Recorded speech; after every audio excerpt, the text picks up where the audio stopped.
Transcended. It has been a full 10 days since he awakened in this unfamiliar body. No matter how unbelievable it seems, he must accept this reality has indeed transcended. Sigh. A long and helpless sigh escaped from Fang Jing's chest. He has been reborn into the form of a 10-year-old child, feeling as if he were wearing ill-fitting garments, every movement fraught with discomfort. Fortunately, his name remains unchanged. He is still Fang Jing. He finds himself in an extraordinary world of cultivation, where celestial beings can pluck stars from the sky and tread upon the moon, altering landscapes with a mere flick of their wrists. Fang Jing is situated in the state of Qi, within one of the lower academies of the Xiantian sect. The lower academy of Xiantian gathers all children in Qi with spiritual roots. Those deemed to possess the talent for cultivation are taken here without objection. Cultivating immortality, Fang Jing murmured, a glimmer of determination flashing in his eyes. Having arrived in this wondrous realm, he harbors no desire to live an inconsequential life, only to perish. Once more he yearns for everlasting life. The pursuit of immortality seems to be an instinct deeply entrenched in humanity's very essence. Fortunately, his talent for cultivation is quite remarkable, possessing both gold and fire spiritual roots with an exceptionally high purity, only slightly inferior to the fabled singular spiritual root. It is indeed a stroke of luck that he awakened with only 2 roots. He is grateful to the heavens for their mercy. He has heard that in the entire lower academy, there are scarcely 5 individuals with singular spiritual roots. Greetings, Your Highness the Crown Prince. A respectful voice suddenly broke Fang Jing's reverie. He turned to see a poised 10-year-old boy walking towards him with steady strides, exuding an innate nobility. It is the Crown Prince of Qi, Qi Shaoxian. He had only recently been the 3rd prince, but upon awakening a singular spiritual root, the Emperor of Qi readily bestowed upon him the title of Crown Prince. In this world where cultivation reigns supreme, power is everything. Even royal bloodlines must rely on their roots and cultivation prowess to speak for them. Fang Jing merely cast a fleeting glance before averting his gaze. Compared to these mundane nobles, the pursuit of cultivation is the most pressing matter. His class accommodates 49 students, seemingly few, yet they have been meticulously selected from over 8,000 children in the lower academy. The 5 exceedingly rare individuals with singular spiritual roots are all gathered here. Fang Jing silently lamented. This world is indeed cruel from the moment of birth. Everything seems to be delineated with stark clarity.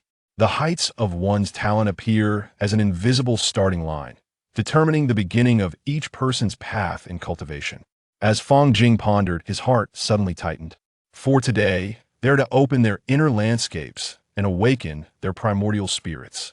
This marks the commencement of their cultivation journey, the first step onto the path of immortality, and a critical turning point in their fates. When it comes to cultivation, no one dares to be negligent.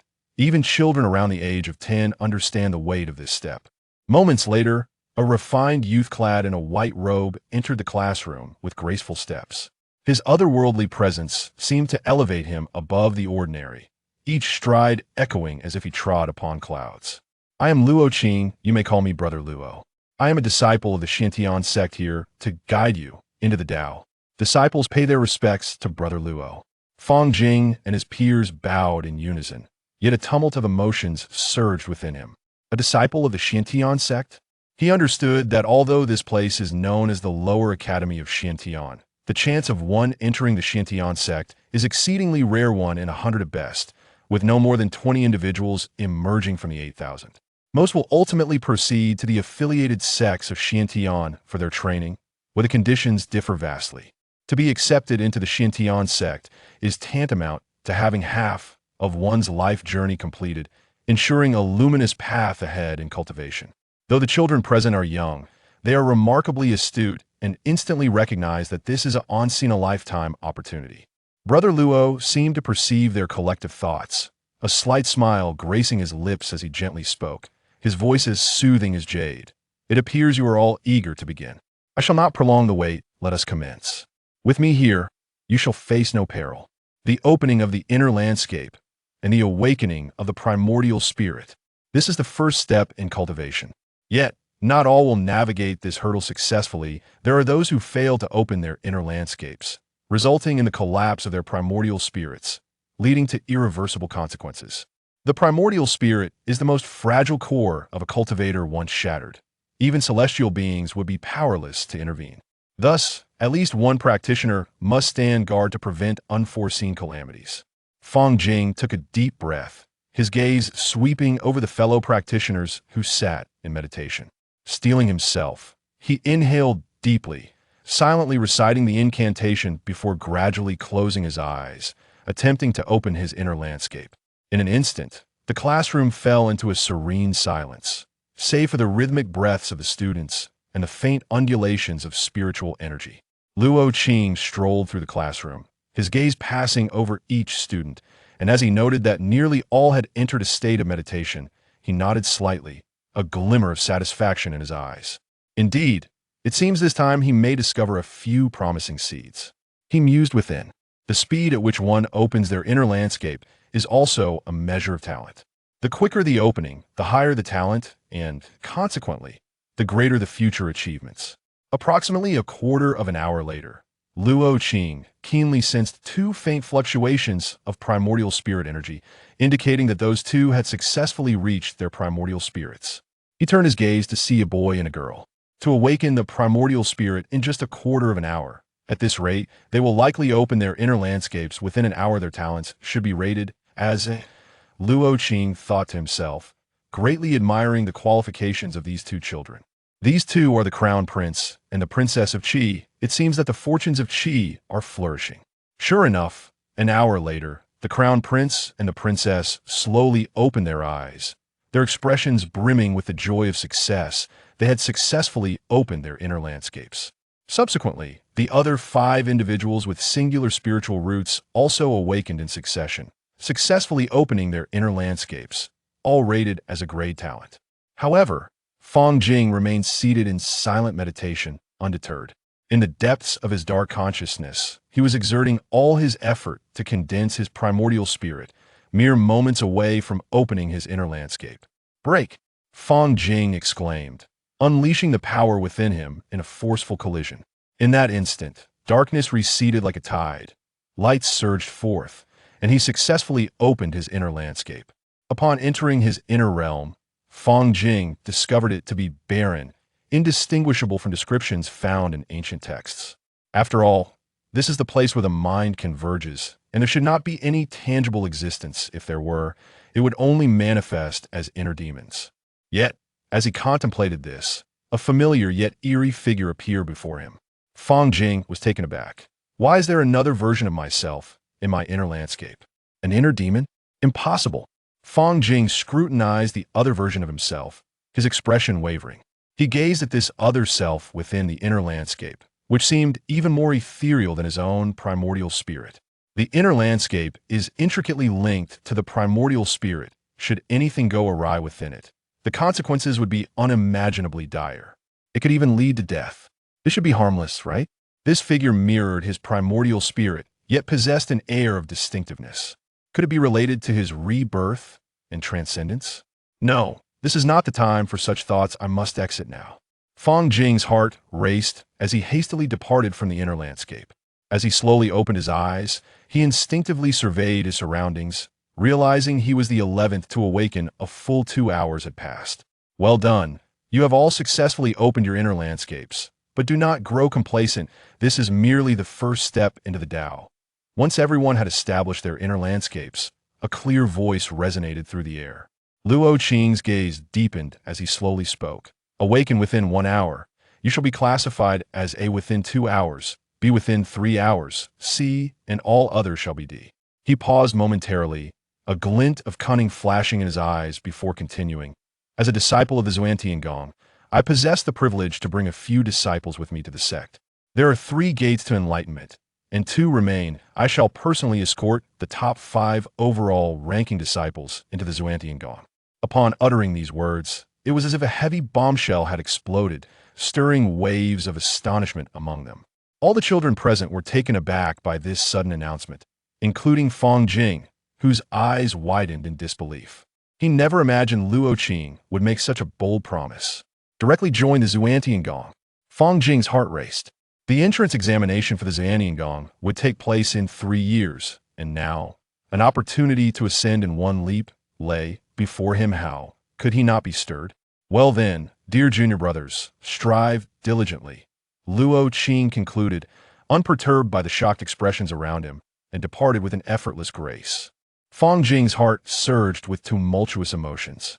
If he could seize this chance, it would mean at least 3 years less effort. If I do not linger in the inner landscape, perhaps I can hasten the process.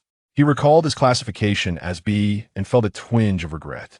Alas, despite being an overall ranking, it is clear that the slots are reserved for those 5 prodigious single spirit root talents. Indeed, Fang Jing heard the collective sighs around him, tightening his own heart. The 3 gates to enlightenment. The first gate, establishing the inner landscape. The second, gathering spiritual energy. The third, refining essence into energy. Both gathering spiritual energy and refining essence were closely tied to one spirit root. The better the spirit root, the swifter the cultivation. He had achieved A-B in the first gate to obtain a slot. He would need to attain an A in the remaining 2 gates, and even be the top performer to have a chance. With his innate talent, could he surpass those 5 single spirit root prodigies? As this thought crossed his mind, a weight settled heavily in his heart. Troubled, he exited the classroom. Fang Jing, what troubles you? Your face looks grim. Did you fail to establish your inner landscape? As Fang Jing immersed himself in contemplation, he collided with a plump figure. He looked up to see a familiar, endearing facete was his only friend in the lower courtyard, He-chan. He-chan was said to be the son of a high-ranking official from Qi, living in relative affluence. Though their time together in the Tao Academy was brief, it had been pleasant, forging a bond of friendship. However, due to class assignments, Fang Jing had since moved out. No, I succeeded, Fang Jing replied, shaking his head. That's wonderful. Here, take this. He-chan produced a large, steaming meat bun from his bag and offered it to Fang Jing, the enticing aroma wafting through the air. I can't believe you managed to get a bun here. Fang Jing accepted it. Just slip a bit of money to the kitchen, even in the Tao Academy. They are merely mortals at heart, He-chan said with a carefree grin. I never expected to hear such sensible words from you. Fang Jing chuckled softly, his spirits lifting considerably. The next day arrived in the blink of an eye. Luo Qing entered the classroom with deliberate slowness, his gaze revealing a hint of anticipation. Today, we shall proceed to the second gate of enlightenment, gathering spiritual energy. This task is not difficult and poses far less danger than establishing the inner landscape. His voice echoed in the classroom as he patiently explained the essentials of gathering spiritual energy. This process involved sensing the spiritual energy in the air, which was invisible to the naked eye. To cultivate, one must be able to perceive this spiritual energy. This is the method for gathering spiritual energy. Ensure you memorize it. Once you have, you may attempt to practice, Luo Qing declared, projecting a visible method for all to see. Heavenly Tao Zhaniangong, the root of all energies, the essence of the heavens. Fang Jing focused intently, imprinting the gathering spiritual energy method in his mind. He then slowly closed his eyes, beginning to circulate his energy. His breathing became steady and profound, as if he were merging with all that surrounded him. At that moment, Fang Jing's expression shifted. He sensed an unusual disturbance within his inner landscape. What is happening? The sudden anomaly disrupted his meditative rhythm, sending his heart racing. Instantly, his consciousness plunged into the inner landscape, quickly pinpointing the source of the disturbance, another version of himself within the landscape. There, he observed the figure seated in meditation, surrounded by a peculiar glow, seemingly engrossed in the practice of technique. This is... Fang Jing scrutinized closely, realizing it was indeed the gathering spiritual energy method he had just learned, executed with remarkable proficiency and perfection. A flawless gathering of spiritual energy. Fang Jing could not help but exclaim softly. Astonished, he seated himself cross-legged, instinctively mirroring the actions of his inner self as he practiced the method. To his surprise, there were no obstacles. The energy flowed smoothly through his meridians. A look of excitement graced Fang Jing's face. Meanwhile, in the classroom, Luo Qing stood with his hands clasped behind him, his gaze primarily fixed on the 2 prodigies from Qi, wondering if they might break the record in this session of gathering spiritual energy. Just as he pondered this, a flicker of spiritual light illuminated the space beside him. What? Luo Qing gasped in astonishment. Chapter 3. Rated a what?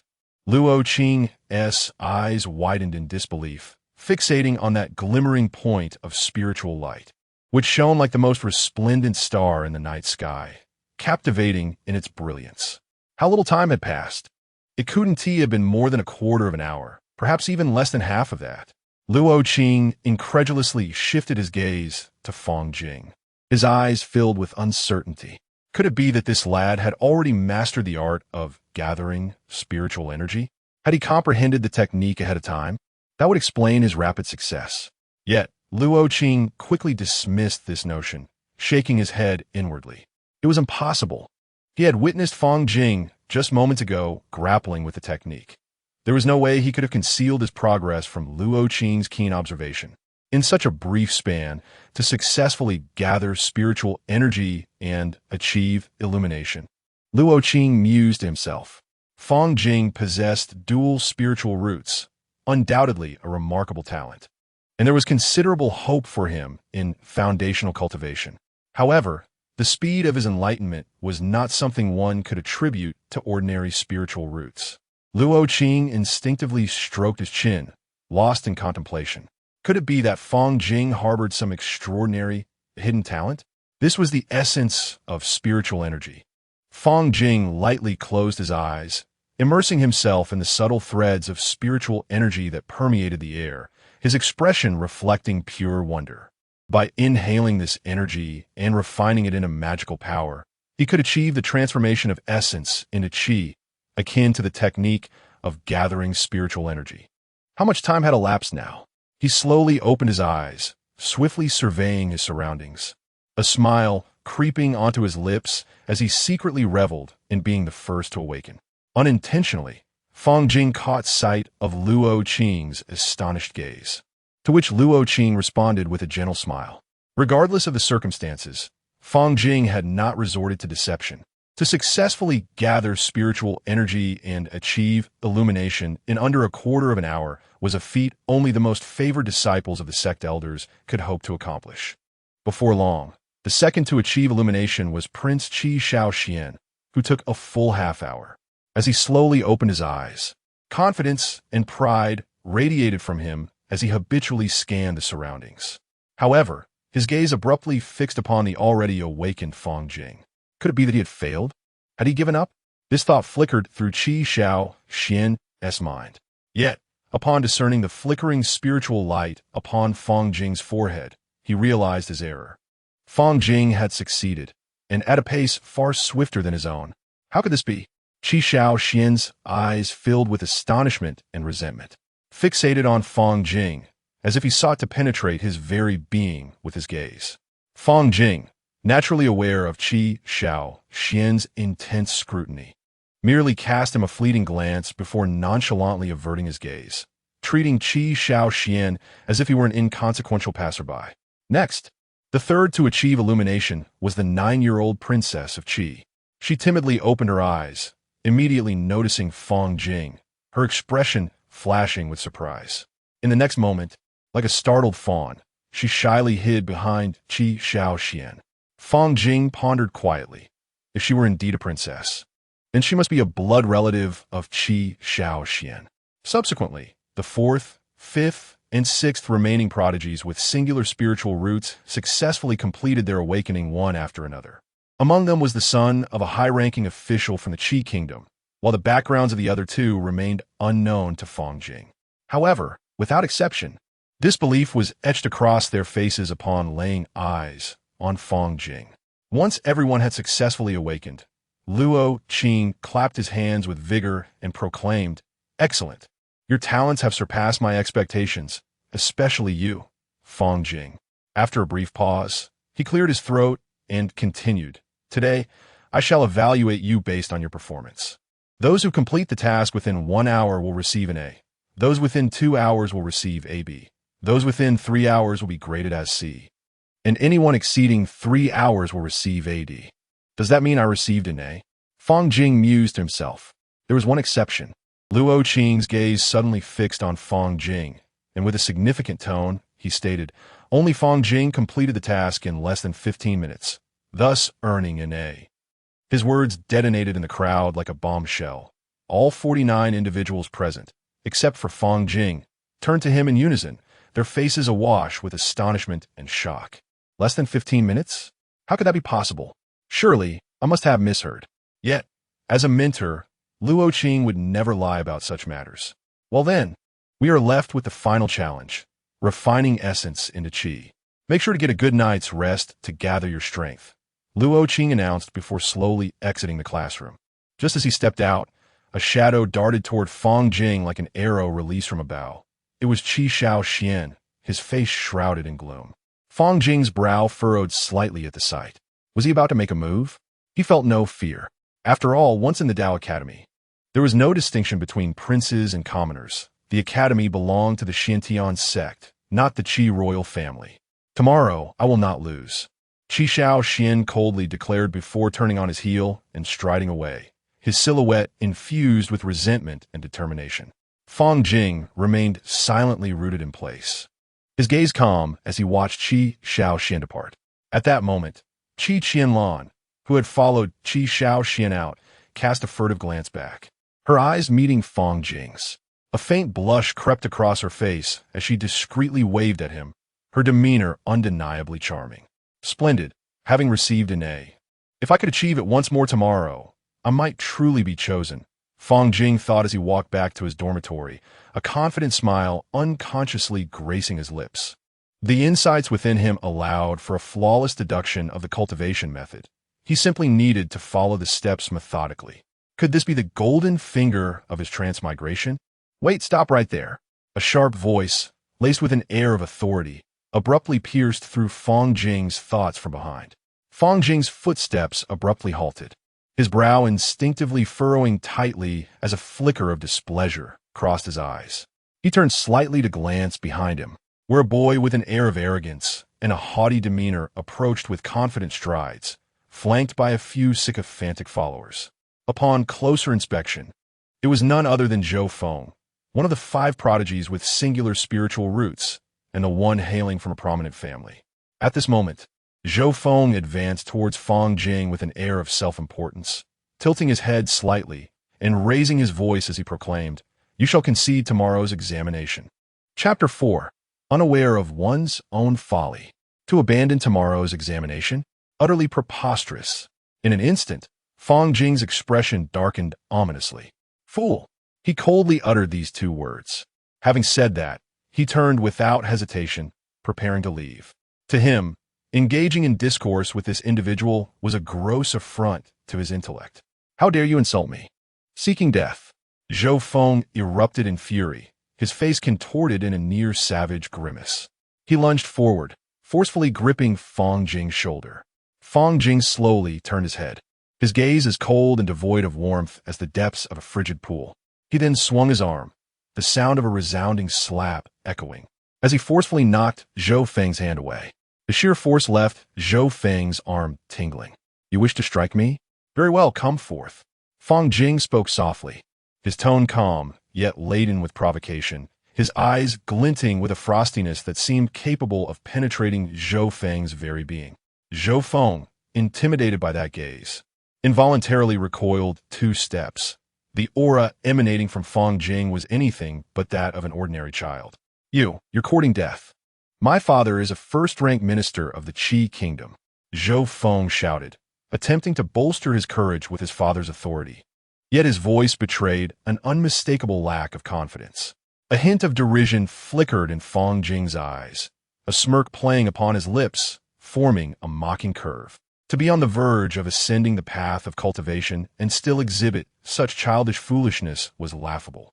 In a realm of cultivators, once one embarks on the immortal path and wields extraordinary power, they transcend the mundane. Even the most rudimentary Qi practitioners possess the privilege of disregarding royal authority. When one reaches the foundational stage, even a monarch must personally welcome them. Should one attain the golden core stage, even a king must kneel in reverence. In the face of such formidable power, What significance does a first-rank minister hold? Thus, as long as you do not swiftly refine your qi, as you did today, I could persuade my father to grant you and your parents a lifetime of wealth and nobility. It is certainly feasible. Zhou Feng stood tall, speaking with an air of unwarranted superiority, a smug expression adorning his face. Fool! Fang Jing coldly repeated the word, his gaze towards Zhou Feng resembling that of a spectator observing a ridiculous clown, before turning his back and departing. Having been sold here by his own parents, he harbored no concern for their fates. Wealth and nobility were trifles unworthy of a cultivator. Zhou Feng gazed at Fang Jing's retreating figure, his eyes brimming with resentment. Ranked fifth among the 5 single spiritual roots, he understood that should one be pushed aside, it would undoubtedly be him. This is of your own making. A glint of malice flashed in his eyes. Zhou Feng then approached an individual, a confident smile gracing his face. You are He Chun, the son of Minister He. Are you not? He Chun, observing the advancing group, recognized Zhou Feng at the forefront, the very one who had just attempted to intimidate Fang Jing. His heart raced, an ominous premonition rising within him. What do you want? This is the Tao Academy. He Chang's voice trembled slightly as he instinctively took a step back, his eyes fixed intently on Zhou Feng, resembling a lamb awaiting slaughter. It's nothing. I merely wish to make a transaction with you. You are a friend of Fang Jing, are you not? Here is a packet of poison. You will administer it to him. Zhou Feng looked down at He Chang from his elevated position, speaking in a commanding tone, as if instructing a lowly servant. What? Administer it to Fang Jing? Absolutely not. I refuse. He Chang's eyes widened in disbelief, his face etched with shock and resistance. If that is the case, then I shall administer it to you, Zhou Feng replied coldly, pulling a packet of poison from his pocket and waving it before He Chang, as though it were a death warrant. Then I will write to my father, instructing him to eliminate your entire family. You are aware of our family's capabilities. His voice was icy and cruel, each word piercing He Chang's heart like a sharpened blade. He Chang's expression turned as pale as a sheet, as if all the color had been drained from his face. His body began to tremble slightly, his legs weakening, nearly failing him. His mind was a chaotic whirlwind, torn between his dear friend Fang Jing and the lives of himself and his family. Choose, Zhou Feng sneered, his gaze lowering, a sinister smile gracing his features. Will you allow me to administer it to you, or will you administer it to Fang Jing? Since you are so ungrateful, it would be best to eliminate you outright. He calculated in his mind. Should he miss this opportunity to refine his energy, Fang Jing would have to wait for the next chance, as the opportunity to enter Xuantiangong was destined to be his. After much hesitation, He Chang slowly extended his trembling hand, grasping the packet of poison. Ultimately, he chose to submit to Zhou Feng, poisoning Fang Jing to ensure the safety of himself and his family.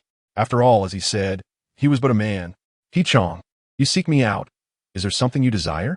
Fang Jing inquired, his brow slightly furrowed, a hint of curiosity in his gaze as he observed He Chang, who was knocking at his door.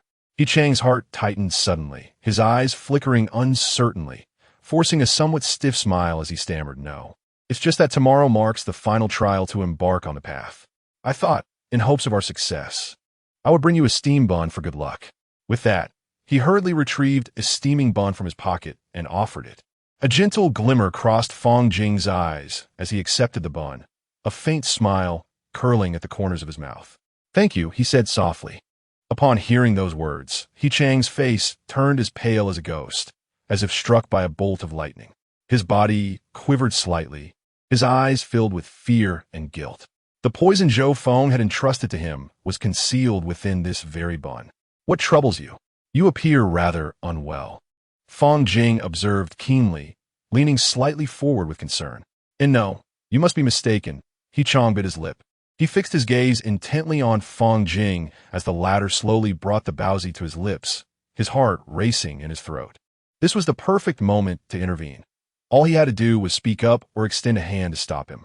His hand trembled slightly as it rose, yet his mind was overwhelmed by visions of his family. Ultimately, his hand fell limply to his side.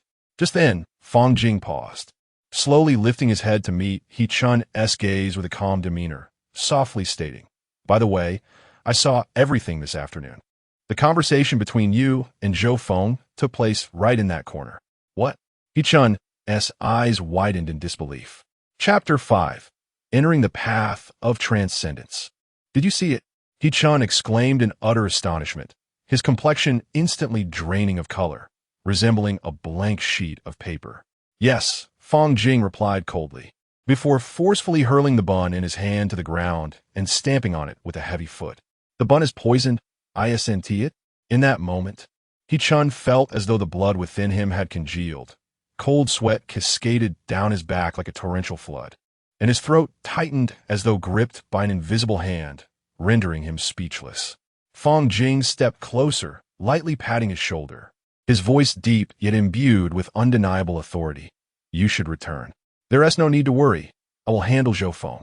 He-chun was momentarily taken aback, disbelief flooding his eyes as he could hardly fathom that Fang Jing had not uttered a single rebuke. Fang Jing chose not to elaborate further, turning away with a steady stride back into the room. Watching Fang Jing's departing figure, He-chun's legs weakened, and he slowly knelt down, bowing his head in homage with a resounding thud. Perhaps it was an expression of remorse, or perhaps it concealed gratitude. However, Fang Jing did not turn back even once. Once He-chun had left, Fang Jing sighed softly to himself. He understood He-chun's predicament. When family and friends are weighed against each other, any person would choose their family. He also recognized his own failure in not intervening. Alas, this was the first friend he had made upon entering this world. From this day forth, while they might not become foes, the closeness they once shared could never be reclaimed. Perhaps it was for the best, for they were destined to inhabit entirely different realms. Zhou Feng, a sharp glint suddenly ignited in Fang Jing's eyes, his gaze icy and piercing, as if it could freeze the very air around him. The following day marked an immensely significant occasion for them, the day of entering the path. After successfully establishing their internal landscape and gathering their energy, the third challenge lay before them, refining essence into qi.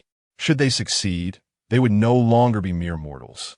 Zhou Feng glared at Fang Jing, who had appeared in the classroom, a fierce blaze of anger igniting in his eyes, his teeth grinding ominously as he muttered, Damn, that incompetent fatso! I shall make him pay, and I will ensure my father annihilates his entire family. Fang Jing merely cast Zhou Feng a fleeting glance, the fleeting chill in his eyes akin to a sharp blade aimed directly at Zhou Feng. A shiver inexplicably coursed through Zhou Feng, a chill creeping from his feet to the crown of his head. At that moment, Luo Qing entered punctually. Today, I shall impart to you the method of refining qi to enter the path. Luo Qing's voice resonated in the classroom, calm yet laced with a hint of authority. Patiently, he elucidated the method to everyone, subsequently imprinting it into the air with his magical power, golden runes shimmering, mysterious, and solemn. Let's begin.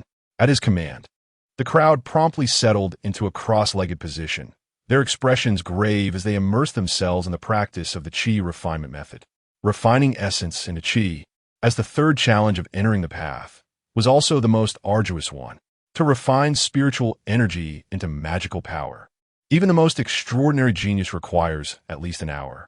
After all, the meridians are exceedingly fragile, even with the guidance of a master of great renown. A moment's carelessness could lead to grievous injury. Thus, caution is paramount. No matter how gifted one may be, the process of cultivating energy cannot be accomplished in an instant.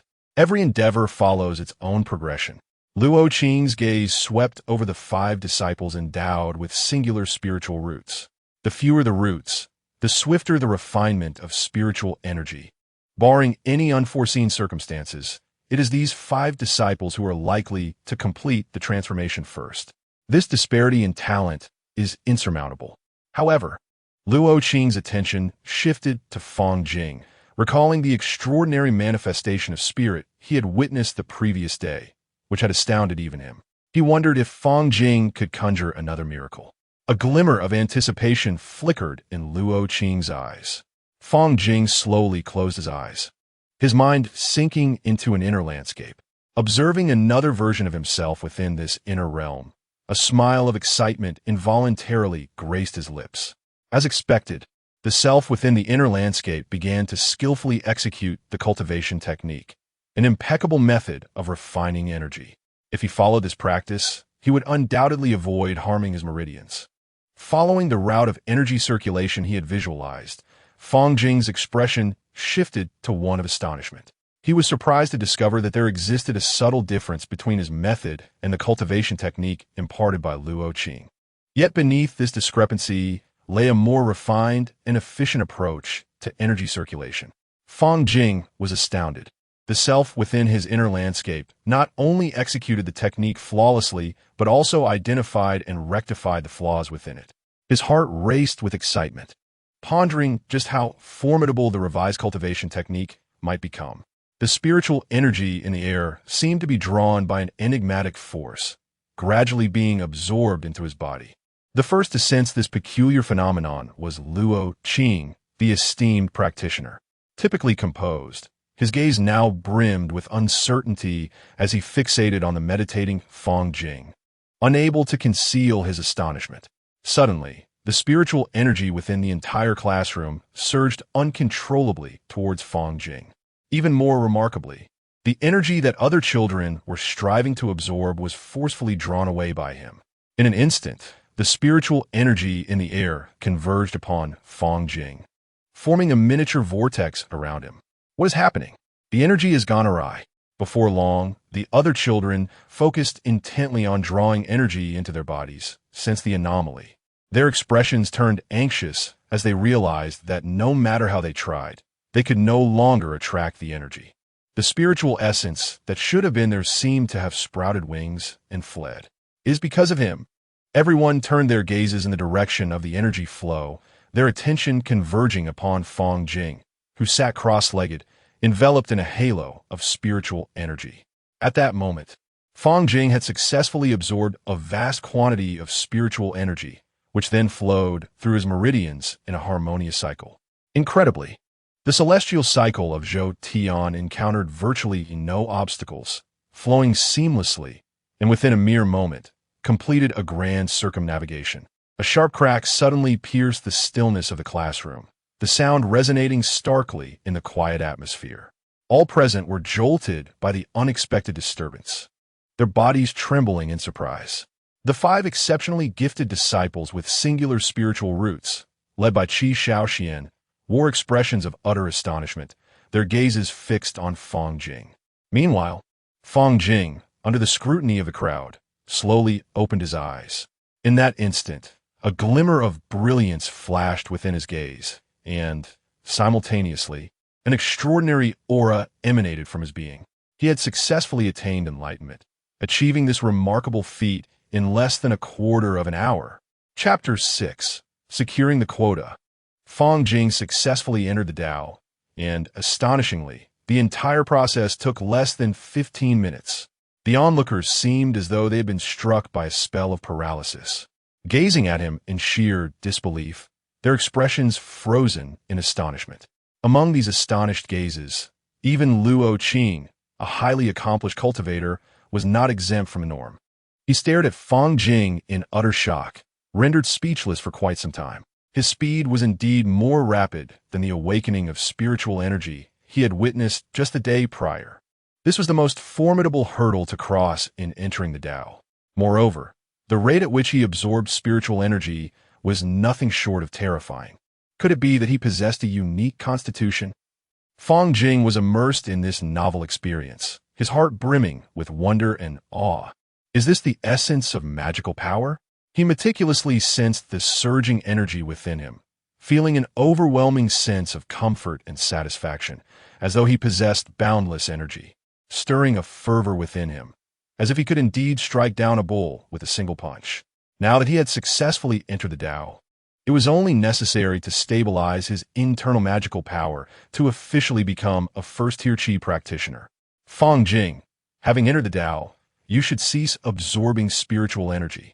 Your actions prevent others from doing so, Luo Qing reminded him, his voice shattering the silence of the classroom. Huh? Oh, only then did Fang Jing awaken from his reverie, realizing the unusual circumstances around him. The qi cultivation method he had modified in his inner vision exhibited such astonishing power that within a radius of 100 meters, the spiritual energy in the entire classroom seemed to be drawn toward him by an invisible hand, gathering frantically. He hurriedly ceased the operation of his cultivation method, and in an instant, the frenzied swirling of spiritual energy in the air gradually returned to normal, regaining tranquility. Fang Jing's extraordinary performance rendered the other 5 single-root geniuses utterly overshadowed. Under Fang Jing's influence, they found it difficult to enter a meditative state, particularly Zhou Feng, whose jealousy surged like a torrential wave, nearly overwhelming him. His face contorted with rage, and a glint of malice flickered in his eyes directed at Fang Jing. With Fang Jing's performance, it was simply impossible for him to surpass. Damn it! I am a genius with a single spiritual root destined to stand above the masses. How can I tolerate a lowly commoner surpassing me? Indeed, he was a genius with a single spiritual root, and Luo Qing would undoubtedly choose him. So what if Fang Jing entered the Tao swiftly? The gap in talent could never be bridged. As an hour slowly passed, the second person to enter the Tao finally appeared, Qi Shaoxian. He was originally the most outstanding among the group, yet even so, he remained far behind in comparison to Fang Jing, unable to even glimpse the heels of his progress. Once all had completed their entry into the Tao, Luo Qing cleared his throat and spoke. Well done. From this day forth, you shall all be practitioners. Remember, do not misuse your extraordinary powers to harm the innocent. Cultivators seek transcendence, not indulgence. For this entry into the Tao, I will provide evaluations. 1 hour earns a grade of A, 2 hours a grade of B, 3 hours a grade of C, and anything beyond 3 hours receives a grade of D. There is but one exception. Those who enter in less than 15 minutes are graded A, where 1A is equivalent to 2S. Now, I shall announce your overall rankings. First place, Fang Jing, with 2 A grades and 1 B. Second place, Qi Shaoxian, top 3. Third place, Qi Qianlan, top 3. Fourth place, Yang Yin, top 3. Fifth place, Lu Quan, top 3. Sixth place, Zhou Feng, 2 top 3 and 1 top 2. Upon hearing his ranking, Zhou Feng's countenance instantly darkened, his expression contorting in dismay. Were it not for Fang Jing's influence, he would not have taken 2 full hours to successfully enter the Tao. After all, he was a genius with a singular spiritual root. It was all Fang Jing's fault. Zhou Feng harbored a vehement desire to devour Fang Jing whole. Meanwhile, the top 5 in the comprehensive rankings would accompany me to the Xiantian sect. Once Luo Qing's words resonated, the dust settled. A faint smile crept upon Fang Jing's lips, his heart brimming with elation. The opportunity was finally within reach. Suddenly, a thunderous roar shattered the tranquility of the classroom, drawing everyone's attention sharply to Zhou Feng. Senior brother Luo, you must be mistaken. I am a genius with a singular spiritual root. How can there be no place for me? Zhou Feng exclaimed, his face flushed with indignation. Luo Qing merely cast him a fleeting glance, his eyes glimmering with cold indifference and disdain. Senior brother Luo, I demand a duel with Fang Jing. If I win, take me to the Xiantian sect. Zhou Feng shouted, his voice laden with resentment. Fang Jing turned to face him, his gaze icy, radiating unwavering determination and confidence. Having already entered the Tao, he did not fear defeat. Very well, I shall oblige.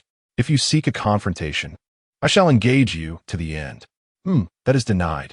Zhou Feng, have you misjudged your standing? Luo Qing interjected, his tone serene, yet imbued with an undeniable authority. A mere fledgling who has just entered the Tao dares to command me? A genius with a singular spiritual root? The Xiantian sect boasts no fewer than 10,000 talents akin to you. What makes you significant?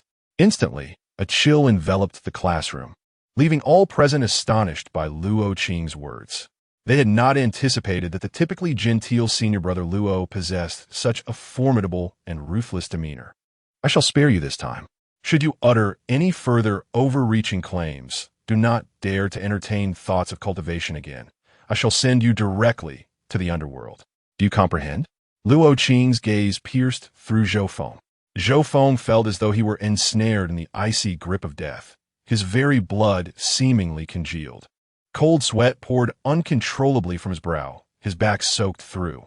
With great difficulty, he swallowed hard, his voice trembling as he replied, "I understand." At that moment, his legs felt weak. Under the immense pressure of Luo Qing's imposing aura, he was nearly brought to his knees. A fool. To the onlookers, Zhou Feng appeared as nothing more than a comical jester. All, including Qi Shaoxian, regarded him with scornful eyes. Senior brother Luo was not someone of ordinary caliber. He was a distinguished disciple of the Xiantian sect, renowned for his profound cultivation and esteemed status. The onlookers could not help but ponder the peculiar mindset of Zhou Feng, who audaciously dared to challenge senior brother Luo Qing. Had it not been for Luo Qing's typically gentle demeanor and profound composure, Zhou Feng might have met with dire consequences in that very moment. Moreover, his bold outburst could potentially jeopardize their collective opportunity, risking the chance of being excluded from Luo Qing's journey to the Xiantian sect. Qi Shaoxuan's eyes were filled with disdain. How could the Qi nation produce such a foolish individual? It was precisely because of such inept and counterproductive individuals that the Qi nation's standing in the realm of cultivation was diminished. But no, it was not yet over. Zhou Feng, his eyes bloodshot with fervor, slowly turned to cast a gaze laden with resentment towards Fang Jing. If Fang Jing were to voluntarily forfeit, the precious opportunity to ascend to the Xiantian sect would still be his. Chapter 7. Punishing Zhou Feng. As long as Fang Jing voluntarily relinquishes his opportunity to enter the Xiantian sect, the victor shall remain Zhou Feng. Born into a prestigious family of high-ranking officials in the Qi kingdom, he possesses the means to compel Fang Jing to comply. In this way, the coveted spot at the Xiantian sect would still be his. A brilliant idea struck him. He could use that rotund He Chun and his parents as leverage to threaten Fang Jing. Should Fang Jing fail to recognize the gravity of the situation, he would eliminate them all without hesitation.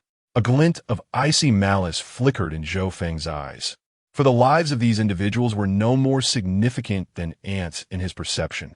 At that moment, a figure stealthily approached him, and a voice broke the silence. "I presume you are contemplating how to persuade me to forfeit my spot?" It was none other than Fang Jing. Zhou Feng's heart jolted, a fleeting sense of panic crossing his features, but he quickly masked it with a facade of composure. "Very well, I could relinquish my opportunity," he retorted, a cold smile gracing Fang Jing's lips, brimming with mockery, as if he were watching a mere jester. "What?" Zhou Feng initially stood dumbfounded, but soon a smug grin crept onto his face. He could scarcely believe Fang Jing's folly. "Did you not wish to duel? There are too many people here. Let's step outside." With that, Fang Jing strode confidently towards the classroom exit. Zhou Feng felt as though fortune had unexpectedly smiled upon him, utterly oblivious to the mockery laced in Fang Jing's words. He hurriedly followed behind, his heart swelling with anticipation of imminent triumph. How intriguing! I must see this. The rest of the class, already captivated by the escalating tension between the two, eagerly trailed after them. Qi Shaoxuan's eyes sparkled with intrigue as he discreetly followed the throng. "This place is..." Zhou Feng furrowed his brow, an ominous premonition swelling within him, for this was precisely where he had threatened He Chun the day prior. However, he quickly dismissed that flicker of unease. It mattered not, for the Xiantian sect spot was destined to be his. "Shall I allow you a few moves? You think you can contend with me?" Zhou Feng scoffed, his face a mask of arrogance and disdain. After all, he hailed from noble lineage. Although he had not had the opportunity to master spells, he had practiced martial arts. In his eyes, Fang Jing, a commoner, was merely a soft persimmon ripe for the taking. "Fool," Fang Jing coldly uttered, and in the blink of an eye, he vanished from Zhou Feng's sight. A resounding slap echoed through the air. Zhou Feng was sent hurtling backward, like a kite with its strings severed, tracing a chaotic arc before crashing heavily to the ground, stirring up a cloud of dust. The onlookers gaped in astonishment at Fang Jing's sudden strike. Zhou Feng, bewildered, felt his right cheek swell visibly, resembling a bloated steamed bun. "What just happened?" he exclaimed, his eyes wide with disbelief, unable to comprehend how Fang Jing had moved with such swiftness. Of course, it's because I'm already a first-tier Qi practitioner. Fang Jing's icy words shattered Zhou Feng's delusions. Originally, the meticulously transformed internal training methods for cultivating Qi proved to be even more extraordinary than he had anticipated. Just moments ago, he had successfully stabilized his cultivation, officially becoming a practitioner at the first level of Qi refinement. Although he had yet to immerse himself in spells and celestial techniques, his current physical prowess was sufficient to effortlessly overpower Zhou Feng, who remained teetering on the threshold of cultivation. The onlookers, initially struck dumb, took a while to regain their senses. Meanwhile, those who had often suffered under Zhou Feng's tyranny felt an inexplicable surge of exhilaration. Zhou Feng, enraged and humiliated, charged at Fang Jing. However, Fang Jing merely cast him a disdainful glance before nonchalantly raising his fist, sending Zhou Feng crashing to the ground. Zhou Feng was no match for him. Subsequently, a flurry of punches rained down upon Zhou Feng's face, each strike imbued with tremendous force. Zhou Feng found himself utterly powerless to retaliate, reduced to groaning in agony on the ground. In just a moment, his previously handsome visage morphed into a grotesque sight, swollen and bruised, resembling that of a pig. The spectators, witnessing Zhou Feng's pitiful state, could not help but smile in delight. "You fools, come help me kill him." Zhou Feng bellowed towards his subordinates within the crowd, his voice rife with rage. Yet, Fang Jing merely cast a cold glance at them, emanating an aura of terror.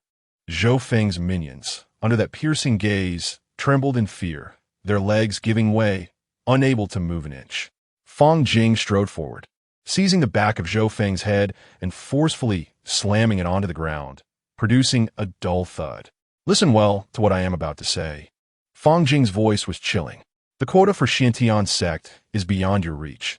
I shall claim it without fail.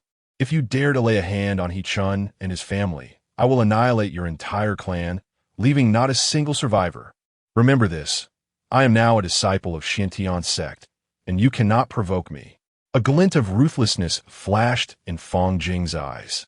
With that, he delivered a powerful kick that sent Zhou Feng flying. The resounding cracks were the unmistakable sounds of Zhou Feng's ribs breaking. Indeed, Fang Jing had already entered the Xiantian sect, and his future potential was limitless. Should he truly provoke Fang Jing with the latter's impending capabilities, his entire family could face dire consequences, leaving them with no escape, only a path to ruin. Zhou Feng crashed heavily to the ground, struggling to rise, but rendered immobile by excruciating pain. At that moment, the only emotion reflected in his gaze towards Fang Jing was profound terror. If this continued, he genuinely risked his life. Do you understand now? Why, yes, I understand. Please, I beg you, do not kill me. Zhou Feng stammered, kneeling on the ground, his body trembling uncontrollably, his voice laced with a whimper, utterly devoid of his earlier arrogance. The surrounding crowd regarded Zhou Feng with expressions of disdain and contempt. Their mocking laughter pierced the air like sharp needles, driving deeper into Zhou Feng's humiliation. It is foreseeable that, after this incident, Zhou Feng will find it exceedingly difficult to hold his head high within the academy, his dignity utterly obliterated, reduced to a mere laughingstock for others to mock during their idle conversations. At that moment, Qi Shaoxian emerged, followed closely by Qi Qianluan. A glimmer of hope ignited in Zhou Feng's eyes, as he believed Qi Shaoxian had come to his aid. Indeed, his father, a high-ranking official of the Qi nation, could not allow such public humiliation to occur without consequence. It would be tantamount to slapping the face of the Qi nation in public. As the Prince of Qi, Qi Shaoxian could hardly remain indifferent. He first exchanged a glance with Fang Jing before directing his attention to Zhou Feng, who lay prostrate on the ground like a wretched dog. By the decree of the Crown Prince of Qi, from this day forth, I hereby revoke all your privileges as a noble within the academy. You shall henceforth be reduced to the status of a commoner. Chapter 8. The journey begins with a stern countenance. Qi Shaoxuan's thin lips parted slightly. Moreover, I shall promptly draft a letter to present to my father, commanding him to dismiss your father from his official position. As soon as Qi Shaoxuan's words fell, Zhou Feng's eyes widened in disbelief. His face etched with terror as he stumbled forward a few steps. Your Highness, our Zhou family has devoted ourselves to the Qi kingdom, achieving remarkable military feats. You cannot be so heartless. Without even lifting his eyelids, Qi Shaoxian retorted, in light of the heinous crimes you have committed, these accomplishments are utterly inconsequential. Horrific crimes? What offenses have I committed? Zhou Feng shouted, his face a mask of confusion. First, you dared to publicly challenge senior brother Luo Qing. For this alone, your sin is unforgivable. Second, your audacity in plotting against the disciples of the Shantian sect warrants punishment beyond measure. Should you remain obstinate, both you and your family shall accompany each other on the road to the underworld to repent. With that cold declaration, Qi Shaoxian exchanged a glance with Fang Jing before departing with Qi Qianlan. Fang Jing gazed in the direction Qi Shaoxian had left, concluding that this prince of Qi was indeed a man of reason, unlike the fool who lay crumpled on the ground before him. It is impossible. This cannot be happening. Zhou Feng's legs buckled beneath him, collapsing onto the ground, his gaze vacant as he muttered incoherently, his facial muscles twitching uncontrollably. He understood all too well that should he fall to the status of a commoner, even if he were a prodigy with a single spiritual root, those he had once oppressed would seek revenge with a vengeance, and a future filled with suffering and torment awaited him, such as the consequence of one's own actions. Fang Jing cast one last glance at Zhou Feng before turning away, unfazed as he walked away. At that moment, a figure swiftly emerged from the bustling crowd. Hastily pursuing them, it was He Chun. Breathless and glistening with sweat, he managed to stabilize himself and looked earnestly at Fang Jing. Thank you. Fang Jing waved his hand dismissively, his expression calm. Zhou Feng came after me. You were merely an innocent bystander. He Chun shook his head slightly, saying nothing, but in a flurry. He retrieved a steaming bun from his bag and offered it to Fang Jing, the steam wafting gently upwards. As Fang Jing gazed at the bun, a faint smile graced his lips, and the two resumed their walk side by side.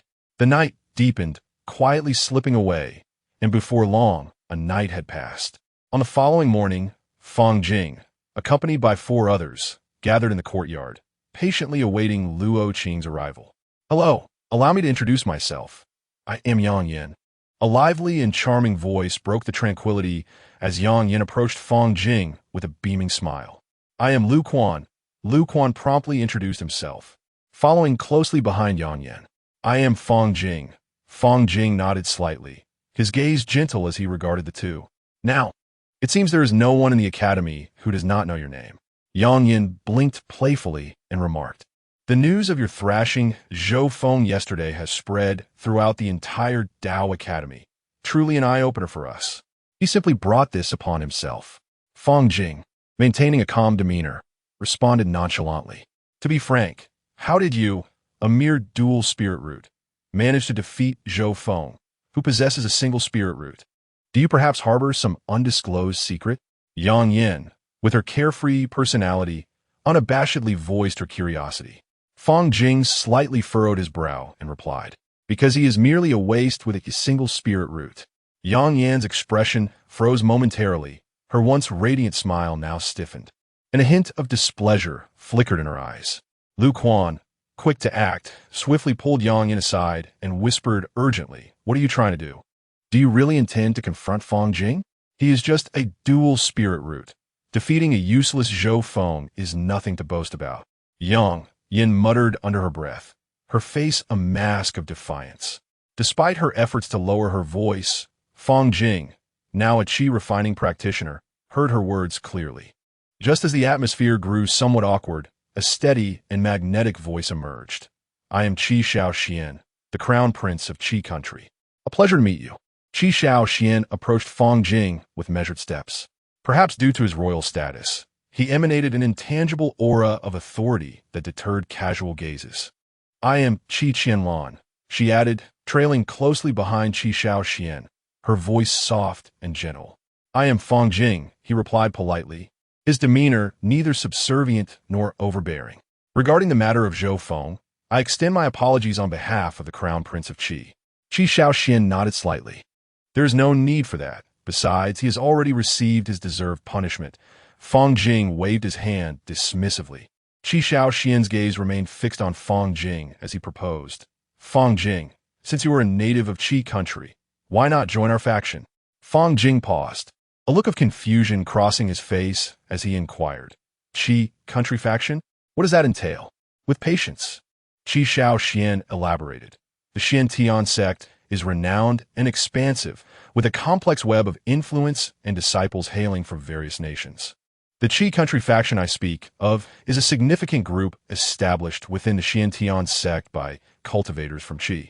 He added earnestly, in such a vast sect, one may inevitably encounter moments of isolation and helplessness. Indeed. Come join us, Qi Qianlan chimed in, nodding vigorously. Fang Jing furrowed his brow slightly. Will there be any mandatory obligations? Qi Xiaoxian pondered for a moment before responding. There will likely be some compulsory tasks. However, should you face difficulties or experience unfair treatment within the Xiantian sect, you may seek assistance from the Qi country faction, which will offer you protection. Allow me to consider this further. Fang Jing did not immediately acquiesce. A glimmer of caution flickered in her eyes. One must witness events firsthand before forming an opinion, for it is unwise to blindly trust a single narrative. Such indecisiveness is truly lamentable. We all hail from the same nation and should naturally assist one another. Advancing hand in hand, Yang Yin curled her lips, a hint of impatience etched across her face, unable to restrain herself from speaking. Almost instantly, her eyes sparkled with excitement as she turned to Qi Xiaoxian, her face adorned with a beaming smile. Your Highness, may we also join the faction of Qi? Qi Xiaoxian nodded slightly. Of course. At that moment, a voice as gentle as a spring breeze floated in. Oh, it seems you have already established a delightful rapport, which is splendid. Chapter 9. The foundation-laying Master Luo Qing, disciple pays respects to Brother Luo. A harmonious chorus resonated as 5 individuals bowed in unison to Luo Qing, with Fang Jing naturally among them. Luo Qing offered a slight nod, a gentle warmth flickering in his eyes as he remarked, Full of vigor, you all look promising. Come, let us proceed to the Xiantian sect together. With that, he gracefully raised his hand and elegantly tapped his storage bag, summoning a spirit boat that could accommodate 10 people, which materialized in the air before them, enveloped in a soft, ethereal glow. The onlookers were momentarily rendered speechless. The ability to conjure a spirit boat so effortlessly appeared to them as nothing short of divine, although this vessel's speed does not match that of sword flight. For your safety, it must suffice. Please, all aboard. Luo Qing's voice was soothing and steady, imbued with a reassuring strength. The 5, filled with a mix of excitement and trepidation, climbed aboard the spirit boat. All right, we're off. Everyone hold steady, Luo Qing called out, his voice rising above the rush of the wind. No sooner had he spoken than the spirit boat shot forth like an arrow, hurtling skyward at a velocity of 100 kilometers per second, a speed that continued to escalate. The fierce wind howled against them. Had it not been for the protective barrier of magical energy, their mere first-level Qi cultivation would have been swept away in an instant. Fang Jing was awestruck, observing the calm demeanor of Luo Qing as he navigated the vessel. The speed was already comparable to that of trains from his previous life. We should reach the Xiantian sect in approximately 3 days. If you grow weary, feel free to rest, Luo Qing said, settling cross-legged, closing his eyes to cultivate. His aura calm and steady, clearly concentrating on piloting the spirit boat. The Xiantian sect, once a renowned establishment across the continent, though its fame has waned, remains a coveted sanctuary for countless practitioners. As Fang Jing contemplated this, waves of exhilaration surged within him. He knew that his true journey of cultivation had only just begun. A glimmer of anticipation crossed Fang Jing's eyes as he mirrored Luo Qing's posture, sitting cross-legged and channeling his qi to absorb the surrounding spiritual energy, entering a state of cultivation. After roughly a day's passage, Fang Jing, with his keen perception, noticed the density of spiritual energy in the atmosphere had intensified, nearly multiplying several times from before. What is this? Fang Jing murmured. It signifies that we have entered the realm of cultivation. Did you not know this? Yang Yin interjected from beside him, a hint of pride lacing her words. The realm of cultivation? Images of the cultivation realm flooded Fang Jing's mind. Having been reborn only 10 days prior, and with his previous self being illiterate, his understanding of this world was scant. However, Yang Yan's reminder stirred memories of the cultivation realm. He realized that this world was distinctly divided into the realm of cultivation and the mortal realm. The realm of cultivation was abundant in spiritual energy, flourishing and everlasting, its vast expanse many times greater than that of the mortal realm. Moreover, it was rumored that there might be more than one cultivation realm in existence. The realm of mortals is a world devoid of spiritual roots, where ordinary beings thrive and propagate. Although wisps of spiritual energy still flow through the air, their scarcity renders the birth of formidable cultivators an impossibility. The powerful beings of the cultivation world can traverse freely to the realm of mortals through their own divine abilities. However, for the mortals of this world, no matter how much they toil throughout their lives, they can never set foot in the cultivation realm, not even by a fraction of step. This creates an insurmountable chasm between the two worlds. Indeed, this land belongs to the realm of cultivation, more precisely referred to as the mysterious and ethereal cultivation realm. While lost in contemplation, Luo Qing slowly opened his eyes, gently disrupting the thoughts of those around him. Fang Jing and the others felt a wave of mixed emotions surge within, finally realizing the name of this cultivation world. As time quietly flowed, when the first ray of dawn illuminated the earth, the five of them simultaneously directed their gaze towards the sect beneath the spiritual vessel. In that moment, their breaths halted.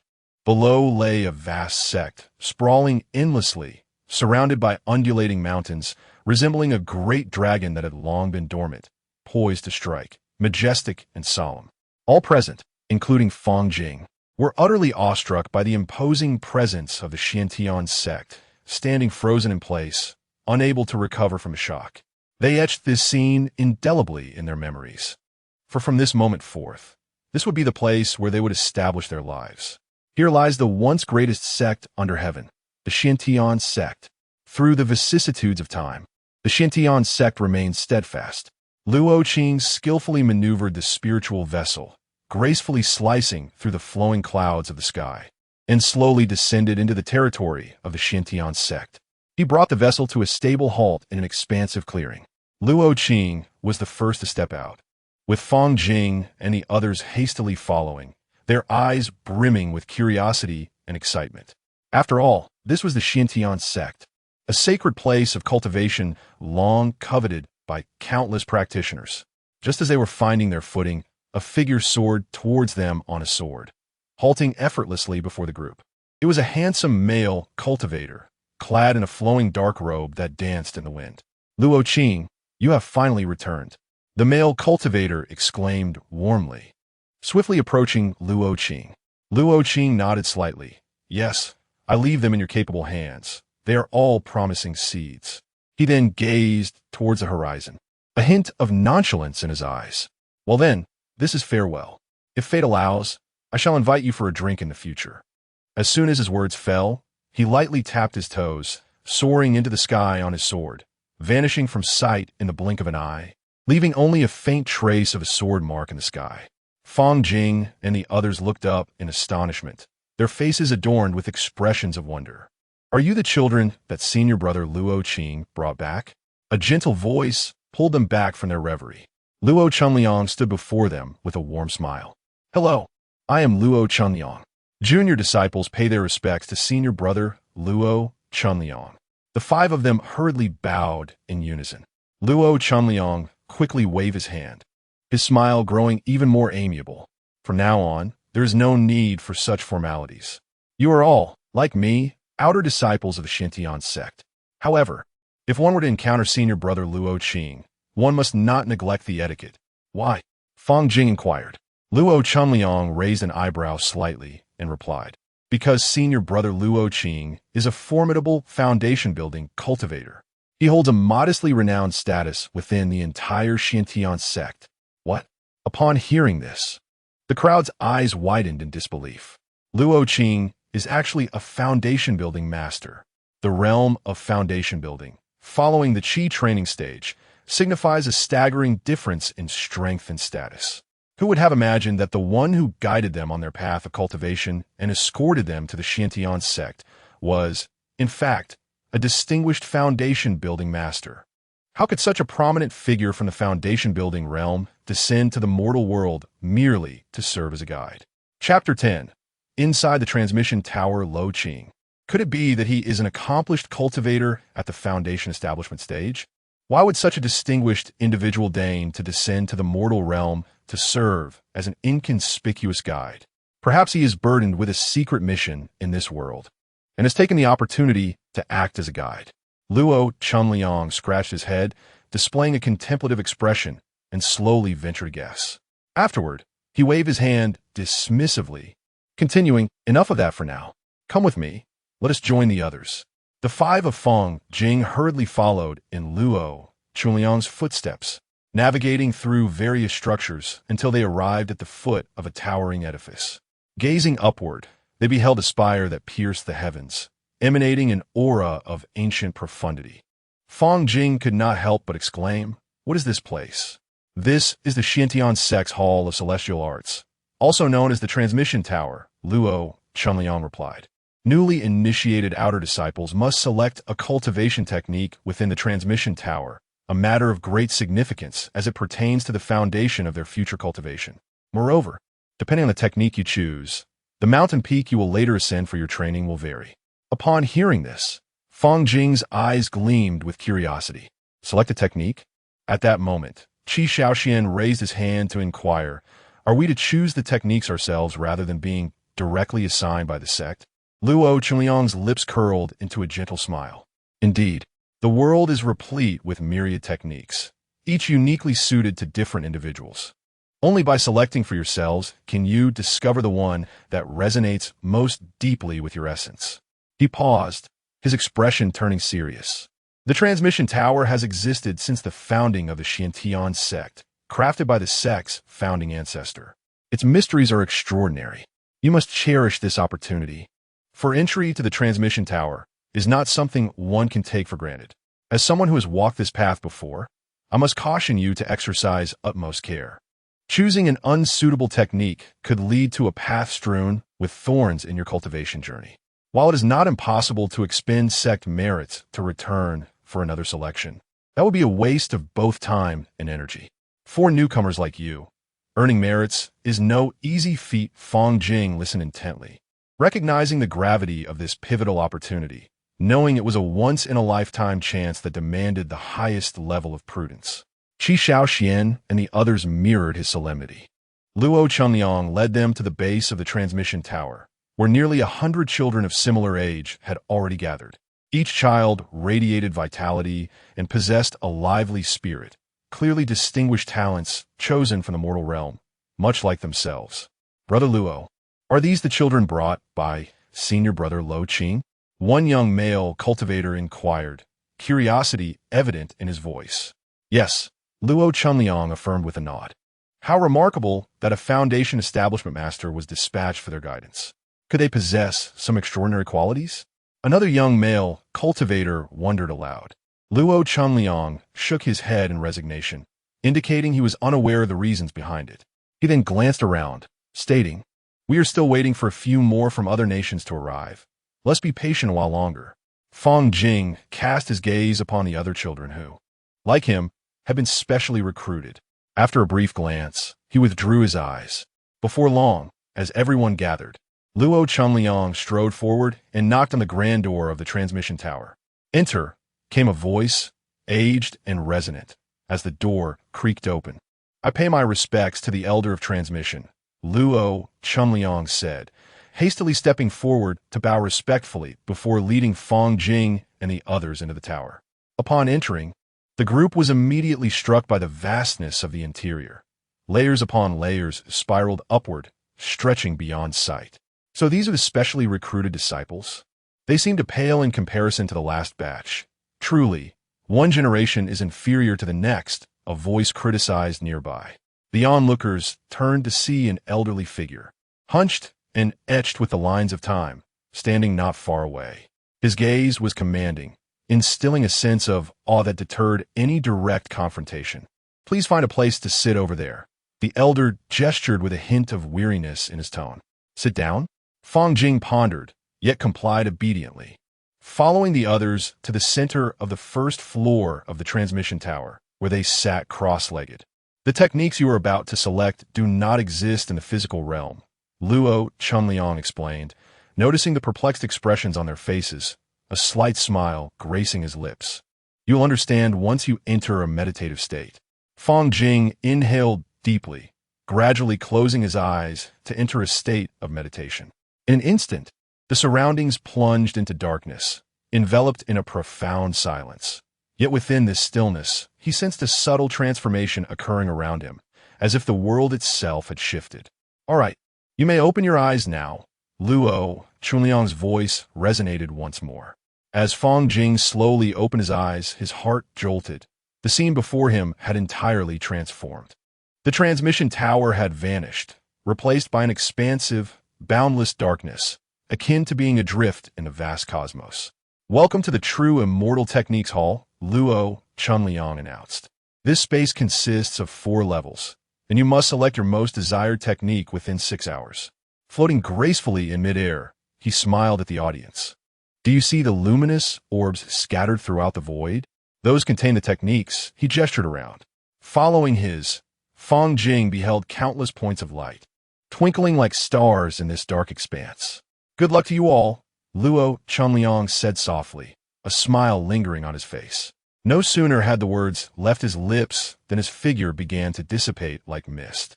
His departure marked the commencement of a crucial selection process that would determine the future of their cultivation. Instantly, over 100 figures erupted into motion, akin to arrows released from a bow, rushing in all directions. Fang Jing was no exception. After all, 6 time periods are indeed rather pressing.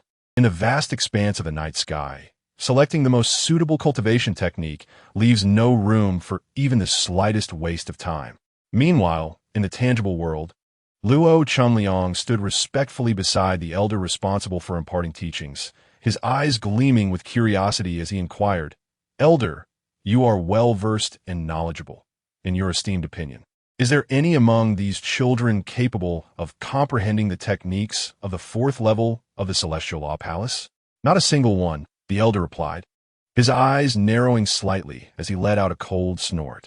He continued, "Their talents may indeed be commendable.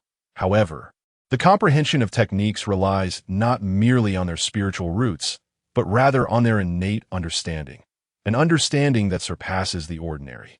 There are indeed a few among them who are quite remarkable, yet to grasp the techniques of the 4th level is utterly impossible." Chapter 11. Elder of Xiantian Sect. Upon hearing those words, Luo Chunliang felt no surprise. In fact, he believed the words of the transmission elder to be profoundly accurate. For a tender child newly initiated into the sect, striving to comprehend the techniques of the 4th level of the Immortal Method Hall was, in his view, nothing short of a pipe dream, utterly unattainable. Individuals capable of grasping the 4th level techniques at such a young age were a rarity, seen only once in a millennium. Suddenly, several robust and overwhelming thoughts pierced through the void, abruptly descending upon this place. Luo Chunliang pays his respects to the esteemed elders. His expression shifted dramatically, a flicker of alarm flashing in his eyes, before he hastily bent in a deep bow, exuding utmost reverence. These formidable thoughts emanated from the various elders of the Xiantian sect, each a fragment of their consciousness. Their purpose for coming was pure and straightforward. They earnestly hoped that among this batch of children, there might be a few worthy of their attention. "Are you worthy of my attention?" One voice scoffed. "What makes you think you are deserving? Why would I not be worthy? What kind of nonsense is that? Do you dare challenge me? Do you think I would be intimidated? Come on, let's settle this with a fight. Count me in if it comes to blows. Enough of your bickering. What a disgrace. Let's not provide amusement for the younger generation." "Ah, you are the one concerned with decorum? As if I were unaware of your private antics. How could you possibly know? It seems I cannot let you leave today." A chaotic melee loomed on the horizon. As Luo Chunliang listened to their quarrels, A sense of trepidation enveloped him. He never anticipated that these venerable elders, who were usually held in high esteem and revered by all, could be so casual and devoid of pretense in private. Casting his gaze around, he noted that a full 8 fragments of elder consciousness had arrived. Such a grand assembly was something he had only witnessed during the last sex ceremony. "Hey, everyone, quiet down. The transmission elder is still present." At this pronouncement, the previously contentious elder fragments instantly fell silent. "Ah, yes, the transmission elder is indeed here. We pay our respects to you, esteemed elder.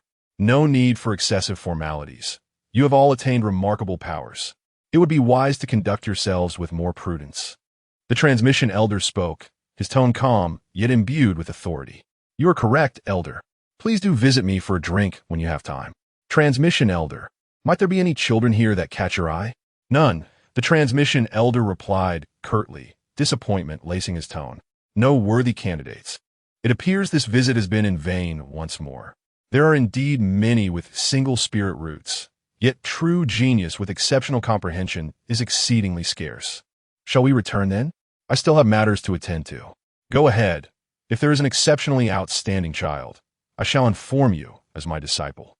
Begone." Meanwhile, within the Immortal Method Hall, Fang Jing remained blissfully unaware of the extraordinary commotion outside, wholly engrossed in his quest for the technique that resonated most harmoniously with him. He traversed among the luminous spheres, examining several, only to find them all to consist of the most rudimentary qi refining techniques. Something felt amiss. As he approached the 5th luminous sphere, a flash of inspiration coursed through his mind. He slowly lifted his head, gazing into the profound expanse above, his eyes shimmering with a glimmer of realization. So it was, the celestial hall was indeed segmented by levels, each corresponding to a hierarchy of techniques. The higher one ascended, the more exquisite the techniques became. True mastery must surely be concealed in the uppermost echelons. A fervent desire ignited within Fang Jing as he controlled his form, soaring towards the next level. Simultaneously, many others grasped this insight, darting upwards like arrows released from a bow. In the blink of an eye, Fang Jing reached the 2nd level first. He casually grasped a radiant orb, and a torrent of information regarding the techniques flooded into his mind. As anticipated, this was a foundational technique. A slight smile of confidence graced Fang Jing's lips as he nonchalantly cast the foundational technique aside, showing no signs of regret, and continued his ascent. His ambitions soared higher still, not merely settling for this, but yearning for the uppermost tier. Most others felt likewise, driven by an insatiable desire for the most formidable and precious techniques, recklessly charging upwards. Indeed, such youthful exuberance was commendable, yet it was marred by recklessness. The techniques of the upper levels were undoubtedly superior, but one must possess the capacity to comprehend them. Ah, how I reminisce about my own youthful greed, having squandered too much time on the 4th level, ultimately forced to select a 2nd level foundational technique that was ill-suited for me. Had I chosen wisely, I would surely surpass you all by now. Enough of that. Your lack of insight is hardly anyone's fault. You reap what you sow.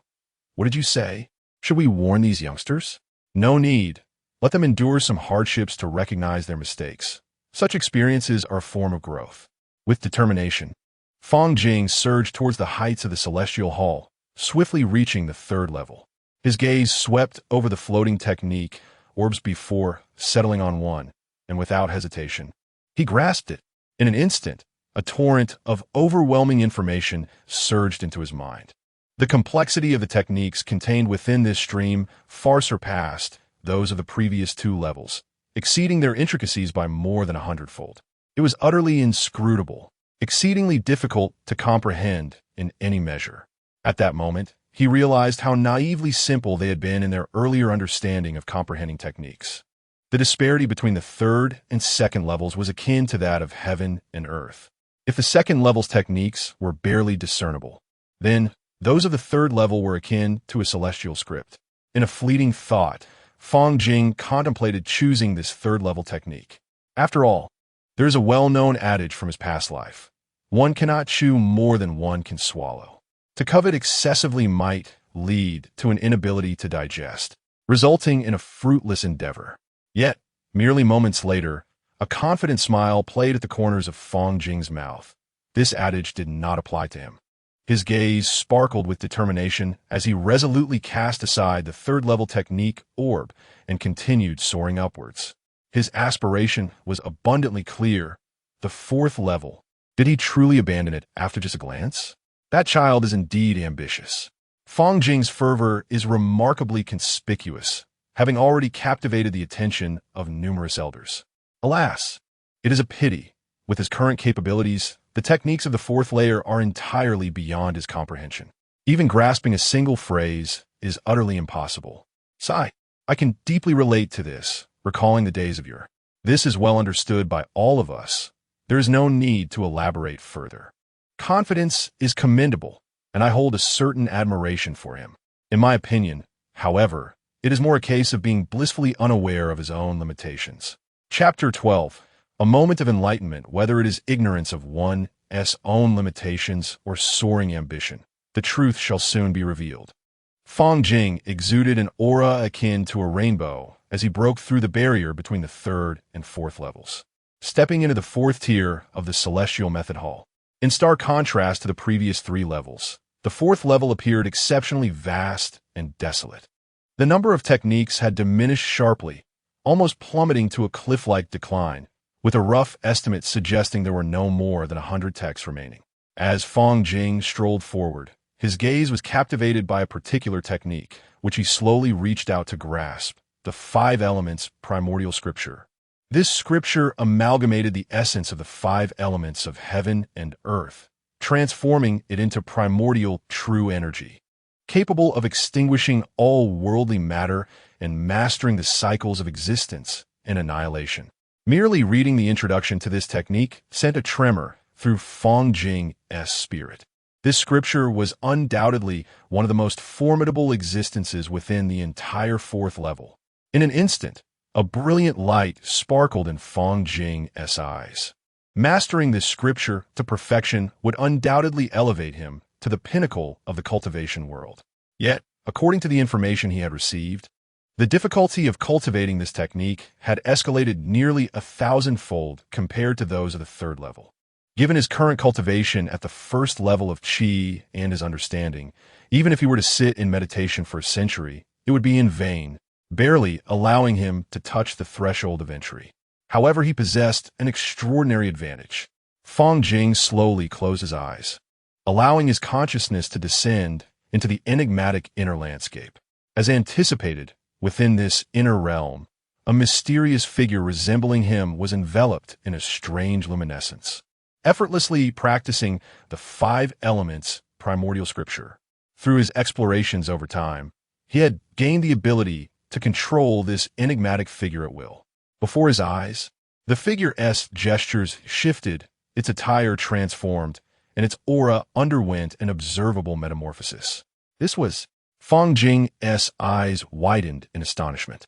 At that moment, the mysterious figure radiated an astonishing pressure, not merely a change in aura, but a qualitative leap in its realm, exuding an overwhelming dominance that seemed to gaze down upon all living beings.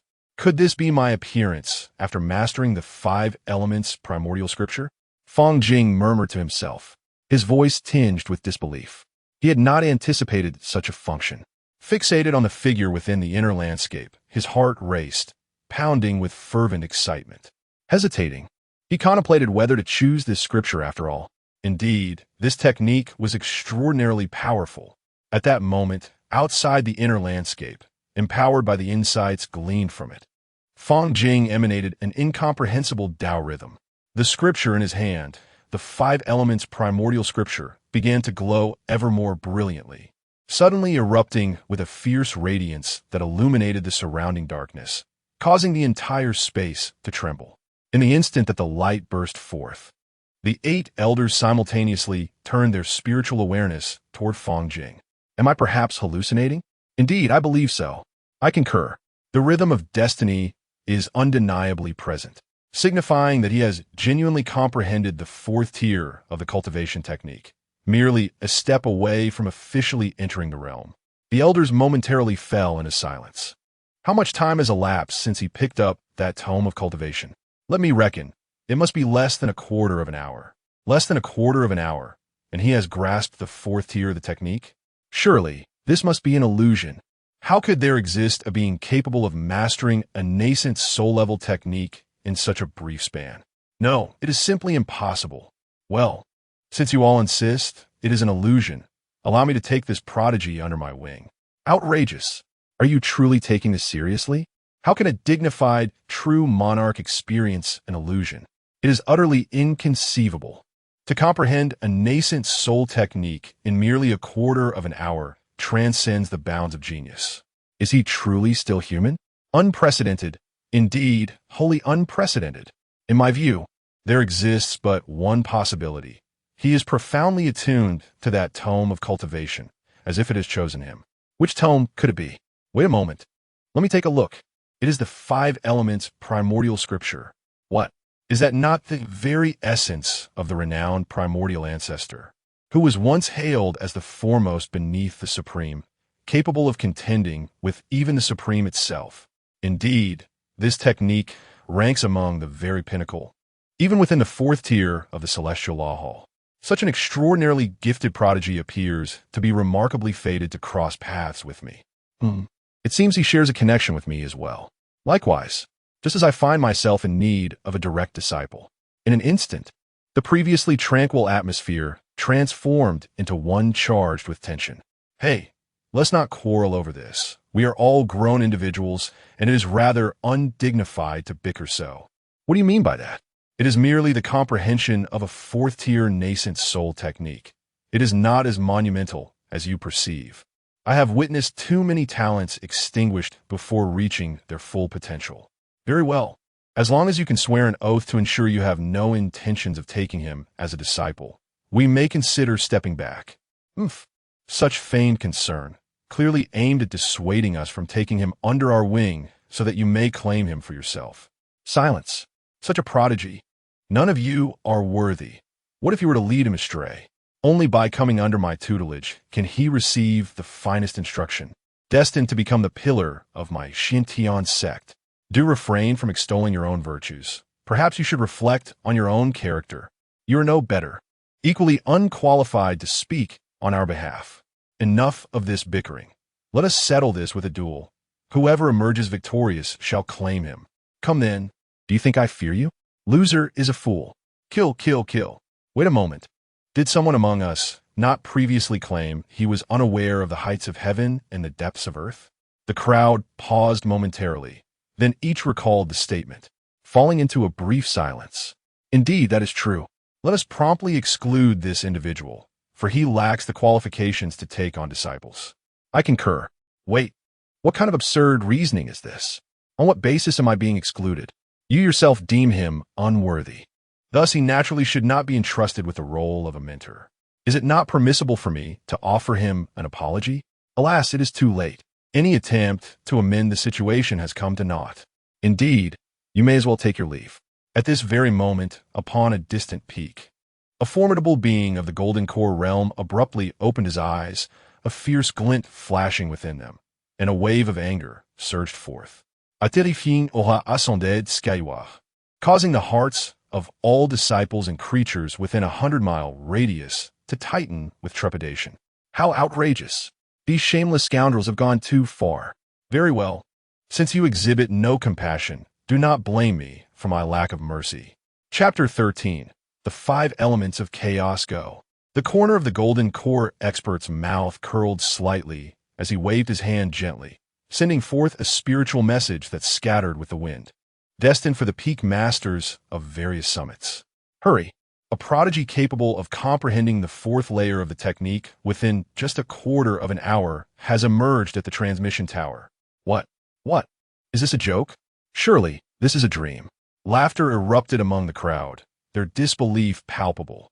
Yet, despite their words, several peak masters discreetly sent a portion of their consciousness toward the transmission tower. What if this news were true?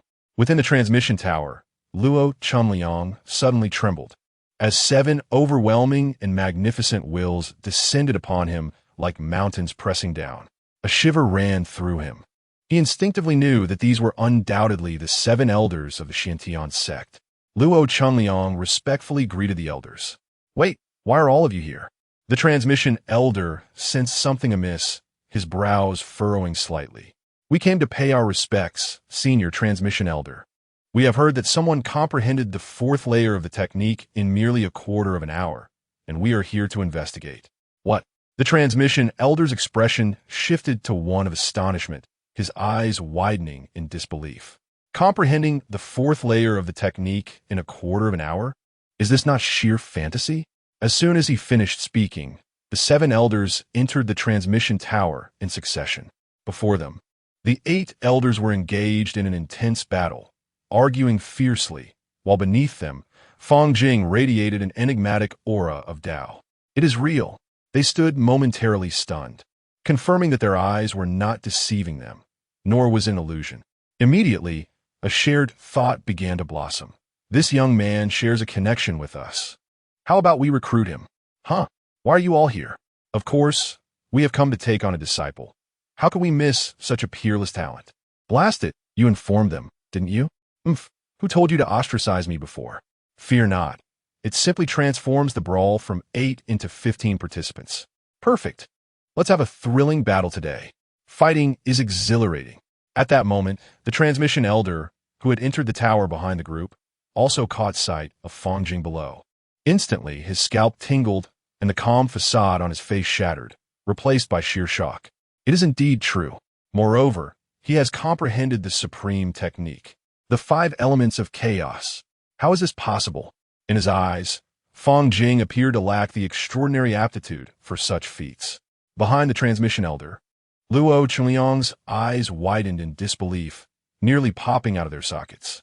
His astonishment was not solely due to Fang Jing's ability to grasp the nascent soul technique, but also because of the seemingly amicable yet fiercely competitive atmosphere among the 15 elders below. Bear in mind, these 15 elders nearly constituted half of the total number of elders in the Xiantian sect. Luo Chunliang, the transmission elder, suddenly called out. "Present." Luo Chunliang jolted, hastily responding. "Tell me, what is his name?" The venerable elder fixed his gaze upon Fang Jing, his eyes brimming with inquisitiveness. In that fleeting moment, the 15 elders, who had been embroiled in a cacophony of dispute, synchronously ceased their quarrels. They turned towards Luo Chunliang, their collective attention converging upon him. "Pray, enlighten us," they urged. Under the scrutiny of these 16 formidable beings, Luo Chunliang felt an immense weight descend upon his heart, rendering him nearly breathless with anxiety. "As far as I am aware, his name is Fang Jing, a dual spiritual root hailing from the Qi Kingdom, initiated into our ranks by senior brother Luo Qing. Furthermore, senior brother Luo Qing has indicated that he has received top marks in both the gathering spirit and refining essence stages. That constitutes the entirety of my knowledge." Fang Jing, a splendid name. It appears his comprehension is indeed extraordinary, a rare gem among talents, a truly remarkable prospect. Suddenly, one elder, as if struck by a revelation, pointed a finger at Fang Jing. Instantly, all eyes converged upon him. Fang Jing gradually opened his eyes, a glimmer of brilliance flashing within.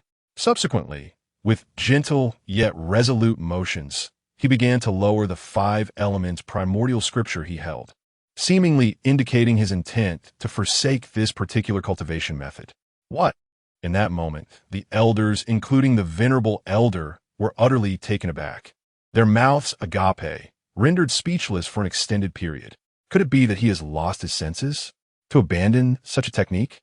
This is undeniably a foundational method for the nascent soul. It defies comprehension. Could it be that this scripture does not resonate with him? This is indeed a nascent soul technique. Quick, there remains time. We must not allow this youth to relinquish the 5 elements primordial scripture. However, the venerable elder swiftly interposed himself, a hand firmly positioned before the assembly. At this critical juncture within the celestial law hall, even the elders could not casually interfere. The elder's countenance was stern, his tone unwavering. "What? Venerable elder, please step aside. Predecessor, do not be so obstinate." This is a matter that concerns the future of our sect. Predecessor, this child is destined to become a pillar of the Xiantian sect. How can we permit him to abandon such a precious technique? Absolutely not. The venerable elder snorted coldly, his expression as dark as the depths of water. Unless the sect leader himself intervenes, I will not yield.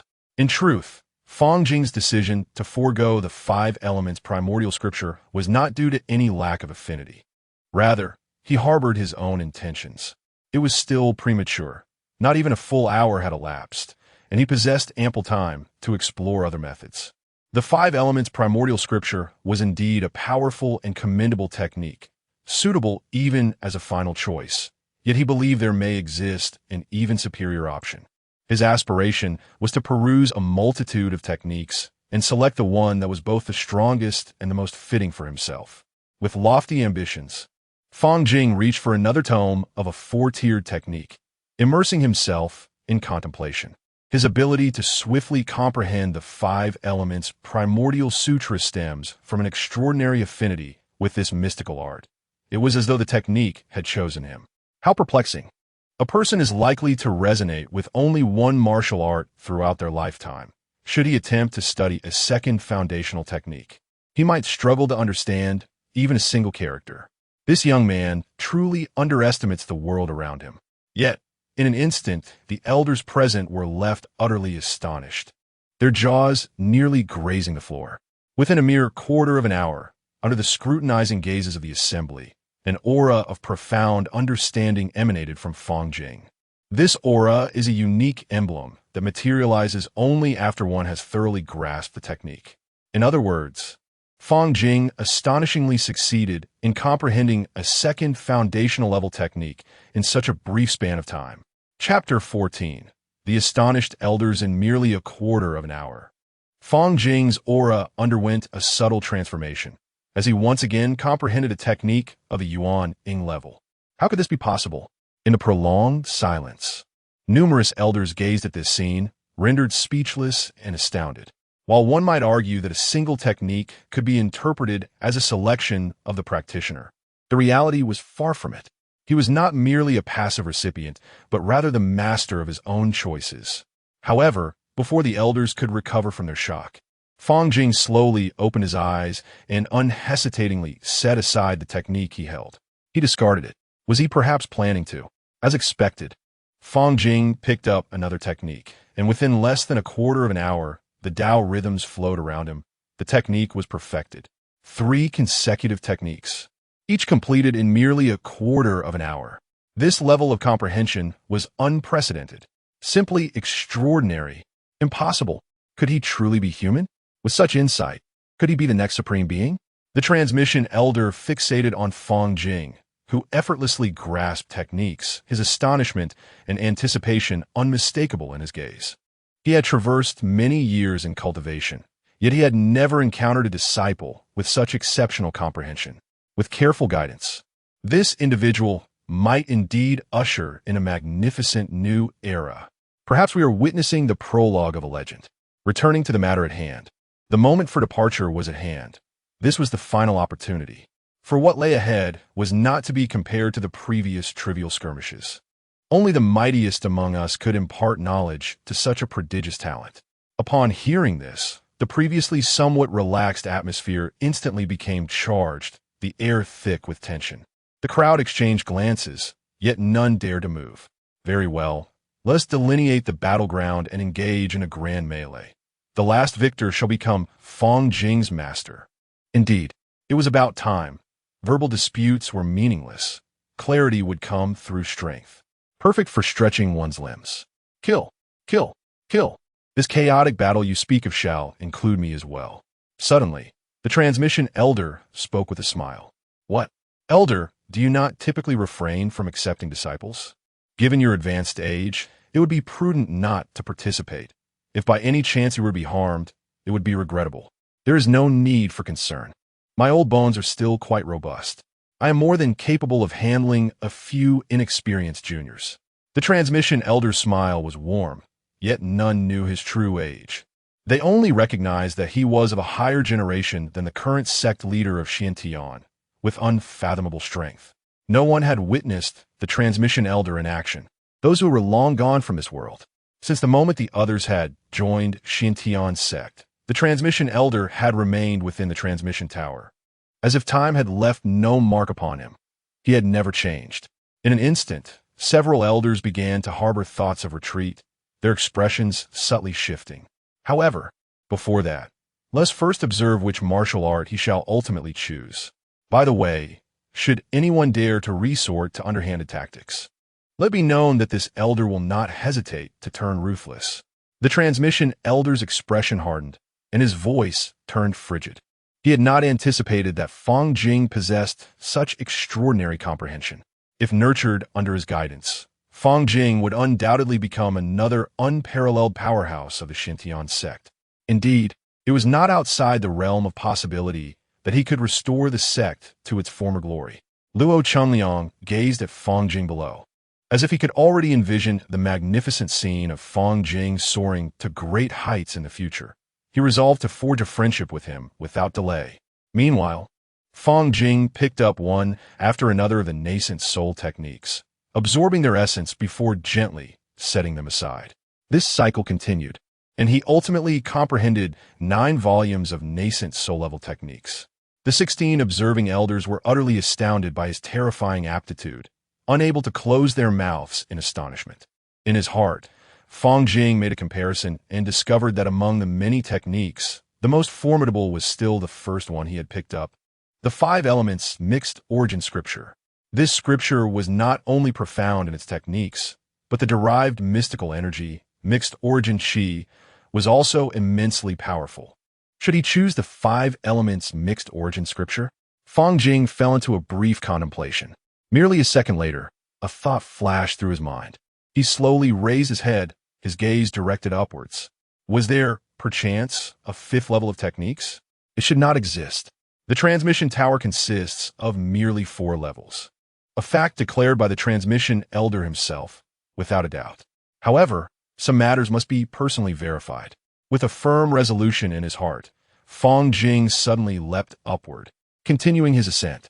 Wait, is he truly intending to go higher? Such youthful exuberance. He is not satisfied with merely the techniques of the 4th level. Alas, the transmission tower comprises only 4 levels. His actions would be in vain. How could supreme-level, sect-defining techniques possibly reside within the transmission tower? The 5 elements mixed origin scripture is already one of the most powerful techniques within the tower. The transmission elder stood to the side, his eyes flickering with uncertainty. As the transmission elder, no one knew the transmission tower better than he. The tower contains only 4 levels, and it is impossible for supreme-level techniques to exist within. He was acutely aware of this fact. Fang Jing's continued ascent would ultimately yield nothing but disappointment. As Fang Jing ascended, suddenly, with a resounding thud, he felt as though he had collided with an invisible wall, unable to advance any further. It seemed that the 4th level of the transmission tower indeed represented the pinnacle, with no 5th level existing. The expectation in Fang Jing's heart swiftly dissipated, and a hint of disappointment flickered across his face. Nevertheless, the techniques of the 4th level were already far more powerful than he could have imagined, and he felt content. Fang Jing secretly pondered. Let it be the 5 elements mixed origin scripture. Just as he prepared to depart, he inadvertently caught sight of a faintly glowing technique orb suspended at the very top of the transmission tower, standing apart from the others. An intense curiosity surged within him as he reached out to grasp the technique orb. In that instant, a mysterious message flooded into his mind. It is a technique without a name? Fang Jing was both astonished and intrigued, for it was his first encounter with such an extraordinary martial technique. It turned out that within the Tower of Transmission, there lay hidden an unnamed method. Without hesitation, Fang Jing immersed himself in his inner realm, observing as the enigmatic figure gradually manifested this unnamed technique.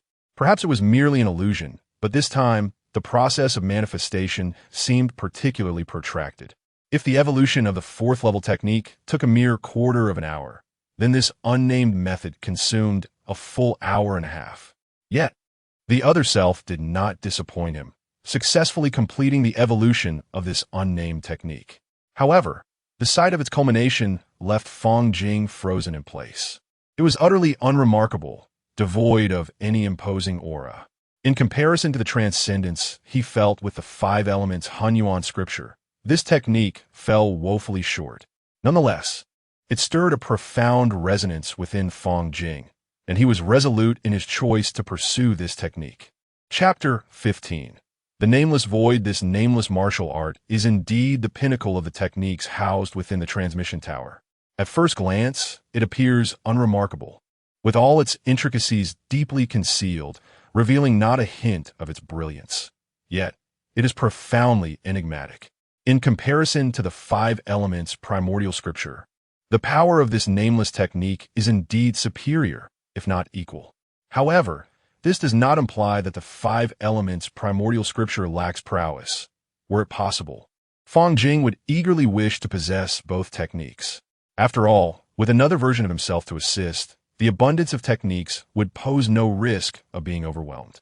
Yet, reality demands he choose one.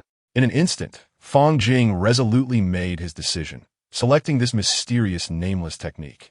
He took a deep breath to calm his racing heart, then began to diligently practice this nameless art, mirroring the method of the enigmatic figure he had witnessed. Before long, he began to grasp its essence. Simultaneously, the name of this nameless technique slowly emerged in his mind. The Grand Void Scripture. Outside, the observing elders watched in astonishment as Fang Jing successfully comprehended yet another fourth-tier technique. Although they were still shocked, a sense of familiarity began to wash over them. At that moment, their curiosity piqued. They were eager to discover which technique Fang Jing would ultimately choose from among the plethora available. After all, this choice would greatly influence the impending disciple competition, and every elder aspired to recruit this exceptionally gifted disciple. Has he made his choice? Indeed, but what technique is that? Let me see. It's inscrutable. No, it seems to lack a name. That cannot be. How can a true monarch fail to discern the name of a technique? Just how inept can one be? I dare you to try. Indeed, the crowd turned their gaze towards the elder in charge of transmissions. One elder respectfully inquired, "Elder transmission, do you know the rank of the technique Fang Jing is practicing?" The elder's gaze was icy as he fixated on the technique in Fang Jing's hands, his brow furrowing increasingly. He was inwardly astonished that, despite his status and cultivation as an elder of transmission, he could not see through this technique. Moreover, when had such a technique ever existed within the transmission tower? As the elder, he had no recollection of it. After considerable reflection, only one possibility emerged. This technique must have been stored long before he ascended to the position of elder. Could it be an ancient art from the founding of the transmission tower? Just as the elder was lost in contemplation, the technique in Fang Jing's hands suddenly erupted with an unprecedented brilliance. The radiance was blinding, as if it intended to illuminate the entirety of the transmission tower. Concurrently, the space began to tremble. No, the entire transmission tower was violently shaking, as if on the verge of collapse. In an instant, those below who were absorbed in their comprehension of techniques were jolted from their thoughts, collectively voicing their dismay. What is happening? The transmission tower is shaking? Is the space collapsing? Quickly, let's stabilize the transmission tower, or it will shatter. In an instant, the 16 elders, who had previously been at odds over the competition for disciples, now exhibited an extraordinary unity as they unleashed their powers. With their formidable abilities, they stabilized the Dharma Tower, which at last ceased its trembling. What was transpiring? This was the first occurrence of such a phenomenon in a millennium. The heart and mind of the Dharma elder were equally shaken. Could it be that all of this was due to the technique held by Fang Jing? Was the profound essence of this technique so potent that even the Dharma Tower could not withstand it? Yet how could this be? The Dharma Tower had always accommodated hundreds of foundational techniques. Yet now it could not contain a single nameless one. At that moment, Fang Jing had already entered an intense phase of cultivation, nearing the final step to mastering the Void Sutra. He murmured to himself, "Vast and boundless. The void sits in forgetfulness. All things become one." Finally, in a flash of inspiration, Fang Jing successfully grasped the Void Sutra, completing the entire process in merely half an hour. Just as he achieved this milestone, the technique's luminous sphere in his hand quietly vanished from the Dharma Tower, merging into his palm. This signified that from this moment onward, the Void Sutra wholly belonged to Fang Jing. Witnessing this scene, the elders outside were left agape. The technique had vanished. At that very instant, the Dharma Tower radiated with an extraordinary brilliance, a dazzling beam of light shooting skyward, illuminating half the heavens. Its splendor akin to a grand celebration. What could this phenomenon be? The sudden transformation of the Dharma Tower instantly captivated the attention of all the great cultivators within Xiantian's sect. These formidable individuals, often engrossed in solitary cultivation or deep research, now turned their focus toward the direction of the Dharma Tower. Had a significant event truly unfolded? Could the rumors they had heard be accurate? Was there genuinely a prodigy capable of comprehending foundational techniques within a mere quarter of an hour?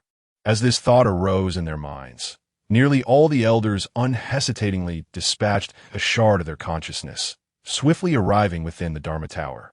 Upon witnessing Fang Jing successfully attain the 4th level of the technique, their hearts were filled with astonishment. It was true. This level of comprehension was simply extraordinary. This young man was destined to be connected with us. In that moment, the gaze of all the elders who had come to this place turned fervently toward Fang Jing. Such exceptional talent foretold a future of limitless potential. If he could be taken as a disciple, the prospects were unimaginable.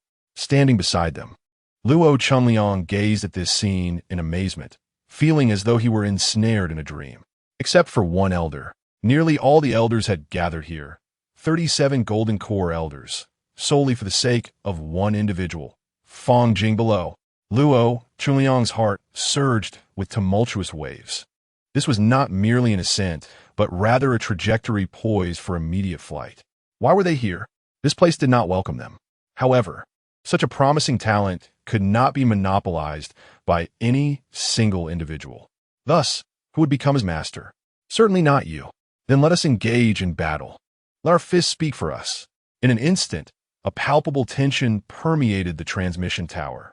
The onlooker, Luo Chunliang, felt a prickling unease, a compelling urge to flee the tower surging within him. If such formidable beings were to engage in a chaotic melee, would the Xiantian sect not be thrown into turmoil? Moments earlier, in a nearby pavilion, 2 individuals were engrossed in a game of chess, one playing with black pieces, the other with white. The player with the black pieces held a distinct advantage. It seems this round is once again mine, the black player remarked with a grin. The white player remained silent, lips pressed together, lost in contemplation of the board. Suddenly, the transmission tower erupted with a beam of light, illuminating half the sky. Chapter 16.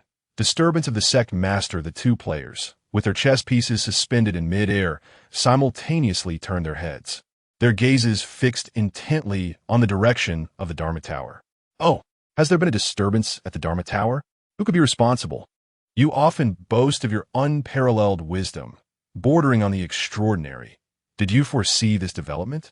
The player with the black pieces narrowed his eyes slightly, a flicker of interest crossing his face. A variable, indeed. Quite intriguing. I did not expect such a turning point at this moment. So, shall you venture forth to investigate? Or shall I? If we allow this to fester, once those elders commence their conflict, it is likely to upheave the entire Zhendian. Naturally, I shall go. This game is mine to win. The player with the black pieces gazed at the empty space opposite him, unperturbed, merely shaking his head gently and murmuring, still so unwilling to concede. At best, it is merely a stalemate. On the other side, over 30 elders formed a circle, the atmosphere charged with tension. Well then, it has been decided. The location shall be that desolate land outside Zhendian. Agreed. The one who triumphs in the end shall be the master of Fang Jing. The rules established, the assembly prepared to withdraw their intentions, ready to commence a cataclysmic duel of magic. At that moment, a terrifying and unique consciousness descended upon them. The instant this consciousness manifested, even the usually venerable elders were taken aback, their expressions shifting dramatically, filled with shock and reverence. Salutations, Sect Master. The arrival was none other than a fragment of the Xuantiangong Sect Master as consciousness, clad in flowing robes that danced with the wind. He emanated an aura of authority that dared not be gazed upon directly. Luo Chunliang stared in horror at the Sect Master, his legs giving way as he collapsed to the ground, his head bowed low, too intimidated to meet the Sect Master's gaze. He had never anticipated that a mere selection of new disciples could stir the Sect Master to such an extent. The Sect Master first cast his gaze downward, resting upon Fang Jing, his eyes flickering momentarily as if he had instantly discerned something profound. He then slowly raised his head, his gaze sweeping over the 30-plus elders. His voice deep yet imbued with an undeniable authority. Indeed, it is quite the commotion. Had I arrived a moment later, were you planning to turn my Xuantiangong entirely upside down? Having said this, his penetrating gaze scanned the gathered elders. And then he continued at a measured pace. This disciple shall be arranged by me from henceforth. You shall not interfere. Do any of you have objections? Who would dare oppose you, Sect Master? Alas, what a pity. The elders gently shook their heads, sighing in resignation, their eyes betraying a hint of unwillingness. Yet they could only comply. As soon as his words fell, they successively withdrew their consciousness. After all, a command from the Sect Master must be obeyed. However, not all were compliant. The Elder of Transmission stared intently at the Sect Master's fragment of consciousness, his gaze scrutinizing, his tone laced with nostalgia. Is it possible that the little rascal of yesteryears has grown to such heights now? Very well, this child shall be entrusted to you, which is certainly preferable to handing him over to those impetuous young ones. This is indeed a rare and promising talent. Who knows? He might truly lead the Xintian sect back to its former glory. You must cultivate him diligently. Otherwise, do not blame me for being unkind when the time comes. Having said this, the elder in charge of imparting teachings withdrew his thoughts. The Xintian sect leader's presence lingered, not for long. He merely cast a profound gaze upon Fang Jing before vanishing, leaving behind an enveloping silence. Only Luo Chunliang remained in place. He pressed his hand tightly against his wildly racing heart, gasping for breath. What had just transpired was no mere illusion. He had indeed encountered the exalted leader of the Xintian sect. He turned his gaze towards Fang Jing, realizing that all of this was due to this young man. 6 hours slipped by in the blink of an eye. Fang Jing slowly opened his eyes. His spirit, once immersed in the Tower of Teachings, returned to his physical form, and a glimmer akin to a cold star flickered in his eyes. The selection of techniques in the Immortal Techniques Hall had finally come to a close. He had successfully breached the gates of the Taishu Sutra, truly stepping into the realm of cultivators. Damn it! A voice filled with unwillingness and indignation escaped Yang Yan's lips as she bit her lower lip, her face slightly contorted with anger. In the end, she had only managed to select a second-tier technique. Me too. Lu Quan furrowed his brow, letting out a heavy sigh. Your Highness, what about you? I barely grasped a third-tier technique, Qi Shaoxian replied, his complexion pale as paper, beads of sweat dotting his forehead, a testament to his exhaustion and weakness from mental overexertion. Sister, how about you? With a slight smile, Qi Qilan raised 3 slender fingers, her expression radiant. She too had comprehended a third-tier technique, yet her complexion was rosy, starkly contrasting with her brother's disheveled state. Fang Jing, which tier of technique did you comprehend?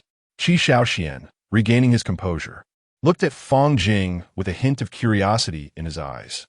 4th tier, Fang Jing replied with an air of calmness, his voice steady. Humph. Yang Yin could not help but let out a cold laugh. If you're going to lie, at least have the decency to prepare a draft. Even if you wish to show off, you shouldn't fabricate such an absurd tale. In an instant, except for Qi Qilan, all present wore expressions of disbelief. They had not failed to attempt comprehending 4th-tier techniques. Precisely because of this, they understood the daunting difficulty, a realm unattainable by ordinary individuals. Impossible to comprehend. Qi Shaoxian also frowned slightly, a flicker of skepticism crossing his eyes, surprised to find Fang Jing to be a person enamored with vanity. Yet Fang Jing remained composed. Showing no inclination to argue, for there was no need to waste words on such individuals.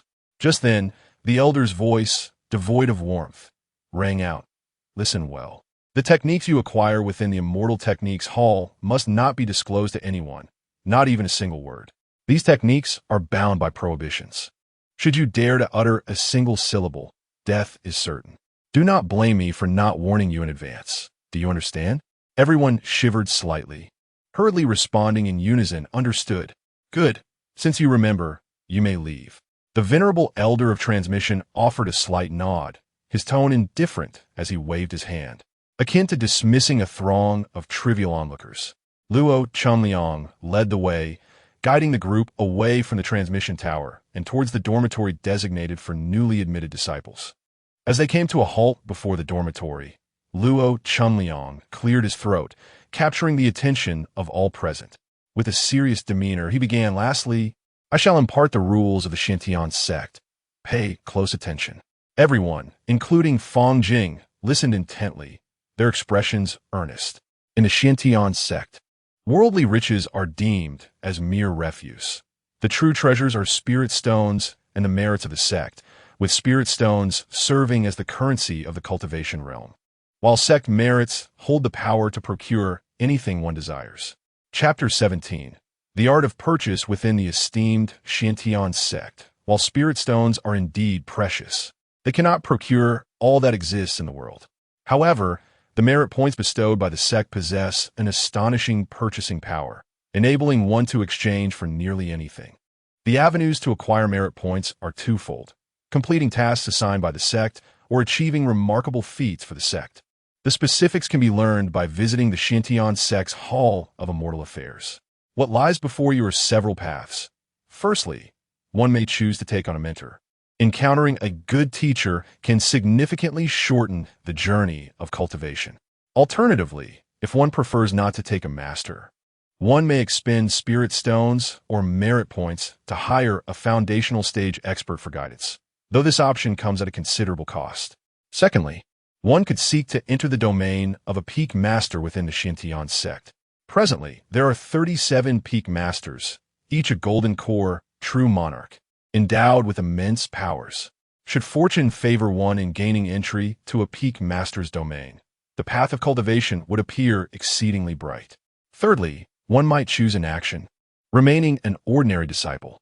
However, this path would render the prospect of breaking through to the foundational stage nearly impossible. Having laid out these options, the choice of your future is yours to make. Will you resign yourself to a life of mediocrity, or will you strive for greatness with fervor? Having arrived at such a prestigious sect as Xintian, to languish in idleness would be a disservice to oneself. With that, the assembly was dismissed, leaving only Fang Jing, the unparalleled genius who had comprehended 4 layers of the technique. Fang Jing, this is for you. Luo Chunliang handed him an item, which contained knowledge about the Xintian sect and details about the 37 peak masters, surely aiding his swift entry into the sect. Fang Jing's eyes flickered with curiosity as he gazed at Luo Chunliang, unsure why he was being singled out for such a generous gift. Fang Jing, your ability to comprehend 4 layers of the technique foretells a promising future. I merely seek to cultivate a connection with a future luminary. Luo Chunliang remarked with a light smile, the previous scene still vivid in his mind. He was certain Fang Jing would become extraordinary in the days to come. It was merely a preemptive investment on his part. So was Luo Chunliang possessed such foresight. Fang Jing said little in response, accepting the storage bag and the tome detailing the sect's influence without further ado. If you encounter peril outside the sect, do not hesitate to seek me out. Luo Chunliang spoke in a gentle tone. I will stand on your behalf. With those words, he turned and departed. Fang Jing watched his retreating figure for a moment before returning to his own quarters. Upon entering his room, Fang Jing commenced his practice of the Tai Su Jing. He recognized this technique as the most formidable in the transmission tower. After merely a brief period of meditation, he could distinctly feel a surge of warmth coursing through his body, his muscles and bones exulting under the tempering of this newfound power. He sensed his physical form undeniably growing stronger. As the days swiftly passed, Fang Jing halted his cultivation and fell into contemplation. the item gifted by Luo Chunliang, containing the intricacies of the Xiantian sect's influence, had been thoroughly examined and understood. The aforementioned details meticulously enumerate the myriad considerations that new disciples must heed, ranging from the precise application of merit points to the common misconceptions and pitfalls encountered by novices, leaving no stone unturned. It appears that becoming a disciple under the peak master is undoubtedly the most prudent choice, murmured Fang Jing softly. Once admitted into the peak master's sanctuary, not only would he receive guidance from esteemed mentors at any moment, but also enjoy the formidable protection of the golden elixir true monarch, ensuring a significantly smoother path in his cultivation journey. However, the criteria for discipleship set by the peak masters of the Xiantian sect are exceedingly stringent. Those lacking in innate talent are utterly disregarded, with possessing a single spiritual root being merely the most fundamental threshold. Alas, Fang Jing is but a dual spiritual root. The prospect of gaining entry into the peak master's domain seems daunting indeed. Unbeknownst to Fang Jing, mere moments ago, nearly all the peak masters and elders had already begun clandestine preparations for a fierce competition to vie for this prodigious cultivator. Yet, pondering such matters is futile. It is far more prudent to focus on enhancing his cultivation realm, Fang Jing resolved. To apprentice under the peak master, one must attain at least the mid-stage of qi refinement, as the early stage is hardly worthy of attention. 2 weeks later, Fang Jing successfully broke through to the second layer of qi refinement, achieving the swiftest progress among the newly initiated disciples. The others were still barely consolidating their first layer of qi refinement, though he possessed a dual spiritual root, rendering his absorption of spiritual energy inferior to that of a single root. The profound text Tai Su Jing was sufficient to outshine all, unmatched by any. Had he not aimed to fortify his realm more securely, he might have already attempted to breach the third layer of qi refinement. Furthermore, he discovered that Tai Su Jing inherently possessed the ability to suppress spiritual energy. As long as he harbored such intent, no one could discern his true cultivation level. After stabilizing his second layer of qi refinement, Fang Jing paused his practice and proceeded to the Hall of Arts. Having transcended the second layer of qi refinement, he was now able to wield spells. Along the path of cultivation, there exist numerous ancillary professions, such as talismans, alchemy, artifacts, and puppetry, all considered legitimate paths of cultivation. Alongside the dubious and widely condemned demonic arts, Tai Su Jing is not devoid of innate spells and supernatural abilities. He merely remains far from comprehending them. Thus, he sought refuge in the Hall of Arts to acquire spells, aiming to augment his strength. Newly initiated disciples are granted 10 merit points, after which they must earnestly work to replenish this merit. The merit required for second-tier spells typically ranges into 2 or 3 digits. His gaze wandered across the extensive array of spell catalogs, and the only spells within his reach were first-tier spells, or perhaps those neglected incomplete spells. Incomplete spells, deemed nearly valueless for cultivation, are priced exceedingly low as they hold little utility. His figure weaved through the rows of shelves, and after a prolonged selection process, 3 spells finally captured his attention. The first was the first-tier fireball spell, capable of conjuring a blazing fireball to deliver a swift strike against adversaries. The second was the first-tier golden light spell, which could envelop him in a radiant golden aura, not only defending against attacks, but also augmenting his strength. Lastly, the incomplete second-tier spell, soul-devouring phantom fire spell. With merely 6 merit points expended, Fang Jing successfully acquired it. It is important to note that the complete soul-eating fire of the underworld is regarded as a superior spell among second-tier incantations, possessing immense value, requiring at least 600 merit points for redemption. Fang Jing's choice of this incomplete technique was not a mere impulsive decision, nor was it made without forethought. He harbored a bold hypothesis, eager to validate a particular notion. The enigmatic presence within him had previously demonstrated the ability to deduce martial arts, effortlessly even with 4-tier techniques. The question arose, did this deducing capability extend to spells as well? If so, he would undoubtedly reap significant rewards. With this thought in mind, Fang Jing took his 2 first-tier techniques and 1 incomplete second-tier technique back to his dormitory. At that moment, outside the new disciples' dormitory, it appeared that 2 factions were confronting each other, their atmosphere charged with tension and hostility. Chapter 18. The 5th layer of Qi cultivation. 2 groups stood in a tense standoff, the atmosphere crackling with anticipation, as if a fierce battle were about to erupt at any moment. Yet, the combatants were merely a collection of 10-year-old children, hailing from different nations. Their youthful faces bore a ferocity that belied their tender age, and they appeared ready to engage in a violent confrontation. The root of their animosity, no doubt, lay in the long-standing grievances between their countries. The rules of their sect did not prohibit disciples from engaging in combat. After all, Fang Jing cast a fleeting glance at the scene before him and then turned to leave. Even if a life were to be lost, it had no bearing on him. At that moment, a singular thought occupied his mind. He must hasten to validate the conjecture that had taken root within him. Upon returning to his quarters, Fang Jing eagerly retrieved the first-tier spellbook detailing the fireball technique. He inhaled deeply, gradually closing his eyes as his consciousness descended into a mysterious inner realm.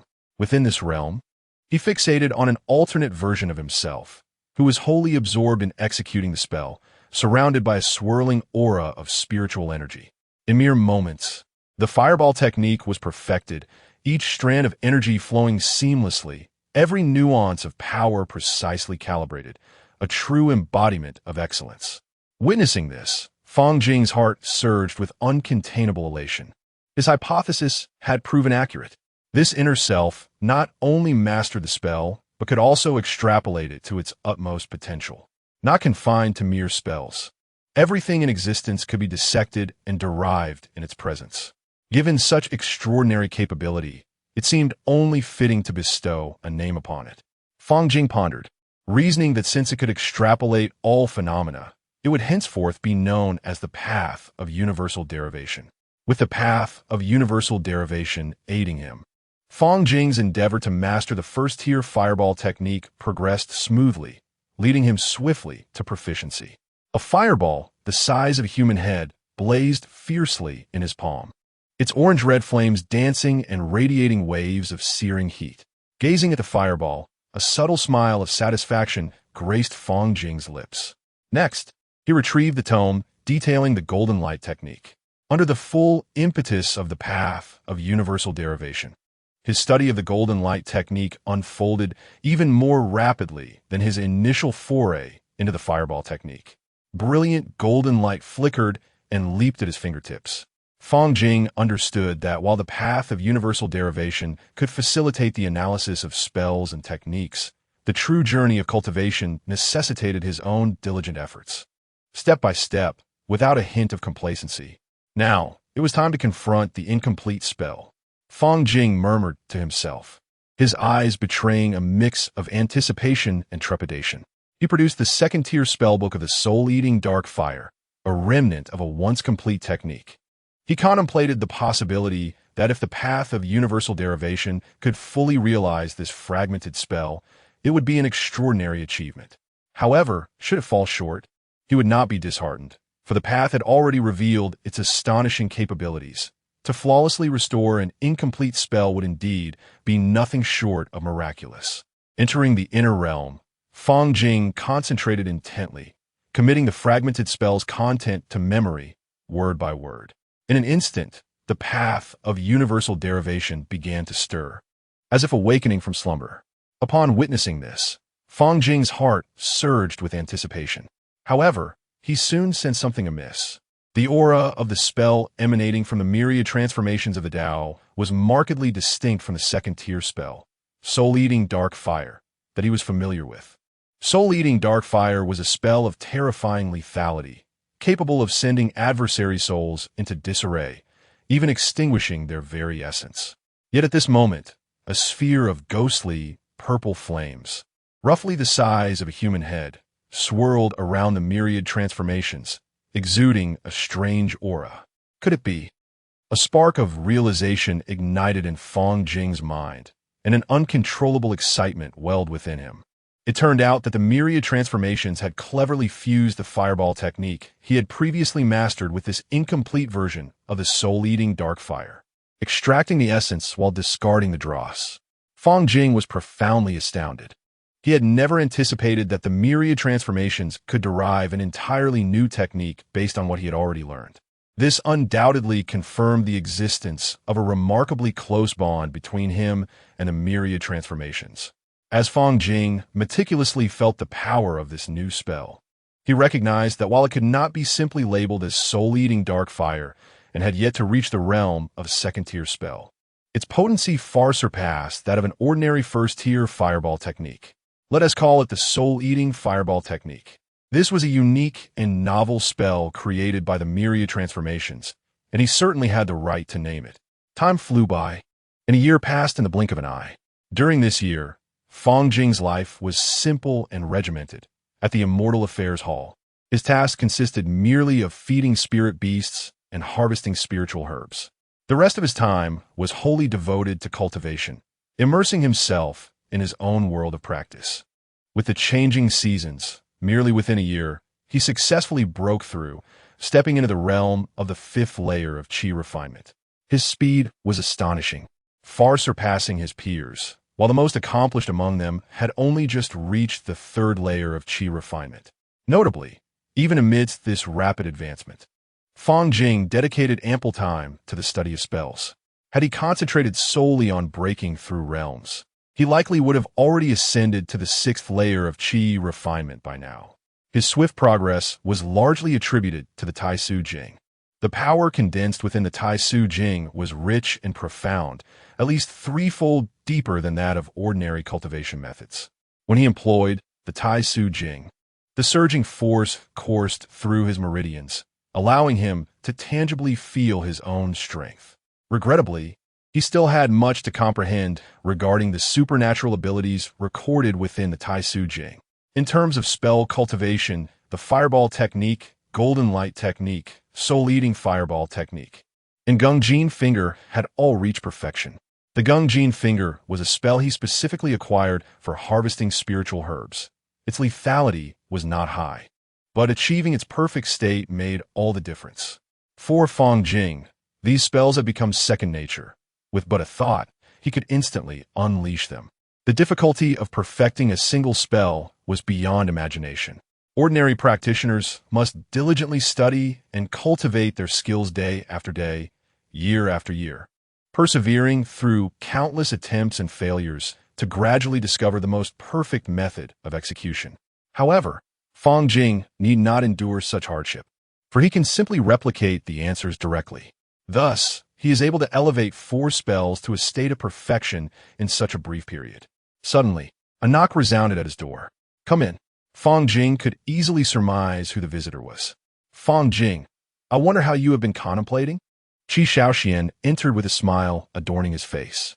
Chapter 19. Zhou Wenyuan mentioned the matter of inviting Fang Jing to join the Qi faction, which was the 4th invitation he extended. The previous attempts had all been declined by Fang Jing. Cultivating in solitude is hardly a sustainable path. Without the aid of resources, one struggles to become a top-tier practitioner. Joining the Qi faction would allow us to assist one another on the grand road toward excellence, Qi Shaoxian urged. Within the sect, merely utilizing spirit stones could significantly accelerate one's cultivation speed.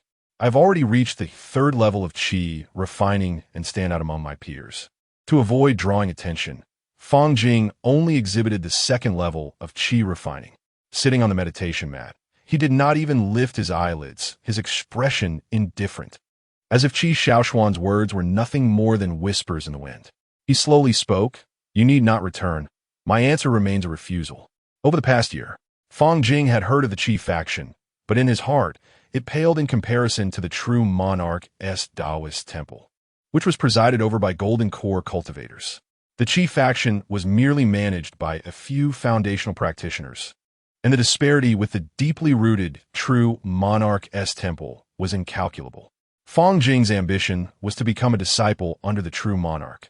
Thus, joining the Qi faction would only create unnecessary distractions.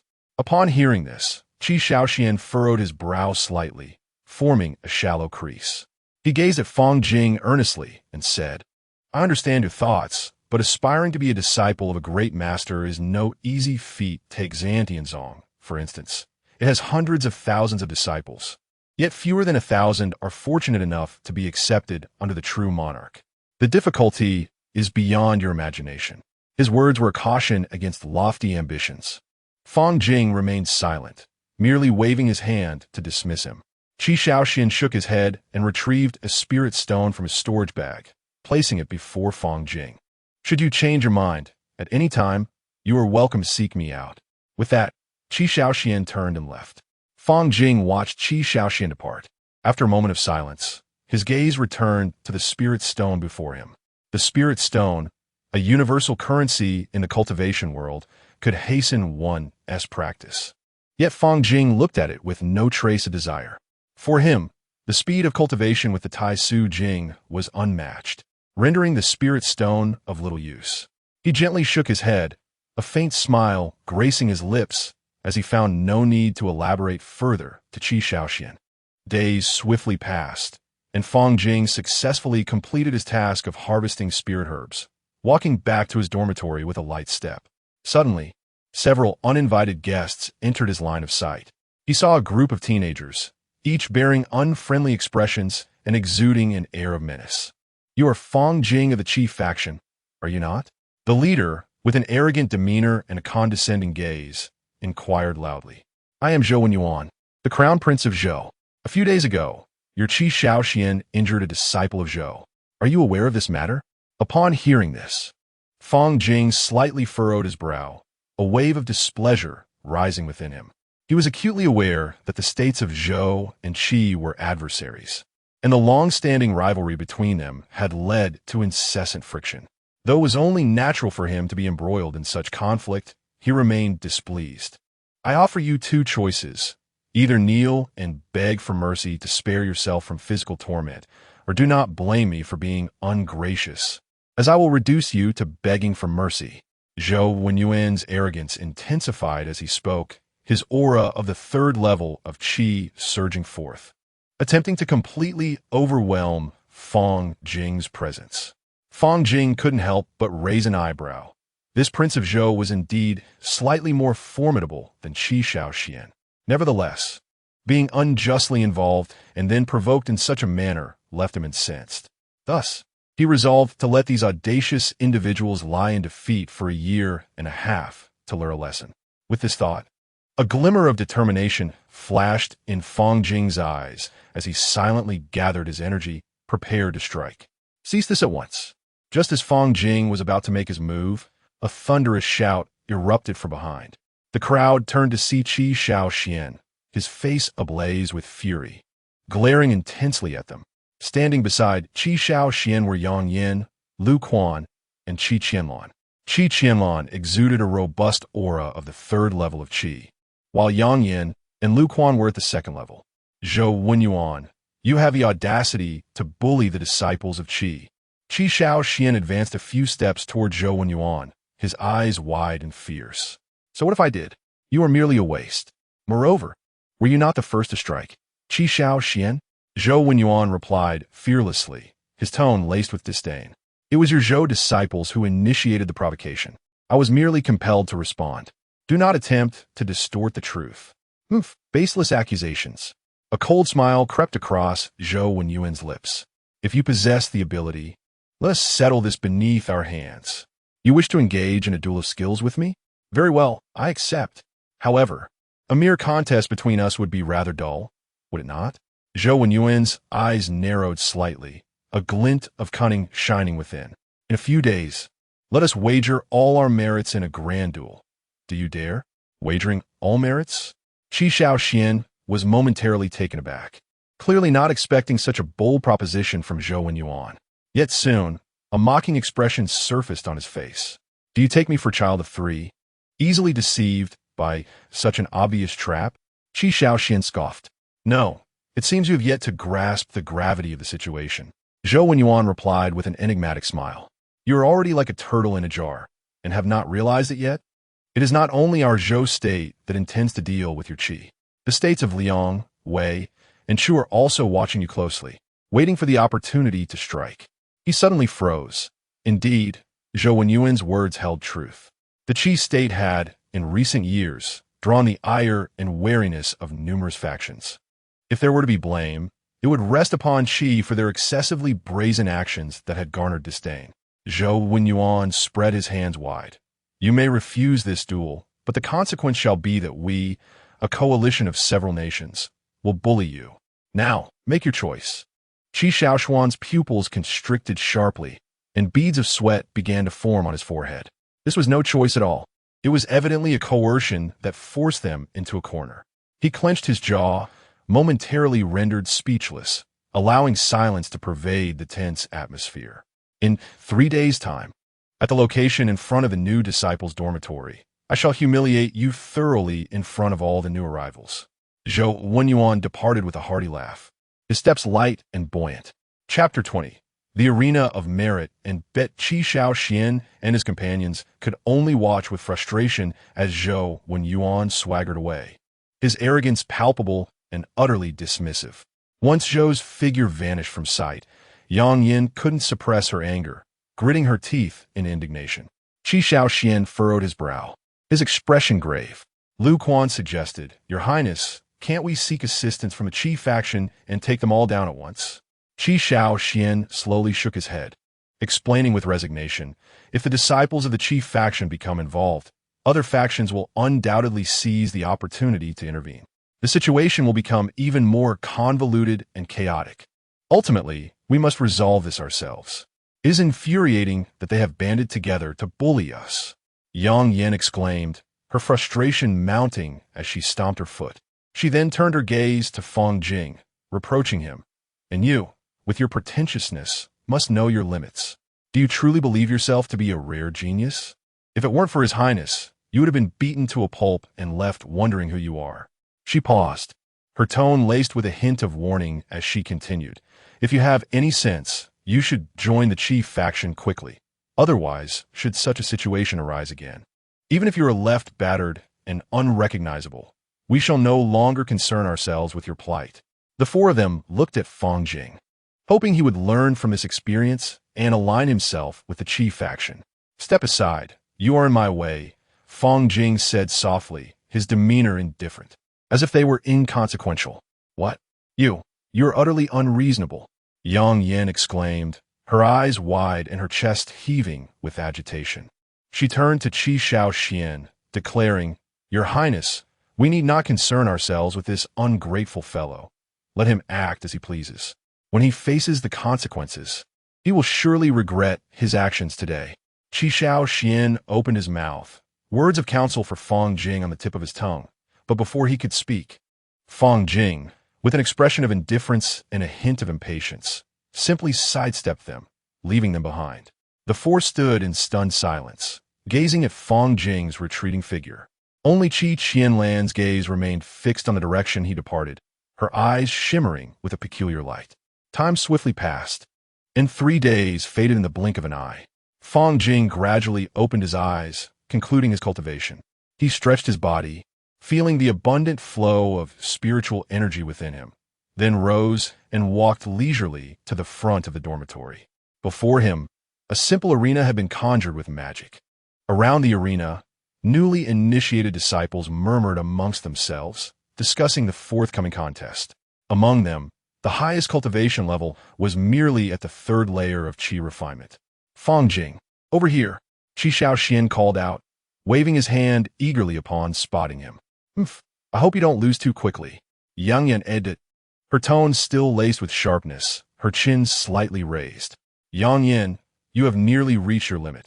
We must stand shoulder to shoulder in the upcoming battle. Lu Quan remarked from the side. After all, he is not particularly imposing, yet remains so arrogant.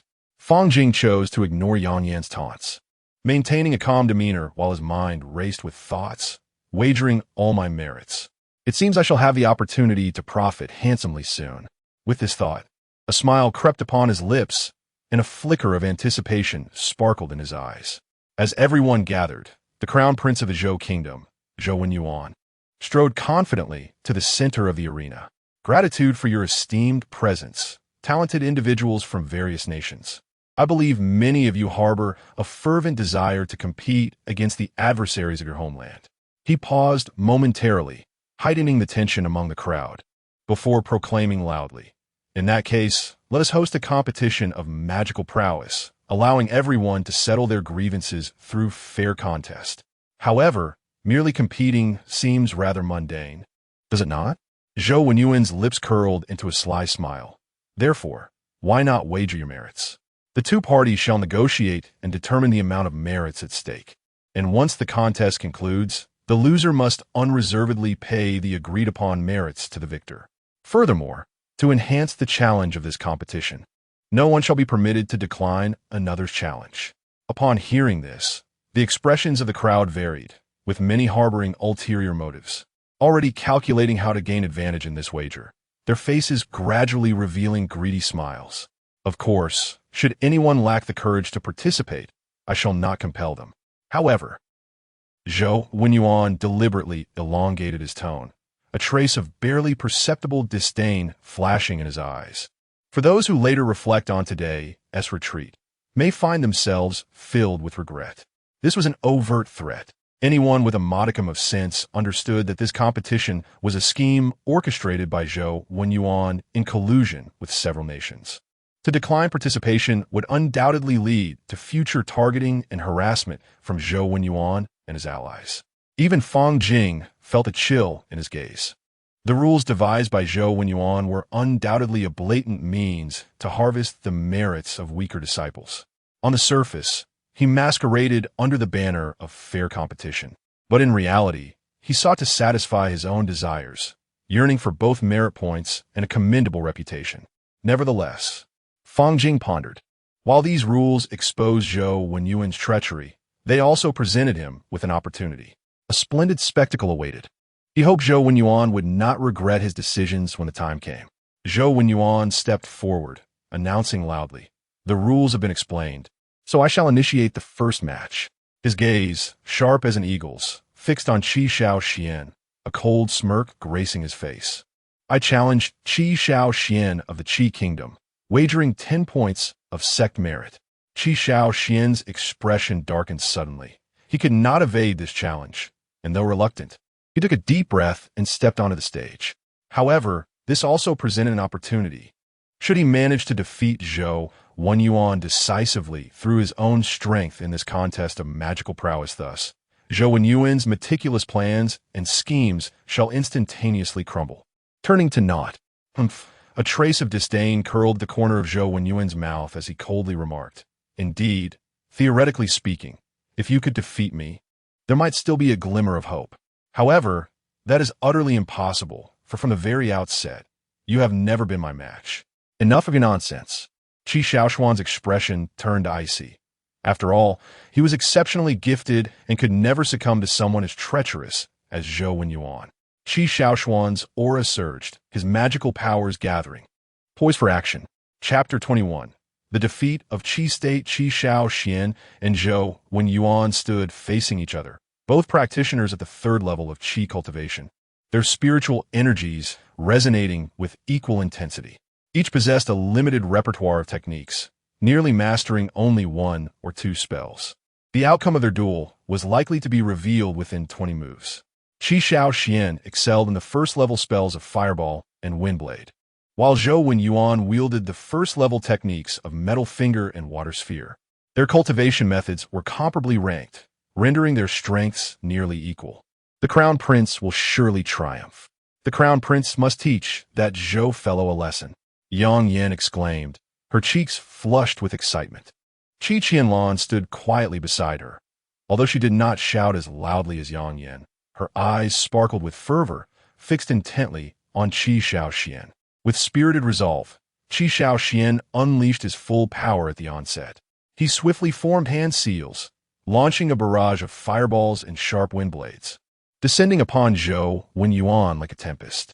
Under this fierce assault, Zhou Wenyuan was forced to evade, appearing quite flustered as he ducked and dodged. Yes, just like that. The Crown Prince is invincible. Yang Yin cheered, her voice hoarse from excitement. Go, go. Qi Qianlan silently encouraged. her gentle thoughts drowned out by the surrounding clamor. Yet her gaze remained resolute. Her brother would not falter. Qi Shaoxian is destined to lose.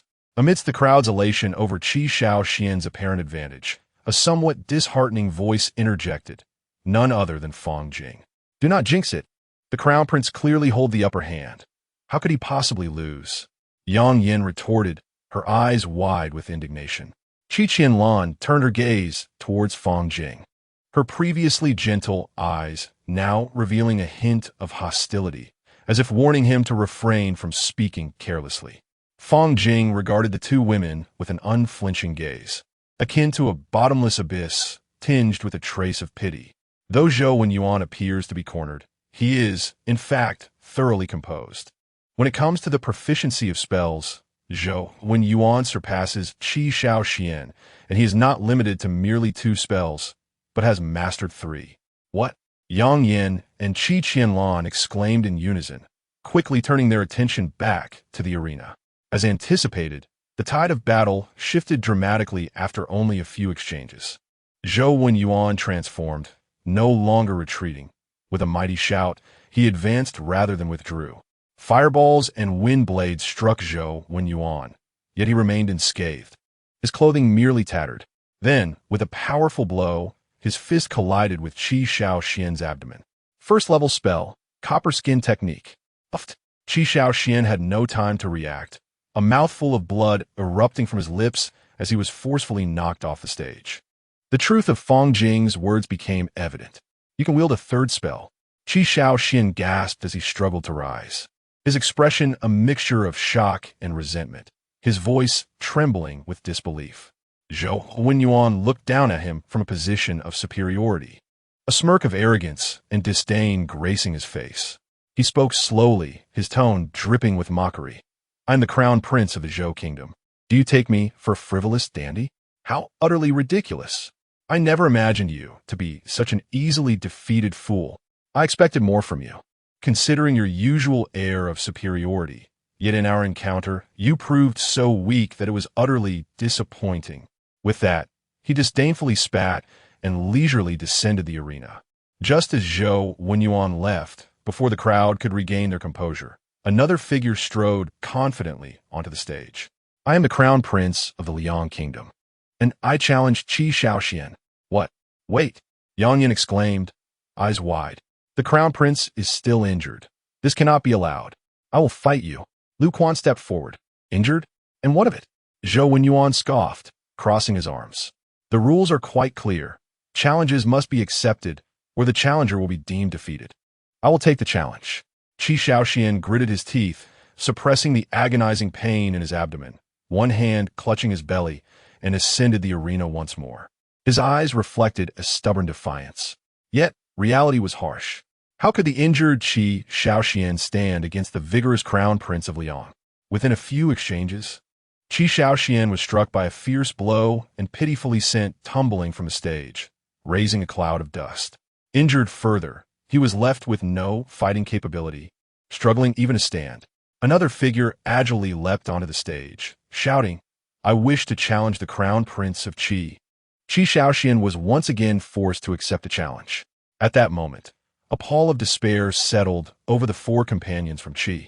They comprehended fully that this was a meticulously crafted trap by Zhou Wenyuan. They were like fish in a barrel, with no escape, left to be mercilessly slaughtered. Zhou Wenyuan's intent was to systematically strip away their achievements. Once Qi Shaoxuan's merits were drained, the next would be the others. Although the rules strictly prohibited disciples from harming one another, they conveniently turned a blind eye to private duels, providing Zhou Wenyuan with a golden opportunity. As time slipped away, within moments, all 4 from Qi lay sprawled on the ground, writhing in pain and emitting pitiful groans. Even the petite and adorable Qi Qianlan was not spared. She clutched her belly tightly, her face pale. Though she had attained the 3rd level of Qi training, she had only mastered a single technique. In this cruel and frigid world of cultivation, charm and delicacy were utterly futile. Only strength ensured survival. Looking back at Qi Shaoxian, his face was a tapestry of bruises, blood streaming from his nose, his appearance a pitiful sight. He lay on the ground, immobilized, his eyes filled with hatred, fixed intently on Zhou Wenyuan. The surrounding disciples could hardly bear to watch, their hearts pounding in fear, terrified that they might be next. As Zhou Wenyuan surveyed the scene, he tilted his head back and erupted into a maniacal laugh. Excellent. This is precisely the outcome I desired. From that moment on, he could brazenly rely on such despicable means to indiscriminately amass merits for his sect, simultaneously establishing himself as the sovereign among the new disciples. No one dared to challenge him, nor did anyone venture to offend him. Through his plundering, he was certain to grow stronger at an accelerated pace. The state of Qi was the sacrificial offering he had chosen. Just as he reveled in his triumph, a figure gradually ascended the arena, exhibiting a calm demeanor devoid of any trace of fear. He was. Zhou Wenyuan momentarily failed to register, but soon recalled. It turned out to be the fifth individual from the state of Qi, whose name escaped him, something like Fang Jing, so utterly inconspicuous that he had forgotten. A hint of disdain curled at the corner of Zhou Wenyuan's mouth. Whoever you are, I grant you 10 seconds to deal with him. He casually pointed at a practitioner at the third level of Qi refinement. Chapter 22. A single strike to victory, Your Highness. Rest assured, it will not take 10 seconds. I shall conclude this battle in just 3. A cultivator at the third level of Qi refinement strode confidently onto the arena. In 3 seconds, I shall defeat you. Fang Jing remained expressionless.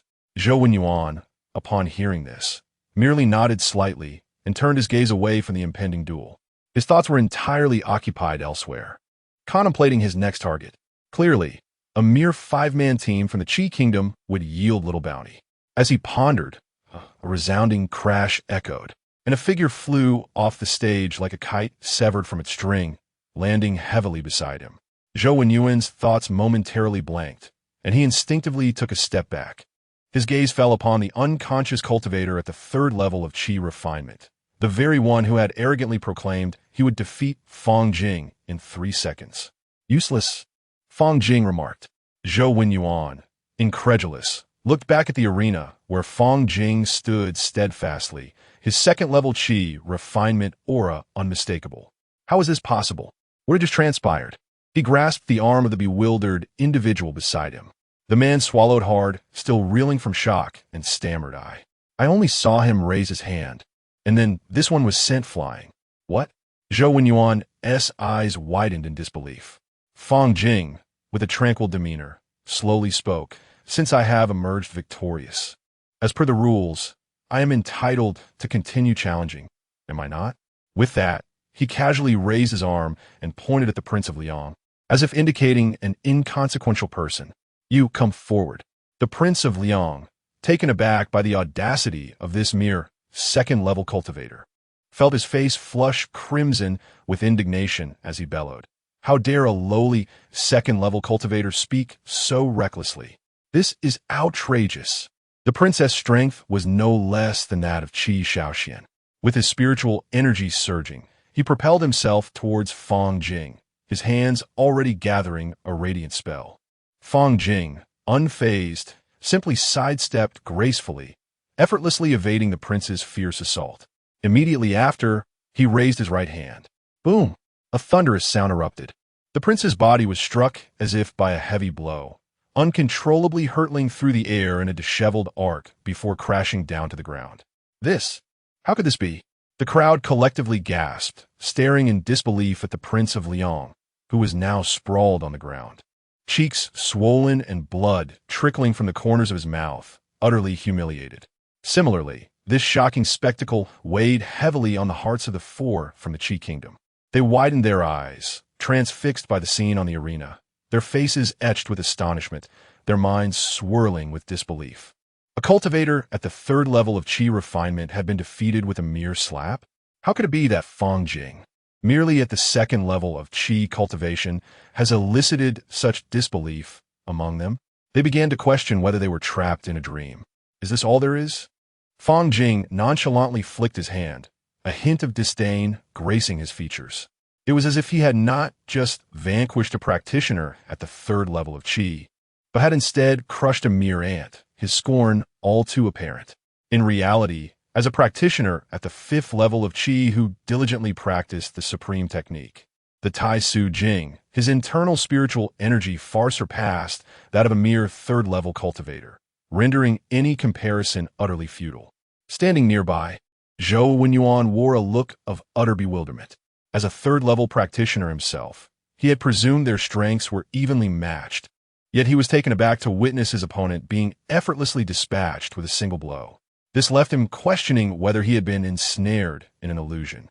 Not yet finished, continue. You, step up. Fang Jing's voice rang out again, succinct and commanding.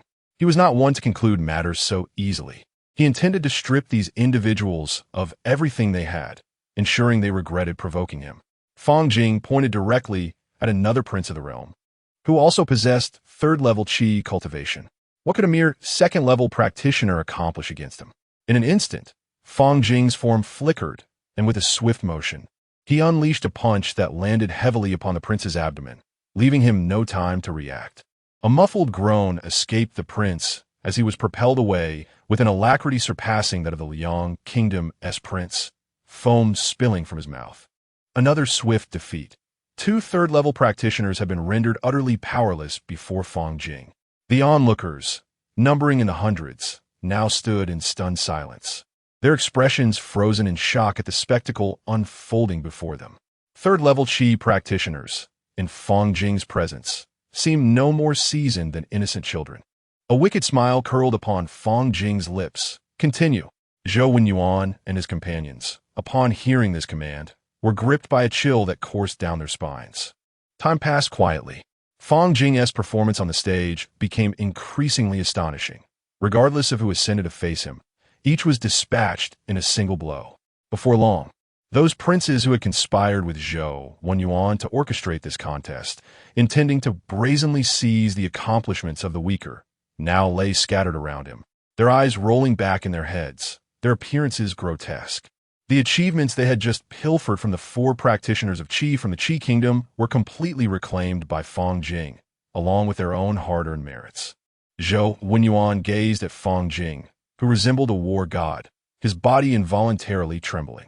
Just moments prior, everything had been proceeding according to their meticulously crafted plan. It was singularly Fang Jing who had upended their scheme. Why was this individual, Fang Jing, so overwhelmingly powerful? Was he not just an inconspicuous waste of potential? It seems only you remain. Fang Jing's clear voice resonated softly. He surveyed the surroundings, his gaze finally settling with unwavering intensity on Zhou Wenyuan. Zhou Wenyuan felt a prickling sensation along his spine, his body shaking uncontrollably. He instinctively glanced around, only to discover that the princes who had once sworn their loyalty to him now lay sprawled on the ground like defeated dogs. Now he stood alone, facing Fang Jing. Come on, Fang Jing said in a tone that was flat, even somewhat bored. Wait, Zhou Wenyuan shouted suddenly, his voice trembling slightly from tension and fear. What? Do you intend to violate the very rules you just established? Fang Jing raised an eyebrow, a glimmer of coldness flashing in his eyes. If that is the case, shall I proceed according to my own inclinations? With that, he lifted his foot, preparing to descend from the arena. No, Fang Jing, why not consider joining forces with me? Zhou Wenyuan exclaimed loudly. Cultivation requires resources, and merit signifies resources. Do you not wish to grow stronger swiftly? Chapter 23. A deadly gamble. One-on-one merit signifies resources. This statement holds true. Within the Xintian sect, merit can procure anything.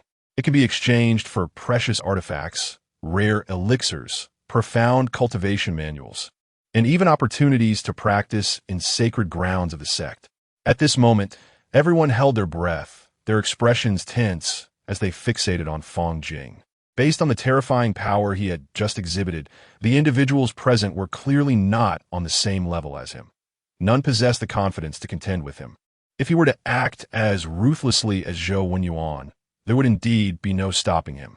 The 4 representatives from Qi State felt their hearts leap to their throats, their eyes wide and unblinking as they gazed at Fang Jing. With a cold huff, Fang Jing spoke. To bully the weak, to flaunt strength over others. Your actions amount to nothing more than this.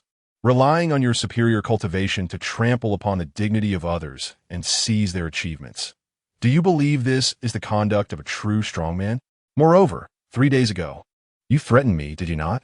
I intend to settle this score today. Fang Jing's gaze turned icy, his aura surging around him. Observing that his attempt to win over Fang Jing had failed, Zhou Wenyuan's expression darkened considerably. No matter how strong you are still just a qi-refining cultivator. He shouted, his voice tinged with indignation and anger. Do you not know that the Qi State faction is about to be utterly annihilated? He raised his chin slightly, a smug glint in his eyes. The Zhou State faction has secretly colluded with several others, forming an alliance. It won't be long before the Qi State faction is obliterated under the combined onslaught of our factions, leaving not a trace behind. At this juncture, he deliberately paused, his gaze fixed on Fang Jing, attempting to extract a hint of fear from his expression. However, Fang Jing displayed not the slightest tremor of fear. If you were to join the Zhou State faction now, realizing the error of your ways, perhaps you could survive this catastrophe. Otherwise, you face only death. Impossible. Before Fang Jing could respond, Qi Shaoxian erupted with a roar, his body trembling slightly, fists clenched tightly, knuckles whitening. The Qi State faction is guarded by formidable Foundation establishment cultivators. It is as solid as a fortress. How could it possibly fall so easily? Do not spew such nonsense and alarmist rhetoric. As for the affairs of the Qi State faction, Fang Jing remained indifferent. How about this, Zhou Wenyuan? Upon reflection, merely wagering on merit seems rather dull. Why not engage in something more exhilarating? A gamble for our lives, perhaps? A mysterious smile graced Fang Jing's face as he spoke leisurely, as if discussing an utterly mundane matter. What? Zhou Wenyuan was momentarily taken aback, his eyes widening in disbelief. Fang Jing maintained a calm demeanor and continued, I wager my life, as well as the lives of these 4 behind me. Should you win, they will serve you faithfully, while you stake the merits and spirit stones of your entire faction. He paused slightly, a sharp glint flashing in his eyes as he surveyed all those behind Zhou Wenyuan. Alone, I shall challenge you all. Upon uttering these words, the crowd erupted in astonishment. Everyone stood frozen, questioning whether they had misheard. Yet, after a brief moment of shock, Zhou Wenyuan's face gradually transformed into a smile of excitement. He calculated silently within, realizing that their coalition comprised over 40 individuals, which constituted a third of the newly initiated disciples. Was Fang Jing not courting his own demise? No matter how formidable he might be, he could not possibly prevail against such a multitude. Even if Fang Jing were exceptionally gifted, he would, at most, have cultivated to the 4th level of Qi refinement within this year. But they had over 40 individuals on their side. A single spell from each would likely overwhelm even a practitioner at the 6th level of Qi refinement. It seems he has defeated a few at the 3rd level of Qi refinement and now believes himself invincible. What a fool! Zhou Wenyuan silently cursed. Wait, on what grounds do you stake our lives? At that moment, Yang Yan's sharp voice pierced through the tension. Qi Shaoxian and others bore expressions of grave concern. If Fang Jing were to truly lose, they would be utterly doomed, facing an irreversible fate. Silence. Fang Jing barked coldly, his gaze piercing like a blade directed at Yang Yan. A chill coursed down her spine, her blood seemingly congealing in an instant. She widened her eyes in terror, gazing at Fang Jing, her lips parted, yet unable to produce a sound, rendered immobile. Very well, let the battle for everything commence. Zhou Wenyuan laughed boisterously, then abruptly gestured with fierce decisiveness. Everyone, follow me. Get those sprawled on the ground back on their feet. As long as we can defeat him, I know, we shall not be defeated. Zhou Wenyuan was the first to ascend the arena. Behind him, 43 individuals followed closely, their expressions a tapestry of tension, excitement, and fear. Among them, there were 7 practitioners at the 3rd level of Qi refinement, including himself. 44 against 1. A flicker of veiled yet potent malice gleamed in Zhou Wenyuan's eyes. Fang Jing must not live any longer. He was far too extraordinary. In given time, he would become a significant threat. Today, he must be eradicated here.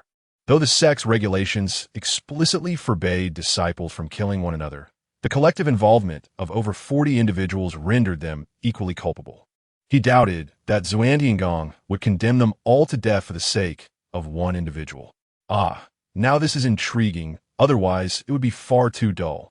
A slight smirk graced Fang Jing's lips, appreciating the efficiency and energy savings of the impending conflict. Zhou Wenyuan, upon hearing this, snorted disdainfully. Humph. Revel in your arrogance for now. Soon enough, you shall not be smiling. Watch how I deal with you. Kill! Zhou Wenyuan bellowed, charging fiercely toward Fang Jing, simultaneously waving his arms and shouting, "Let's drown him in spells, leaving not a single one behind." In an instant, a resounding boom echoed as over 40 individuals unleashed their spells nearly simultaneously. In an instant, a kaleidoscope of radiant colors intertwined and flickered, filling the air with a potent surge of spiritual energy. Although these spells were merely of the first tier and individually may not have seemed formidable, their convergence at this moment created a powerful torrent. The terrifying force could likely inflict severe injury even upon a practitioner at the 6th level of Qi refinement, while only a practitioner at the 7th level might barely withstand it. Zhou Wenyuan's lips curled into a self-satisfied and exhilarated smile. He narrowed his eyes, a glimmer of disdain and scorn evident in his gaze. At this moment, Fang Jing had likely been reduced to mere ashes. A mere novice, having practiced for only a year, could never hope to withstand such a fierce assault. If he truly could, it would only indicate that he was ensnared in a reverie. Chapter 24. Supremacy of Strength. Even if you join forces, it amounts to nothing. Indeed, a mere rabble, no matter how numerous, remains utterly useless. A voice reverberated, dripping with disdain and contempt. Upon hearing these words, Zhou Wenyuan felt an icy chill surge from his feet, cold sweat instantly soaking his back, as his heart screamed in disbelief. Impossible! This is absolutely inconceivable. Amidst the swirling dust, it gradually dispersed to reveal Fang Jing standing proudly, bathed in shimmering golden light. The combined attack, powerful enough to split mountains, had not even ruffled a single hair on him. Zhou Wenyuan gazed at Fang Jing, his eyes filled with shock and confusion, questioning internally, why, despite being mere newcomers, is he so incomprehensibly powerful? There existed an insurmountable chasm in strength between them. Bored, Fang Jing remarked, an expression of ennui crossing his face. He had initially hoped these adversaries could provoke a semblance of threat, yet he was astonished to find that even his golden protective technique remained unscathed. To Fang Jing, they were nothing more than clowns, their struggles and resistance merely futile efforts that served only to amuse him further. It was time to conclude this farce. Fang Jing gently raised his right hand, and in an instant, a wisp of ethereal purple flame materialized in his palm. Simultaneously, the spiritual energy surrounding him surged forth unreservedly, an overwhelming aura radiating like a tidal wave in all directions. The manifestation of his 5th level of Qi training was unmistakable. 5th level of Qi training. The onlookers gasped in astonishment, their eyes wide with disbelief and confusion. In just 1 year, he had ascended to the 5th level of Qi training. What kind of astonishing cultivation speed was this? And how had he achieved it? Zhou Wenyuan stood rooted in place, his legs trembling uncontrollably, his gaze fixated on the ethereal purple flame in Fang Jing's hand, his pupils constricting in terror as fear engulfed him entirely. At that moment, he felt a deathly aura that seemed to pierce the very depths of his soul. 2nd tier spell? No, this cannot be. Zhou Wenyuan's lips quivered as he murmured to himself. How could a newcomer possibly master a 2nd tier spell? He began to regret and despair over his foolish decision to engage in this reckless challenge. In that instant, he realized that the figure before him was no ordinary person. He had transcended the limits of Zhou Wenyuan's understanding. With an indifferent expression, Fang Jing casually hurled the flame from his hand. The ethereal purple fire split into 3 as it left his palm, swiftly transforming into 3 immense fireballs. Boom, boom, boom! The 3 deafening explosions reverberated, shaking the very heavens and earth. Fiery brilliance shot skyward, rapidly spreading to engulf over 40 individuals, including Zhou Wenyuan. All were left stunned by this terrifying strike, rendered speechless and momentarily forgetting to breathe. The sheer power of the attack surpassed all imagination. As the fierce flames gradually dissipated, an eerie silence enveloped the arena. No one remained standing. Countless bodies lay sprawled across the ground, a pitiful sight. In a single strike, all those associated with Zhou Wenyuan were utterly vanquished, rendered powerless. The rules of the sect forbade disciples from inflicting fatal harm upon one another. Thus, at the last moment, he showed mercy, allowing them to draw breath and escape immediate death, preventing their transformation into mere ashes. According to the prearranged wager, Fang Jing effortlessly claimed the achievements and spirit stones of the defeated. This act of plunder catapulted his accomplishments to over 700 points, along with the confiscation of more than 200 spirit stones. Observing these spoils, Fang Jing maintained a serene demeanor, unperturbed by the chaos surrounding him. Out of a semblance of compassion, he spared a handful of achievements for the vanquished, allowing them a means to tend to their wounds. Having completed his task, Fang Jing cast a disdainful glance at Zhou Wenyuan, as one might regard an insignificant insect, before he turned and descended from stage. Below, the spectators remained entranced by the recent spectacle, unable to regain their senses. Their gazes were fixed upon the arena, throats dry and constricted, voiceless in shock. Fang Jing approached the four from the Qi clan directly. "Here, this is the merit you have lost," he stated, extending his hand to return their forfeited achievements as a gesture of goodwill. Qi Shaoxian's face fluctuated between crimson and pallor, overwhelmed by a profound sense of humiliation as he recalled the earlier words he had exchanged with Fang Jing, now revealing themselves as nothing more than farcical self-indulgence in the face of Fang Jing's demonstrated prowess. "Fang Jing, I never anticipated you to be so formidable," Qi Shaoxian remarked with a bitter smile, a blend of self-mockery and astonishment at Fang Jing's strength evident in his tone. "If you were this powerful, why not reveal it sooner? We could have avoided such humiliation." Yang Yan's brows furrowed slightly, a hint of reproach in her expression as she could not help but voice her thoughts. Her tone carried a tinge of grievance as she recalled the earlier altercation, still feeling the sting of the experience. Fang Jing's brow knitted in response, an icy aura radiating from him. Before he could retort, Qi Shaoxian, suddenly aware of the tension, flashed a brief look of anger. His arm rose high, and with a resounding slap, he struck Yang Yan across the face. The sound echoed sharply. Instantly, a distinct handprint appeared on her fair cheek, causing her head to tilt to one side, her hair falling disheveled around her face. Yang Yan slowly turned her head, eyes wide with disbelief, struggling to comprehend that Qi Shaoxian would suddenly turn violent towards her. His expression darkened. Devoid of the gentleness he once bore, he coldly commanded, "Yang Yan, apologize to Fang Jing at once, or this will not be merely a single slap."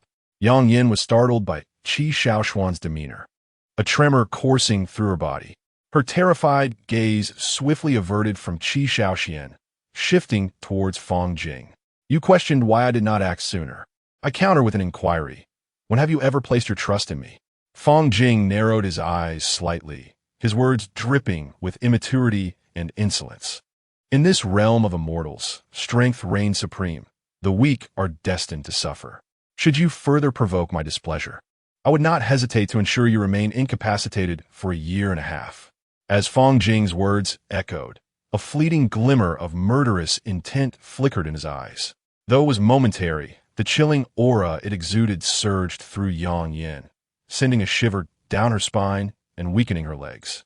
"Yang Yan, kneel!" Qi Shaoxian commanded with a thunderous voice. Instinctively, Yang Yan found herself kneeling before Fang Jing. Chapter 25. The Seven Swords of Light.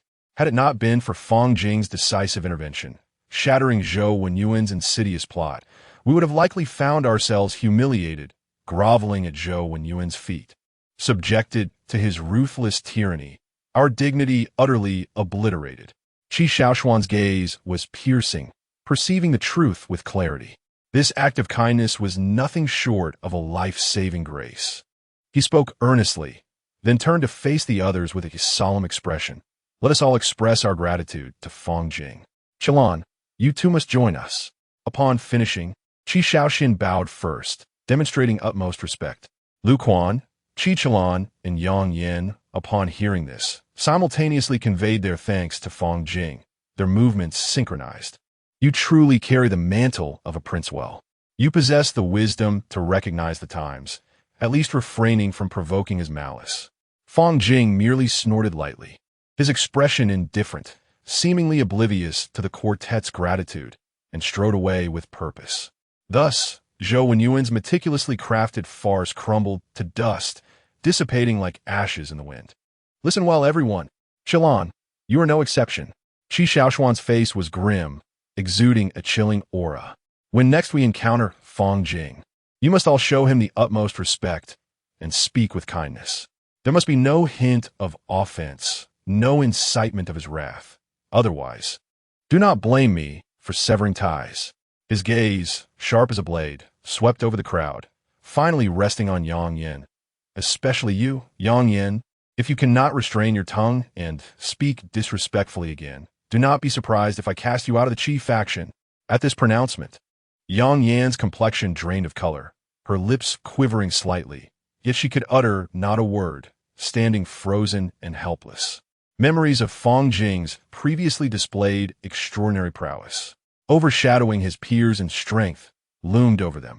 The gathered assembly understood all too well that his potential for future accomplishments was boundless. To offend Fang Jing would undoubtedly be to sever one's own path, with dire consequences to contemplate. Fang Jing held no interest in the affairs of Qi Shaoxian and the others. In his eyes, nothing surpassed the significance of cultivation and self-improvement. A few days later, Fang Jing sauntered into the Hall of Immortal Techniques. This time, his aim was no longer the first-level spells found on the ground floor, but rather the second-level spells located on the second floor. The soul-devouring fireball technique, while undeniably powerful, was ultimately not a true second-level spell, merely a pseudo-second-level technique. The disparity between genuine second-level spells and first-level spells was vast, their power as distinct as heaven and earth. Upon entering the second floor of the Hall of Immortal Techniques, Fang Jing's keen gaze surveyed the area until 3 spells caught his attention. First, the second-level spell, 7 Swords of Light, an offensive sword technique that, once invoked, could instantaneously conjure 7 fierce sword shadows, akin to 7 unparalleled swordsmen striking simultaneously to annihilate foes. Second, the second-level spell, Withered Wooden Spring, a healing spell capable of not only mending one's own injuries but also benefiting others. Thirdly, the second-tier spell, Eye Technique, Breaking Illusions, a spell capable of piercing through deceptions and magical barriers, is not necessarily the most superior among the 3 spells available at this tier. Rather, is the finest spell he can exchange for, given his current merit points. After all, the prices of those elite second-tier spells are exorbitant, often reaching thousands of merit points. Fang Jing fell into contemplation, a myriad of thoughts swirling in his mind. After a considerable time, he reached a decision, opting for the offensive second-tier spell, 7 Swords of Light. The rationale was that, at his current stage, specializing in offensive spells would be more beneficial than pursuing auxiliary spells, especially since there were seldom opportunities to utilize them within the Xiantian sect, and it was not a battlefield scenario. Hence, 7 Swords of Light held the highest value. Priced at 500 merit points, Fang Jing maintained a serene expression, not even blinking as he picked up the tome detailing 7 Swords of Light and made his way to the elder presiding over the Immortal Law Hall to register. Oh, you wish to exchange for a second-tier spell? If I recall correctly, you have only just begun your journey a year ago. A gentle voice resonated. The elder of the Immortal Law Hall, unlike the one from the transmission tower, was a kindly old man. This 7 Swords of Light belongs to the category of sword techniques, and among all second-tier spells, its comprehension difficulty ranks among the highest. You are merely at the 5th level of Qi refinement. Given your current capabilities, this second-tier spell may not be suitable. It would be wiser to select a high-level first-tier spell, which would allow for a more gradual progression. The elder wore a warm smile, patiently advising, Child, heed my words. A first-tier spell would greatly aid your current cultivation. This second-tier spell is quite challenging. If you rashly pursue it, you may encounter numerous obstacles along the way. However, Fang Jing resolutely shook his head, his words firm. Elder, I appreciate your good intentions, but for me, 7 Swords of Light represents the most fitting choice at this moment. Upon hearing this, the elder's eyes sparkled with interest as he scrutinized Fang Jing, remarking, "The old man from the transmission tower mentioned a prodigious talent emerging from our sect, someone who comprehended 4 levels of techniques in a remarkably short time. I was skeptical, but it seems you are indeed that individual." Fang Jing quickly waved his hands, humility evident in his demeanor. "Elder, you flatter me. I truly do not deserve the title of genius. My reliance lies on the external aid of the myriad law transformation body. Very well, since you are resolute in your choice, take it. Should you find this spell too difficult to master later on, feel free to come to me, and I shall exchange it for something else." The elder of the immortal law hall smiled gently, handing over the tome of 7 Swords of Light. "Thank you, elder." Fang Jing expressed his gratitude with a respectful bow. As he departed, the elder watched his retreating figure, a smile unconsciously gracing his lips, murmuring to himself, "A stone cast into a tranquil lake, will it merely stir gentle ripples? Or will it unleash tumultuous waves? This child, truly, holds great promise for the future." Upon returning to his dormitory, Fang Jing noticed that any new disciples who caught sight of him would react like startled birds, their eyes filled with reverence, hastily yielding their paths, scarcely daring to breathe. Since the incident involving Zhou Wenyuan, Fang Jing's name has resounded among all newly initiated disciples. In the span of a year, he has cultivated to the 5th level of qi refinement, a pace of advancement that can only be described as astonishing. No one dares to offend Fang Jing lightly, fearful of incurring his displeasure. It is said that Zhou Wenyuan, who initially orchestrated that farce with the intention of troubling Fang Jing, knelt outside without food or drink for 3 days and nights in a bid for forgiveness. Naturally, Fang Jing paid them no heed. Now, he is solely intent on witnessing the might of second-tier spells. Fang Jing sits cross-legged, his mind immersed in introspection. After memorizing the second-tier spell, 7 Swords Dividing Light, his myriad techniques begin to unfold and evolve autonomously. Chapter 26. The illusion of the war immortal as the myriad methods of the Tao body began to operate. It effortlessly deduced the second-tier spell, 7 Swords Splitting Light, progressing it to a state of great perfection. One cannot help but marvel at the sheer terror of second-tier spells. In comparison to their first-tier counterparts, they exhibit a power nearly tenfold. In terms of destructive capability, even the soul-eating fireball pales in comparison. However, the difficulty of mastering such second-tier spells is equally daunting. Yet, for Fang Jing, endowed with the Tao body, this was hardly a challenge. Any conundrum before the myriad methods could be resolved with ease. All that remained was his diligent effort. Suddenly, Fang Jing's previously tranquil demeanor shifted, revealing a hint of astonishment.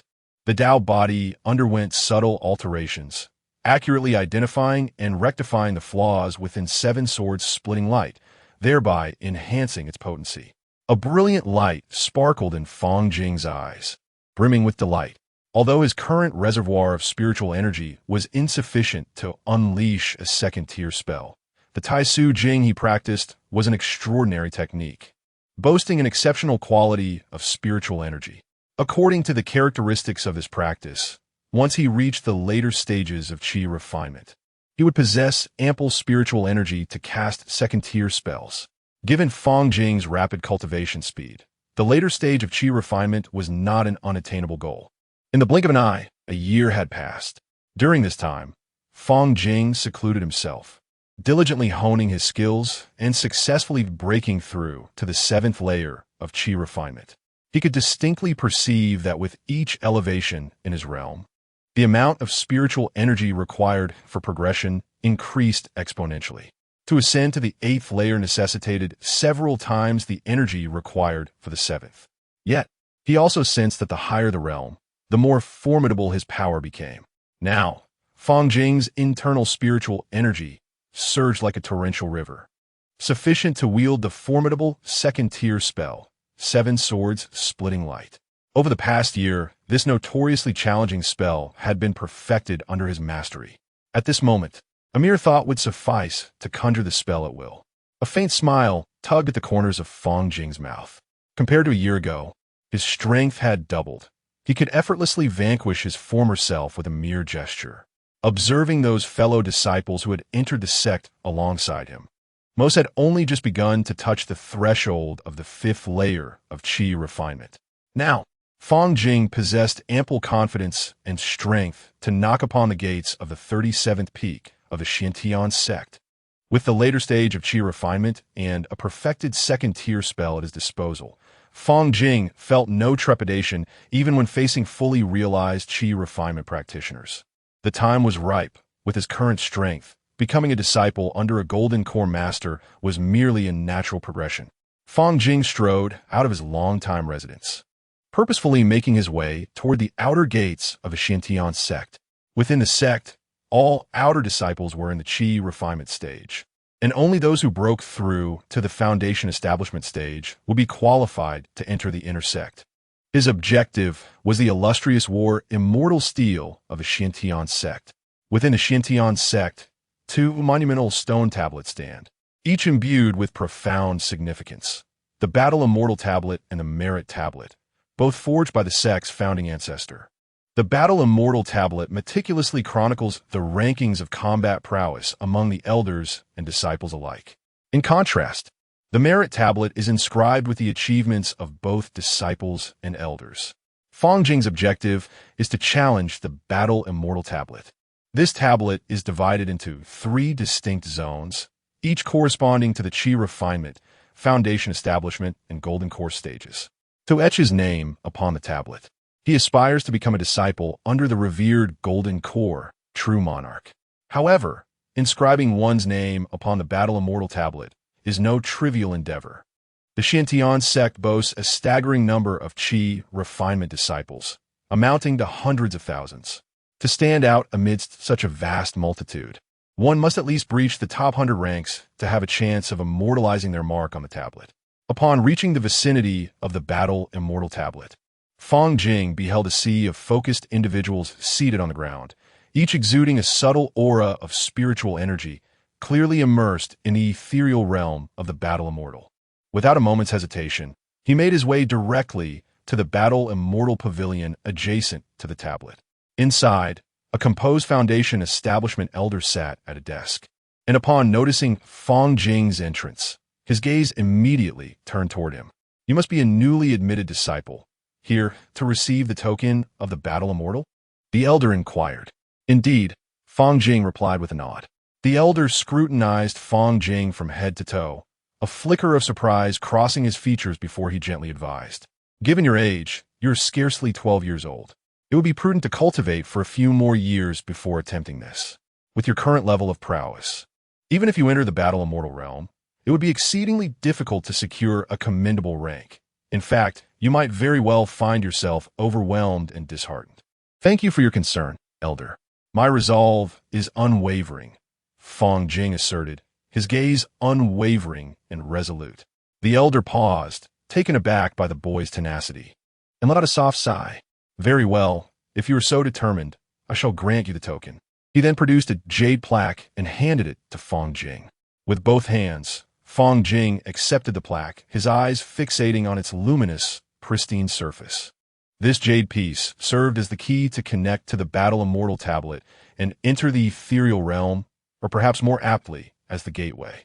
"Thank you, elder," Fang Jing expressed with a respectful bow before exiting the pavilion. He swiftly approached the Battle Immortal Tablet and, emulating the other qi refinement disciples, settled into a meditative position. In truth, as long as one possessed the token, they could access the ethereal realm from any location within the Xintian sect. However, he felt that entering the realm before the Battle Immortal Tablet itself held a deeper significance. Fixing his gaze upon the Battle Immortal Tablet, he noticed it bore the names of 100 individuals, each inscribed with robust strokes. These names belong to the elite within the Qi refinement stage. Only those whose combat prowess ranked among the top 100 earned the right to be memorialized here. As his eyes traversed each name, a tremor of realization coursed through him. They were all cultivators at the pinnacle of the Qi refinement stage. This signified that in order to etch his name upon the battle immortal tablet, he would need to defeat at least one practitioner at the peak of the Qi refinement stage, despite being merely at the 7th level. Fang Jing's gaze sharpened, his eyes becoming as piercing as an eagle's as he fixated on the name ranked 100th. That name represented his target for this endeavor. The foremost individual currently remains unachievable. He estimates that those capable of ranking within the top 10 on the Battle Immortal Steel are likely potent enough to vanquish even those foundational cultivators of lesser prowess. At present, he finds himself far from such heights. Fang Jing's expression darkened as he inhaled deeply, gradually closing his eyes and extending a fragment of his consciousness in an attempt to establish a connection with the token. In an instant, he perceived a veil of darkness enveloping him, as though his body plummeted into an abyss of infinite shadows. Yet, almost immediately, the surrounding darkness receded, replaced by an expansive and peculiar realm. Fang Jing recognized that he had successfully entered the illusion of the Battle Immortal. This illusion, constructed around the Battle Immortal Steel, formed a vast spiritual network that meticulously replicated the physical form found in reality. The sensation was remarkable, akin to being immersed in an exceptionally lifelike virtual reality experience. Chapter 27, Encountering the Water Cicada Garment, the War Immortal Illusion, a creation of an extraordinary practitioner, is truly remarkable.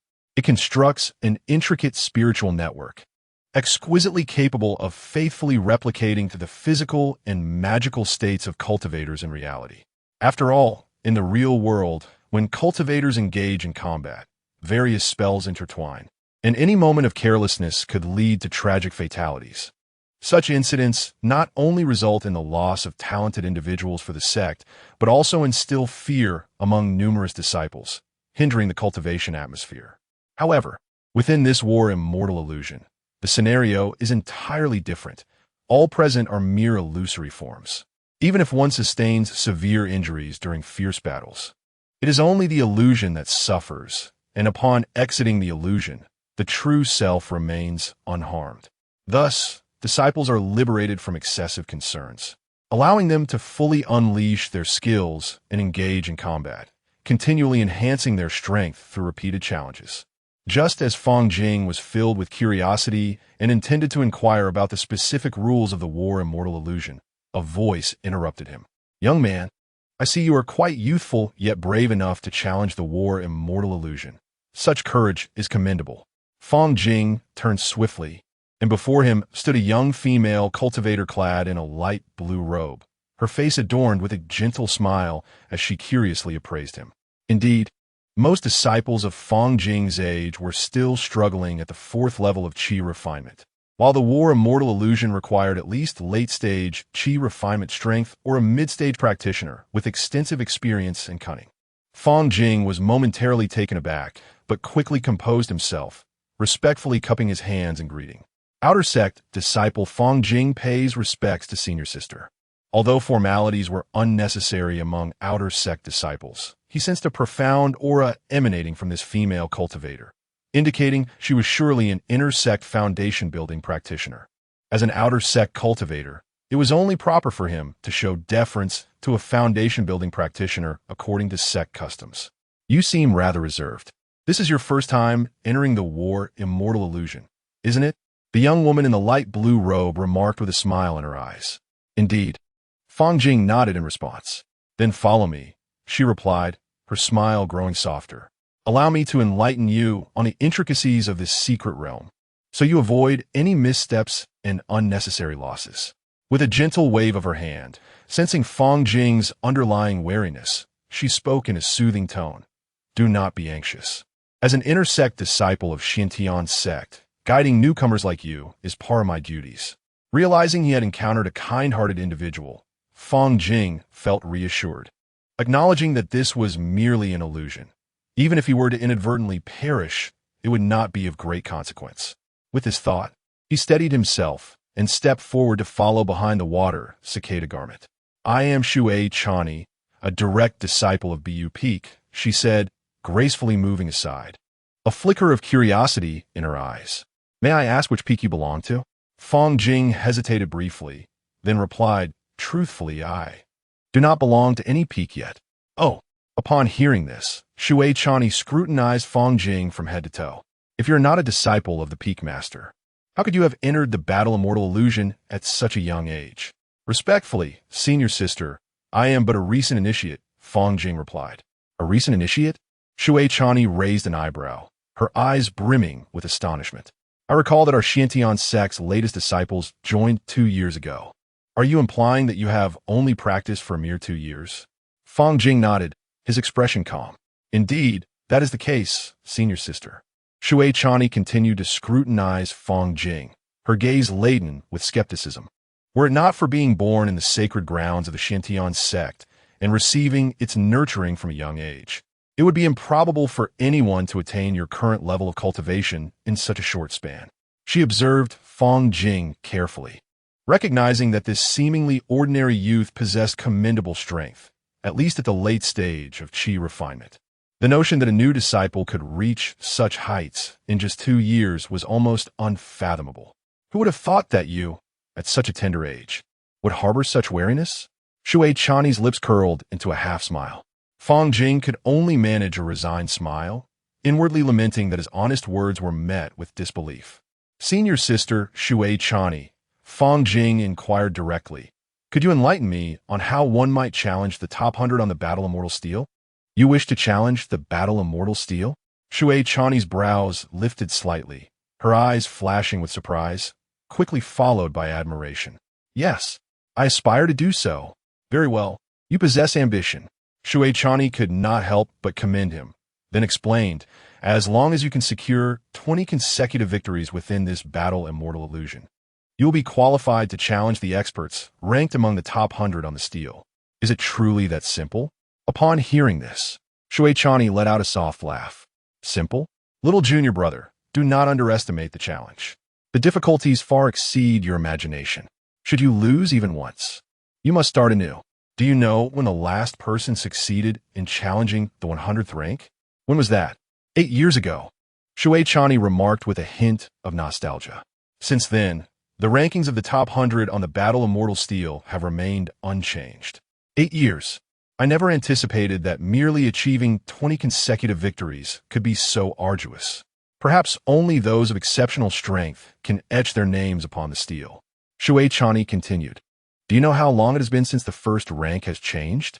Curiosity flickered across Fang Jing's face. It has been a full 400 years since it last changed. Shui Chani spoke slowly, her tone imbued with a sense of reverence. In the Xiantian sect, any individual whose name graced the Battle Immortal Steel would generate an illusion indistinguishable from their true self within the Battle Immortal Illusion. Only by defeating this illusion could one qualify to replace its master and inscribe their name upon the steel. This implies that the names inscribed upon the Battle Immortal Steel do not represent the strongest of the current generation, but rather the most formidable throughout history. Consequently, even a shift at the very bottom, the 100th rank, would send ripples through the entire Xiantian sect. After achieving 20 consecutive victories, shall I then challenge the 100th rank of the Battle Immortal Steel? Fang Jing murmured softly, recognizing that this would also test the mental fortitude of his disciples, as it entailed fighting consecutively for 21 matches. He was merely at the 7th level of qi refinement. Could he truly accomplish this? A sudden doubt crept into Fang Jing's mind. Yet he felt no fear. Even if he faltered this time, he would undoubtedly succeed in the next attempt. I see it.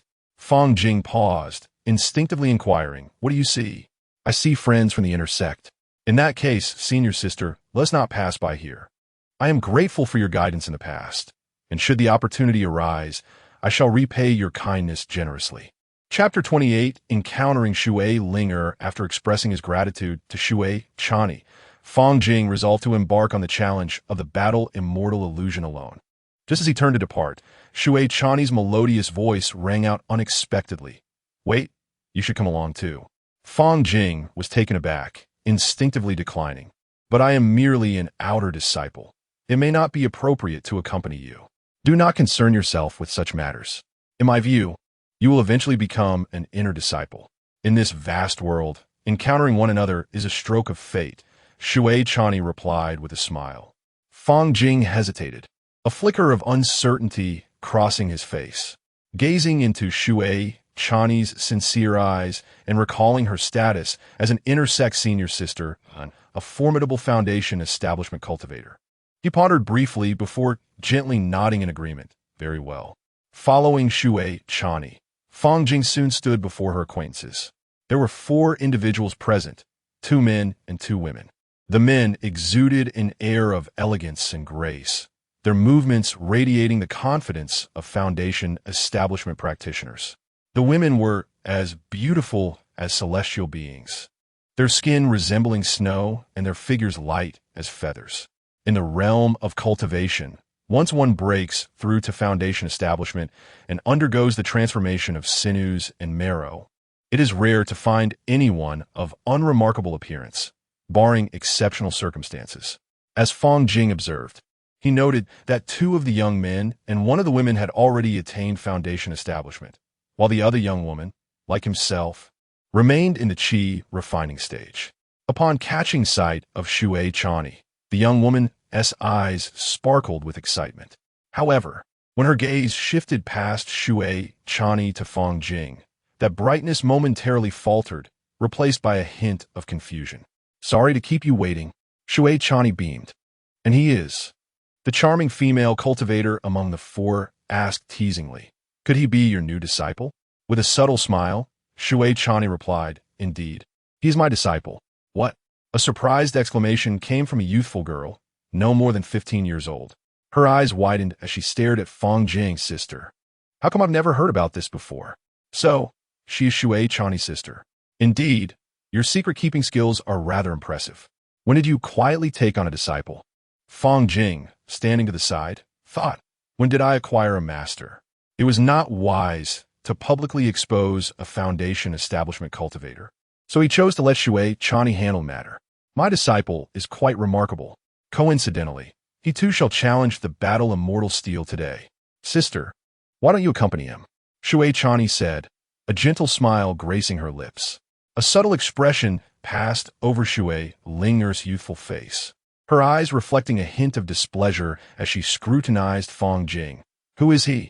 Fang Jing maintained a calm demeanor, his voice clear. I am Fang Jing. It is a pleasure to meet all of you, intersex seniors, and this esteemed sister. Shui Linger furrowed her brow, questioning, are you truly my sister's disciple? I have never seen you before. Linger, do you not trust even me? Shui Chani interjected. Startled, Shui Linger quickly waved her hand, her hair gently swaying. No, that's not it, sister. Shui Chani turned back, looking at Fang Jing with a smile. By the way, let me introduce you. This is my younger sister, Shui Linger. Like you, she has come today to challenge the battle immortal illusion. As for these 3, they are my friends. You need not pay them too much heed. Hey, Chani, your words are rather hurtful. Do you truly view us as so inconsequential? The speaker huffed. If you wish for me to regard you differently, then you must first displace my ranking on the battle immortal tablet. How infuriating. Do not be too smug. You are merely the 9th on the battle immortal tablet. With diligent training, it will not be long before I surpass you. I await your grand arrival at any time, though I fear you may simply be all talk. Fang Jing stood quietly to the side, gazing at the group. Despite the tension in their words, he discerned a strong camaraderie through their glances and exchanges. Shortly thereafter, Shui Chan introduced the 3 cultivators. The 2 male cultivators were named Zhuge Xiao and Guo Guang, while the female cultivator was Tan Yishui. They were all distinguished members of the inner sect, their strength not to be underestimated, and all were direct disciples of the Golden Core, true monarch. Fang Jing nodded slightly. His heart stirred with waves of astonishment as he absorbed Shui Chan Yi's introduction. Shui Chan Yi, an elite among elites, ranked 3rd on the Qi refinement list of the Battle Immortal Tablet, and ninth on the foundation establishment list. Such power suggested she could certainly contend for a position within the intersex top 10. Fang Jing was utterly taken aback. He had not anticipated Shui Chan's remarkable standing. Being ninth on the foundation establishment list indicated that she had already reached the pinnacle among cultivators at that level. And how could one befriend such a formidable individual without possessing extraordinary capabilities themselves? To have encountered such influential figures on his first visit to the Battle Immortal Illusion was indeed a stroke of fortune. All right, we've indulged in idle chatter long enough. Do not forget the paramount purpose for your visit today. Shui Chan clapped her hands, her gaze filled with anticipation as it swept over Fang Jing and Shui Linger, to challenge the Battle Immortal Illusion. Upon hearing this, the eyes of Fang Jing and Shui Linger instantly sharpened, igniting a shared spirit of determination. Rest assured as you enter. We shall stand guard outside, eagerly awaiting your display of prowess. Fang Jing's gaze met Shui Chanyi's in the air. He and Shui Linger then stepped towards the challenge door. Just as they were about to cross the threshold, Shui Linger suddenly halted, turning to Fang Jing with a gleam in her eyes. I will not lose to you. Fang Jing raised an eyebrow, a flicker of interest crossing his expression. Yet he remained silent, a subtle smile gracing his lips before he stepped into the challenge door. Very well, very well. Shui Chanyi's lips involuntarily curved into a slight smile, a blend of satisfaction and anticipation surfacing as she murmured to herself. Zhuge Xiu inquired, "Is that individual named Fang Jing truly your disciple? What makes him so special? I have not heard a whisper of it. I'm unaware." "Huh? He is indeed your disciple, and you are oblivious? It is because today marks our very first encounter." "What?" the three exclaimed in unison. Zhuge Xiu cried out, "Are you jesting with us? How can someone be deemed your disciple upon first meeting?" Guo Guang and Tan Yishui furrowed their brows, their expressions filled with confusion. "Precisely, Chani. Why have you brought a stranger here? Surely, you have not lost your senses? I simply believe that having him here will be rather entertaining." Shui Chani replied with a light laugh. The trio exchanged glances, rendered speechless by Shui Chani's reasoning. Chapter 29. Fireball Technique Challenge. "So, you brought him here purely out of boredom?" Tan Yishui helplessly rubbed his forehead. "Indeed. Is it that you look down upon him? It's not that we underestimate him. After all, he is merely 12 years old, although he appears to possess the strength of the late stage of qi cultivation. Isn't it a tad premature for him to enter the Battle Immortal Illusion?" Zhuge Xiu remarked. "Indeed, if he suffers too many losses, it could significantly impact his state of mind. He is wholeheartedly determined to leave his name on the Battle Immortal steel. He shouldn't falter too much. Moreover, did you see just now? My sister's adorably displeased expression was simply too delightful." Shui Chani exclaimed, her eyes sparkling with excitement, her face illuminated with rapture. "This woman is beyond redemption. How could someone like her still be regarded as one of the prodigies of the Xuantian Gong? The heavens truly lack vision.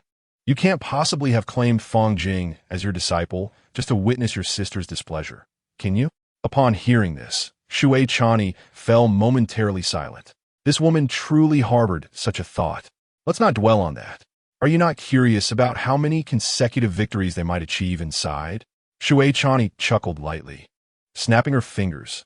In an instant, a radiant light flashed, and the scene of Fang Jing and Shui Linger within the challenge gate materialized before them.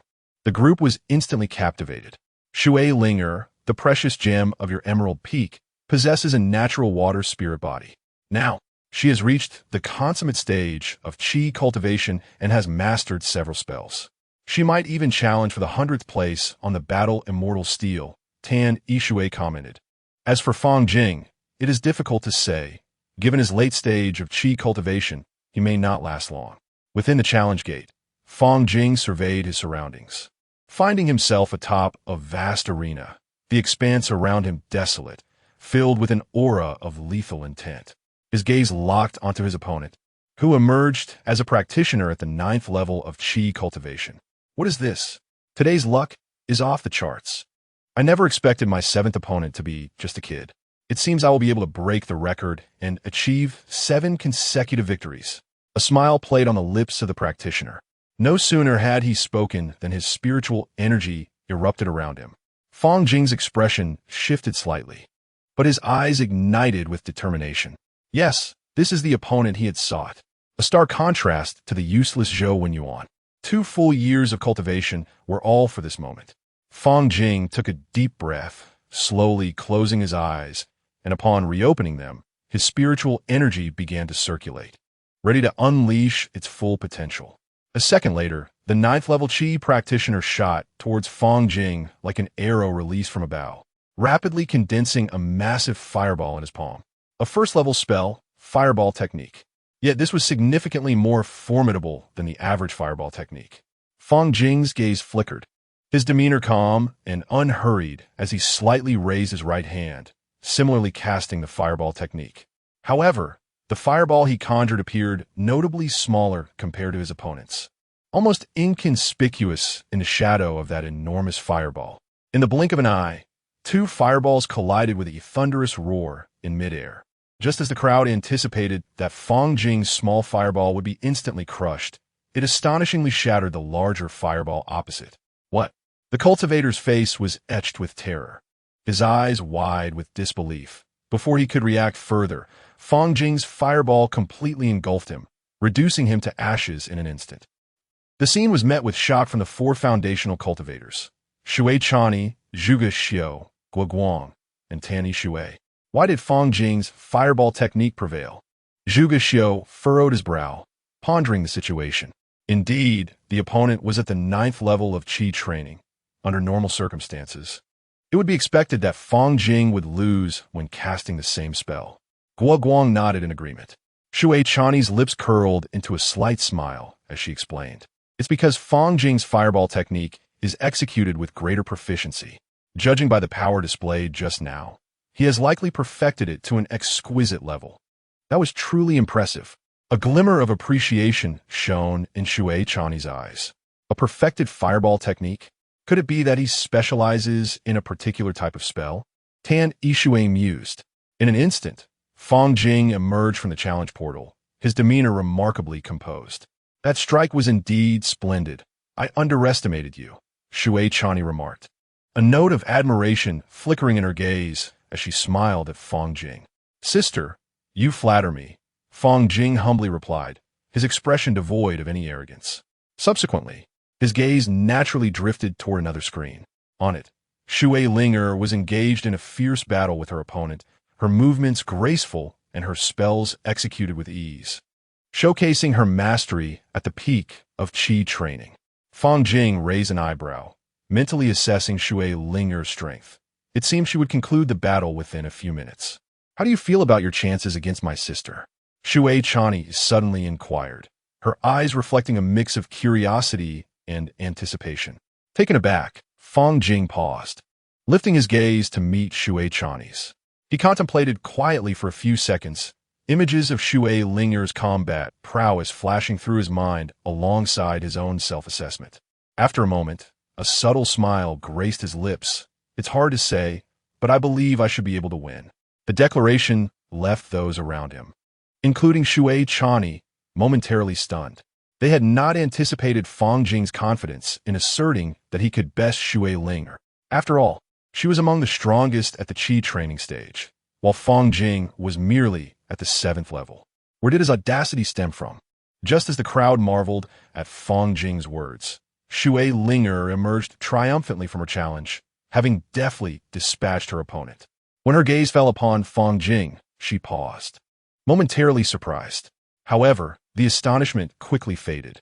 Shui Linger soon realized that the opponent Fang Jing faced was not on the same level as hers, rendering any comparison moot. With this thought, she raised her chin slightly, her confidence restored. Linger, do you know what he just said? He claimed you couldn't defeat him. The water cicada's lips curled into a mischievous smile, unabashedly revealing the words spoken by Fang Jing moments ago. Upon hearing this, Fang Jing was momentarily taken aback, silently chuckling to himself, realizing that senior sister Shui Chani indeed possessed a rather wicked sense of humor, reminiscent of a child. He helplessly shook his head, a hint of embarrassment flashing in his eyes. What? You claim I would lose to you? Unsurprisingly, Shui Linger's expression darkened instantly, anger evident on her face. I am a direct disciple of the Jade Peak, trained under the esteemed Jade True Monarch, possessing the pinnacle of qi refining. Do you truly believe I could be bested by someone merely at the 7th level of qi refining? Do not presume that because you have your sister's protection, I would refrain from striking you. Chapter 30. Tears of compassion in light of this. Let's engage in battle. At this very moment, there is no time to lose. Shui Linger, her brows furrowed and eyes wide with determination, declared fiercely. Possessing extraordinary strength and innate talent as a natural spirit body, she could confidently assert her supremacy during the qi refinement stage. However, Fang Jing exhibited no trace of fear. Instead, a subtle smile graced his lips. Very well, he replied in a nonchalant tone. Fang Jing's air of self-satisfaction stirred a flicker of surprise within Shui Linger, as her instincts suggested that this was not mere bravado, but a manifestation of his confidence. Just then, as tension mounted between the two, Shui Chani intervened, calling out to them. You have come here to challenge the Battle Immortal Monument. How can you squander your energy on a personal conflict? Wouldn't that be counterproductive? Shui Chan spoke earnestly. Yet, Fang Jing could not help but privately scoff, noting that the spark of this personal conflict seemed to have originated from her. How about this? Let your victory or defeat be determined within the Battle Immortal Illusion. This way, we can avoid unnecessary exhaustion and resolve the matter in a more fitting context. Wouldn't that be splendid? Shui Chan suggested. Exchanging glances, Fang Jing and Shui Linger silently acknowledged that this indeed was a more prudent course of action. However, a question lingered in Fang Jing's mind. But what if we do not encounter each other in the Battle Immortal Illusion? He inquired. After all, the illusion matched participants randomly, and there was no guarantee they would face one another. In that case, the one who loses first in the illusion shall be deemed the loser. Of course, if you cannot wait, you may settle it privately. Shui Chan responded calmly. All right, let it be as you say, sister, Shui Linger acquiesced. Fang Jing nodded in agreement. Acknowledging this arrangement, a subtle smile crept onto Shui Chan Yi's lips, revealing a sense of triumph. Zhuge Xiao and the others, witnessing her expression, realized that she must have orchestrated this situation purposefully. Why not wager something? Shui Chani proposed, her eyes sparkling. Simply distinguishing between victory and defeat is rather mundane. Betting on each other's most treasured possessions will truly ignite your fighting spirit. Won't it? Fang Jing's face reflected a hint of perplexity as he furrowed his brow. Is that so? Meanwhile, Shui Linger appeared enlightened, her eyes glimmering with excitement as she clapped her hands and exclaimed, Sister, you are absolutely right. Merely winning or losing lacks significance. Let us wager our most cherished belongings. Fang Jing, with a resigned gesture, spread his hands and chuckled. While that sounds compelling, I have nothing of value to stake. Shui Linger declared resolutely. If you lose, you must obey one of my commands unconditionally and sever your master-disciple relationship with my sister. Oh, right. Fang Jing realized that Shui Linger was unaware that he was not actually Shui Chanyi's disciple. Regaining his composure, he inquired, All right, but what if you lose? If I lose, I shall give you this. Shui Linger spoke cautiously as she carefully extracted an object from her bosom. At first glance, it appeared to be a gem radiating a gentle glow, crystal clear and resplendent in its colors. The moment Shui Chan beheld this item, her expression shifted slightly, urgency tinging her tone. Linger, this item cannot be used. It must not be wagered. Yet, Shui Linger remained resolute, her gaze unwavering. This is my most treasured possession. The tear of the star's compassion, a spiritual artifact left to me by my late mother. It has the power to stabilize the spirit and enhance one's mental acuity and comprehension. Moreover, I shall never lose. Fang Jing's eyes flickered. To augment one's comprehension and mental prowess was beyond the capabilities of ordinary instruments. The origins of this gem must be extraordinary. Very well, let it be so. Should I lose, I shall unconditionally obey your command and sever our master-disciple relationship. Shui Chan inhaled deeply, striving to maintain her composure. And if you lose, dear sister, you must bestow this spiritual treasure, the tear of the star's compassion, upon Fang Jing. Are you truly willing to gamble with the tear of the star's compassion?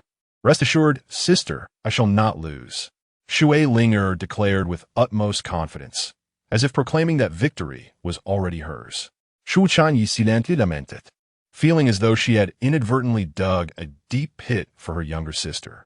Although she believed in Shui Linger's abilities and doubted she would lose to Fang Jing, the significance of the tear of the star's compassion was truly profound. Should it be lost, even the esteemed Jade Master would be unable to remain calm. With such thoughts, Shui Chan he couldn't help but feel a twinge of regret. But the words had already been spoken. There was no turning back. Fang Jing and Shui Linger exchanged a glance, resolutely advancing toward the portal of challenge. This time, both understood that they would not step through the door without overcoming one another. Prepare yourself. Wash your neck clean and await your fate. Shui Linger declared, her chin slightly raised before confidently striding into the challenge portal. Fang Jing's lips curled into a slight smile, intrigued. In an instant, the screen illuminated once more, capturing the attention of Shui Chan yi and her companions. Although this was a wager, victory seemed assured for Shui Linger. Indeed, the disparity in their realms was vast. Even an unparalleled genius could never bridge such a significant gap. "And Chan yi, you evidently have some scheme in mind," remarked Tan Shui. Indeed, Shui Chan yi conceded openly, without a hint of reservation. "You intend to use this wager to draw Fang Jing into the Jade Peak. Am I correct?" "Precisely. Such a talent, if not nurtured and meticulously refined under my guidance, would be an immense loss," Shui Chan yi replied, a smile gracing her lips. Simultaneously, within the illusion of the war immortal, the adversary before Fang Jing had significantly increased in strength, revealing itself to be a practitioner at the 10th level of Qi cultivation. In the cultivation system, Qi cultivation comprises 12 levels, distinct from the subsequent realms, each containing 9 stages. The 10th level of Qi cultivation is nearly the pinnacle of its completion, and its power should not be underestimated. As the two faced each other, no superfluous words were exchanged. The spirit of battle ignited instantly, and they both struck simultaneously. A resplendent golden line, akin to a bolt of lightning, streaked across the scene. And in an instant, the Qi Refinement 10th layer practitioner was effortlessly torn asunder by Fang Jing, reduced to mere fragments scattered upon the ground.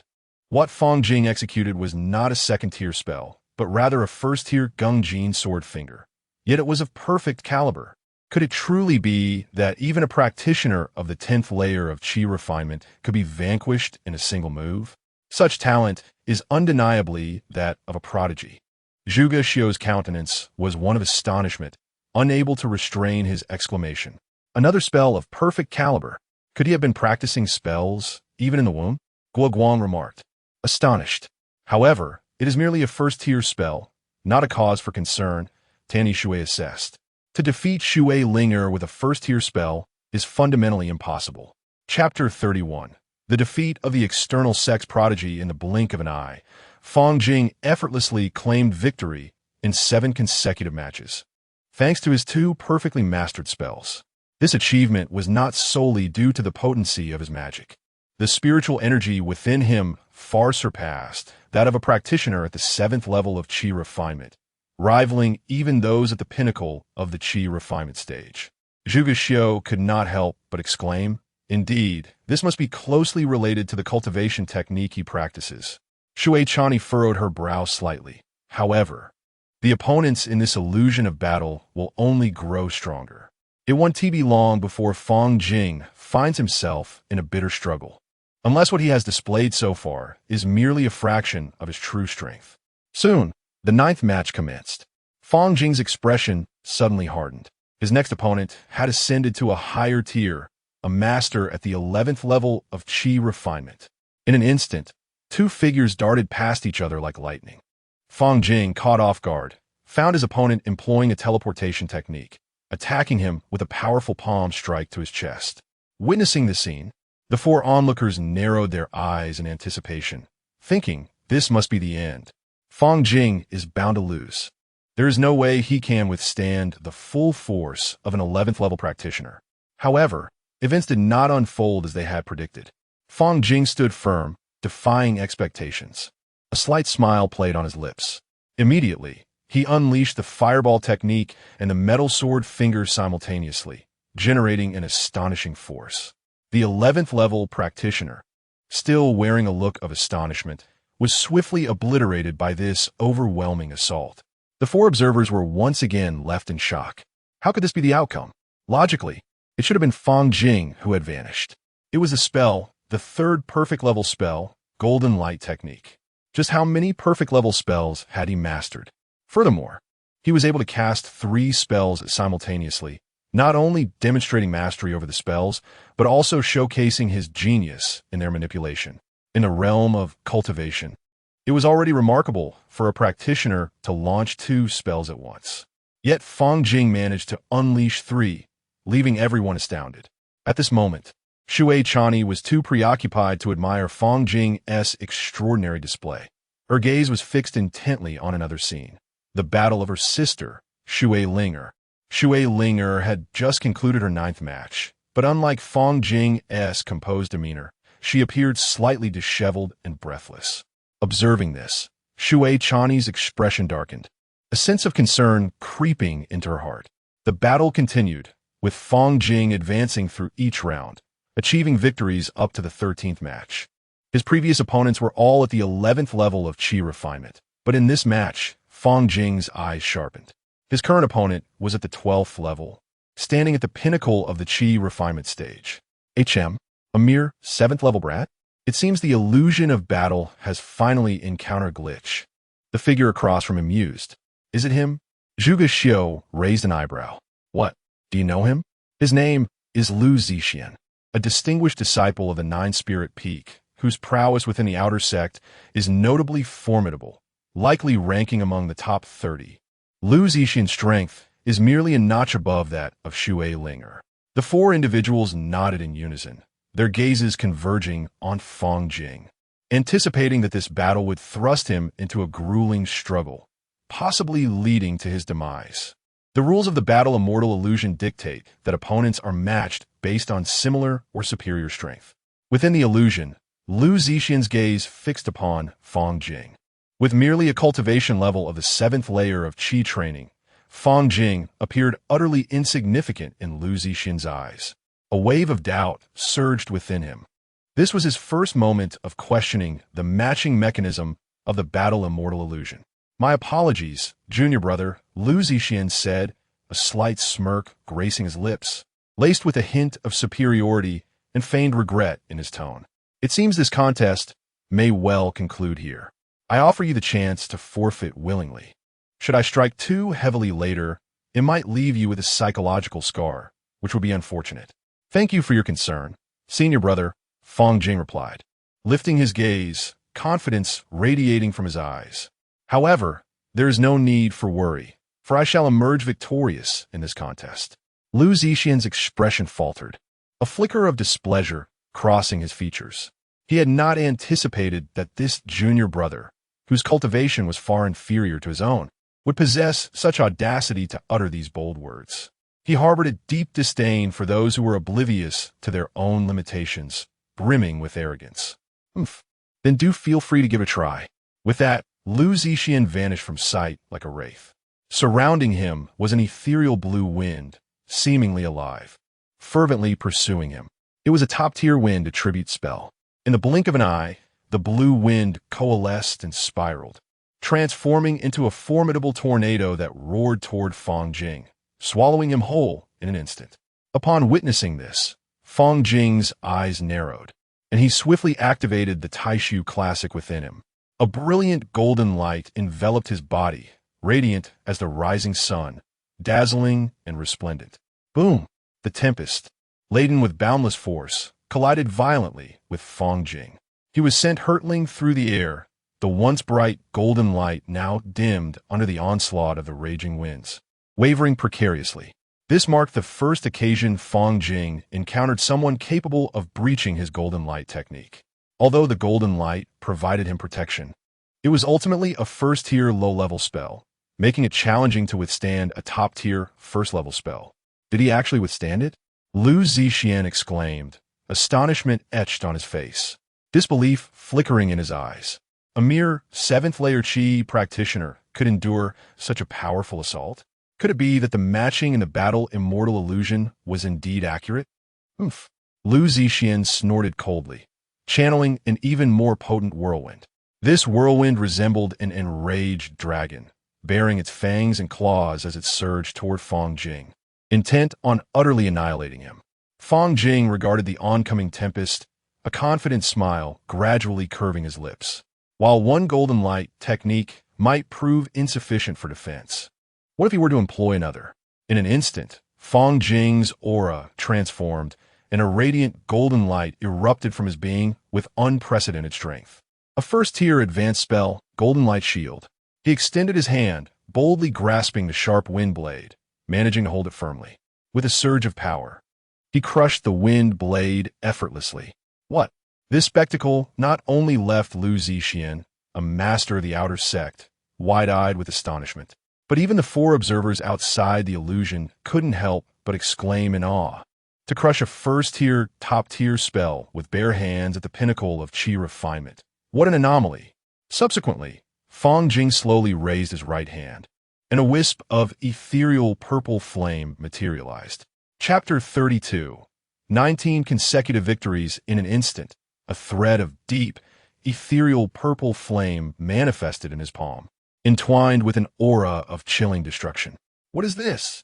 As the flame appeared before everyone, expressions of panic and disbelief swept across the faces of those present, as if they had witnessed an astonishing spectacle that shattered their understanding. A 2nd-tier fire spell, Soul Devouring Fire? How could this be? He is merely at the 7th layer of Qi cultivation. How could he possibly wield a 2nd-tier spell? This is utterly impossible. Such a notion defies all logic and reason. Even Shui Chani, who is usually calm and composed, could not help but furrow her delicate brows. Her beautiful eyes filled with astonishment. She could never have anticipated that Fang Jing, at only the 7th layer of Qi cultivation, could unleash a 2nd-tier spell. It seemed utterly preposterous. In that fleeting moment, her unwavering conviction in Shui Linger's inevitable victory wavered slightly, but she quickly shook her head. No, Linger possesses the water spirit body, inherently suppressing fire attributes. Surely, Shui Linger has the greater odds. A 2nd-tier spell. Lu Zixian's eyes widened in terror, and he could not restrain himself from rubbing his eyes, questioning whether he was hallucinating. As a master at the peak of Qi cultivation, he had never mastered a single 2nd-tier spell. Who exactly is this 7th-layer cultivator before him? He is nothing short of a monster. This is not a genuine 2nd-tier spell, but rather a pseudo-2nd-tier spell conjured by Fang Jing. However, none could possibly conceive that someone could create an entirely new spell out of thin air. To them, it could only be regarded as a 2nd-tier spell without a doubt. With a powerful sweep of his arm, Fang Jing gathered the purple flames into a fireball and sent it hurtling towards Lu Zixian. As the purple flames surged forth, an aura of death permeated the air, instilling dread in the hearts of those present. Lu Zixian's expression shifted dramatically, and he dared not show any sign of laxity. His entire being surged with magical energy, and he poured every ounce of strength into forming a sturdy wall of wind. Yet, wind is no match for water, and before the soul-devouring fireball, the wind wall was as fragile as paper, shattering instantly. In the blink of an eye, the fierce purple flames ruthlessly consumed Lu Zixian. In an instant, the victor was determined. Lu Zixian was utterly defeated. 7 layers of Qi cultivation vanquishing a perfected realm cultivator. Chani, from where did you find such a terrifying monster? If he truly ascends the battle immortal steel at the 7th layer of Qi cultivation, it would surely create a legend. Shui Chani stood there, momentarily at a loss for words. She gazed at Fang Jing's retreating figure, astonished that someone she had casually summoned could possess such terrifying prowess. Mastering a 2nd-tier spell at the late stage of Qi cultivation, a feat unheard of before now. With the soul-devouring fireball technique, Fang Jing became an unstoppable force within the battle immortal illusion. He crushed opponents with ease. Even those at the peak of chi cultivation could not withstand his might for more than 3 minutes. The soul-devouring fire, aside from being a second-tier spell, was nearly impossible to resist. His fearsome performance within the battle immortal illusion swiftly captivated many gazes, halting the steps of both outer disciples and foundational cultivators alike. They yearned to discover the heights this prodigious youth could attain. Anticipation enveloped all, eager to witness the birth of yet another legend. Not merely Fang Jing, but Xue Ling'er too. Both exhibited performances of equal merit, each poised to achieve an impressive 20 consecutive victories. The quartet, led by Xue Chani, remained fixated on every battle between the two. The 17th victory, the 18th. Fang Jing dominated with relentless force, drawing ever closer to the coveted 20 wins, needing only one final triumph. As he ruthlessly consumed his opponent with the soul-devouring flame in the 19th match, a fervor erupted throughout the battle immortal illusion. Almost everyone held their breath, their gazes riveted upon Fang Jing. Simultaneously, Xue Ling'er concluded her own 19th match, albeit slightly behind Fang Jing. As the battle ended, she panted lightly, her hair dampened by sweat, yet her eyes sparkled with pride and confidence. Meanwhile, Xue Chani was intently focused on the screens displaying the battles of Fang Jing and Xue Ling'er, when suddenly, a brilliant light flashed, and the two screens began to merge into one. The three companions beside Xue Chani widened their eyes in astonishment, their faces etched with disbelief. Could this signify? One of them murmured, excitement lacing their voice. Fang Jing stood upon the arena, his gaze calm as he regarded his 20th opponent. Upon recognizing the figure opposite him, a subtle smile graced his lips. Xue Ling'er, with graceful steps, locked her eyes on Fang Jing, her fighting spirit igniting like fierce flames. Thus, they encountered one another in this pivotal 20th battle. Whether by fate's whim or design, it was in this very moment that, aside from those still embroiled in combat within the battle immortal illusion, nearly all spectators beheld an ethereal screen materializing before them. It portrayed the confrontation between Fang Jing and Xue Ling'er, a scene typically reserved for those challenging the immortal steel. The battle immortal illusion appeared intent on etching this combat into memory for all of Xuantianzong to witness. In an instant, about a third of the sect's members focused their attention here, intrigued by the spectacle of the two combatants, including several Golden Core elders. How fascinating, remarkably intriguing. The immortal steel seemed to take note of these fledgling disciples. One, if memory serves, must be Xue Ling'er, the esteemed pupil of that jade fellow. But who, pray tell, is this other youth? Challenging at the 7th level of chi refinement against one who has mastered it? The disparity in strength was unmistakable. Was this battle not a foregone conclusion, a lopsided affair? The battle immortal illusion is shrouded in mystery. It would scarcely go to such lengths to immortalize a lackluster rout. Surely something more profound lies beneath. It appears your misfortune may be greater. Xue Ling'er stood upon the arena, enveloped in a mist of vapor, her fighting spirit surging like a tumultuous tide, eager to engage Fang Jing in a contest of prowess. Yet, just as she prepared to strike, Fang Jing calmly raised his hand, halting her advance. Before that, let's first restore our spiritual energy, he stated with serene composure. Upon hearing this, Xue Ling'er was momentarily taken aback, a flicker of surprise crossing her eyes, but she quickly regained her composure and nodded gently. Throughout the preceding 19 battles, although she emerged victorious in each, the consumption of her spiritual energy was indeed considerable. With her current reserves, she could muster no more than 70% of her true potential. Meanwhile, Xue Chan fixated on the screen, her expression turning solemn. She observed with clarity that even after enduring 19 grueling confrontations, Fang Jing remained composed and showed no need to deliberately restore his spiritual energy. The only reason he instructed Xue Ling'er to recuperate was his pursuit of fairness, coupled with an unwavering confidence in his ability to defeat her. Chapter 33.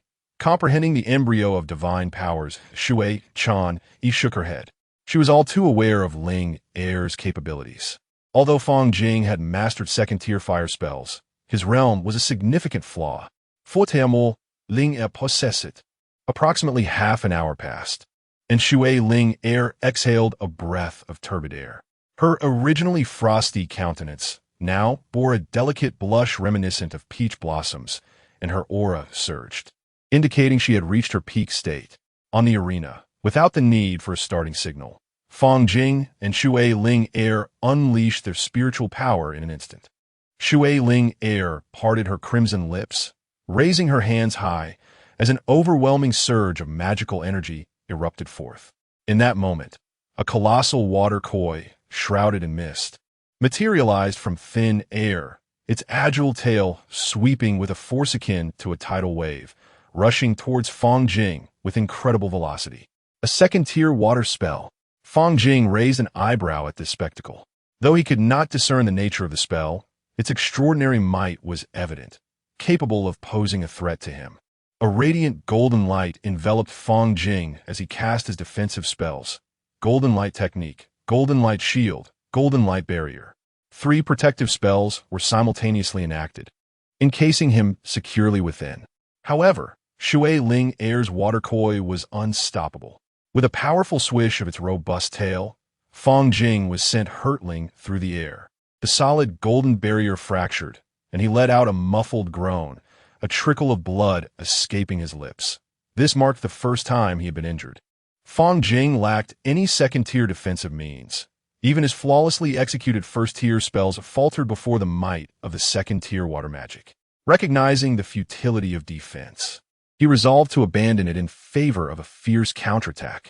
A glint of determination ignited in his eyes as purple flames erupted around him, swiftly coalescing into fireballs larger than a human head. Upon witnessing the blazing soul-devouring flames, Shui Ling Er's elegant brows furrowed slightly. Yet a smirk of disdain soon graced her lips. In the tranquil pavilion, beside the stone table, 2 players engaged in a game of chess. Black and white pieces intertwining on the board, the situation at an impasse. The player with the black pieces remarked, "Indeed, these 2 are quite remarkable. Far superior to those mundane and mediocre individuals, adding some intrigue to these monotonous days." The player with the white pieces replied, "In that case, why not wager on their victory or defeat?" "Oh." A flicker of interest glinted in the eyes of the black piece player. "What do you intend to wager? You must recall the century-old vow, I presume." Upon hearing this, the black piece player frowned slightly, a hint of displeasure crossing his face. "If I win, you shall be absolved of that vow." "No, that is impossible. Should you win, the vow shall be reduced by 30 years. If I win, you will remain in the sect for an additional 10 years. How does that sound?" The black piece player fell silent for a moment. "Very well, as you wish. Since you bet on him, I shall wager on the girl employing water magic." "Agreed. The wager is established. Speaking of which, he is indeed an anomaly, is he not? Quite remarkable. I wonder which technique he took from the transmission tower. Was it the 5 elements primordial scripture or the North Sea scripture?" "Neither. I am unsure," replied the white piece player, shaking his head. "Oh."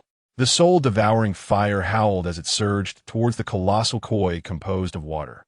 In an instant, fire and water clashed violently, dissipating together, merging into a misty vapor that enveloped the entire battlefield. Seizing this fleeting moment, Fang Jing lightly tapped the ground beneath him and swiftly approached Shui Ling. In the blink of an eye, the distance between them diminished to a mere 10 meters, almost within reach. Fang Jing's body was once again engulfed in purple flames, swiftly condensing into 10 soul-devouring fireballs. Each fireball emanated a chilling aura, capable of engulfing even the most accomplished practitioners in an instant, leaving no trace behind. Boom! The 10 soul-devouring fireballs accurately targeted Shui Ling. However, just as the fireballs were about to reach her, a thick veil of mist suddenly rose, completely shrouding her figure. Is that all? Water extinguishes fire. It is the natural order. You cannot breach my defense. Shui Linger's cold voice emerged from mist, laced with a hint of mockery and pride. Before her, an ethereal water screen had formed, smooth as a mirror, effortlessly blocking all of Fang Jing's fireballs. The fireballs collided against the water screen, dissolving into vapor. Observing this, Fang Jing's eyes flickered with intensity. To rely solely on the soul, devouring fireballs in a direct assault would merely devolve into a contest of magical power. Although his cultivation of the Tai Su Jing was unique, and the energy he gathered was far more potent than that of ordinary techniques, engaging in a battle of magical force was ultimately unwise in this evenly matched duel. Moreover, a mere contest of magical power lacked the vibrancy and spectacle expected of a confrontation. This was a battle of wits, not a desperate struggle for life and death. With this thought, a cold glint flashed in Fang Jing's eyes, resolute and decisive. In an instant, he hesitated no longer. The perfected wind-walking technique activated, transforming his form into a fleeting shadow. The distance that had once been several meters vanished in the blink of an eye, leaving only a mere meter between them. Oomph. Shui Linger merely scoffed as she noticed Fang Jing closing in. A sense of unease swelled within Fang Jing. Before he could react, a translucent water bubble appeared unexpectedly, enveloping him entirely. He felt a constriction around him, as if an invisible force had bound him, rendering him immobile. Fang Jing's heart sank. Although he possessed the strength to break free from the water bubble in a mere second, the true peril lay not in the bubble itself, but in the second-tier water spell, a massive water koi, under Shui Linger's control, swiftly surging towards him. The water koi, surrounded by swirling mist, flicked its tail with tremendous force, hurtling towards the trapped Fang Jing with a deafening roar. Boom! A thunderous impact reverberated throughout the arena as the water koi collided forcefully with the water bubble, sending splashes in all directions. A victorious smile involuntarily crept onto Shui Linger's lips. Such a close-range strike, even if it could not defeat Fang Jing in one blow, would surely inflict grievous injuries, rendering him incapable of further combat. However, just as Shui Linger was immersed in the joy of victory, believing the situation was firmly in her grasp, a figure suddenly burst forth from the swirling white mist. At the same moment, a soul-devouring fireball, enveloped in waves of heat, hurtled towards Shui Linger. Her eyes widened in an instant. Seizing the opportunity, while Shui Linger was preoccupied with defending against the attack, Fang Jing deftly tapped the ground, creating a safe distance between himself and Shui Linger in the blink of an eye. The soul-devouring fireball failed to inflict any substantial harm on Shui Ling, vanishing without a trace before it could make contact with her. Yet, the unscathed Fang Jing continued to fill Shui Linger with a sense of bewilderment and suspicion. She fixed her gaze on him, her eyes brimming with confusion and incomprehension. The answer lay in Fang Jing's cultivation of the Tai Su Jing. After 2 years of profound insight, although Fang Jing was still far from mastering the arcane powers contained within the Tai Su Jing, in that fleeting moment of life and death, he had grasped a glimmer of the nascent form of such powers. Chapter 34. The Momentary Shadow Sword. The Dragon the Taishu Sutra is the most ancient and profound martial art within the Transmission Tower, a technique grasped solely by Fang Jing.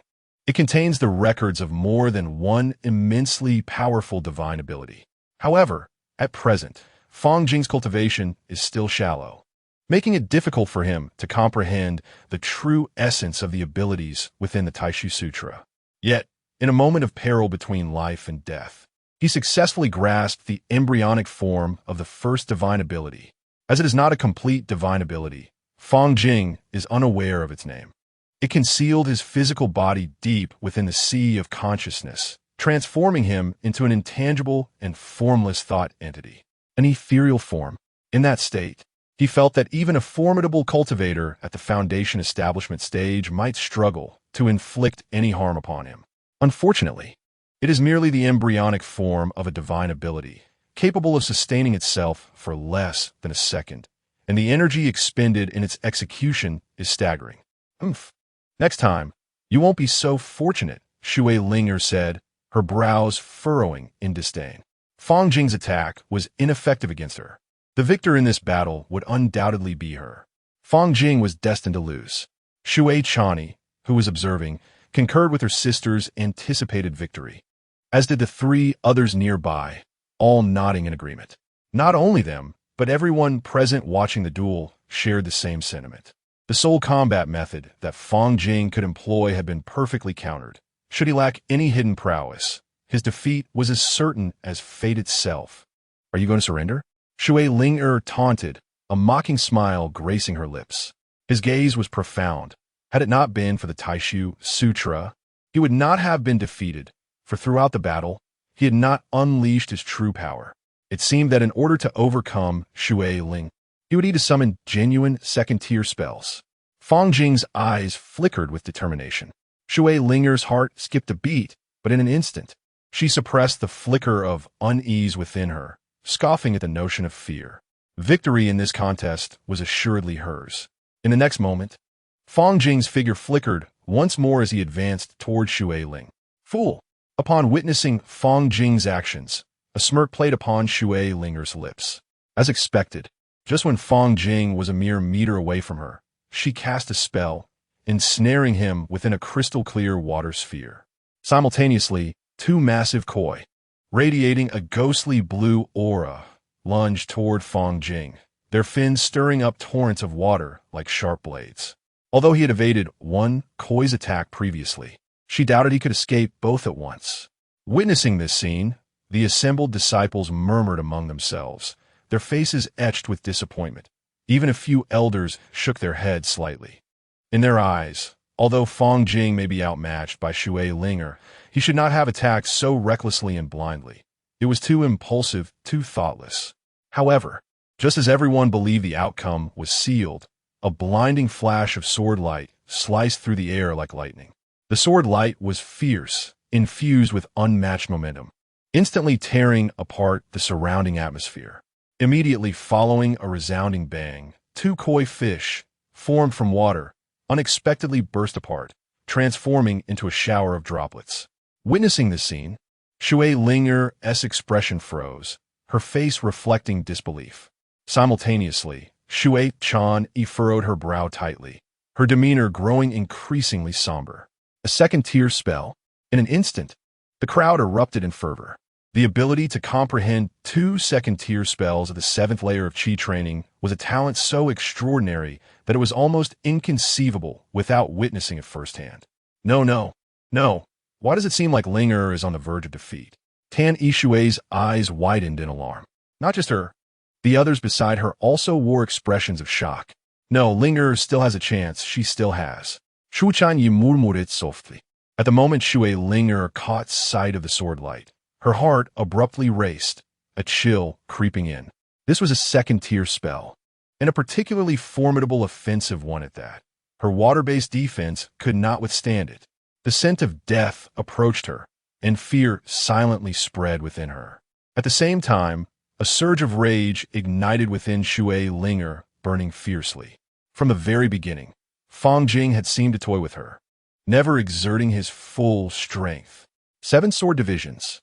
In an instant, 7 piercing beams of sword light surged toward Shui Linger with lethal speed. This move was of perfect caliber. The finesse of the swordplay and the mastery of power were flawless. Its might was on par with the finest second-tier spells. Boom! Just as the 7 beams of sword light were about to reach Shui Linger, a terrifying force erupted around her, chilling to the bone. The 7 beams shattered in an instant. Fang Jing's expression shifted dramatically, and he immediately distanced himself from Shui Linger. Innate divine ability. Fang Jing focused intently, noticing a deep blue mysterious mark emerging on Shui Linger's forehead. Concurrently, a massive flood dragon slowly materialized beside her. The dragon, approximately 30 feet long, shimmered with glimmering water scales, its whiskers dancing in the wind. Though this dragon was formed from water, it appeared as a living creature, every detail vividly lifelike. Not an illusion. This was not a spell, but a divine ability. Divine abilities and spells are fundamentally different. Divine abilities are closely tied to the soul and are of a far superior rank compared to spells. Some divine abilities possess terrifying powers that can alter the very fabric of reality and distort laws.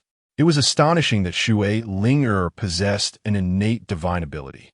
One must understand that the probability of a being with innate divine ability appearing is akin to the ratio between those with spiritual roots and ordinary mortals. Roughly 1 in 10,000 individuals may be born as a holder of divine abilities. At the moment this divine ability manifested, the already noisy crowd erupted once more into a frenzy. She actually summoned a dragon that appeared to be alive? What kind of terrifying divine ability is this?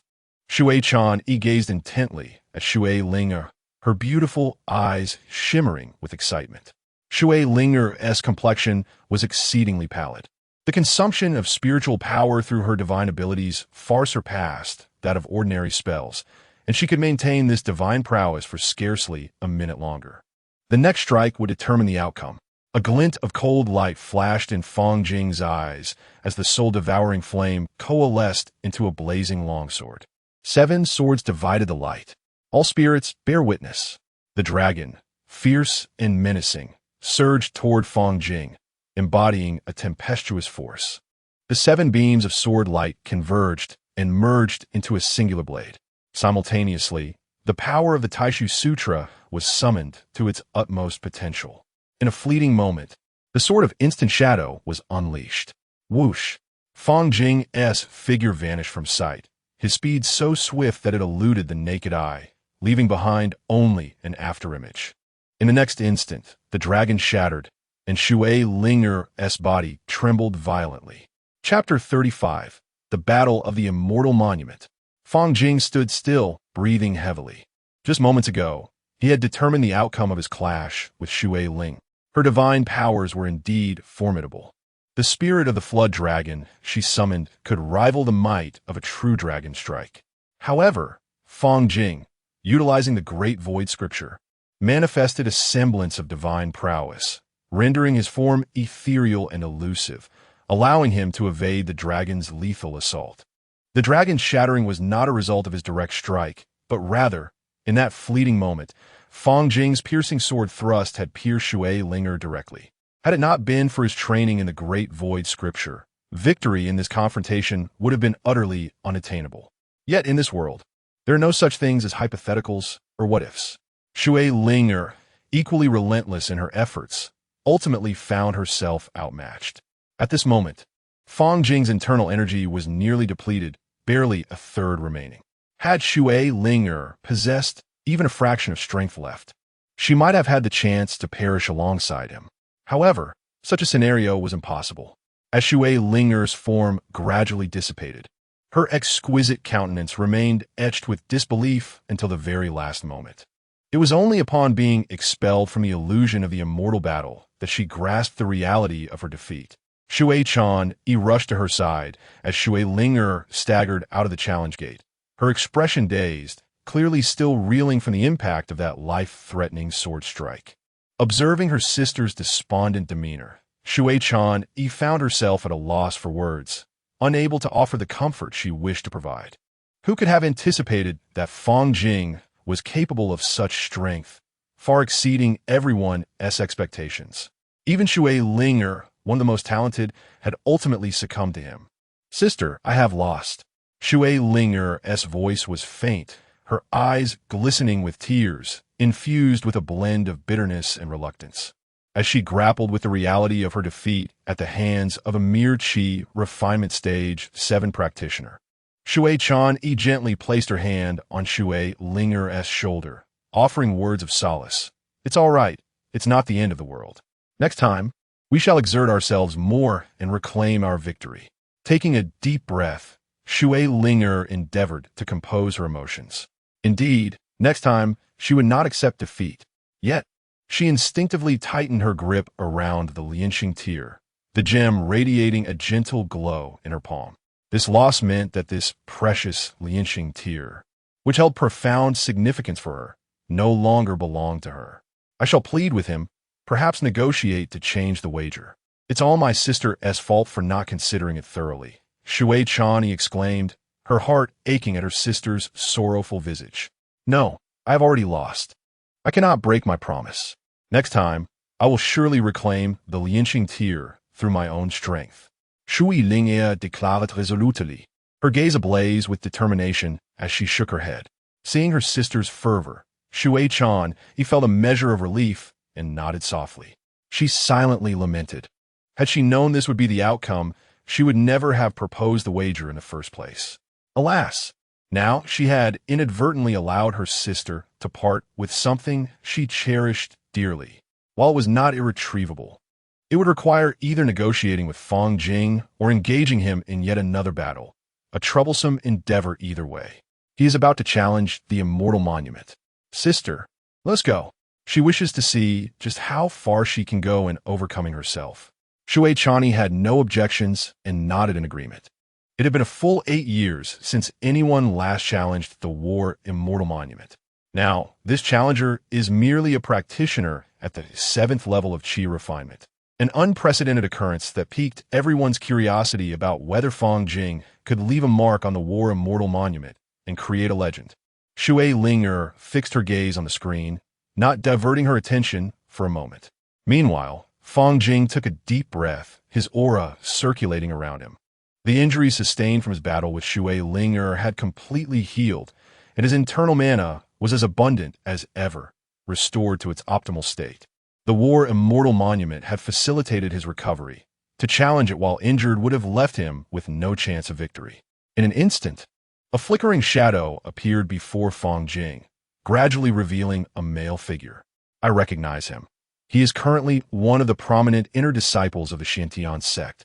Indeed, he had once withstood a full-force strike from a mid-stage Foundation establishment expert with his initial stage Foundation establishment prowess. Undoubtedly, he is a prodigy.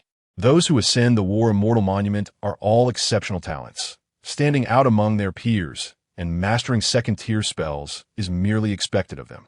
However, the level of strength demonstrated by Fang Jing, far exceeding conventional boundaries, is truly unparalleled.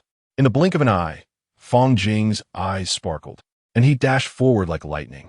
He employed the embryonic form of the Taishu Sutra's divine ability, rendering his body ethereal and immune to the spells cast by his opponent. Then, a sword light flashed like silver thread, slicing forth in an instant. With a single stroke, the outcome was determined. The momentary shadow sword was born from the fusion of 7 sword lights into one, a creation of the myriad methods of the Tao. Its power is beyond that of a mere top-tier, second-level spell. Unless one possesses extraordinary means, not even a practitioner at the pinnacle of Qi refinement could withstand such a ferocious strike. In the blink of an eye, the victor was clear, and the shadow before him gradually dissipated. Those who witnessed this scene gasped in astonishment, never expecting that a single strike could determine the outcome. This also signified that Fang Jing had successfully inscribed his name on the War Immortal Monument, heralding the birth of a legend. I was defeated by that very move. Shui Ling'er gazed at the screen, her heart a tumult of emotions.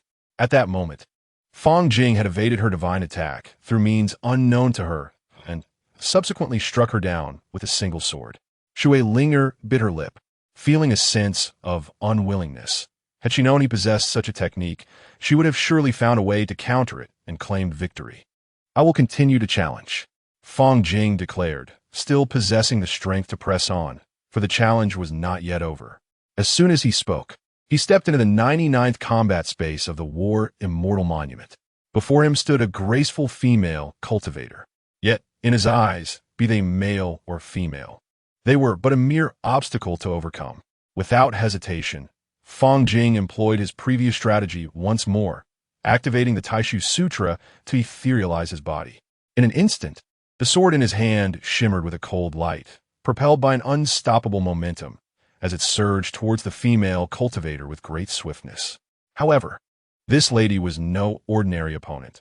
In the face of imminent peril, she deftly evaded the lethal strike, as if she had foreseen the future itself. Could it be? In this fleeting moment of life and death, Fang Jing reacted with remarkable speed, unleashing the technique of Shadow Blade once more. Simultaneously, a brilliant spell materialized in the female cultivator's grasp, hurtling towards Fang Jing like a miniature meteor. Boom! With a resounding crash, Fang Jing was struck directly by the spell. leaving half of his body a grotesque mess of flesh and blood. Meanwhile, the female cultivator was cleaved in two by his sword, departing this world a heartbeat before him. Chapter 36. Halt at 99. Fang Jing's victory was perilously precarious. Had the female cultivator's spell been aimed directly at his head, he would have met his demise. Ultimately, he found himself halted at the 99th position, acutely aware that he likely could not contend with the opponent ranked 98th. This battle was significantly influenced by fortune. Had the scales of fate tilted slightly differently, he would have been the one to lose.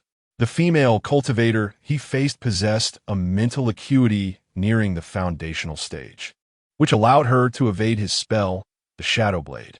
It stands to reason that those ranked higher than him must possess a level of spiritual awareness commensurate with the foundational realm. Although Fang Jing stopped here, he had originally anticipated a ranking of merely 100, rendering his current standing somewhat acceptable. After all, he was only at the 7th layer of Qi cultivation, with a long journey still ahead to reach the pinnacle. I concede the challenge, Fang Jing murmured. In an instant, his figure vanished from the challenge gate, reappearing outside. The distinction between 99th and first place may seem negligible, yet one must not forget that Fang Jing was merely at the 7th layer, far from the extreme. His future brimmed with infinite possibilities, and time was on his side for growth. Those who witnessed this moment were filled with anticipation and excitement. He would not remain stagnant. He would undoubtedly continue to evolve, eventually shaking the very foundations of the Xiantian sect with the renown of his name etched upon the battle immortal steel, an unprecedented feat. Shui Chani gracefully approached Fang Jing, her steps light as a lotus. A humble smile appeared on Fang Jing's face as he responded, "Sister Chani, you flatter me. I'm still far from your level." Shui Chani was a formidable presence, ranked 9th on the foundational list, rendering him currently unable to compare. Shui Chani gently shook her head, her eyes gleaming with admiration. To leave your name on the battle immortal steel at the 7th layer of Qi cultivation is truly extraordinary. At that moment, Fang Jing's gaze met Shui Ling's. Fang Jing spoke first, his tone calm. "Your innate divine power is exceedingly formidable. Had I not been favored by fortune, I would have likely lost this contest. Yet, it was evident to all that it was not merely luck that secured his victory. It was the battle against the female cultivator ranked 99th that was truly won by chance." A hint of red appeared at the corners of Shui Linger's eyes. Her brows furrowed slightly as she responded with a trace of defiance. "Humph, don't get too complacent. Next time, I will undoubtedly win." Fang Jing's lips curled into a gentle smile. "Very well, I look forward to that day." Shui Linger recalled their wager and continued, "As for the tears of compassion, come to the Bu Peak to collect it for me." Fang Jing waved his hand, his resolve firm. "Forget it. The tears of compassion hold significant value for you. We harbor no enmity, and I have no intention of taking away what is dear to you. Of course, should it be an adversary, that would be a different matter." Upon hearing this, Shui Chani regarded the young man before her with renewed admiration. However, Shui Linger was displeased. Raising her voice, "Are you looking down on me? Defeat is simply defeat. The wager was set by me. Share your residence, and I shall seek you at the outer gate." Observing her resolute demeanor, Fang Jing chose not to press further. "Very well." Shui Chani, seizing the moment, shifted the topic. "By the way, I recall that you have yet to take on a master. Have you considered my esteemed mentor, the Jade Emperor?" "The Jade Emperor?" Fang Jing pondered, echoing the title thoughtfully. Shui Chani stifled a laugh, covering her mouth. "Indeed, my master ranks among the top within the 37 esteemed lords of the inner gate, and she is a breathtaking beauty as well." Fang Jing was familiar with the 37 peak masters, having heard of all but one, and among them, the Jade Emperor stood out as a formidable figure throughout the Xiantian sect. To be accepted as a disciple under such a master seems quite appealing. "I shall deliberate with care," Fang Jing replied calmly. In a moment, as his consciousness returned to his body, Fang Jing lifted his gaze to the battle immortal monument, where his name was inscribed at the 99th position. It is said that anyone whose name ascends the battle immortal monument will receive the protection of the Xiantian sect's fortunes. ensuring a smooth path in their cultivation journey and a bright future ahead. Yet, one wonders how true this rumor truly is. Fang Jing's gaze gradually ascended, spotting a familiar name, Shui Chani. His eyes then settled upon the pinnacle of the monument, with a first name read Zhang Xianqing. Zhang Xianqing? Who is this individual? Why have I never heard his name among the 37 peaks of the Shintian sect?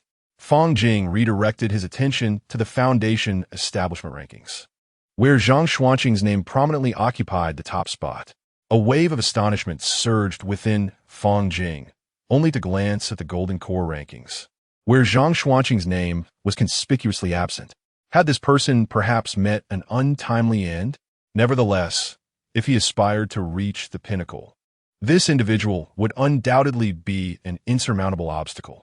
Within the pavilion, the player of the white pieces smiled subtly, remarking, "It seems this game is mine to win."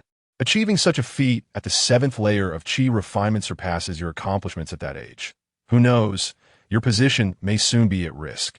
The player of the black pieces replied, his tone devoid of any trace of anger. The Shintian sect is indeed fortunate to have such a prodigy. Speaking of such a celestial talent, are you truly not considering taking him on as a disciple? No, I have vowed never to accept another disciple in my lifetime. Then whom do you plan to entrust him to? Xuanjin or Jingxiu? The player of the white pieces gently shook his head. I intend to entrust him to her. Entrust him to her? Might that not be a tad hasty? Are you not concerned about squandering such a promising talent? For her, could this not also be an opportunity? Very well. After all, you are the sect master, and I am merely a hand. The player of the black pieces slightly shook his head. Fang Jing returned to his residence to secure superior cultivation resources and guidance within the Shintian sect. It was crucial to be accepted as a disciple under a peak master. Thus, upon his return, he sent requests to all 37 peaks of the Shintian sect seeking to take on a master. At this moment, he merely awaited their responses. Fang Jing brimmed with confidence.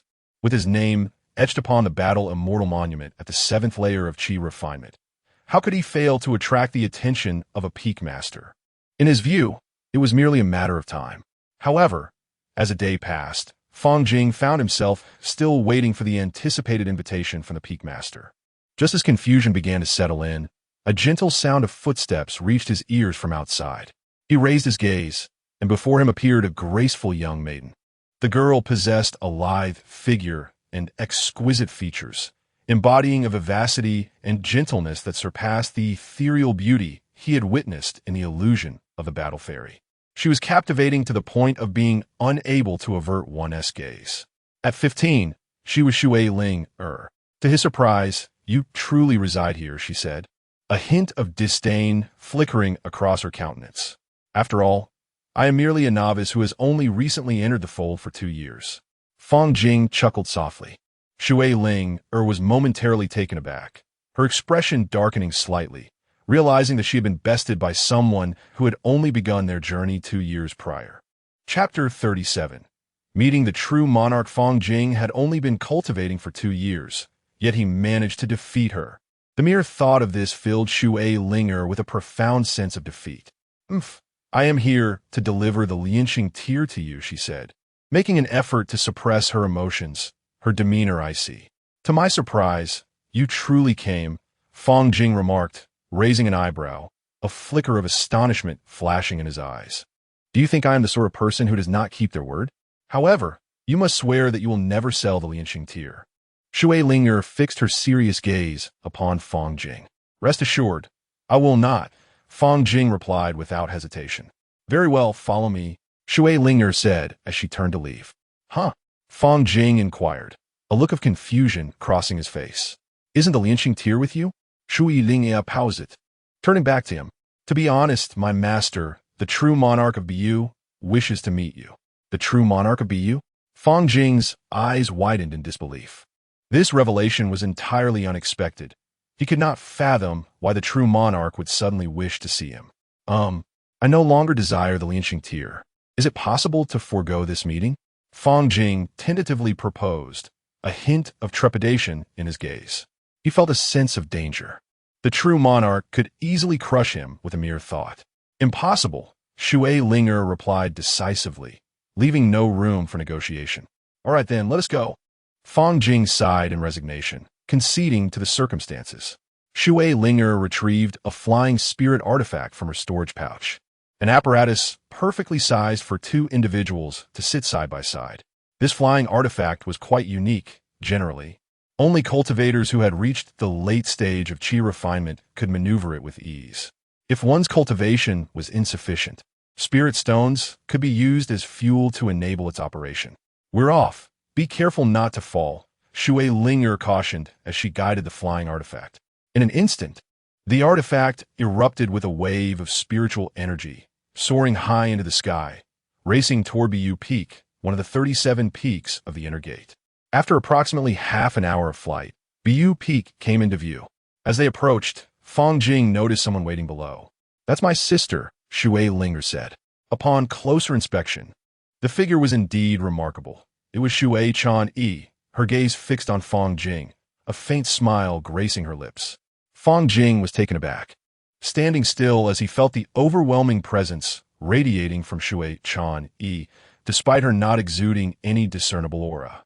The oppressive sensation was akin to standing in a desolate field before an impending storm, causing the hairs on his body to stand on end. This was undoubtedly due to the vast disparity in their strengths. I apologize, my master wishes to see you, so I could only bring you here, Shui Chan-yi expressed, her tone gentle yet laced with a hint of regret. No, it is an honor to be invited by the true monarch. Fang Jing waved his hand dismissively, his expression humble, though a trace of nervousness flickered in his eyes. Certainly, a sense of trepidation enveloped him. After all, the opponent was a true monarch. A single misstep might lead to his abrupt disappearance from the realm. Thus, he needed to muster his utmost focus. Fear not, for the master will not impose difficulties upon you. She awaits you within the hall. Shui Chan-yi nodded slightly, gesturing for Fang Jing to follow. Fang Jing inhaled deeply and hurriedly matched his pace with Shui Chan-yi. Before long, the trio arrived at the grand hall of Bu Peak. Fang Jing lifted his gaze and could not suppress his astonishment. Indeed, this was the abode of a golden core true monarch, where the spiritual energy was exponentially denser than that of the outer sect, and the architectural style of the hall was uniquely exquisite. As Shui Chan-yi raised her hand to push open the hall's door, a gentle wave of spiritual energy enveloped him. With a heart full of apprehension, Fang Jing stepped inside. This marked his first encounter with a true practitioner of profound abilities and one of the genuine decision-makers of the Xintian sect. Before him stood a woman clad in resplendent palace attire, appearing to be in her early 20s. Her skin was whiter than snow, and her eyes resembled autumn waters, exuding an enchanting vitality. Her long, lustrous black hair was casually styled, with a few strands cascading gracefully down her fair neck. Though she merely stood there without an ounce of oppressive aura, an unapproachable dignity radiated from her. Undoubtedly, she was the Bu true monarch, a master of golden core capabilities. Oh, you have arrived, a tad earlier than I anticipated, she remarked, a subtle smile gracing her lips, her voice soft as a gentle spring breeze. It seemed indeed, as Shui Chan-yi had said, she was not the rigid and imposing true monarch one might expect. Please, come and take a seat. I've just brewed some tea. The Bu true monarch gestured, indicating the seat beside her. Sitting alongside a true monarch? Shouldn't he be performing a grand gesture of reverence by kneeling in response? Just as he hesitated, Fang Jing caught sight of Shui Linger and Shui Chan-yi, who appeared completely at ease, approaching without a hint of restraint, sitting down confidently. Faced with this situation, Fang Jing had no alternative. Reluctantly, he steeled himself and slowly made his way to sit opposite the Bu true monarch.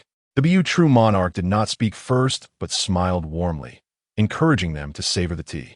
Observing this, Fang Jing lifted the teacup with both hands and took a delicate sip. The moment the tea touched his throat, an extraordinary sensation enveloped his entire being. The spiritual energy within him surged forth like a flame ignited. Clarity flooded his consciousness, and an intense urge to break through his current realm flashed through his mind. This single cup of tea seemingly spared him a month of arduous cultivation while enhancing his spiritual awareness. Fortunately, his composure remained intact. He quickly circulated his cultivation technique, forcibly suppressing the overwhelming impulse. He could not afford to embarrass himself before the true monarch. Shui Chani was taken aback. This tea was a rare, fourth-grade variety that her master had treasured for a long time, extraordinarily precious, and she herself seldom had the pleasure of tasting it. To her astonishment, the master had chosen to serve it to Fang Jing today. "How does the tea fare? Does it suit your palate?" the true monarch inquired gently. "Thank you, true monarch, for this exquisite tea. Its flavor is unparalleled. I have never tasted anything quite like it," Fang Jing replied promptly, rising respectfully to bow. "Indeed, I have witnessed your battle with Shui Linger within the battle Immortal Illusion. You emerged victorious with great finesse."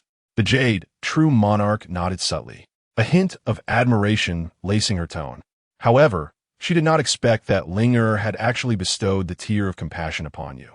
As she spoke, her gaze shifted toward Shui Linger, her expression tinged with playful reproach. Shui Linger instinctively shrank back. Moments later, the jade, true monarch, raised her index finger, where a gentle blue luminescence began to emanate. In the blink of an eye, a deep blue gem materialized from thin air, hovering gracefully in her palm. The gem exuded an enchanting glow, its interior swirling with what appeared to be celestial bodies. It was the treasured tear of compassion. To be candid, esteemed monarch, I do not desire the tear of compassion. Would it not be better to declare the wager null and void? Chapter 38. Unraveling the tears of compassion. Fang Jing was acutely aware that offending a true monarch over mere tears of compassion was tantamount to courting death. Nevertheless, since it was Linger who proposed the wager, adherence was imperative. The gaze of the jade, true monarch, shimmered with intensity as he spoke slowly. "Otherwise, I will have no choice but to expel Linger from the sect." Upon hearing this, the three present were struck with shock. Shui Linger, in particular, was gripped by terror, her eyes wide with disbelief as she turned to the jade, true monarch. Shui Chani blurted out, "Master, even in jest, such words should not be uttered." "Yes, you. I am not jesting," the jade, true monarch replied, a faint smile gracing his lips, his gaze turning icy. In that instant, Fang Jing felt as though a sharp blade had pierced his heart, a chill spreading throughout his being. Truly, he was a true monarch. "What do you intend to do? Will you accept the wager or not?" the jade, true monarch, inquired with a detached tone. Fang Jing had no choice. He could not bear to witness Shui Linger being expelled. "I accept." "Very well." The jade, true monarch, nodded slightly, his eyes veiling a deeper meaning. "Would you consider becoming my adopted son?" "What?" Fang Jing, holding his cup of tea, nearly dropped it, his hand trembling as he instinctively tilted his head in confusion. "Adopted son?" Shui Chani and Shui Linger were equally taken aback, staring incredulously at the seemingly unperturbed jade, true monarch.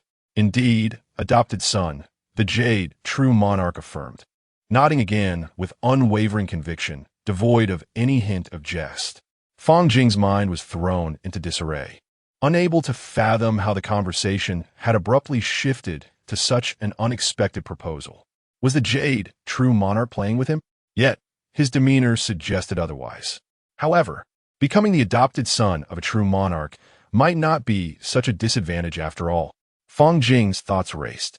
"Master, why do you not simply accept him as your disciple, but instead propose he become your adopted son?" Shui Chani questioned, her expression filled with bewilderment at the jade, true monarch's reasoning. "Because I cannot match that person's strength," the jade, true monarch replied, a hint of helplessness in his tone. He desired nothing more than to take Fang Jing as his direct disciple, yet he was bound by his limitations, unable to defy that individual. At this revelation, the three exchanged glances once more, confusion etched upon their faces. Fang Jing felt an odd sensation rising within him, as if someone were scheming against him from the shadows. Returning to the crux of the matter, should he become the adopted son of a true monarch? Fang Jing wrestled with his thoughts, feeling a deep-seated reluctance despite the fact that in this world, being an adopted son might not be an extraordinary matter. As Fang Jing's internal conflict raged on, The Jade, true monarch, spoke again. Before we proceed, allow me to share with you the tale of the Tears of Compassion. This artifact was once possessed by the patriarch of the Shui family, a treasured heirloom passed down for nearly a millennium. Not only does it aid in cultivation and enhance one's divine consciousness, but it also harbors a profound secret, a monumental secret. This secret has only been unraveled by the esteemed ancestor of the Shui family. It was through the comprehension of this secret that the ancestor attained immense powers, earning a formidable reputation. Regrettably, that venerable figure did not pass down the secret of the Lianqing tears. Your mother, in her time, also endeavored to decipher it. Yet her attempts were met with failure. The true monarch of Bu spoke with a smile, gradually recounting this hidden tale. Shui Chani and Shui Linger maintained a serene demeanor. They were already aware that the Lianqing tears harbored tremendous opportunities, but their previous attempts to unlock its mysteries had all ended in vain. Moreover, they did not believe that Fang Jing would succeed in deciphering the Lianqing tears either. The true monarch of Bu paused slightly, seemingly allowing Fang Jing time to absorb the information. Before continuing, you have another option, that is to attempt to unravel the Lianqing tears. Should you succeed, it would signify a destined connection between you and the Lianqing tears, all orchestrated by fate. With that, the corners of the true monarch's mouth lifted. You have 3 days. If after 3 days you still cannot decipher the Lianqing tears, you shall become my adopted son. What say you? Fang Jing pondered, stroking his chin, before nodding earnestly. Very well, I shall give it a try. In his view, even if he ultimately failed to unlock the Lianqing tears, becoming the adopted son of a true monarch and receiving his guidance would not be a loss. However, uncovering the secret of the Lianqing tears would be even more advantageous, as it represented a significant opportunity. With that thought, Fang Jing reached for the Lianqing tears and then moved to the meditation mat typically used by the true monarch. Settling into a cross-legged position, he took a deep breath, gradually closed his eyes, and channeled his spiritual energy, cautiously probing the Lianqing tears with his consciousness. As Fang Jing began his attempt to decipher the secret, Shui Chani couldn't help but cast a glance at the true monarch, inquiring, Master, you seem to hold him in high regard, not merely because he triumphed over Linga, correct? The true monarch of Bu nodded slightly, a glimmer of admiration in his eyes. Indeed, he has comprehended the techniques of the 4th level of the transmission tower. Such talent is exceedingly rare. It is a pity that due to that person's orders, I cannot take him as my direct disciple and cultivate him with care. Upon hearing this, both Shui Chani and Shui Linger were taken aback, their expressions filled with disbelief. They truly did not expect Fang Jing to have already grasped the techniques of the nascent soul level. No wonder he appeared so powerful despite only being at the 7th level of Qi refinement. Shui Linger bit her lip, her expression tinged with reluctance, as she gazed at Fang Jing, who was deep in meditation on the mat, quietly clenching her fists. Fully immersed in his endeavor to decipher the Lianqing tears, Fang Jing remained oblivious to the conversation between the 3 women. At this moment, he isolated himself from the surrounding world, concentrating all his energy on the Lianqing tears in his hand. As his consciousness delved deeper into the Lianqing tears, he could not help but exclaim softly. Within the depths of the Lianqing tears, there indeed existed an extraordinary entity, a remarkably peculiar rune. Could this be the hidden secret of the Lianqing tears? Simply a rune? This rune, unlike those of talismans, was more succinct in form. Fang Jing gazed at the rune, his heart filled with perplexity, and his eyes sharpened momentarily. After a prolonged period of contemplation, he found himself at an impasse. Subsequently, his consciousness delved into the inner realm, directing his gaze towards the myriad manifestations of the Tao. As he shared a profound connection with these manifestations, they commenced their operation almost in unison. After approximately 10 minutes, Fang Jing was momentarily taken aback, a subtle smile gracing his lips before he gradually reopened his eyes. Before him were the 3 ladies, Jade, true monarch, Shui Chani, and Shui Linger, engaged in soft conversation. What is it? Are you considering giving up? Jade, true monarch, inquired, having noticed Fang Jing's awakening. Fang Jing gently shook his head, a faint smile lingering at the corners of his mouth. No, I have unraveled it.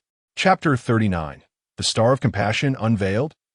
Merely 10 minutes had elapsed when he successfully unraveled the mystery of the Tear of Compassion. The Jade Virtue Monarch's eyes widened in disbelief as she gazed at Fang Jing. The Tear of Compassion was originally a treasured artifact of the Compassion Star sect, containing not only the sect's fundamental techniques, but also a divine art that could only be cultivated by its possessor. Fang Jing's expression remained calm as he explained at a measured pace.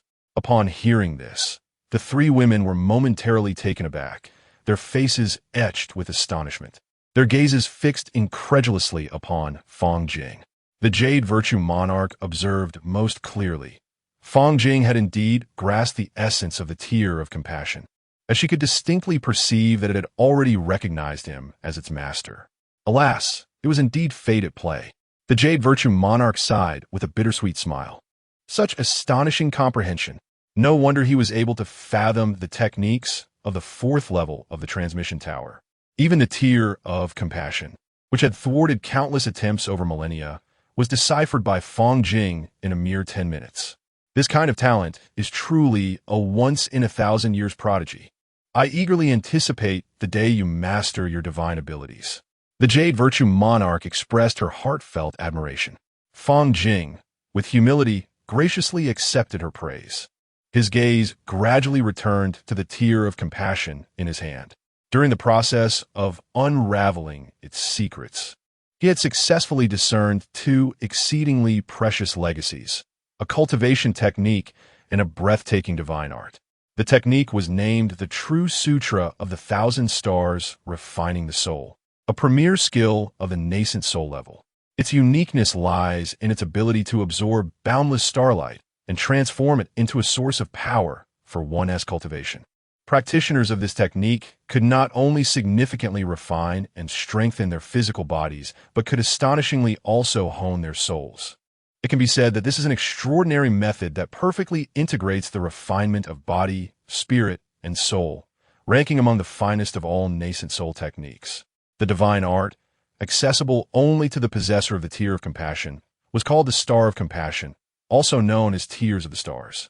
As a divine art, its capabilities were astonishing, encompassing offensive, defensive, and healing properties, rendering it all-encompassing. When this divine art is invoked, the practitioner can summon mysterious stars using their magical power.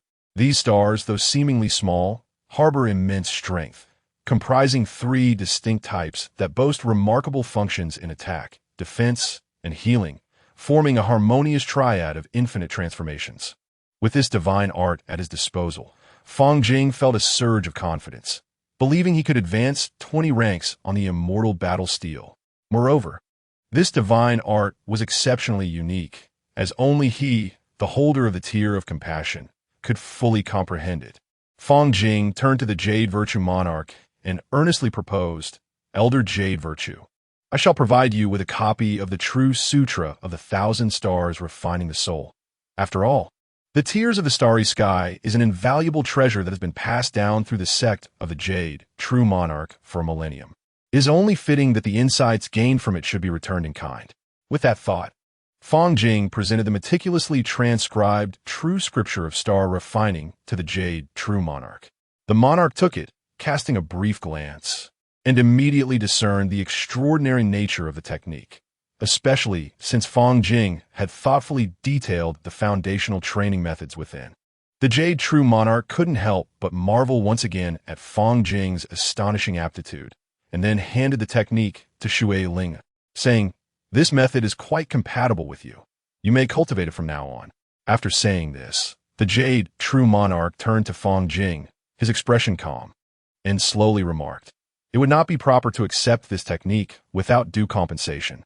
According to the sect's rules, submitting a technique of the nascent soul level earns one a merit of 100,000 points. I shall transfer this merit to you now and ensure that this technique is recorded in the Law Transmission Tower." "Really?" Upon hearing the figure of 100,000 points, Fang Jing's eyes widened in astonishment and disbelief. "Indeed," the Jade True Monarch affirmed, known for his decisive and prompt actions. Without delay, he proceeded with the transfer. And in a mere moment, 100,000 points of merit had been credited to Fang Jing's account. Staring at the tangible merit, Fang Jing was left in a state of shock. Whether submitting or purchasing, a technique of the nascent soul level carries a price of 100,000 points of merit. This meant that he now possessed the means to acquire such a technique. However, if he were to truly purchase a nascent soul level technique, he would need to contemplate it carefully. The Jade, true monarch, then graciously entertained Fang Jing, offering him several cups of exquisite tea, during which he couldn't help but exclaim, "What a pity I cannot take you as my adopted son." Upon hearing this hint of regret, Fang Jing could only respond with an awkward smile. Subsequently, the Jade True Monarch instructed Shui Chani to escort Fang Jing back to the outer gate. On the way, Shui Chani broke the silence first, addressing Fang Jing. "I never expected you could even unravel the tears of the starry sky. I eagerly anticipate your breakthrough to the foundation establishment stage." Her tone carried a hint of expectation. Fang Jing, hearing this, displayed a semblance of confusion. Shui Chani's lips curled into a slight smile, her eyes shining with an unmistakable fighting spirit as she candidly declared, "This way, I have the opportunity to challenge you and redeem my sister's honor." It became clear that she had already regarded Fang Jing as a rival. Fang Jing, upon hearing this, felt a renewed wave of awkwardness wash over him. Even if he were to break through to the foundation establishment stage, it would be challenging to match Shui Chani. Her cultivation level was likely already at the pinnacle of foundation establishment, and she might soon break through to become a true monarch. Unlike him and Shui Ling, who were still in their developmental stages, Shui Chani was truly one of the foremost prodigies representing the Xiantian sect, her strength unfathomable. Upon returning to his residence in the outer gate, he sat down and began to cultivate immediately. His spiritual energy surged wildly within him, gathering and incessantly battering against the barriers of his realm. Not long after, Fang Jing successfully broke through to the 8th layer of qi refinement, drawing closer to the completion of this stage. This progress was largely thanks to the tea served by the Jade True Monarch. In truth, given his current state, exerting a little more effort to directly transcend to the 9th level of qi cultivation is not an insurmountable task. However, the path of cultivation cannot be rushed. He must first allow himself to consolidate the recently achieved breakthrough. The following days passed in a monotonous yet torturous manner. Fang Jing awaited with anticipation for a peak master to visit and take him as a disciple. Yet as time trickled on, no peak master exhibited any inclination to accept him. A sense of confusion enveloped him, accompanied by an inexplicable feeling of foreboding. He had begun to make his mark. Surely, it could not be that not a single peak master found him worthy. Was it possible that someone was orchestrating events from the shadows? Yet if even the peak masters could be swayed, what sort of extraordinary figure could wield such influence, possessing unfathomable capabilities? Just as Fang Jing was engulfed in worry, a delicate invitation was delivered into his hands. Fang Jing's expression brightened with joy. This indicated that a peak master had finally decided to accept him as a disciple. Chapter 40.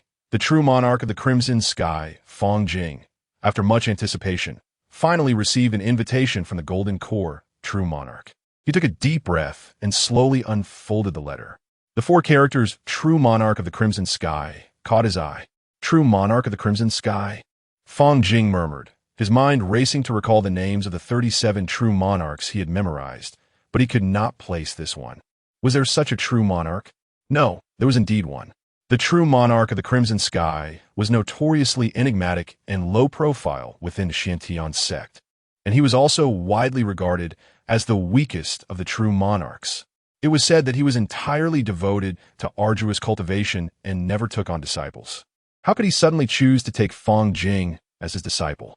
A sense of peculiarity washed over Fang Jing. He pondered deeply. The other peak masters had shown no inclination to accept him as a disciple. Now, the true monarch of the Crimson Sky had made this unexpected choice. Could it be that someone was manipulating events behind the scenes, just as he had suspected? It seemed that hope was utterly lost with the other peaks. and the Crimson Sky Peak had become his only option. Fang Jing furrowed his brow. If I discover who is scheming behind my back, I shall certainly seek retribution. However, there was no time for hesitation. Gaining entry to the inner sect had always been his fervent desire. It was a place rich in resources and with an advantageous environment. Even if the true monarch of the Crimson Sky was the weakest, he was still a true monarch. With such protection, Fang Jing would undoubtedly feel more assured in his actions within the sect. With this thought, Fang Jing tightened his grip on the invitation. His gaze resolute. Crimson Sky, Peak it is, I shall go and see for myself. Clutching the invitation, he hurriedly departed from the outer sect and stepped into the realm of the inner sect.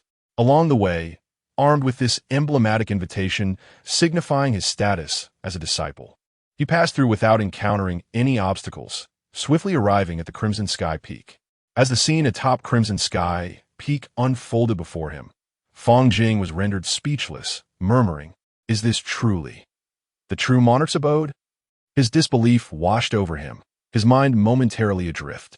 The sight before him bore no resemblance to the grand, true monarch abodes he had envisioned. Instead, he was met with a dilapidated temple, its walls mottled and its bricks crumbling. Beside the temple stood an exceedingly humble dwelling. In comparison to the Jade Peak he had previously visited, this was a stark contrast, so desolate it was almost laughable. In an instant, a thought flashed through Fang Jing's mind. Would it be too late to seek the Jade, true monarch's acceptance of him as an adopted son? He swallowed hard. Objectively speaking, the spiritual energy here was abundant, rivaling that of the Jade Peak, yet the environment was truly laughable. What astonished him further was the profound silence surrounding him. Not a single soul was in sight. Although he had heard rumors that the Peak Master of Crimson Sky did not take disciples, witnessing the absence of even a single disciple firsthand was still rather incredulous. Fang Jing stood rooted to the spot, momentarily at a loss. To return in such a dejected state would undoubtedly be a slight against the true monarch of the Crimson Sky. According to the sect's rules, committing such a grave offense could lead to expulsion. He at least needed to meet the true monarch of the Crimson Sky. Just then, a small figure caught his eye. Upon closer inspection, it turned out to be a young girl with a bun hairstyle, appearing to be no more than 8 or 9 years old. Her delicate, porcelain-like face bore a hint of childish innocence. She was holding a broom, seemingly engaged in sweeping the floor. Fang Jing's eyes instantly brightened, and an involuntary smile graced his face as he hurried a few steps forward to greet her. "Hello, junior sister. May I ask how you are dressed? Are you a disciple of the esteemed Qi Shao Zhenjuan?" While speaking, Fang Jing bent slightly, striving to present a friendly demeanor, lest he frighten the little girl before him. The girl, Yang Shi, widened her eyes in astonishment upon seeing Fang Jing, as if he were a rare and extraordinary sight. She stared at him intently. "Junior sister?" Fang Jing felt a bit uncomfortable under her gaze and couldn't help but call out to her. Yang Shi abruptly snapped back to reality, seemingly aware of her lapse in composure, and respectfully bowed to Fang Jing. "Greetings, I am Yang Shi, disciple of Qi Shao Zhenjuan. I pay my respects to you, senior brother." Having said that, she cautiously lifted her gaze, her sparkling eyes fixed on Fang Jing as she timidly inquired, "May I know what brings you here, senior brother?" Seeing this, Fang Jing quickly retrieved the invitation from Qi Shao Zhenjuan that he had tucked away and presented it to Yang Shi. "I have come to pay my respects and seek instruction. Might Qi Shao Zhenjuan be inside?" Yang Shi's gaze fell upon the invitation in Fang Jing's hand, her expression momentarily frozen, revealing the same incredulous astonishment as before, as if the invitation could not possibly have originated from Qi Shao Zhenjuan. Her mouth slightly agape, her eyes filled with confusion and shock, she stammered after a moment, "Master, my esteemed teacher, he is inside. I shall take you to meet him." With a heart full of trepidation, Fang Jing followed Yang Shi into the Taoist temple. The temple was small and cramped, accommodating no more than 20 individuals at most. As soon as he stepped inside, Fang Jing noticed a figure seated cross-legged, facing away from them, with brilliant red hair cascading down like flames. Even from behind, her unique aura was palpable, suggesting she was an extraordinary beauty. "Junior disciple Fang Jing, Pays respects to Qi Xiao Xinjuan. Fang Jing called out loudly and respectfully, bowing deeply. However, several seconds passed, and the seated figure remained motionless, as though frozen in time. Fang Jing's heart sank, and he couldn't help but wonder if the revered master was disinclined to acknowledge him. Just as he pondered this, Yang Shi, noticing Qi Xiao Zhenjuan's lack of response, trembled slightly and called out loudly, "Master, please awaken. We have a distinguished guest." Fang Jing suddenly realized that his voice had been too soft for her to hear. This call indeed had the desired effect. Qi Xiao Zhenjuan stirred slightly, appearing to awaken from a deep slumber. She lazily rubbed her sleepy eyes and slowly turned her head to glance behind her. "Shir, what is the matter?" Her voice carried the husky timbre and languor of someone recently awakened. Yet, when her gaze fell upon Fang Jing, who stood beside Yang Shi, her initially drowsy eyes widened in surprise, a fleeting expression of astonishment crossing her face. "Who are you?" inquired the revered Qi Xiao Zhenjuan with a hint of confusion. "I am Fang Jing, a junior, here to pay my respects to Qi Xiao Zhenjuan," Fang Jing replied, compelled to bow once more out of necessity. "Are you perhaps sent by him to drive us down the mountain?" Qi Xiao Zhenjuan yawned, her eyes growing somewhat frosty. A shiver ran down Fang Jing's spine. Although he was unaware of the identity of the him that Qi Xiao Zhenjuan mentioned, it was evident that a misunderstanding had occurred. He promptly produced the invitation penned by Qi Xiao Zhenjuan. "I have come to seek apprenticeship." Chapter 41. The Sword Scar, I have come to seek a master. Fang Jing said with utmost respect. A fleeting look of subtle confusion crossed the exquisite countenance of the true monarch of Qi Xiao, followed by her delicate fingers gently pinching her chin, deep in contemplation. "To seek a master? Whom do you wish to serve?" Her voice resembled the enchanting fragrance of orchids in a secluded valley, laced with curiosity.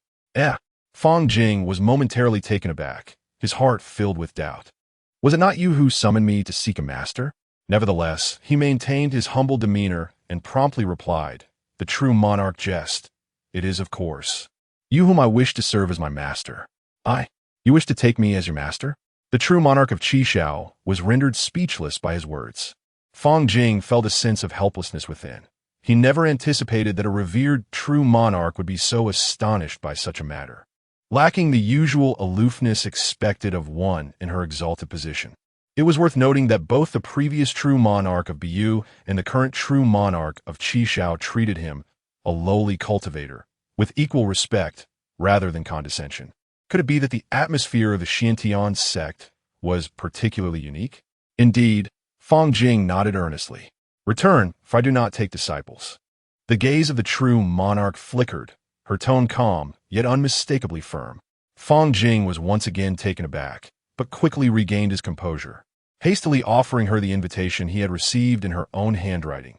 "But, true monarch, you have already agreed to accept me as your disciple." When did that happen?" The true monarch of Qi Xiao wore a look of bewilderment.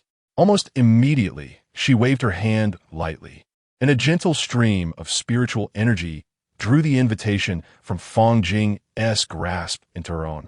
Her eyes fell upon the invitation, where her name adorned the conclusion, undeniably written by her own hand.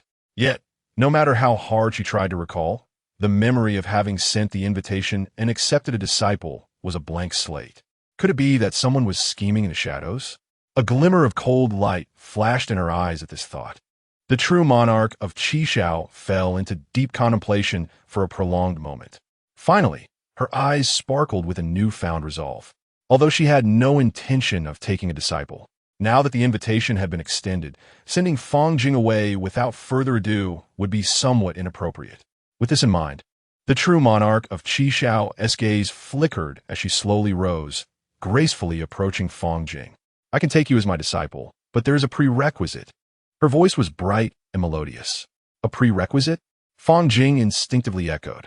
"Yes, if you can fulfill the condition I set forth, I shall accept you as my disciple. If not, you shall descend the mountain." The true monarch's gaze bore scrutiny, as if weighing Fang Jing's qualifications. Upon finishing her words, she raised her jade-like hand and placed it upon Fang Jing's shoulder. In an instant, a brilliant light enveloped them, and before they knew it, they found themselves standing before a sheer cliff. Fang Jing steadied himself and looked up to see a gash in the rock face, approximately 100 meters long. The edges of the gash were jagged and emitted a subtle yet fierce aura. "Is this carved by a sword?" Fang Jing gazed intently at the sword scar, a glimmer of brilliance flashing in his eyes. As Ji Xiao approached the sword mark, he pointed to the indistinct yet profound scar, a glimmer of reminiscence gracing his expression. This sword mark was once left by an unparalleled master, a being who once gazed over the 9 heavens, equal to the founding ancestor of the Xiantian sect. His voice resonated with a hint of reverence for the past. "I once declared that I would no longer accept disciples. Yet if you can comprehend the swordsmanship of that supreme sword master from this scar, I shall make an exception and take you as my disciple. Should you fail, you may descend the mountain." Ji Xiao spoke with an air of tranquility. The words struck a familiar chord, prompting him to instinctively touch his forehead. Had he not heard something akin to this just days prior? "You have 7 days. After 7 days, if you cannot grasp its essence, it shall signify that our destinies are not intertwined," Ji Xiao added. Fang Jing felt a sense of helplessness, yet could not refuse Ji Xiao. He gazed upon the stone wall, with a sword mark extended 100 meters, and nodded slowly, revealing no hint of embarrassment. "It is time for me to take action," he declared. Subsequently, Ji Xiao gently took Yang Shi's hand and gracefully turned to leave. As Fang Jing watched a retreating figure, he discerned that Ji Xiao evidently did not wish to accept him as a disciple, having devised what seemed a near insurmountable challenge. After all, how could an ordinary person possibly comprehend the swordsmanship of a supreme master solely from sword mark? Such an idea was utterly fanciful. Now, Fang Jing could only hope that Ji Xiao's words held truth, that the sword mark indeed concealed secrets unknown to others. Otherwise, he might truly find himself devoid of the fate of a disciple under this venerable master. The existence of such a connection was not within Fang Jing's grasp, but rather hinged on the test presented by Ji Xiao. Should there be genuine profundity within the sword mark, Fang Jing's capabilities would surely enable him to grasp it.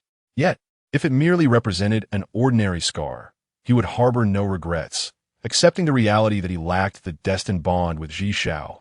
With the formidable prowess of the myriad methods, Fang Jing required no guidance from others to progress steadily on his path of cultivation.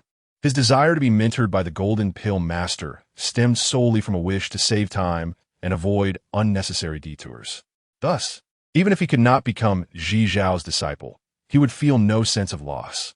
Positioning himself in a meditative pose before the wall, Fang Jing's gaze fixated upon the lengthy sword mark. Meanwhile, on the path back to the Taoist temple, Yang Shi suddenly halted, biting her lip as she summoned her courage to speak. "Master, your actions are somewhat displeasing to me. That sword mark was indeed created by you, was it not?" Her voice, though soft, carried a note of dissatisfaction. Ji Xiao paused, surprised, and turned to regard Yang Shi with gentle eyes, inquiring softly, "Yang Shi, do you wish for me to accept him as a disciple?" Upon hearing this, Yang Shi instinctively shrank back, a flicker of anxiety crossing her face as she replied in a hushed tone, "I dare not presume to decide your wishes, master." The true monarch of Qi Xiao sighed softly, gently stroking Yang Shi's head, and said, "I have previously stated that I would not take on disciples. It is indeed somewhat inappropriate for me to do so this time. Fear not, for I shall offer compensation and introduce you to another true monarch, thereby honoring your earnest desire for mentorship." Upon hearing the words of the true monarch of Qi Xiao, a faint smile graced Yang Shi's face. Meanwhile, on the other side of the mountainside, after approximately half an hour, Fang Jing slowly opened his eyes, unable to conceal the astonishment that filled them.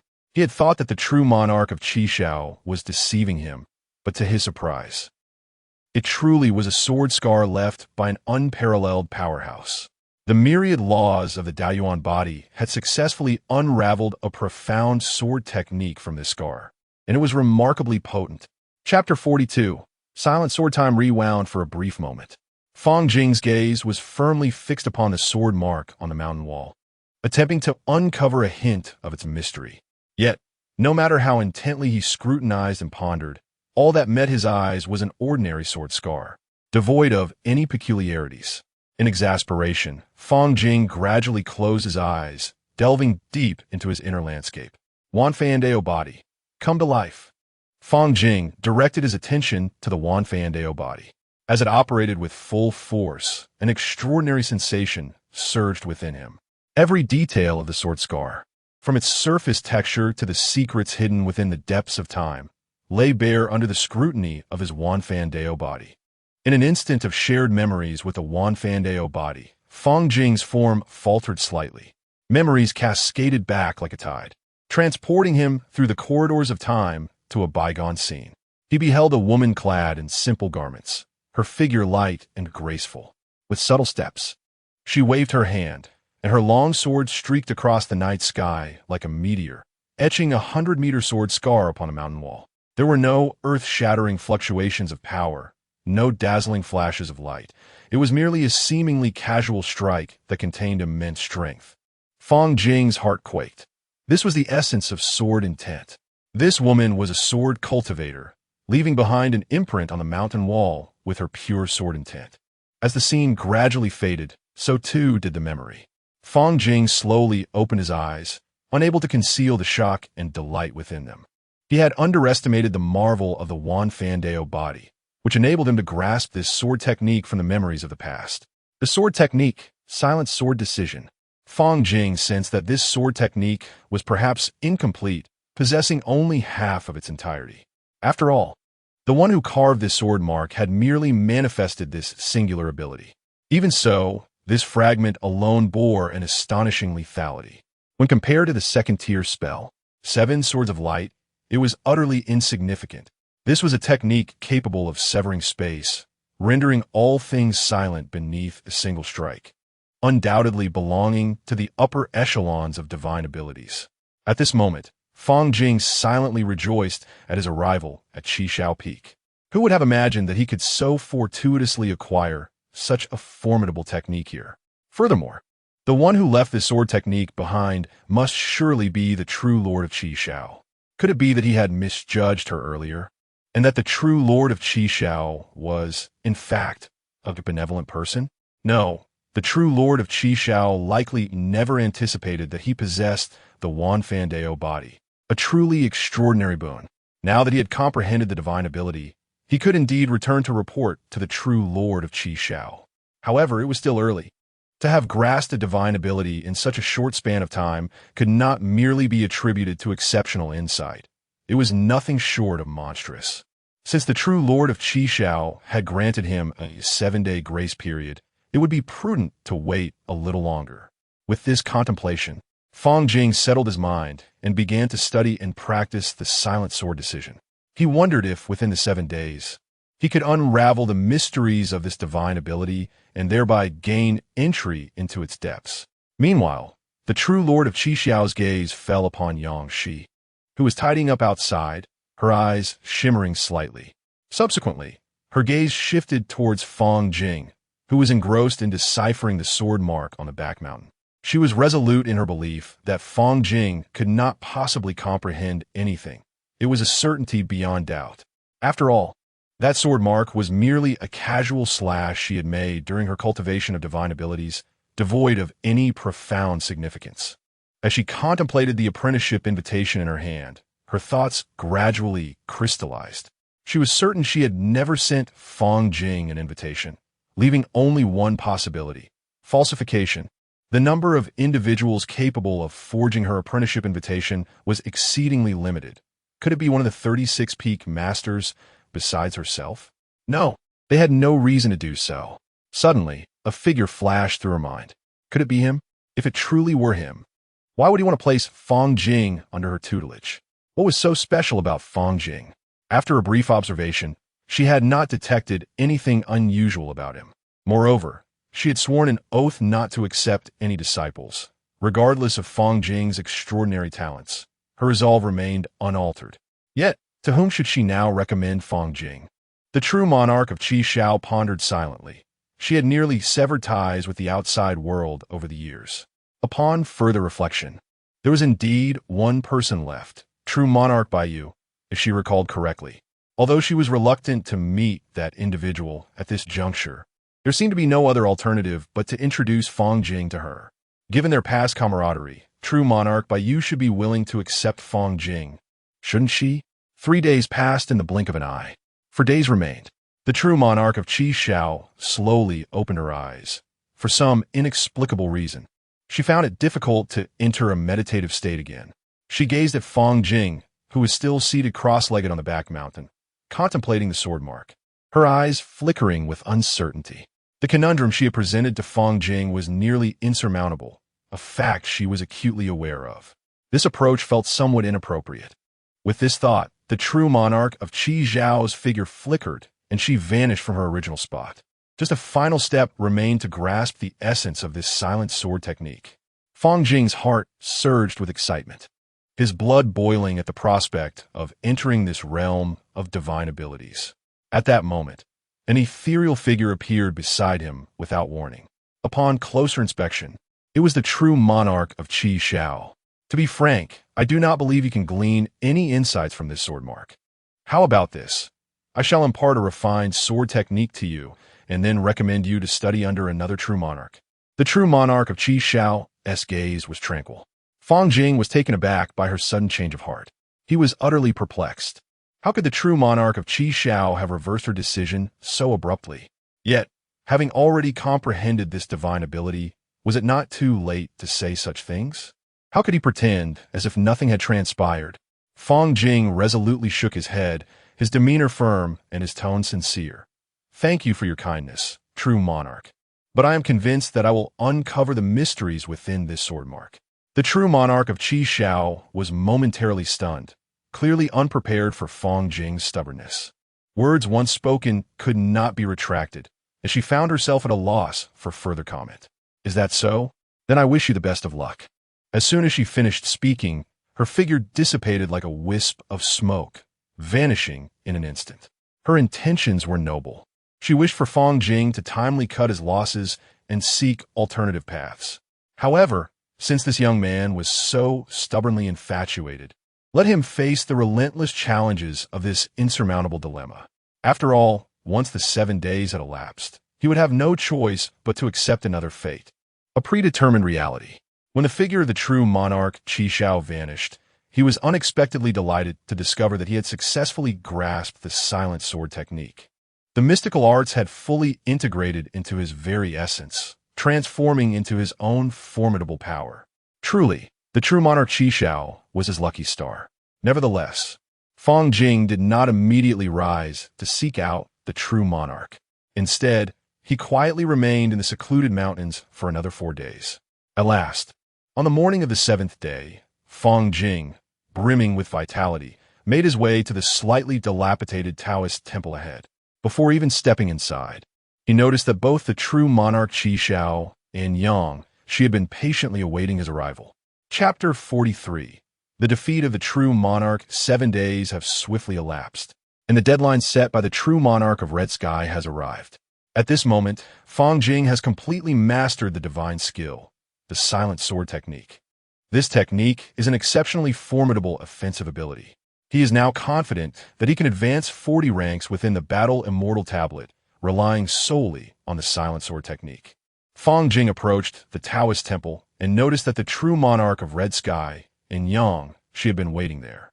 The true monarch spoke softly, inquiring, "Have you gained any insights from that sword mark?" Fang Jing respectfully replied, "Disciple has thoroughly comprehended that sword mark and successfully derived a divine skill from it." "Good. If not," the true monarch instinctively began to respond, preparing to suggest an alternative method if no comprehension had been achieved, but his words halted abruptly, replaced by a look of astonishment directed at Fang Jing. "Wait, what did you just say?" "Disciple has derived a divine skill, known as the silent sword technique from that sword mark," Fang Jing reiterated clearly. Upon hearing this, the true monarch's brows furrowed deeply, his expression incredulous. He exclaimed, "Impossible!" That sword mark was indeed struck by her with the essence of the silent sword. Yet, for a mere sword mark to enable one to comprehend a divine skill, this is simply unheard of. In an instant, A glint of severity flashed in the true monarch's eyes as he concluded that Fang Jing was deceiving him. Coldly, he remarked, "Though I do not know who has informed you of the silent sword technique, you possess great audacity to attempt to mislead me." In an instant, a chilling aura radiated from the true monarch, and even this slight release of coldness enveloped Fang Jing, making him feel as though he had plunged into an icy cavern. His body trembled uncontrollably, not merely from pressure, but from the intense aura of death that instilled fear within him. The disparity in strength between them was akin to that between heaven and earth. If it were someone with a slightly weaker will, they would have long since crumbled to their knees in supplication. How could he be the one to deceive the true monarch of Red Sky? Quickly, he came to realize that indeed, to derive a divine skill from merely a sword mark was an astonishing claim, one that anyone would find hard to believe. Yet, Fang Jing felt no guilt in his heart. Taking a deep breath, he straightened his spine and replied with dignity, in response to the true monarch. "Disciple speaks, not a word of falsehood." The true monarch paused, gazing at the earnest expression on Fang Jing's face, momentarily shaken. At this moment, Yang Shi gently tugged at his sleeve. Instantly, he retracted his cold aura, inwardly reminding himself of his earlier impetuosity. How could one determine if a person was lying based solely on subjective assumptions? How could one easily doubt simply because the situation defies common sense? However, Fang Jing's assertion was indeed extraordinary, and her heart remained filled with skepticism, making it difficult for her to fully believe. After a moment of contemplation, the true monarch's expression regained its tranquility.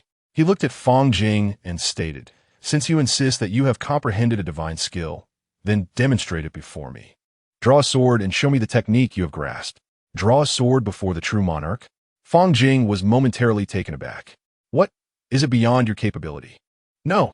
Fang Jing shook his head, and in an instant his gaze sharpened. "I can do it." The heavenly sovereign Qi Shao motioned for Yang Shi to step aside slightly, then moved outside the Taoist temple alongside Fang Jing. Her eyes fixed on Fang Jing, her mind racing with thoughts. The silent sword technique was her area of expertise. If Fang Jing truly wielded the silent sword technique, she could never be mistaken. Even at this moment, she could not believe that Fang Jing could comprehend such a divine art in a mere 7 days. Meeting the scrutinizing gaze of the sovereign, Fang Jing understood that with his current strength, his attacks would certainly not harm her. Therefore, he decided to unleash everything he had learned into this one-sword strike.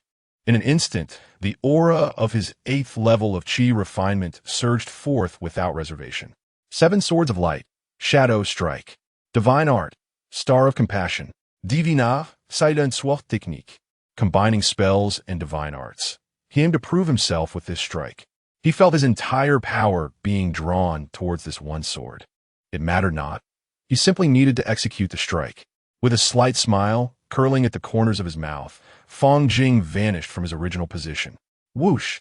A beam of sword light shot forth like a meteor from the heavens, enveloped in an aura that silenced all things, tearing through the vast sky in an instant. The heavenly sovereign Qi Shao stood dazed, staring at this sword strike, her body frozen in place, even failing to raise a hand in defense. It could not be mistaken. This was undeniably her own silent sword technique. She had never imparted this divine art to anyone. It should have been hers alone to master. Yet now, the sword intent surging within Fang Jing's strike shattered her understanding completely. In the span of half a second, Fang Jing's sword had rushed to the front of Qi Xiao's neck. Still, she did not make any substantial counterattack, merely releasing a hint of the terrifying pressure that belonged to a sovereign. Crack! The sharp sound echoed, as the heavens and earth seemed to split apart. The spells and divine arts Fang Jing had unleashed shattered like fragile glass under this pressure. The spiritual energy in the air surged violently. He himself was sent flying backward at a speed even faster than when he had executed the strike. Fang Jing's complexion turned pale in that fleeting moment. He felt as if he had already glimpsed the end of his life. Fang Jing's vision blurred, and the heavenly sovereign Qi Shao vanished from sight. Immediately after, a slender, delicate hand gently rested on his shoulder. In an instant, A gentle and rich spiritual energy flowed into his body like a stream, gradually coursing through his limbs and bones, alleviating the intense pain and exhaustion he had felt from being injured after his divine art was shattered. Your cultivation is quite remarkable, with an 8th level of Qi refinement. You have already surpassed the realm of ordinary Qi refinement completion. Moreover, I observe that you have not studied any sword scriptures. It appears that you truly comprehended the silent sword technique within these mere 7 days. The cool yet somewhat approving voice of the heavenly sovereign Qi Shao echoed softly in his ears. As the words fell from his lips, the true monarch of Qi Shao paused momentarily, as if to calm the tumult within his heart, before proclaiming, "In just 7 days, you have successfully grasped the divine art. I have underestimated you. In this contest, I concede defeat. As per our agreement, you shall henceforth be my sole direct disciple." Sole direct disciple? Fang Jing murmured, the visage of Yang Shi surfacing in his mind. A wave of confusion washed over him. Had she not been perpetually by the side of the true monarch of Qi Shao? Was she not his disciple? As these thoughts swirled in his mind, darkness suddenly enveloped Fang Jing, and his consciousness began to wane. That last strike had drained every ounce of his strength, compounded by 7 days of relentless, sleepless perseverance in honing his divine abilities. The formidable pressure emanating from the true monarch of Qi Shao, a being at the golden core stage, had taken a dual toll on his mental and physical faculties, pushing his body to its utmost limits, unable to endure any longer. Fortunately, the true monarch of Qi Shao reacted with remarkable swiftness, extending his hand with deft precision to steady Fang Jing's faltering form. As he gazed upon Fang Jing, who had succumbed to unconsciousness, a flicker of complexity danced within the true monarch's eyes. Chapter 44. Completion of Qi cultivation. When Fang Jing finally awoke, 2 days had already elapsed.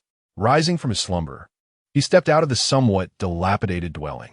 Upon lifting his gaze, he beheld Yang Shi, who gracefully wielded a broom, diligently sweeping the courtyard. "Junior sister Yang Shi," Fang Jing called out. Upon hearing his voice, Yang Shi turned, her eyes widening momentarily in surprise at the sight of Fang Jing, before regaining her composure.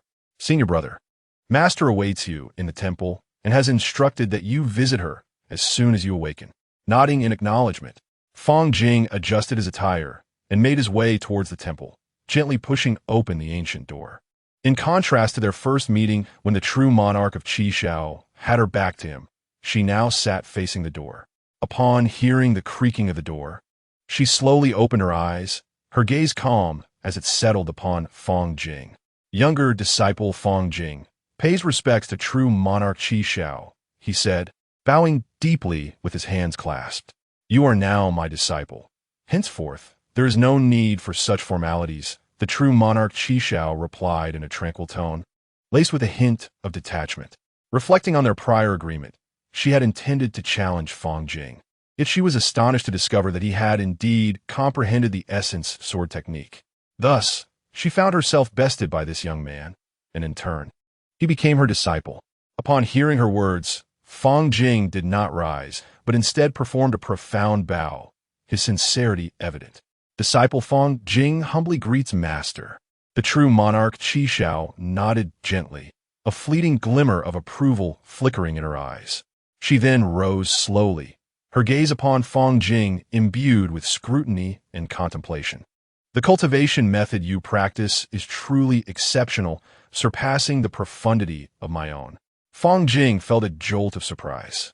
While he was aware that the Taishu Sutra was no ordinary technique, he had not anticipated its rank to exceed that of the golden core true monarch's cultivation methods. This revelation was indeed unexpected. "As for your cultivation, there is no need for my extensive input from now on. What I can impart to you is solely the art of the sword," the true monarch Qi Shao stated earnestly, each word deliberate. "I shall cultivate you as a sword practitioner, assisting you in your journey along the path of the sword. Moreover, as your master, today I make an oath." Oath! Fang Jing's heart raced at her declaration, his pupils constricting. In the realm of cultivation, oaths held tremendous weight and were regarded as a significant taboo among practitioners. Rarely would one utter an oath unless absolutely necessary. For to break, it would invite unbearable backlash. If you find yourself in peril, at the brink of life and death, I will not remain an indifferent observer. Should you encounter difficulties and find yourself struggling, I will spare no effort, even wagering my hard-earned cultivation, to ensure your safety. The true monarch Qi Shao spoke, her eyes glimmering with resolve. Taking on a disciple is a matter of utmost gravity for me. Upon hearing this, Fang Jing's heart was filled with realization. It became clear that the seemingly aloof true monarch was exceptionally selective in accepting disciples due to the profound significance she placed on them. Thank you, Master, for your care. I, your disciple, shall certainly not disappoint your expectations. Fang Jing replied with utmost respect. Come with me. I have something to present to you. With a slight nod, the esteemed Master Qi Shao turned and exited the temple. Fang Jing hurriedly followed, traversing the path to the rear mountain alongside him. Upon arriving at the entrance of a cave, Master Qi Shao raised his hand and gently waved, releasing a wave of spiritual energy that gradually opened the cave's door. As the door creaked open, Fang Jing, filled with curiosity, stepped in closely behind Master Qi Shao. The moment he entered the cave, he stood transfixed, astonished by the scene before him. The cave was brimming with an array of exquisite treasures, various spiritual crystals, and countless rare materials neatly arranged. Even a single item, casually chosen, could be deemed a treasure beyond reach. Yet now, they lay quietly here, gathering dust. This was once my secluded retreat for cultivation, but times have changed, and I no longer require these items. Feel free to dispose of them as you see fit, Master Qi Shao stated with an unremarkable tone, as if merely recounting an ordinary matter. Fang Jing, upon hearing this, was once again overwhelmed, gazing incredulously at Master Qi Shao. Although he could not accurately assess the value of the treasures, a rough estimate revealed they were worth tens of thousands, perhaps even over 100,000 sect merits. Was he truly giving them to him without reservation? For a moment, it felt as though something had lodged in Fang Jing's throat, leaving him momentarily speechless. Moreover, since you have comprehended the silent sword technique, you must have realized that this divine ability is incomplete, lacking half of its essence, correct? Ah, yes, Master, Fang Jing replied, still unable to divert his gaze from the extraordinary treasures within the cave. Master Qi Shao slightly raised his head, lost in a fleeting reminiscence. After a moment, he spoke softly. The silent sword technique is merely half of a certain supreme sword art.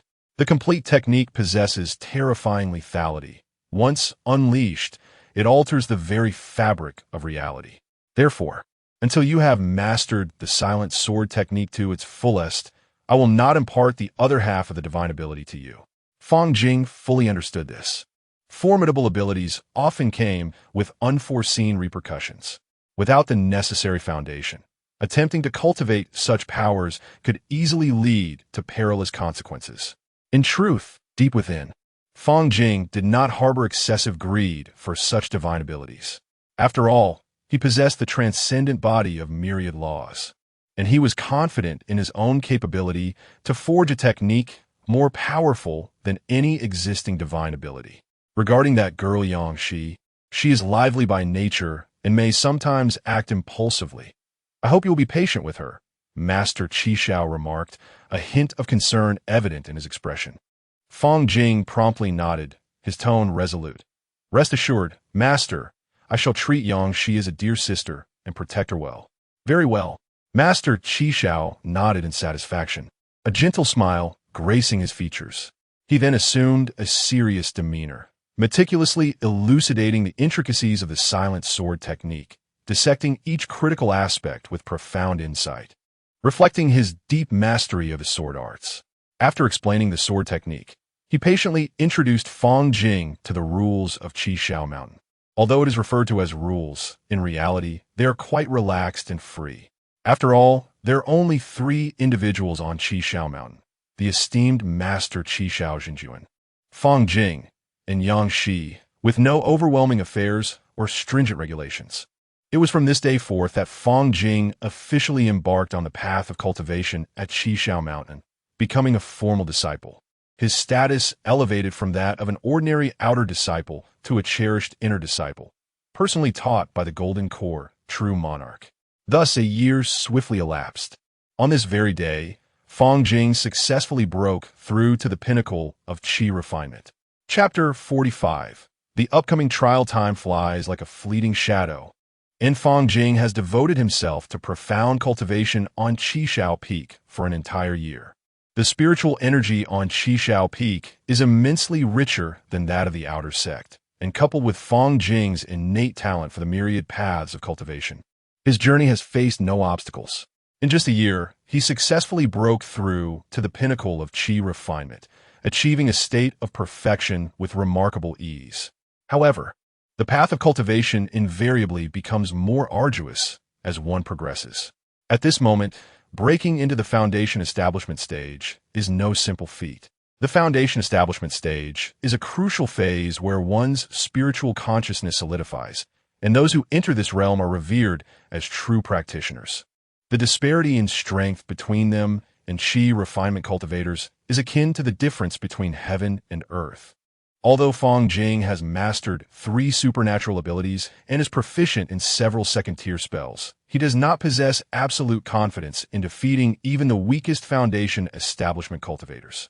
After all, the realms of foundation establishment and Qi refinement are fundamentally different, representing a chasm that is challenging to cross. Nevertheless, he is prepared to engage in combat with an early-stage foundation establishment practitioner and is confident in his victory. Senior brother, I finally found you. Master is looking for you. Yang Shi's cheerful voice rang out from behind Fang Jing. At that moment, Fang Jing was immersed in his cultivation insights, gradually opening his eyes, which still shimmered with residual spiritual light, as he turned to acknowledge the newcomer. Master is looking for me? What is the matter? Fang Jing inquired, his expression tinged with curiosity. With a playful tilt of her head, Yang Shi pondered for a moment before replying, I heard Master mention something about trials. Trials?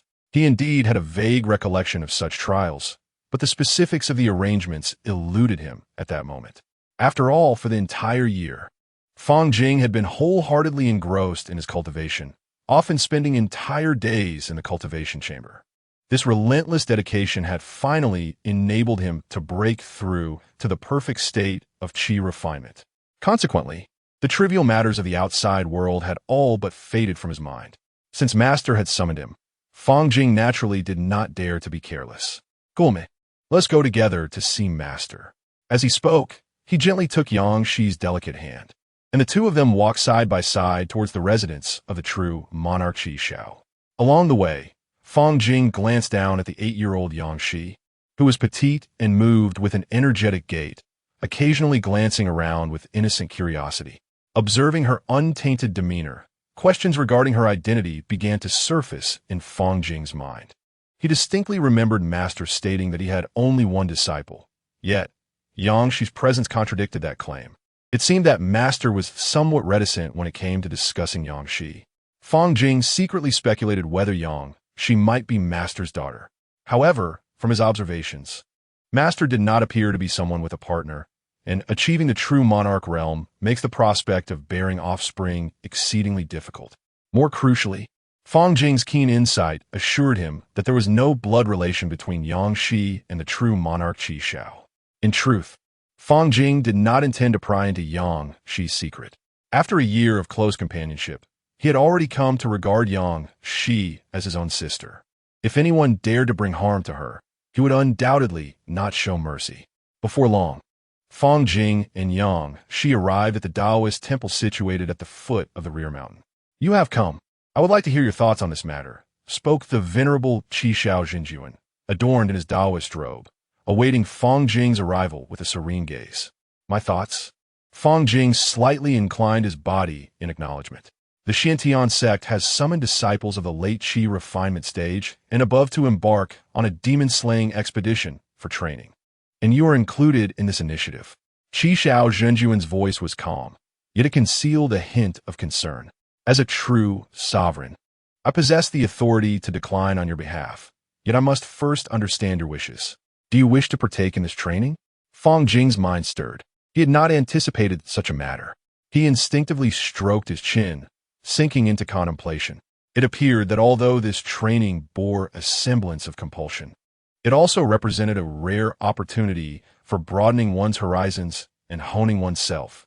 Having already attained the consummate chi refinement stage, his prowess was notably distinguished even among his peers, and he should be able to manage ordinary circumstances with ease. Moreover, his life had been solely focused on cultivation, rendering it rather monotonous. Venturing out to experience the world beyond would undoubtedly be beneficial. I wish to participate in this training, Fang Jing declared. Upon hearing this, Qi Xiao Jinjuan's eyes momentarily flickered, and after a brief pause, he nodded slowly. Very well, it is indeed advantageous to venture forth. However, you must exercise utmost caution. Caution regarding the demon beasts? Fang Jing inquired instinctively. No, be wary of the demonic sect. Qi Xiao Jinjuan's expression grew grave, his brow furrowed deeply, and his voice lowered. Demonic sect members? Fang Jing was taken aback. He had certainly heard of the demonic sect. In the realm of cultivation, the demonic sect represented the sect of demonic cultivators, and for ages, the righteous and demonic paths had been at odds, akin to fire and water, destined to be adversaries. The extermination of demonic practitioners by righteous cultivators was deemed a matter of course, for the methods employed by these demonic cultivators were often brutal and sanguinary, earning the disdain of the righteous. However, it seemed the demonic sect was currently under severe suppression by the righteous. Could they still stir up trouble? The training will commence in 1 month's time, Qi Xiao Jinjuan added. Upon receiving the confirmed date, Fang Jing respectfully bowed and took his leave. Deep within his heart, he calculated that a full month remained, ample time indeed. He lifted his gaze towards the summit of Qi Xiao Peak, a glimmer of anticipation igniting in his eyes. With his current level of qi refinement, he should be able to reach the apex, shouldn't he? Sheer, do you wish to witness your elder brother's prowess? Fang Jing inquired with a smile, his lips curving upward. Yes, I want to see. Yang Shi's eyes sparkled with excitement as she nodded fervently. Very well. Then accompany me into the battle immortal illusion realm. Fang Jing affectionately patted Yang Shi's head and, with a flick of his fingertips, sent forth a stream of spiritual communication into the distance. In the blink of an eye, the two found themselves standing at the entrance of the battle immortal illusion realm, ready to step inside. Senior brother, are you going to challenge the battle immortal steel? Yang Shi curiously looked around, her voice bright and lively. Over the course of a year spent together, her trust and reliance on Fang Jing had grown exponentially, and she had long regarded him as a cherished companion. Indeed, however, there are still some trivial matters to attend to. Fang Jing smiled mysteriously, leaving an air of suspense. Yang Shi tilted her head, her face filled with confusion. Just as she was about to inquire further, she noticed two familiar figures gradually emerging from the depths of the illusion. Upon closer inspection, it was none other than the sisters, Xue Chan Yi and Xue Ling Er. It has been a year. How have you both fared? Fang Jing greeted them with a smile. As the two women stepped into the battle immortal illusion, a fleeting look of undeniable astonishment crossed their eyes the moment they laid sight on Fang Jing. After a year apart, Fang Jing exuded a calm and profound aura, having remarkably attained the consummate stage of qi cultivation.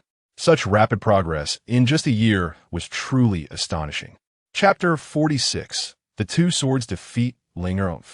Since you now share the same realm as I, let us engage in battle once more.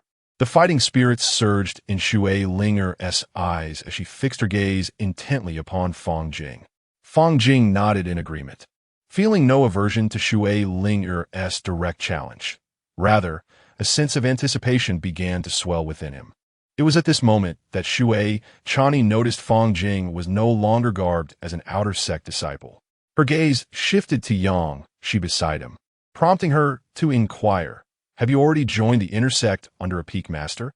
Fang Jing responded with a gentle nod, his demeanor calm as he replied, "Indeed, I am now a disciple of Qi Xiao Peak." Qi Xiao Peak. Both Xue Ling Er and Xue Chani exclaimed in unison. Qi Xiao Peak was not renowned for its strength. Among the 37 peaks of the inner sect, its prowess ranked near the bottom. Nevertheless, The choice of which peak to join was Fang Jing's prerogative. Although Shui Ling and Shui Chani felt perplexed, they had no authority to comment. Soon, within the ethereal battlefield of the war immortal illusion, Fang Jing and Shui Ling stood face to face once more. Time had flown by, a year had passed, and both had made strides along their paths of cultivation. However, the most astonishing progress, bordering on the extraordinary, belonged to Fang Jing. Shui Ling's eyes flickered, her thoughts involuntarily drifting back to a year prior. At that time, she had been defeated by Fang Jing, who was at the 7th level of Qi refinement, merely a hair's breadth apart in strength. Now, Fang Jing had reached the pinnacle of Qi refinement, his power conservatively estimated to be more than threefold greater than before. In this battle, she could not afford to harbor any complacency. She must give her all to redeem herself. Divine ability. All spirits pay homage. Shui Ling's crimson lips parted.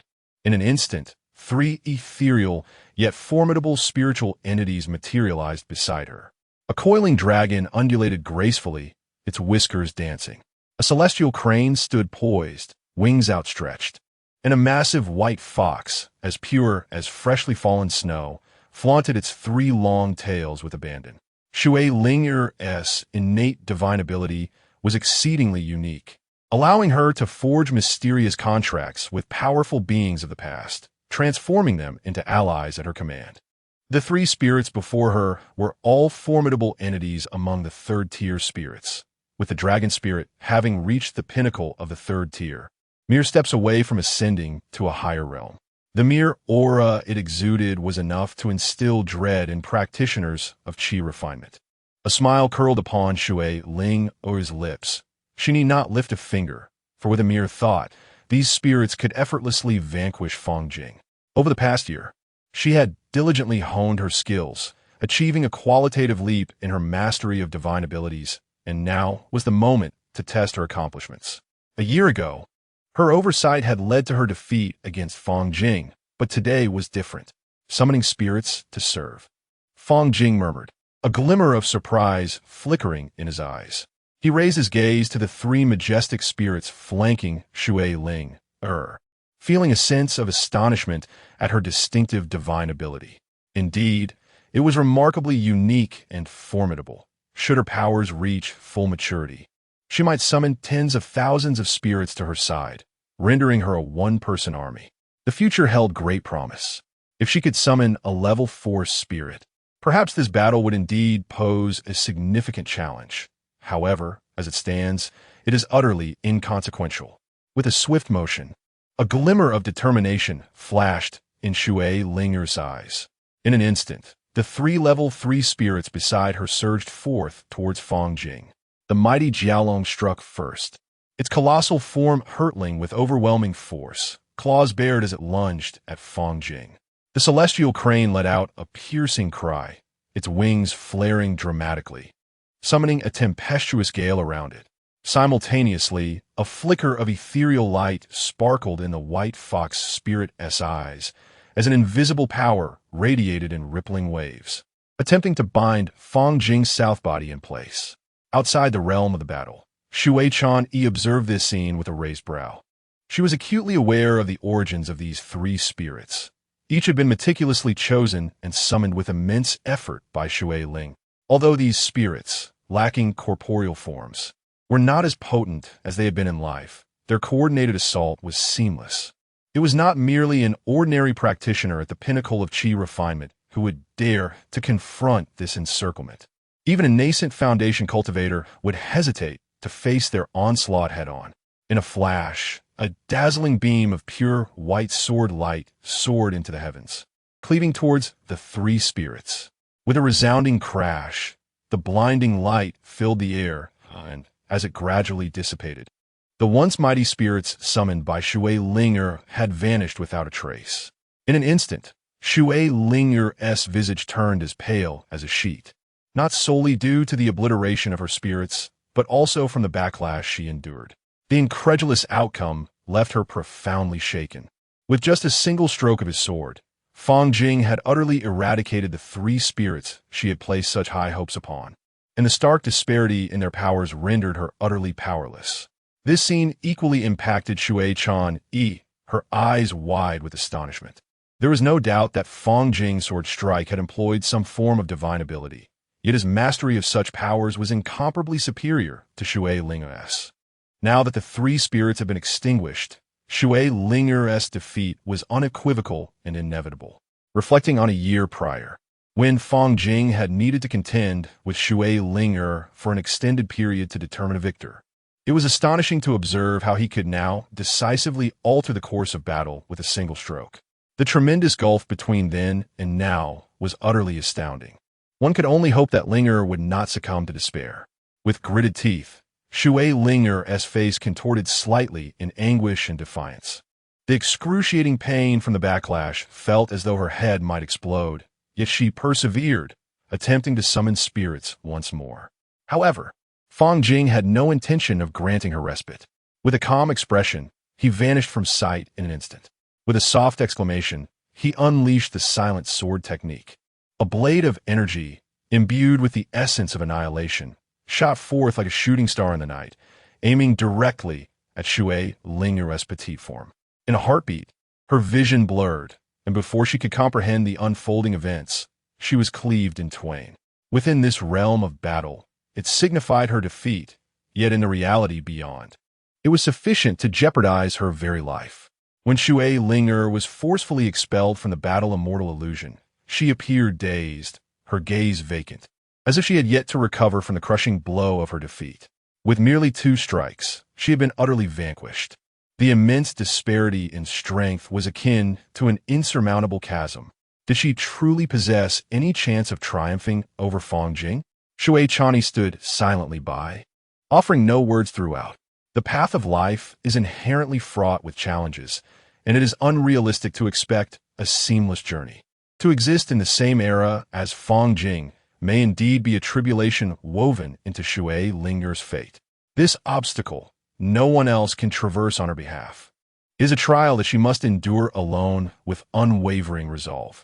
No amount of comforting words can compare to the clarity she must find within herself. Chapter 47. The Defeat of Luo Qing, Battle with Chan Yi. Shui Chan Yi Gently Patet Shui Ling Es Shulda. In the blink of an eye, the challenge mechanism within the battle immortal illusion was reactivated. Fang Jing, having secured the 99th position on the battle immortal monument, was no longer required to undertake additional challenges. He could directly initiate an assault on the monument itself. Boom! As Fang Jing embarked on his quest to challenge the battle immortal monument, it felt as though the entire illusion trembled in response. All eyes were irresistibly drawn to him. This challenge was destined to be etched into the annals of the battle immortal illusion. Let us proceed, he commenced. Shui Chan spoke softly, her tone tinged with expectation and nostalgia. Shui Ling nodded slightly, her expression a complex tapestry as she gazed towards Fang Jing. They both understood that this time, Fang Jing was here to forge a legend. A year prior, Fang Jing had been but an anonymous figure striving with all his might to secure a place among the top 100 of the battle immortal monument. Now, however, he aspired to reach the summit. He intended to proclaim to the world through his actions that he was an unrivaled master in the Qi refinement realm. At this moment, the entire battle immortal illusion was ablaze with excitement on his behalf. Countless gazes firmly fixed upon him. They all yearned to witness the birth of a new legend. Simultaneously, at the pinnacle of the battle immortal illusion, 2 enigmatic figures gradually materialized. They surveyed the unfolding challenge from their elevated vantage point, their expressions inscrutable. "Do you think he can reach the summit?" One of the figures inquired with keen interest. "Indeed," the other replied succinctly. "Oh, it seems that your long-held position is about to be usurped by him. This bodes well. If a formidable successor emerges, it will be a boon for the Xuantian Gong. A prolonged absence of challengers would be a lamentable fate for the sect. Despite this, one could not expect everything to unfold perfectly. He had only practiced the path for 3 years, although he had now attained the consummate stage of Qi refinement. He still paled in comparison to your accomplishments back in the day. He cannot be measured by ordinary standards." Just then, the battle immortal illusion erupted with deafening cheers. All eyes simultaneously converged on the battle immortal monument, where Fang Jing's ranking soared like a meteor, ascending to the 70th position in less than a minute. During the challenges, irrespective of whether his opponents were male or female, regardless of their strength, Fang Jing showed no mercy, dispatching them with a single sword strike. It was akin to a foundational stage expert effortlessly overpowering disciples in the Qi refinement stage, a sight both easy and astonishing to behold. The sword technique he unleashed, the silent sword art, left no one capable of withstanding its onslaught. However, when he faced the opponent ranked 57th on the monument, he faltered slightly, unable to deliver a swift kill as he had previously done. This was not due to the remarkable prowess of his opponent, but rather because the familiar visage before him caused a momentary hesitation within Fang Jing. Senior brother Luo Qing, he murmured involuntarily. Indeed, the figure standing opposite him was none other than Luo Qing, who had once guided him onto the path of cultivation. Had it not been for Luo Qing's assistance in gaining entry to the Xuantian Gong, Fang Jing would have likely endured countless hardships and expended a significant amount of time on his cultivation journey. Fang Jing contemplated inwardly, resolved that once this challenge concluded, he would seek an opportunity to pay a proper visit to senior brother Luo Qing. At that moment, Luo Qing, seated opposite him, spoke first, his tone imbued with astonishment. Fang Jing, I never anticipated that in just 3 short years, you have attained the pinnacle of Qi training. You have truly impressed me. Fang Jing was momentarily taken aback, gazing at Luo Qing in disbelief. In his understanding, the adversaries within the battle immortal steel were mere phantoms. Yet here was Luo Qing, capable of speech, which utterly defied his expectations. Sensing Fang Jing's confusion, Luo Qing elaborated. Your recent actions have stirred considerable excitement within the inner sect and throughout the entire Zenian Gong. Any individual whose name graces the battle immortal steel may utilize a fragment of their divine consciousness to respond when challenged. Understanding dawned upon Fang Jing. He nodded in acknowledgement, though a tempest brewed within his heart. The distinction between a self-aware phantom and one devoid of consciousness was akin to the chasm between heaven and earth. However, this did not instill fear in Fang Jing. Rather, it heightened the intrigue. A confident smile graced his lips, and the fire of battle reignited in his eyes. Be cautious, junior brother, Luo Qing remarked, a subtle smile playing at the corners of his mouth. As soon as he spoke, his figure flickered, moving with such rapidity that it left the beholder's eyes struggling to keep pace. Whether through divine ability or spell, it was unclear. Even Fang Jing found it challenging to track Luo Qing's movements. In that instant, Luo Qing was no longer an unthinking phantom. He had descended with a fragment of divine consciousness. Though his realm was suppressed to the peak of Qi training, he was far more formidable than the phantoms. Yet, Fang Jing remained unfazed, a smile gracing his features. He slowly closed his eyes, his aura retracting. The next moment, he abruptly opened his eyes, a glint of cold light flashing within them. And with a mere flick of his wrist, his sword became an extension of his will. Silent sword technique, instant shadow strike. In an instant, a brilliant arc of sword light cleaved through the void, its speed so great that the surrounding space trembled in its wake, annihilating all that stood before him. Swish! The sword light flashed, and Luo Qing's figure materialized from the air, now cleaved in twain by Fang Jing as fierce strike. Shock lingered on Luo Qing's face. He had evidently not anticipated Fang Jing's ability to so effortlessly counter his techniques and unleash such a terrifying swordplay. He had been dominated by a single strike. Truly fearsome. A wry smile crossed Luo Qing's face as his divine consciousness began to wane into the ethereal. Once you break through to the foundation establishment stage, let us duel again. With that, Luo Qing's figure entirely dissipated within the battle immortal illusion. Once again, a single strike had secured victory. Fang Jing did not linger a moment longer.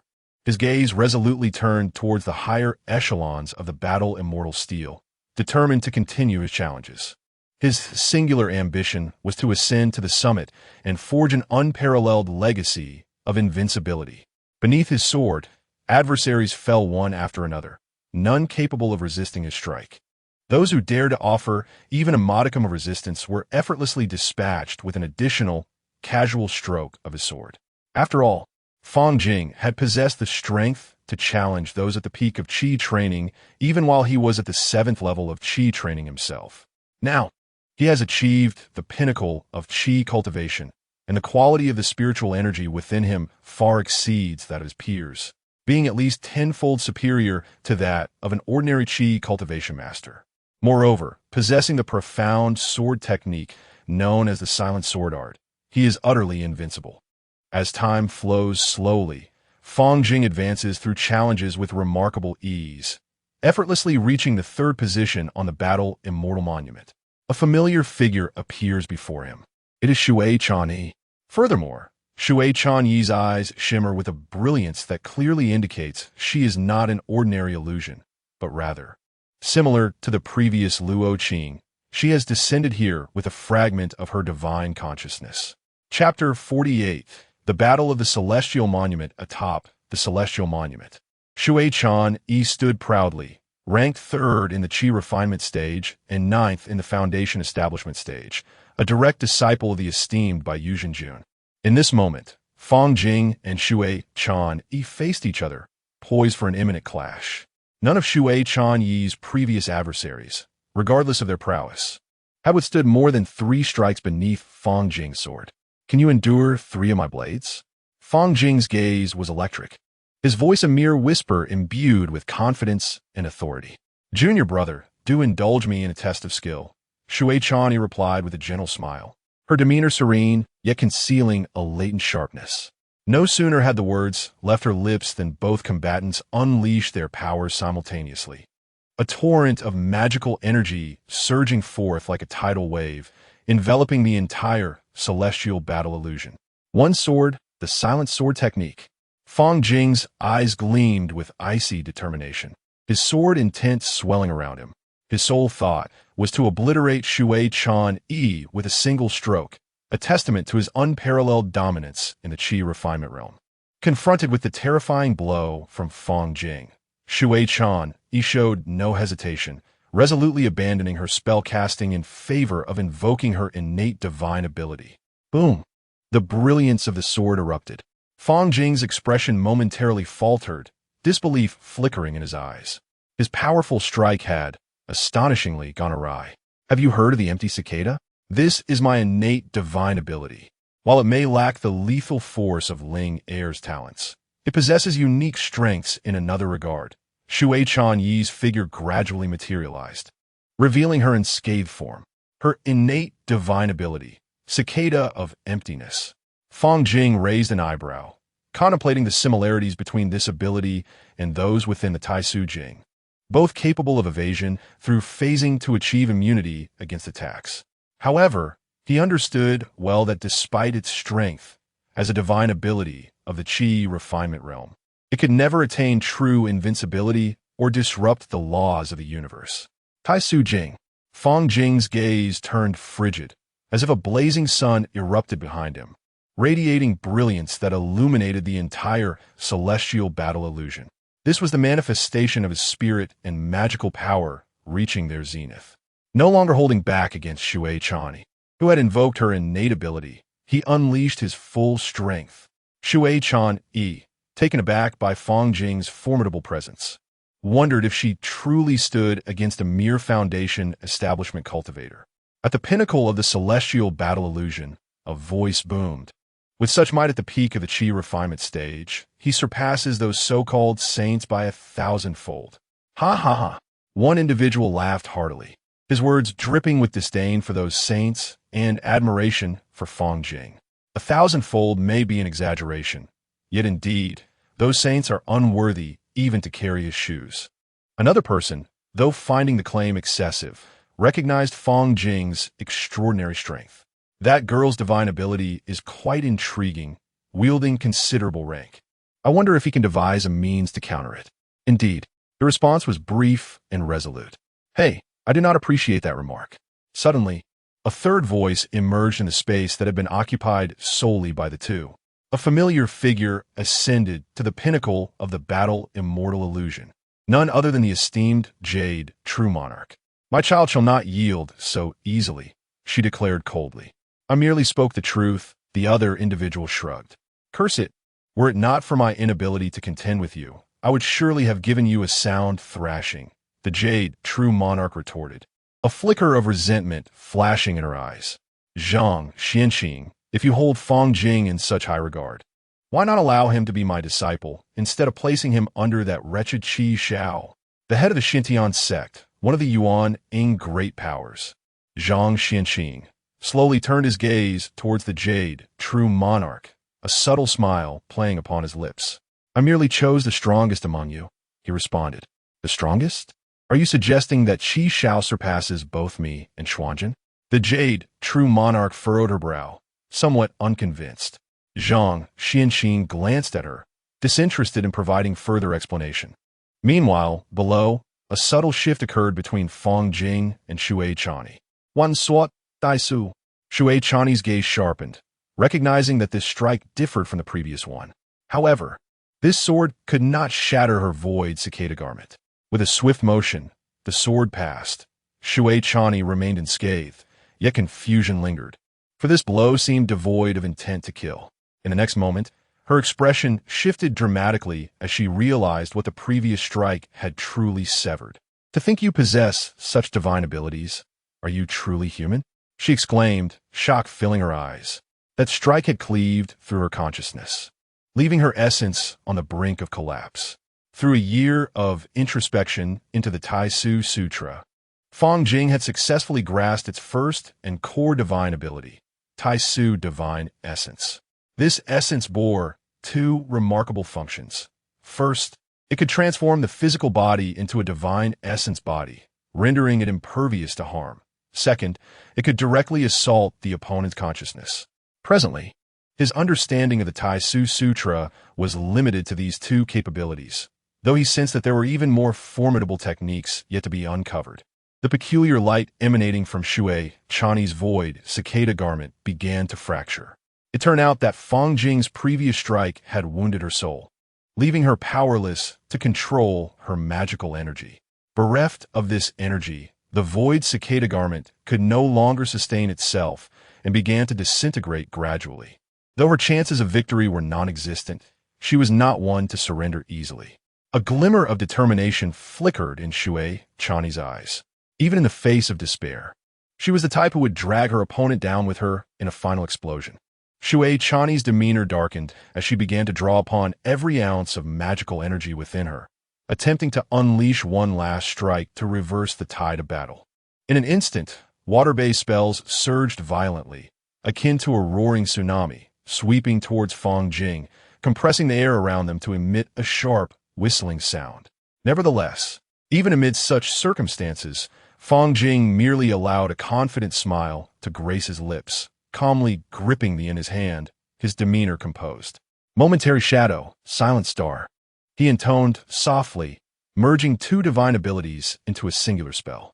In that fleeting instant, his sword intent surged dramatically, and the in his grasp transformed into a resplendent meteor, cleaving through the void with an unstoppable momentum, aimed directly at Xue Chani's incantation. Whoosh! The shadow of the sword flickered, and the aggressive water-based spell was swiftly vanquished, while Xue Chani's form shattered under the might of this formidable sword technique in an instant. With merely 3 strikes, Fang Jing triumphed over Yi Chani, bringing this contest of magical prowess to a close. Chapter 49. Ascendancy and Reward Within the Same Realm. Fang Jing dispatched Xue Chan Yi with merely 3 strokes of his sword. However, only Fang Jing himself understood that these seemingly decisive strikes were not won without considerable effort. Although he was capable of wielding many more swords, the battle had not been effortless. Outside the war immortal illusion, Xue Linger witnessed the defeat of Xue Chan Yi and, for reasons unknown, felt a peculiar sense of relief. After all, in this same realm, even her sister, who was far more powerful than she, could not best Fang Jing. Thus, losing to him did not seem insurmountable. A sense of acceptance washed over her. The onlookers around them erupted in unprecedented fervor. They realized that Fang Jing was now merely two opponents away from the pinnacle of the war immortal steel, with the potential to forge a new chapter in history, ascending as the new apex within the war immortal illusion. Chan, he has fallen. I never expected he possessed sword techniques targeting the soul. Is this from the Red Sky sect? Does Red Sky have such means? The Jade Emperor glanced down at Fang Jing, his expression clouded with uncertainty. Zhang Xianqing chuckled softly, a glimmer of pride in his eyes, seemingly vindicated in his earlier assertions. The Jade Emperor frowned, a hint of dissatisfaction evident in his demeanor as he retorted, "Do not revel too soon. If this continues, you too shall fall before him." Though his words were laced with discontent, they also subtly acknowledged Fang Jing's terrifying potential for growth. I have dwelled in the first position for 400 years. Finally, someone has the capability to unseat me. I am positively elated. Zhang Xianqing unabashedly laughed. Fang Jing had successfully vanquished the second contender, as this second opponent was but a mindless apparition. Defeating him proved significantly easier than overcoming Shui Chang'e. Now, only one adversary remained. Should Fang Jing triumph, he would affirm his status as the most formidable within the Qi refinement phase of the Xintian sect, thereby earning renown throughout the sect. The first contender, Zhang Xianqing, a formidable figure of unknown origin from a bygone era. As Fang Jing entered the final challenge, the war immortal illusion automatically restored his strength to its zenith. In an instant, a stern figure materialized before him, its gaze vacant and devoid of emotion. Though the lack of awareness was reassuring, Fang Jing felt a breath of relief. This apparition possessed consciousness and was likely more formidable than Shui Chang'e. After all, Zhang Xianqing had held the first position for nearly 400 years, and if he were indeed alive, he would surely be a golden core, true monarch of immense power. Since this apparition was without awareness, Fang Jing lost interest in dialogue and immediately focused all his energy, preparing for a decisive strike. Divine ability, great void, divine essence. In an instant, Fang Jing's aura underwent a dramatic transformation. One sword strike, Silent Star. He then shouted with fervor as the sword in his hand erupted with resplendent light, akin to a meteor streaking across the heavens, carrying with it the force of annihilation, hurtling towards the apparition of Zhang Xianqing. Boom! His magical power surged forth like a volcanic eruption, and in that moment, the entire war immortal illusion trembled violently. With this one strike, Fang Jing unleashed two divine abilities, instantly consuming 30% of his internal magical energy. Its power was terrifying. He was even confident that he could obliterate the water cicada's enchantment with a single stroke. There was a tangible sensation of impact, yet Fang Jing's gaze flickered, and a wave of intense doubt surged within him. Although he felt the strike connect, Zhang Xianqing emerged unscathed. In that critical moment, what method had he employed? Before Fang Jing could ponder further, the ethereal illusion charged toward him. Simultaneously, a terrifying pressure of divine technique erupted, seemingly ready to tear the surrounding space asunder. Fang Jing's expression turned to one of alarm as he witnessed Zhang Xianqing unleash a sword strike, its might strikingly similar to the one he had just executed, possessing a resemblance of 7 parts to his own. How could this be possible? How had he achieved this? In a moment of urgency, Fang Jing hastily activated his void body technique, narrowly evading the fierce blade. His eyes fixated intently on the illusion before him. Could it be that this individual possessed the ability to replicate others' divine techniques? If so, how brazen could that be? Fang Jing mused internally. Yet his gaze bore no trace of retreat. Instead, it surged with an even stronger fighting spirit. Though this person's divine technique was formidable, he believed he would not be defeated. The void scripture, the essence of the void. Fang Jingis aura surgit, his sword becoming a streak of black lightning as it slashed fiercely at the void. Zhang Xuanqing's illusion furrowed its brow, seemingly sensing the peculiarity of this strike, and hastily dodged. Fang Jing felt a surge of joy. Indeed, when faced with a soul attack, this illusion could not replicate it. However, before he could revel in his triumph, he noticed Zhang Xuanqing's illusion's lips twitch slightly, and then, A radiant arcane light descended from the heavens, striking him with the force of thunder, sending Fang Jing flying several dozen meters away. Divine technique? Spell? Fang Jing's heart raced. In that fleeting moment, he could only perceive a blurred image, leaving no time for effective defense. A chill crept over him. Before he could stabilize his descent, Zhang Xuanqing's illusion had already appeared in front of him. This time, the illusion entirely forsook magical attacks, opting instead to swing its fist, accompanied by a howling wind. Fang Jing instinctively raised his sword in defense, but with a sharp crack, his sword shattered into fragments. Another physical cultivator? Fang Jing was astonished, staring wide-eyed at Zhang Xuanqing's illusion. He had not anticipated that Zhang Xuanqing was a dual cultivator of both law and body, with strength surpassing even that of some first-turn physical cultivators. Just then, Zhang Xuanqing's illusion launched another rapid punch, its momentum akin to a tiger descending a mountain, seemingly intent on suppressing Fang Jing through close-quarters combat. Bang! However, to everyone's astonishment, it was not Fang Jing who was sent flying, but Zhang Xuanqing's illusion. Fang Jing did not flinch or evade. He also threw a punch, colliding fiercely with his opponent's fist. Under the tremendous force, Zhang Xuanqing's illusion was unexpectedly sent reeling by Fang Jing's strike. After cultivating the Qianxing Lianpa Jinjing, Fang Jing's physique had undergone a remarkable transformation, reaching the pinnacle of the first transformation realm. In close combat, he exhibited no fear whatsoever. At the zenith of the war immortal illusion, Bai Yuzhenjuan displayed a scornful expression, her eyes brimming with dissatisfaction. You must have projected your consciousness, otherwise you would not have been able to withstand that first strike. She bluntly exposed. Zhang Xuanqing chuckled lightly. A little tempering is necessary. One must guard against arrogance and impatience. You merely feel embarrassed by being slain in a single blow. The elder of Xiantian's sect couldn't resist teasing him as well. Zhang Xuanqing fell momentarily silent, a hint of embarrassment crossing his face, yet he offered no rebuttal. At this moment, Fang Jing was entirely focused on confronting the phantom of Zhang Xuanqing. He summoned his sword once more, fully aware that to defeat this formidable opponent, he must unleash absolute power and skill. Zhang Xuanqing steadied himself, his lips subtly moving, and in an instant, numerous mysterious lights akin to brilliant stars began to hover around him. Fang Jing's heart tightened. These lights were undoubtedly spells or divine abilities, indicating that the forthcoming battle would be even more perilous. Stars materialized around Fang Jing as well, and with both hands gripping his sword, his gaze was resolute and sharp.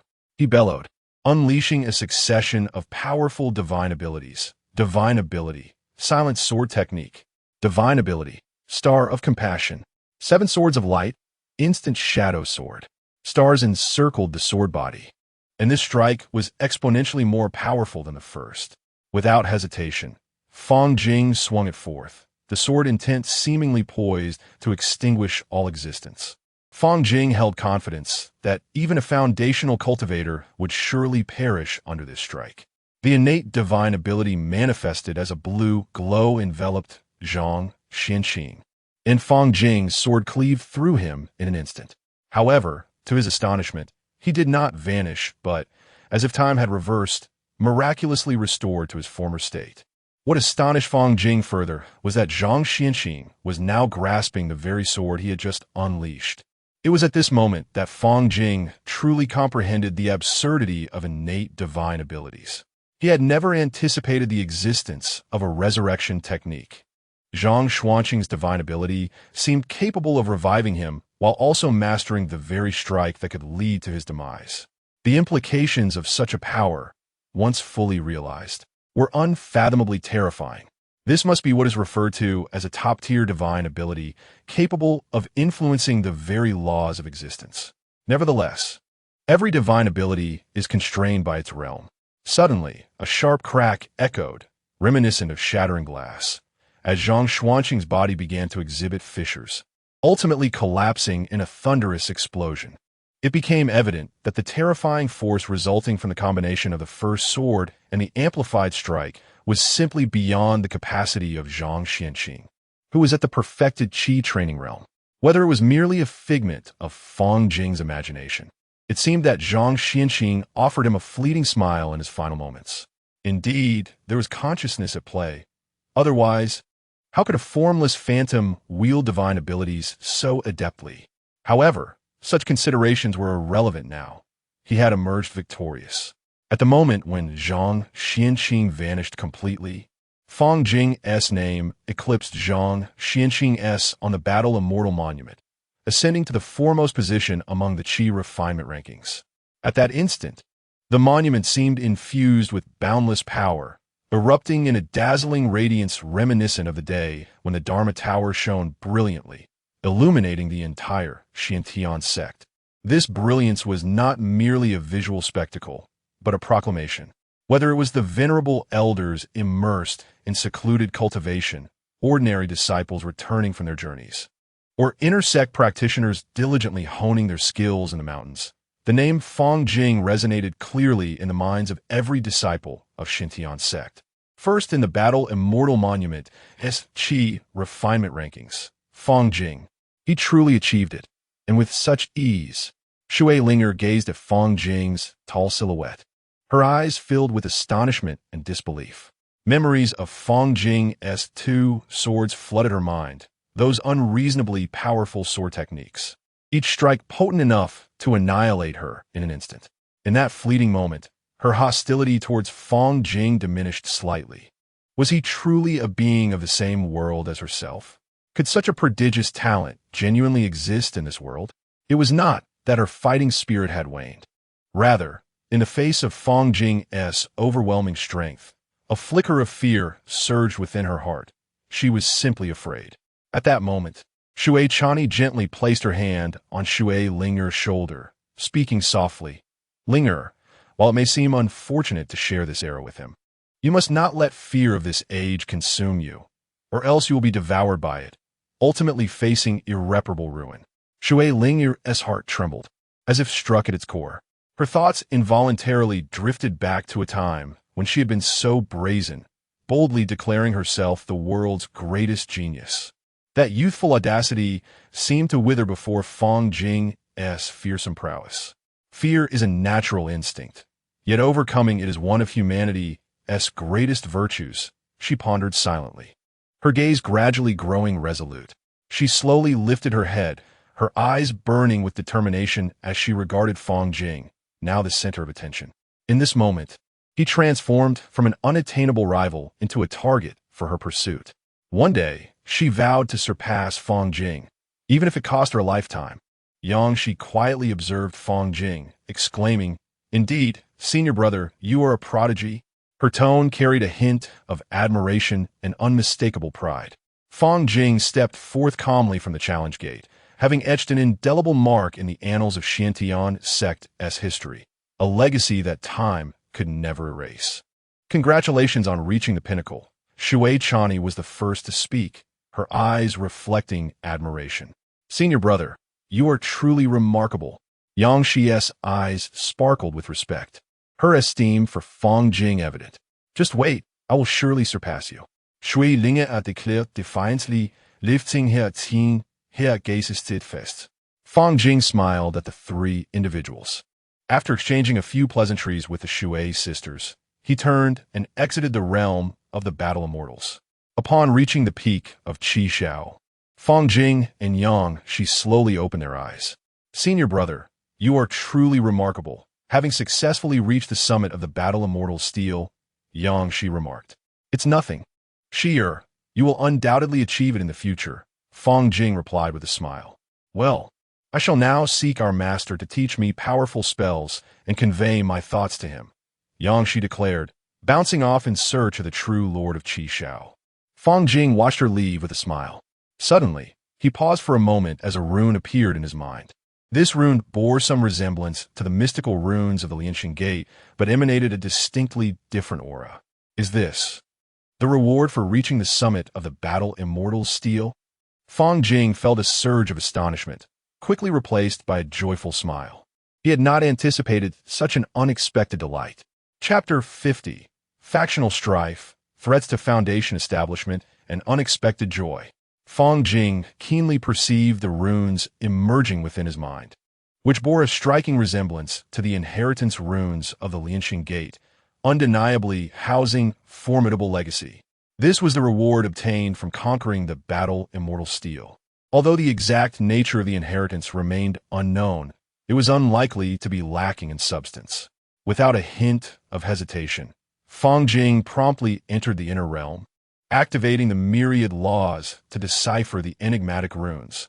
Time rewinds to a moment earlier, when Fang Jing had yet to successfully ascend the battle immortal steel. At this juncture, a crisis was brewing. Several nations conspired in the shadows, intent on launching a devastating strike against the Qi Nation's faction. Brother, are you truly speaking the truth? Qi Shaoxian's expression was one of astonishment, his voice involuntarily rising in pitch. The core leader of the Qi Nation faction, Qi Onghua, wore a grave expression and nodded slowly. It is indeed true. Had it not been for the unexpected revelation regarding Zhou Wenyuan, we would still be in the dark. Their ambitions are as fierce as wolves. They clearly seek to utterly devour our Qi Nation faction. Some, unable to contain their anger, let out a cold snort. The Qi Nation faction was rooted in the outer sect of the Xintian sect, its members predominantly comprised of cultivators from the Qi Nation, supporting one another to expand their influence. The Xintian sect has historically adopted a lenient stance towards the aggregation of power within such sects, turning a blind eye as long as they did not stir up significant disturbances. Factions like the Qi Nation faction, which coalesced around regional ties, were not rare occurrences. The Zhou Nation faction and the Liang Nation faction were also typical examples. The members of these factions were almost exclusively outer disciples, with inner disciples seldom involved. After all, for Foundation establishment cultivators, their aspirations were primarily directed towards the pursuit of the Golden Core path, rarely intervening in the disputes between factions unless faced with existential threats. However, the situation had now taken a dire turn. Led by the Zhou Nation faction, multiple factions conspired to obliterate the Qi Nation faction in one fell swoop. This unfolding was precipitated by the involvement of more than one Foundation establishment cultivator, seemingly intent on reducing the Qi Nation faction to mere dust. Brother, why have they suddenly resorted to such drastic measures? Qi Shaoxian inquired, perplexed. Qi Onghua's eyes flickered with concern as he replied slowly. I've heard that some issues have arisen within the inner sect, and somehow, the outer sect's Qi Nation faction has been dragged into the fray. Can we not solicit the aid of the Foundation establishment seniors from the inner sect to help us through this crisis? Qi Shaoxuan's face momentarily brightened with hope. If the Foundation establishment seniors intervene, those adversaries will surely think twice before acting recklessly. That is not feasible. I immediately sought their assistance. But the Foundation establishment seniors of the inner sect are unwilling to intervene. Qi Onghua's tone was laced with bitterness. What? Why is that so? How can they turn a blind eye to our plight?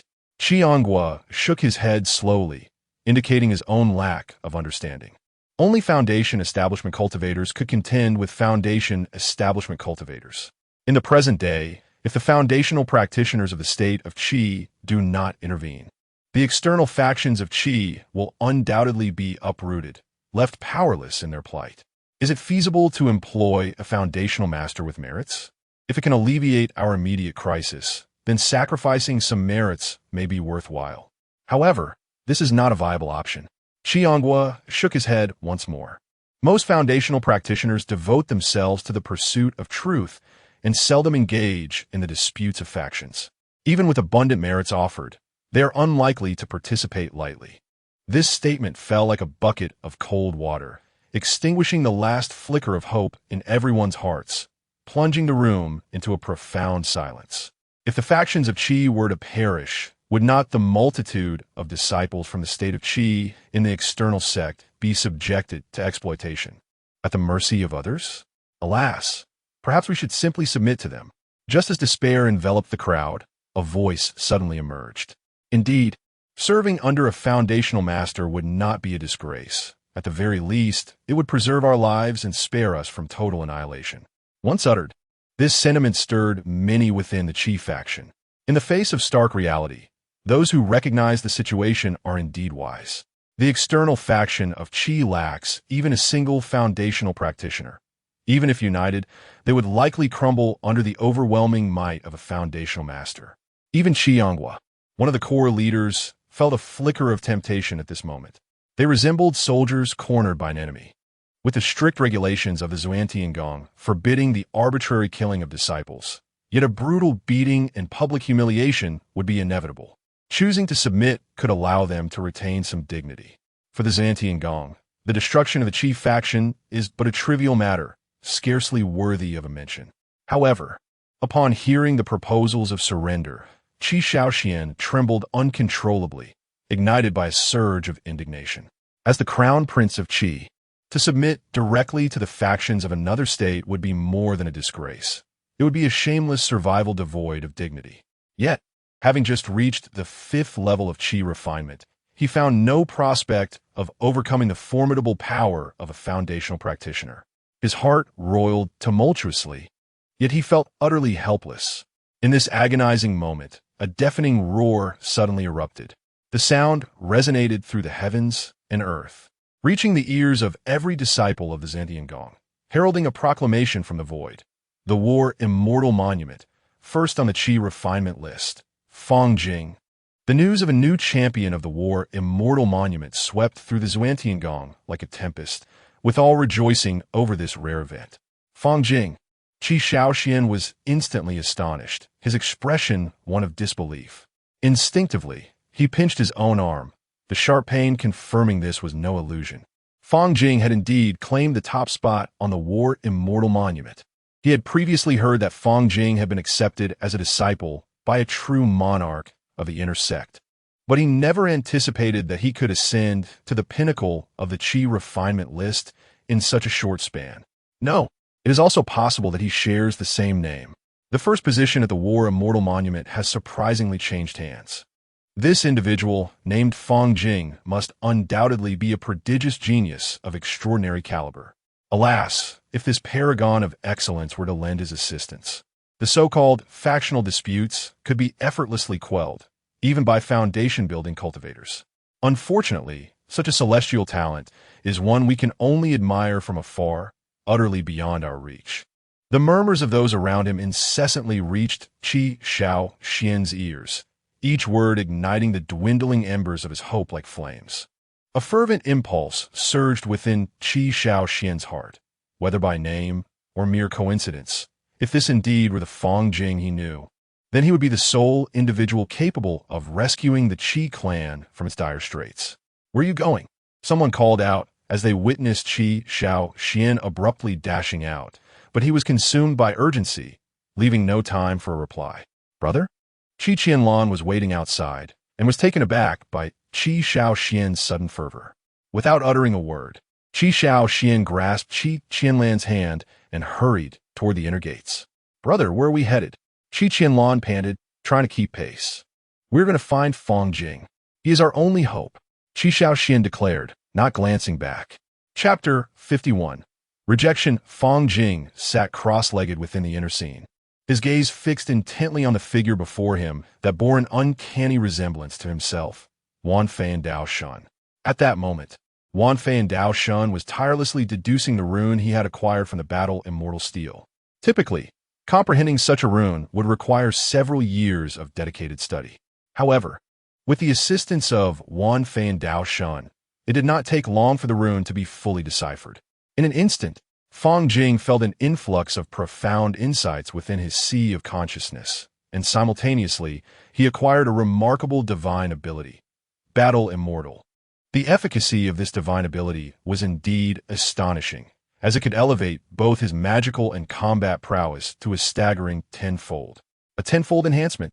Fang Jing was utterly astounded by the implications of this divine ability. With his current strength, combined with the Battle Immortal ability, he could likely contend with formidable opponents at the mid-stage of Foundation establishment.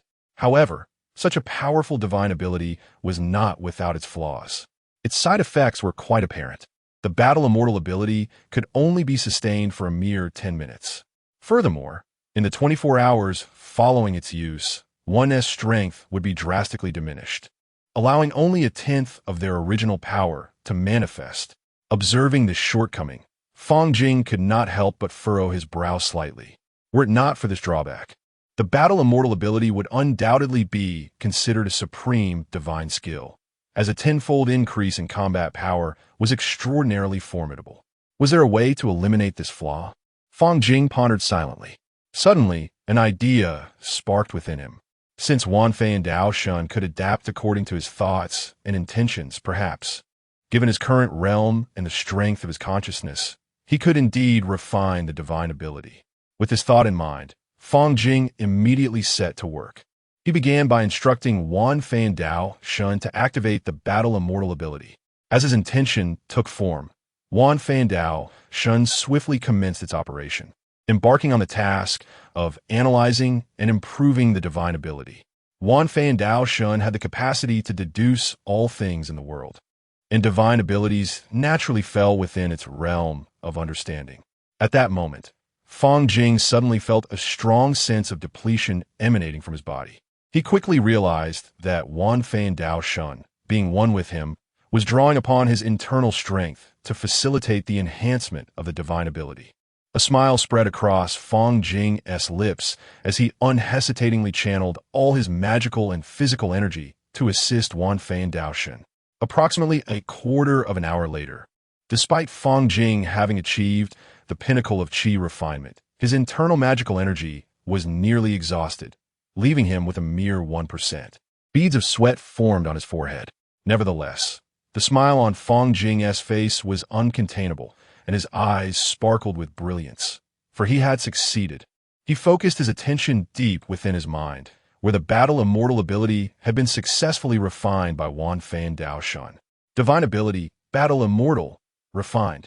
Effect, it could still amplify magical and physical energy by a terrifying factor of 10, but correspondingly, the magical energy expenditure during its activation had also increased to 10 times the original amount. Although the side effects had not been entirely eradicated, this outcome was well within Fang Jing's acceptance, representing a significant improvement over the previous version. Not only that, Fang Jing also discovered, originally, the myriad laws of the Tao could not merely be confined to interpretation. They could even directly alter divine powers and spells. A glimmer of brilliance flickered in Fang Jing's eyes, for this meant that the manipulation space of the myriad laws had greatly expanded. Just as he was poised to delve deeper into the secrets of the myriad laws, a melodious voice suddenly rang out. "Senior brother, someone is looking for you." Upon hearing this, Fang Jing was momentarily taken aback. He slowly opened his eyes, concluding his period of seclusion. "Who?" Fang Jing inquired softly, a hint of perplexity lacing his voice. Yang, she shook her head, indicating that she too was unaware. It was someone unfamiliar who had specifically called for him. Rising to his feet, Fang Jing gently brushed away non-existent dust from his garments and made his way outside. Upon lifting his gaze, he beheld the siblings Qi Shaoxian and Qi Shaoyan. Although Qi Shao Peak was the sacred ground of the true monarch, traditionally forbidding external disciples from entering freely, the dwindling numbers of residents rendered such rules almost obsolete. Fang Jing's eyes narrowed slightly, a barely perceptible glint of intrigue shining within them. "You seek me?" he asked. Upon seeing Fang Jing, Qi Shaoxian froze in place, his eyes widening in disbelief. "It's really you," he muttered, his voice laced with astonishment and complexity.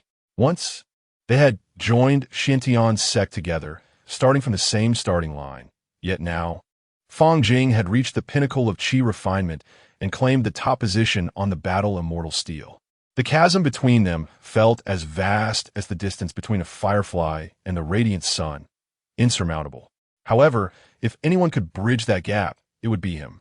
A flame ignited within Qi Shaoxian's heart. Regaining his composure, Qi Shaoxian took a deep breath, adopting a lowly posture as he earnestly stated, "I wish to request a favor from you." "What is it?" Fang Jing prompted. Qi Shaoxian then laid bare the dire predicament facing the Qi Nation's faction, imploring Fang Jing for assistance. "If you agree to lend a hand, The Qi Nation's faction shall not treat you unfairly, Qi Shaoxian vowed earnestly. Upon hearing this, Fang Jing's expression remained unchanged, and he replied unhurriedly, "But there are multiple Foundation establishment experts on the opposing side. Even if I intervene, it may prove futile. No, if it's you, you can definitely prevail. You are the first on the battle immortal steel." Qi Shaoxian quickly countered, his eyes brimming with hope. Fang Jing raised an eyebrow slightly. Resolving this matter would be effortless for him, given his status as a direct disciple of a true monarch. Yet, he found it challenging to justify his involvement. The survival of the Qi Nation's faction held little significance for him. "If you are willing to assist, I am prepared to offer you 10,000 points of sect merit," Qi Shaoxian declared through gritted teeth. Recognizing that such an amount would be a considerable sacrifice for the Qi Nation's faction. However, Fang Jing's demeanor remained utterly unaffected. 10,000 points of sect merit held no allure for him now, as he possessed over 100,000 points. Observing Fang Jing's indifference, Qi Shaoxian felt a chill run down his spine, beads of sweat forming on his forehead. After a moment of contemplation, he steeled himself and declared, "If you agree to help, the Qi Nation will honor you as our national master." National master? An intriguing status, yet merely a sage of a mundane realm. He now ventures into the earthly domain, where it is likely that all nations would beseech him to assume the role of their sage. Fang Jing remained unmoved. "I decline. Not even countless merits or the esteemed position of sage can sway my decision. Is the bond we share not sufficient?" "It is not," Fang Jing replied, shaking his head. The camaraderie between them had long been settled after the incident with Zhou Wenyuan. They owed each other nothing. With that, Fang Jing turned to depart. Witnessing this scene, Qi Shaoxian felt a deep sense of despair. The disparity between them was insurmountable, and he could not present anything that might entice Fang Jing. "Wait." At that moment, Qi Qianlan stepped forward. Fang Jing paused, taken aback. Chapter 52. Arrogance, Neil. "Wait." Qi Qianlan's sudden exclamation captured the attention of Fang Jing and Qi Shaoxian in an instant. Taking a deep breath, her eyes brimmed with determination as she gazed intently at Fang Jing, imploring, "Master Fang, I beseech you to save the Qi Nation faction. If you're willing to lend your hand, I would offer everything I possess." "What? Sister, what nonsense are you spouting? Step back," Qi Shaoxian exclaimed, his expression one of alarm. However, Qi Qianlan stubbornly shook her head, refusing to heed her brother's admonition. "Brother, the Qi Nation faction cannot be extinguished." She fixed her gaze on Fang Jing, unwavering in her resolve. Fang Jing lifted his eyes to meet Qi Qianlan's, contemplating whether to acquiesce. Qi Qianlan, possessing a singular spiritual root, exhibited exceptional talent, and her future potential as a foundational cultivator, perhaps even the faint possibility of condensing a golden core, was indeed promising. Yet at this moment, she was merely a fifth-level Qi practitioner, and the uncertainties of the future loomed large. Who could predict the outcome? After a moment of contemplation, Fang Jing stroked his chin and slowly replied, "Very well, I shall assist you, provided you agree to my terms. You, along with a contribution of 10,000 merit points." The combination of a promising Qi Qianlan and the merit points barely met the minimum threshold for his assistance. "No." Qi Shaoxian immediately shook his head, his tone resolute and uncompromising. "Qianlan is my beloved sister. She cannot be treated as a bargaining chip." Yet Qi Qianlan remained steadfast, turning to face her brother.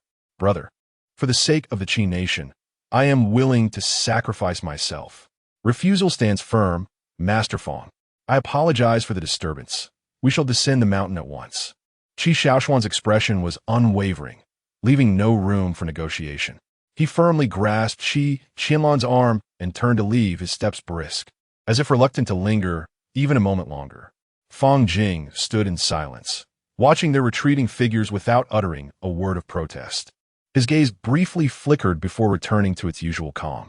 In truth, his willingness to assist stemmed from the realization that the expansive Qishao mountain often felt too desolate and lonely. Perhaps taking on a servant disciple would alleviate some of his mundane burdens. The rugged path meandered through the mountains as Qi Shaoxian and Qianlan walked in silence, the atmosphere heavy with an oppressive weight. Upon returning to the stronghold of the Qi Nation faction, Qi Shaoxian was engulfed by a sense of fatigue and despair.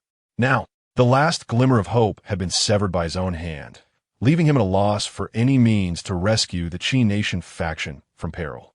As they entered the stronghold, they found Qi Onghua already waiting. Upon seeing Qi Shaoxuan's return, Qi Onghua approached him, saying, "Shaoxian, you have finally returned." Feeling a pang of guilt, Qi Shaoxian lowered his head, his voice laden with sorrow. "I am sorry, Brother Onghua. I was unable to find any assistance." Qi Onghua waved his hand dismissively, his expression calm. "It is of no matter. This is not your fault. Just a moment ago, we convened and have decided to submit to the Zhou Nation faction." "What?" Qi Shaoxuan's eyes widened in disbelief, his mind momentarily paralyzed by the shocking revelation. However, as Qi Onghua gazed at Qi Shaoxuan's expression, a pang of bitterness surged within him, and ultimately, he chose to remain silent, merely shaking his head slowly. In 3 days, they would arrive. 3 days. An overwhelming wave of despair engulfed Qi Shaoxian, submerging him entirely. Concurrently, a sense of regret coiled around his heart like a venomous serpent, gnawing ferociously at him. Why could he not possess the strength of Fang Jing? Why? 3 days was but a fleeting moment. Before Qi Shaoxian could even gather his thoughts, time had hastily slipped away. At this moment, the stronghold of the Qi faction lay in utter silence. The Qi faction, once renowned even among the outer sects, typically gathered at least 1,000 disciples here. Yet now, it was a picture of desolation, with fewer than 100 disciples remaining. Those peripheral members who had once affiliated with the Qi faction, sensing the impending danger, had swiftly distanced themselves, making their escape. The few who remained were the core members, bound by life and death to the Qi faction.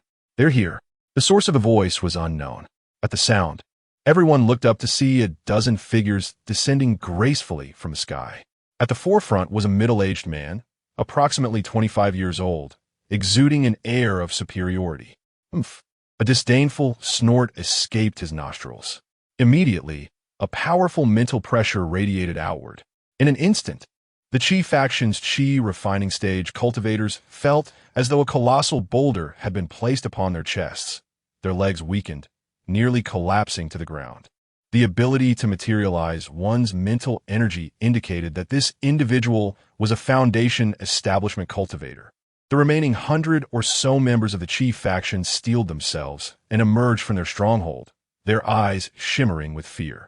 Everyone present understood that the newcomer was a Foundation establishment disciple from the inner sect, and with just one individual, he could easily crush their entire Qi faction. "Is this the Qi faction? I expected a grand battle. Yet you appear as nothing but a pitiful nation." The Foundation establishment cultivator's lips curled into a mocking smile, his words dripping with contempt and disdain. Upon hearing such derisive remarks, Qi Shaoxian gritted his teeth, his jaw clenched in fury, his cheeks puffing out with anger, almost shattering his teeth. A wave of humiliation surged within him, yet he had no choice but to endure. "You have 2 choices: resist and be beaten to near death, or submit." The Foundation establishment cultivator's expression remained indifferent, his voice icy. As soon as the words fell, Qi Onghua, with a complex expression, stepped forward. Despite his unwillingness, in the face of overwhelming power, he had no alternative. "We choose to submit to you." "Very well, then kneel." A triumphant and arrogant grin spread across the Foundation establishment cultivator's face. "What? Kneel? Do not make me repeat myself. Submitting requires kneeling and bowing one's head to show loyalty. Is this not common sense? Do not overstep your bounds. Our Qi Nation also has Foundation establishment cultivators." Qi Onghua bellowed. "Huh? Do you know why not a single Foundation establishment cultivator from your intersect has come?" The Foundation establishment cultivator laughed, his laughter filled with mockery. "For they lack the courage, my esteemed senior from the Zhou Kingdom, fortunate to have entered under the protection of the true monarch, now commands the allegiance of all factions within the outer sect of Zhou." He raised his head, his face brimming with pride. "I shall grant you one final opportunity, kneel." The foundation-building cultivator stamped his foot, causing the ground to tremble beneath him. A disciple of the intersect true monarch? A chill ran through the hearts of the crowd, as if doused in icy water from head to toe. It is no wonder that Zhou has been so audacious during this period. In the Qi kingdom, no disciple of the true monarch has emerged for many years. In an instant, fear and despair enveloped the entire Qi faction. Confronted with such overwhelming power and authority, the psychological defenses of some crumbled first. Their legs weakened, and they fell to their knees with a thud. With the first to kneel, soon followed the second, the third. Before long, apart from Qi Shaoxian and Qi Qianlan, all others had humiliated themselves by kneeling, heads bowed, too afraid to meet the gaze of the foundation-building cultivator. "Oh, why do you not kneel?" The cultivator inquired with keen interest. Qi Shaoxian clenched his fists, the veins on the back of his hands standing out. His eyes fixed on the cultivator with a glare of resentment. "I shall not kneel." Chapter 53. Strike with precision, annihilation. Stand tall? Very well. There remains a semblance of spirit. The foundation-building cultivator from the Zhou kingdom curled his lips into a faint smile, a mixture of amusement and disdain evident in his expression. As soon as his words fell, he suddenly made his move. With a gentle flick of his hand, an invisible yet formidable force instantaneously propelled Qi Shaoxian towards the foundation-building cultivator. He exhibited no capacity for resistance. Qi Shaoxian, merely a fifth-layer Qi practitioner, appeared utterly insignificant, akin to an ant, in the presence of a powerful foundation-building expert. "What is your name?" Zhou Guizhu, the foundational cultivator, appeared composed as he inquired. "Qi Shaoxian?" Qi Shaoxian gritted his teeth, a hint of defiance resonating in his voice. "Indeed, a fine name." The foundation-building cultivator nodded, a smile increasingly evident upon his countenance.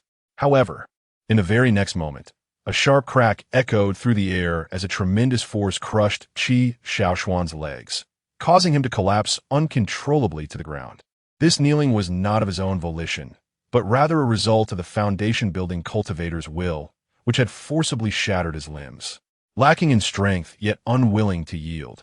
How naive! Do you still cling to the belief that miracles exist in this world? The cultivator from the Zhou clan wore a mocking smile on his face as he coldly remarked, "Due to the sect rules, I cannot directly eliminate you, but it will be a trivial matter for me to confine you to your bed for 3 to 5 years, or even 6 to 8. With a sinister chuckle that sent chills down the spine, he continued. Qi Shaoxian felt an icy grip envelop his entire being, despair crashing over him like an unrelenting tide. At that moment, he was filled with regret. Had he been able to discern the situation clearly from the beginning, perhaps he would not have found himself in such dire straits. If only he had knelt before Fang Jing to plead for mercy. Might there have been a glimmer of hope? Yet now, it is too late, brother. At that moment, a delicate cry shattered the oppressive silence. Everyone turned towards the sound, only to see Qi Qilan rushing out from the crowd. "Oh, is this your sister?" Zhou Guizhu, a practitioner of foundational cultivation, cast his gaze upon Qi Qianlan, a flicker of unusual light flashing in his eyes. Although still somewhat young, her beauty was indeed remarkable. "What are your intentions? Do not lay a hand on Qianlan." Upon hearing this, Qi Shaoxian was taken aback, and with all his might, he let out a fierce roar. "Very well, taking her as a maidservant would suffice. Consider a punishment for your earlier transgression against me." The foundation-building cultivator from the Zhou kingdom stroked his chin in contemplation. "What? No, I shall not permit you to harm my sister." In a moment of fury, Qi Shaoxian surged forward, intent on protecting his sister. Yet, the foundation establishment cultivator from the Zhou kingdom effortlessly swatted him aside, rendering him powerless. His feeble attempts at resistance appeared utterly futile. The Zhou disciples who accompanied the cultivator observed Qi Shaoxuan's pitiful state, and a chorus of derisive laughter ensued. Kneeling on the ground, Qi Shaoxian gazed helplessly as the foundation establishment cultivator advanced menacingly towards Qi Qianlan, his heart heavy with remorse. At that moment, he was consumed by regret. Wishing he had acquiesced to Fang Jing's proposal the day before, had he foreseen such a dire outcome. "Ah, I have discovered it. It was indeed here all along." At that moment, A voice unexpectedly shattered the silence. A figure forcefully pushed open the door and strode in, revealing none other than Fang Jing. Fang Jing? What brings you here? Qi Shaoxuan's face was etched with astonishment, his eyes wide with disbelief. Did we not agree yesterday? 10,000 merits plus Qi Qianluan. But I've already declined your offer. Fang Jing's gaze gradually settled on Qi Qianluan, his tone resolute. Qi Qianluan has not rejected me. My trading partner is her, not you. You cannot speak on behalf of Qi Qianluan's will. Upon hearing this, Qi Shaoxian did not respond with anger. Instead, a hint of relief washed over his expression, as Fang Jing's arrival had spared him from the worst outcome. Who are you? The foundational cultivator from the Zhou kingdom sensed the extraordinary presence of the individual before him. A flicker of wariness crossing his eyes as he questioned with an air of authority. I am not a remarkable figure, Fang Jing replied, his demeanor calm and his voice unperturbed. However, given the current situation, I offer you two choices. First, retreat now, which would save me some effort. Second, let the Zhou faction be completely eradicated from this world, becoming mere history. The foundational cultivator from the Zhou kingdom's eyes widened in fury, veins bulging on his forehead like serpents coiling. How audacious this person was, daring to belittle him. Do you know who I am? How dare you underestimate me? The cultivator, infuriated, forced a laugh, a cold smirk etched across his face. As he finished speaking, he unleashed a powerful palm strike. Boom! Even a casual strike from a foundational cultivator was formidable, far beyond what an ordinary Qi training practitioner could withstand. Yet, Fang Jing stood his ground, not moving an inch. This scene reignited hope among the disciples of the Qi faction. I thought you were formidable. Turns out you're merely a perfected Qi training practitioner. The Zhou foundational cultivator, witnessing this, wore a sneer of disdain. His previous strike had merely been a test. He had intended to leave if Fang Jing had proven to be a foundational cultivator. But now, faced with just a Qi training practitioner, how dare he act so arrogantly? Seeking death. The Zhou foundational cultivator's lips curled into a scornful smile, mocking Fang Jing's audacity. In the next instant, his aura surged dramatically, the immense power of his foundational cultivation erupting without reservation. The perception range and intensity of a foundational cultivator's spiritual awareness, as well as the richness of their inner magical energy, far surpassed that of a Qi training practitioner, being several dozen times more potent. Moreover, the spells or techniques a foundational cultivator could employ were at least of second tier, their power astonishing. At this moment, the light in the Zhou cultivator's hands surged violently as he unleashed a top-tier second-tier technique. It might sufficient to make an ordinary Qi training practitioner flee in terror. Such divine abilities were exceedingly rare, attainable only by those of extraordinary talent favored by the heavens, while ordinary cultivators would struggle their entire lives to touch them. He was merely at the nascent foundation stage. Fang Jing's expression remained serene, a subtle smile gracing his lips as he prepared to test the newfound divine power he had just acquired. The divine ability, War Immortal. Instantly, the mana and vitality within him surged tenfold, enveloping him in an overwhelming aura. In that moment, he seemed to transform into a war deity, exuding a terrifying presence that instilled fear. Without even needing to draw his sword, Fang Jing took a casual step forward and unleashed a punch. With a thunderous boom, the ground quaked and the air shattered. The second-tier supreme technique, which the foundation cultivators of the Zhou kingdom held in high regard, crumbled like paper beneath the force of his strike. The nascent foundation cultivator was sent crashing into the earth, leaving only his head awkwardly protruding from the ground. He foamed at the mouth, his eyes rolled back, clearly rendered unconscious by the blow, his fate uncertain. After dispatching this foundation cultivator, Fang Jing's demeanor remained impassive as he slowly turned his gaze towards the other disciples of the Zhou faction, his voice cold as ice. You, summon someone in charge, or I shall eradicate the Zhou faction this very moment. Chapter 54. Zhou Wenyu, make your move. With a single punch, he dispatched a foundation-building cultivator. Although this foundation-building cultivator might have been lacking in prowess, He was undeniably a true practitioner of the foundational stage. The onlookers, witnessing this extraordinary scene where a chi refining stage cultivator effortlessly eliminated a foundation-building opponent, could only gasp in disbelief, their hearts shaken, entirely unable to trust their own eyes. "Do they not hear my words?" Fang Jing observed the motionless disciples of Zhou Guo, a slight frown creasing his brow as an unintentional aura of menace emanated from him. This subtle display of killing intent instantly roused the Zhou Guo disciple from their shock at the defeat of their foundation-building peer. "Quickly, run. Go find senior brother Wenyu." The Zhou Guo disciples erupted into chaos, scattering in disarray, leaving behind the nameless foundation-building cultivator who had been sent sprawling into the earth. Fang Jing then turned his gaze towards the members of the Qi Guo faction. Though they were puzzled about Fang Jing's motives for intervening, they expressed their heartfelt gratitude, approaching him with thanks. "There's no need for such formality. If you must express gratitude, direct it towards Qi Qianlan," Fang Jing replied calmly. "Qi Qianlan?" The crowd reacted with surprise, their faces reflecting their confusion.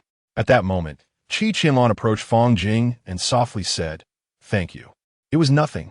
I merely recognized your potential, along with the promise of that 10,000 merit points," Fang Jing stated candidly. Just then, Qianhua hurried over, his expression earnest as he said, "Thank you for your assistance. Without you, we would undoubtedly have faced utter humiliation." Fang Jing regarded him with a glance, saying, "The matter is far from over. I only hope that reinforcements do not include late-stage foundation-building cultivators, for that would present quite a challenge." The strength of late-stage foundation cultivators represented a markedly different echelon compared to those before. Even Fang Jing understood that he might find it difficult to contend with such an opponent.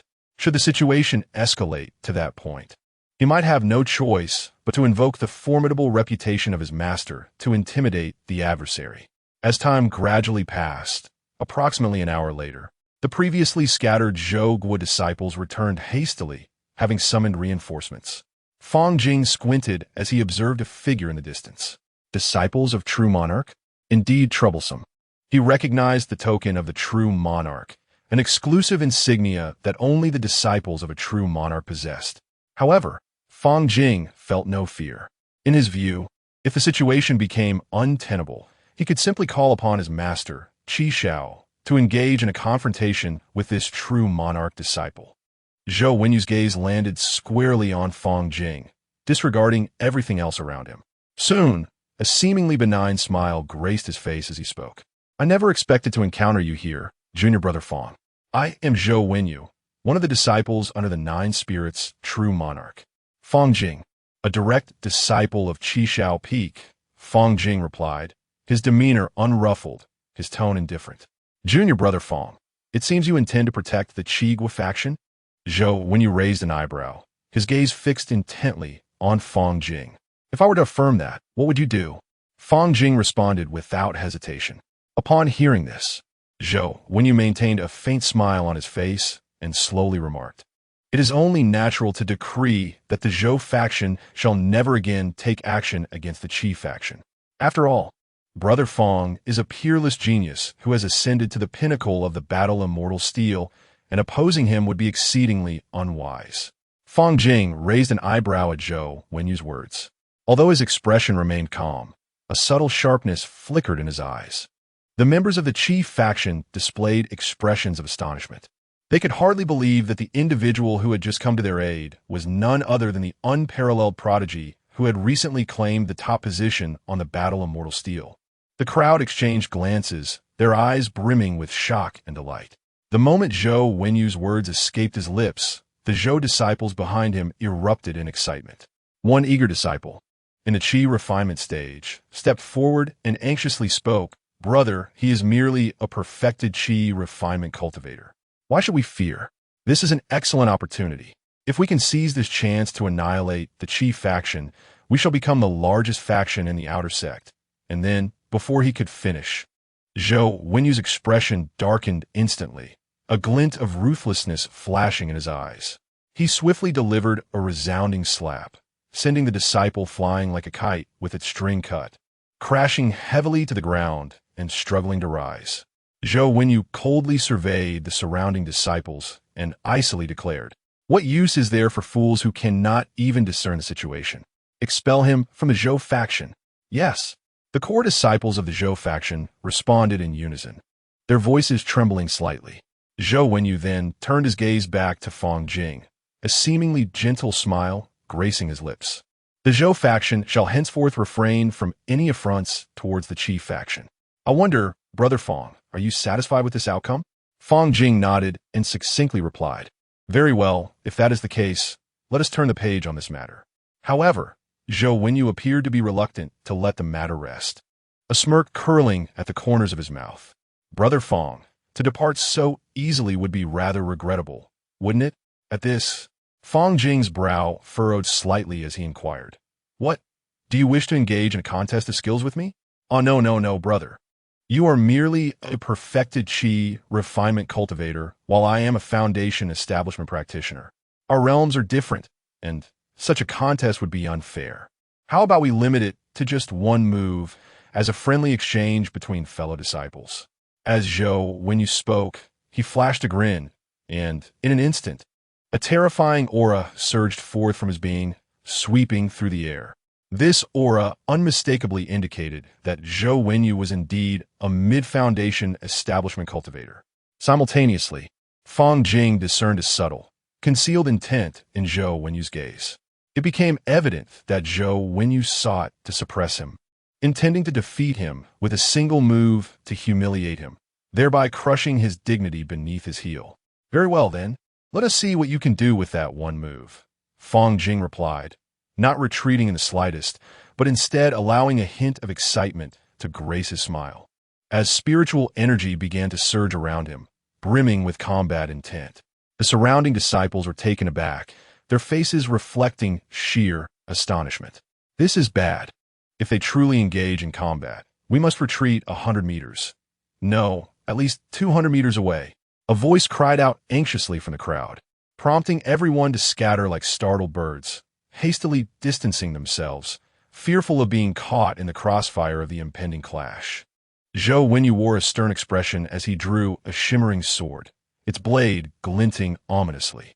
In his eyes, vanquishing a prodigy who had mastered the first level of the Qi training steel would undoubtedly earn him great renown within the sect. A surge of pride welled within him, illuminating his countenance. Fang Jing was equally resolute, brandishing his own enchanted sword.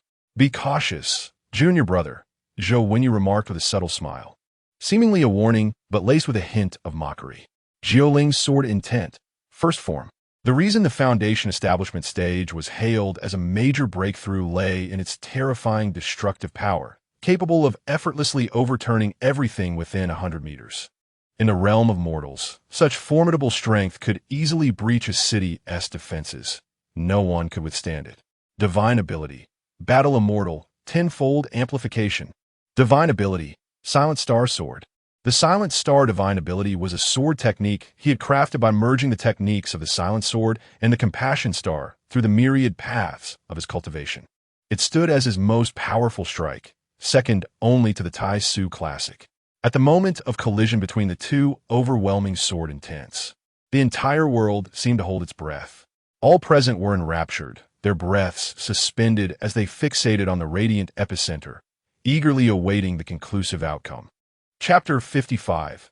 Qilin ascends the mountain. The trial begins. As the radiance gradually dissipated, the outcome of the contest was settled. A fissure, stretching over 100 meters, lay like a chasm between the two figures. Fang Jing's expression remained serene and unperturbed, while Zhou Wenyu's brows were furrowed, his demeanor grave, shrouded in an air of despondency. The two engaged in a silent exchange of glances. After 3 seconds, Zhou Wenyu finally broke the silence, clasping his fists in respect. "Junior brother, well played. As long as you remain, the Zhou faction shall never act against the Qi faction." Hearing this, the disciples of the Zhou faction promptly followed suit, departing in a steady stream. The standard sword in Fang Jing's hand had now crumbled to pieces. Such a poorly crafted weapon could scarcely withstand the overwhelming force of divine abilities. Had he possessed a superior sword, the outcome of their confrontation might have tipped beyond mere parity. Regrettably, Only foundational cultivators have the capability to forge their own innate treasures. The members of the chief faction stood in stunned silence, rendered speechless by the astonishing spectacle of a perfected Qi practitioner clashing swords with a mid-foundation cultivator, seemingly gaining the upper hand. Such a remarkable feat, if recounted, would likely be met with disbelief. Fang Jing slowly turned to gaze upon Qi Qilan's face, softly stating, "I shall return now. Take your time to bid farewell to your family. I will await you at Qishao Peak." "Wait." Qi Shaoxian suddenly stepped forward, urgency evident in his voice. "May I take Qilan's place?" Fang Jing replied firmly, "No. Only Yang Shi's brother can assume that role. Furthermore, Qi Qilan possesses exceptional talent, with greater potential on her path of cultivation." With that, Fang Jing turned and departed amidst the varied gazes of the crowd, gradually vanishing into the distance. Meanwhile, Zhou Wenyu pressed onward despite the tumultuous energy surging within him, which he could no longer contain. With a sudden gasp, he expelled a mouthful of blood. The disciples trailing behind him were taken aback, their eyes wide with disbelief. Zhou Wenyu was injured. What a monster! Wiping the blood from his lips, Zhou Wenyu's voice turned frigid as he commanded, "Listen well. From now on, should anyone dare to provoke the chief faction or that Fang Jing, do not blame me for my ruthlessness. I shall ensure his demise." The disciples of the Zhou faction, stricken by his chilling tone, dared not utter a sound, bowing their heads in fearful silence. Approximately a day later, Qi Qilan ascended Qishao Peak as promised, her expression tinged with melancholy. Fang Jing stood before the peak, his demeanor calm, addressing Qi Qilan. "From this moment forth, you shall be the steward of Qishao Peak." "Steward?" Qi Qilan queried, astonished. "Did you not say you would take me as a servant?" Fang Jing gently shook his head. "I have no intention of taking a servant, nor do I favor binding others as slaves. You need only fulfill your duties as a steward with diligence." With that, Fang Jing led Qi Qilan into the heart of Qishao Peak. "Moreover, I must remind you," Fang Jing paused momentarily, turning his head with a serious expression, and stated, "Should similar disputes arise in the future, I will no longer extend my assistance. You must confront them on your own. After all, in this world, the strong reign supreme, and only by cultivating your own strength can you establish your place." Qi Qianlong was slightly taken aback, but after a moment, she gently nodded and replied softly, "Understood. Master Fang Jing. From this moment onward, you shall call me senior brother." Fang Jing responded softly, "Senior brother Fang Jing." Qi Qianlong called out with a bright tone, "Indeed." Fang Jing acknowledged. Fang Jing's decision to accept Qi Qianlong as a servant did not require the explicit approval of the true monarch Qi Shao, as he had already received permission from the latter to arrange for servants at his discretion. With Qi Qianlong's arrival, those trivial matters that previously required his and Yang Shi's direct involvement could now be entrusted to her with peace of mind. Thus, Fang Jing was finally liberated from the burdensome tasks and could devote himself wholeheartedly to his cultivation. Although Qi Qianlong was merely a servant at Qishao Peak, she had nonetheless acquired the title of disciple. Despite his busy schedule, Fang Jing would make a concerted effort to dedicate time to meticulously guide Qi Qianlong in the ways of cultivation. Though they were of similar age, Fang Jing's current realm far surpassed that of Qi Qianlong, allowing him to instruct her with ease. During this time, Qi Shaoxian ascended the mountain to visit Qi Qianlong. He scrutinized her life at Qishao Peak and, seeing that she was well, smiled and expressed his gratitude to Fang Jing. However, Fang Jing keenly detected a flicker of an unusual intent in Qi Shaoxuan's eyes, a determination to reclaim Qi Qianlong from his grasp. To this, Fang Jing merely smiled dismissively, not taking it to heart. Time passed swiftly. A month slipped by like a fleeting shadow. At Qishao Peak, the clouds and mist continued to swirl, and Fang Jing's path of cultivation steadily progressed in this tranquil period. "Excellent. I have finally mastered the 7th second-tier spell." Fang Jing gradually concluded his practice, a subtle smile gracing his lips, betraying his delight. Although spells may not possess the sheer power and uniqueness of divine abilities, they are treasured for their versatility and multitude of forms. Moreover, there exist exceptionally powerful spells in the world that rival divine abilities in potency. In certain specific circumstances, they can even achieve effects beyond the reach of divine powers. He pondered whether integrating these 7 second-tier spells through the method of myriad transformations could yield a third-tier spell. In his heart, he mused that a practitioner of chi refinement would find it impossible to master a third-tier spell, as that realm was reserved for foundation-building practitioners. Yet, with the method of myriad transformations, perhaps it could break this norm and create a third-tier spell accessible even to those of chi refinement. The possibilities seemed promising. After all, the myriad transformations could even alter the divine abilities themselves. Once this thought took root in his mind, it grew increasingly intense, filling him with eagerness to embark on this audacious experiment to create a third-tier spell.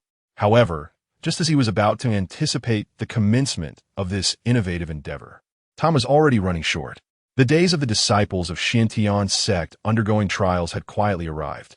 Before embarking on his journey, Fang Jing felt compelled to meet with someone. He strode towards the rear of Qishao Peak. From a distance, he discerned a tall figure standing amidst the forest. Clad in a flowing red robe that danced vigorously in a gentle breeze, it was none other than his master, the true monarch of Qishao.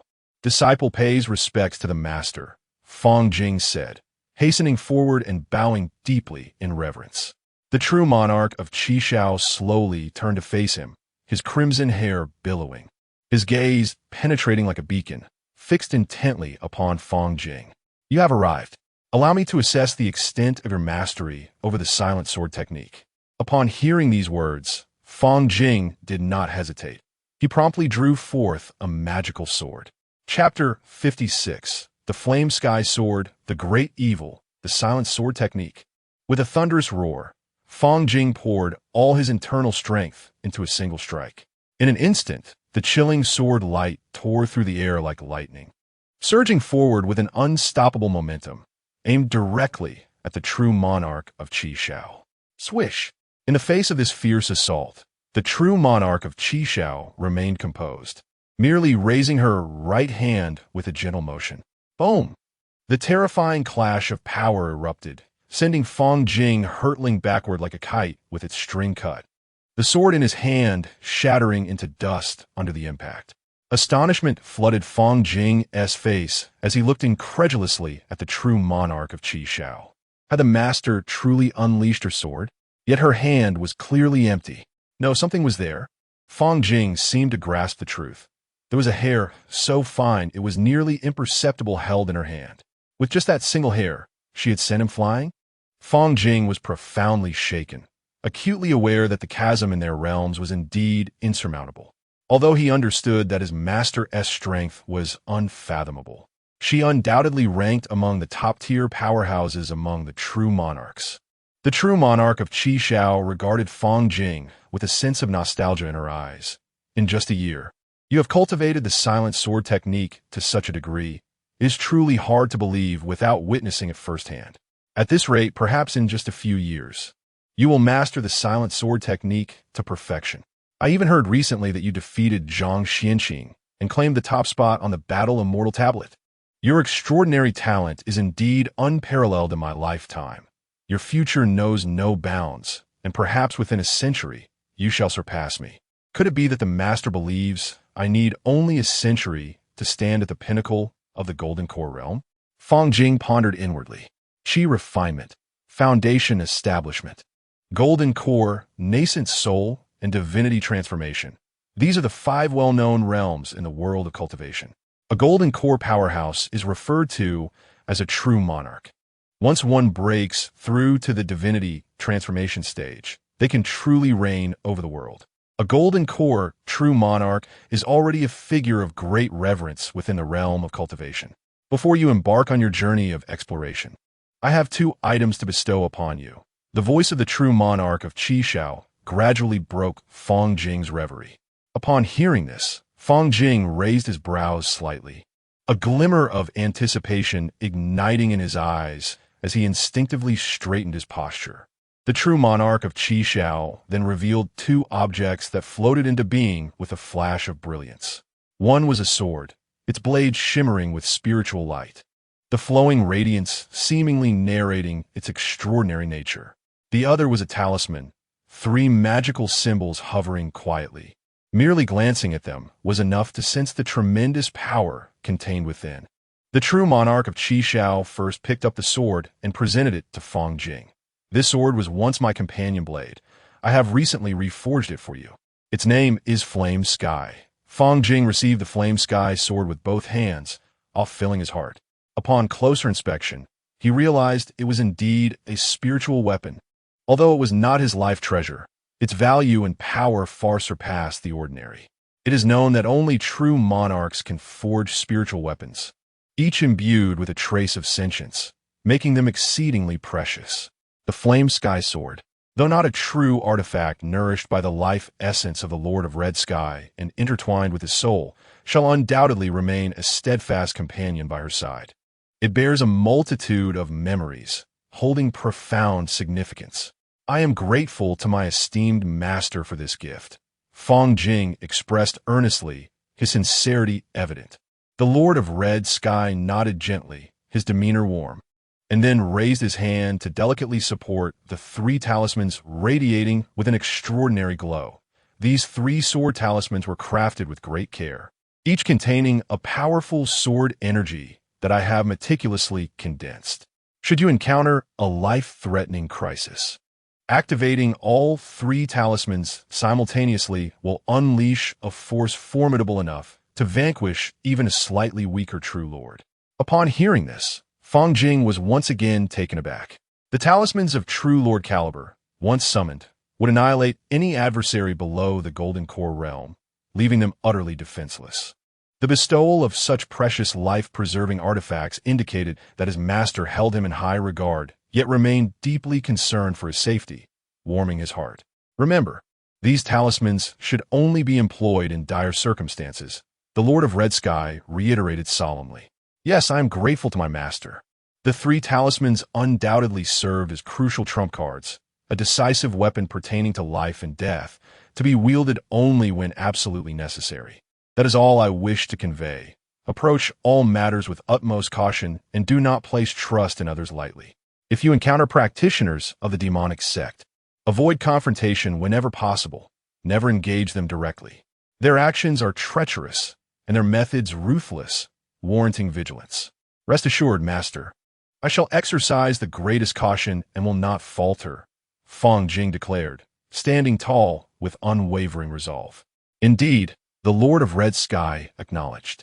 The path of cultivation is not merely one of enhancing spiritual power. It is equally a refinement of the heart and spirit. Solely adhering to a rigid routine in cultivation can easily lead one into a bottleneck, making breakthroughs exceedingly difficult. Some insights can only be truly grasped through personal experience. In the thin line between life and death, there lie both great risks and great opportunities. Throughout the vast expanse of cultivation, no supreme being has ever ascended to the pinnacle through a smooth and untroubled path.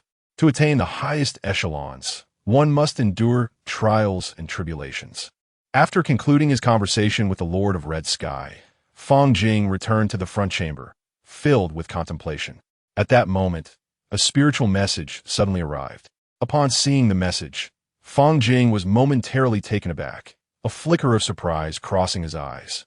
After a brief contemplation, he quickly rose and departed from Red Sky Peak with purposeful strides.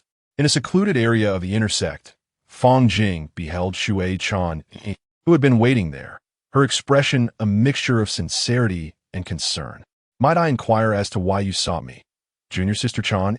He asked, his brow furrowed in curiosity. Turning to face him, Shui Chan replied earnestly, to speak candidly. I wish to ask you to look after Ling Er during this upcoming trial. Fang Jing was initially taken aback by her request, but he promptly responded, rest assured. Seeing your sister, both you and Ling Er are my companions. Should she find herself in peril, I will not stand idly by.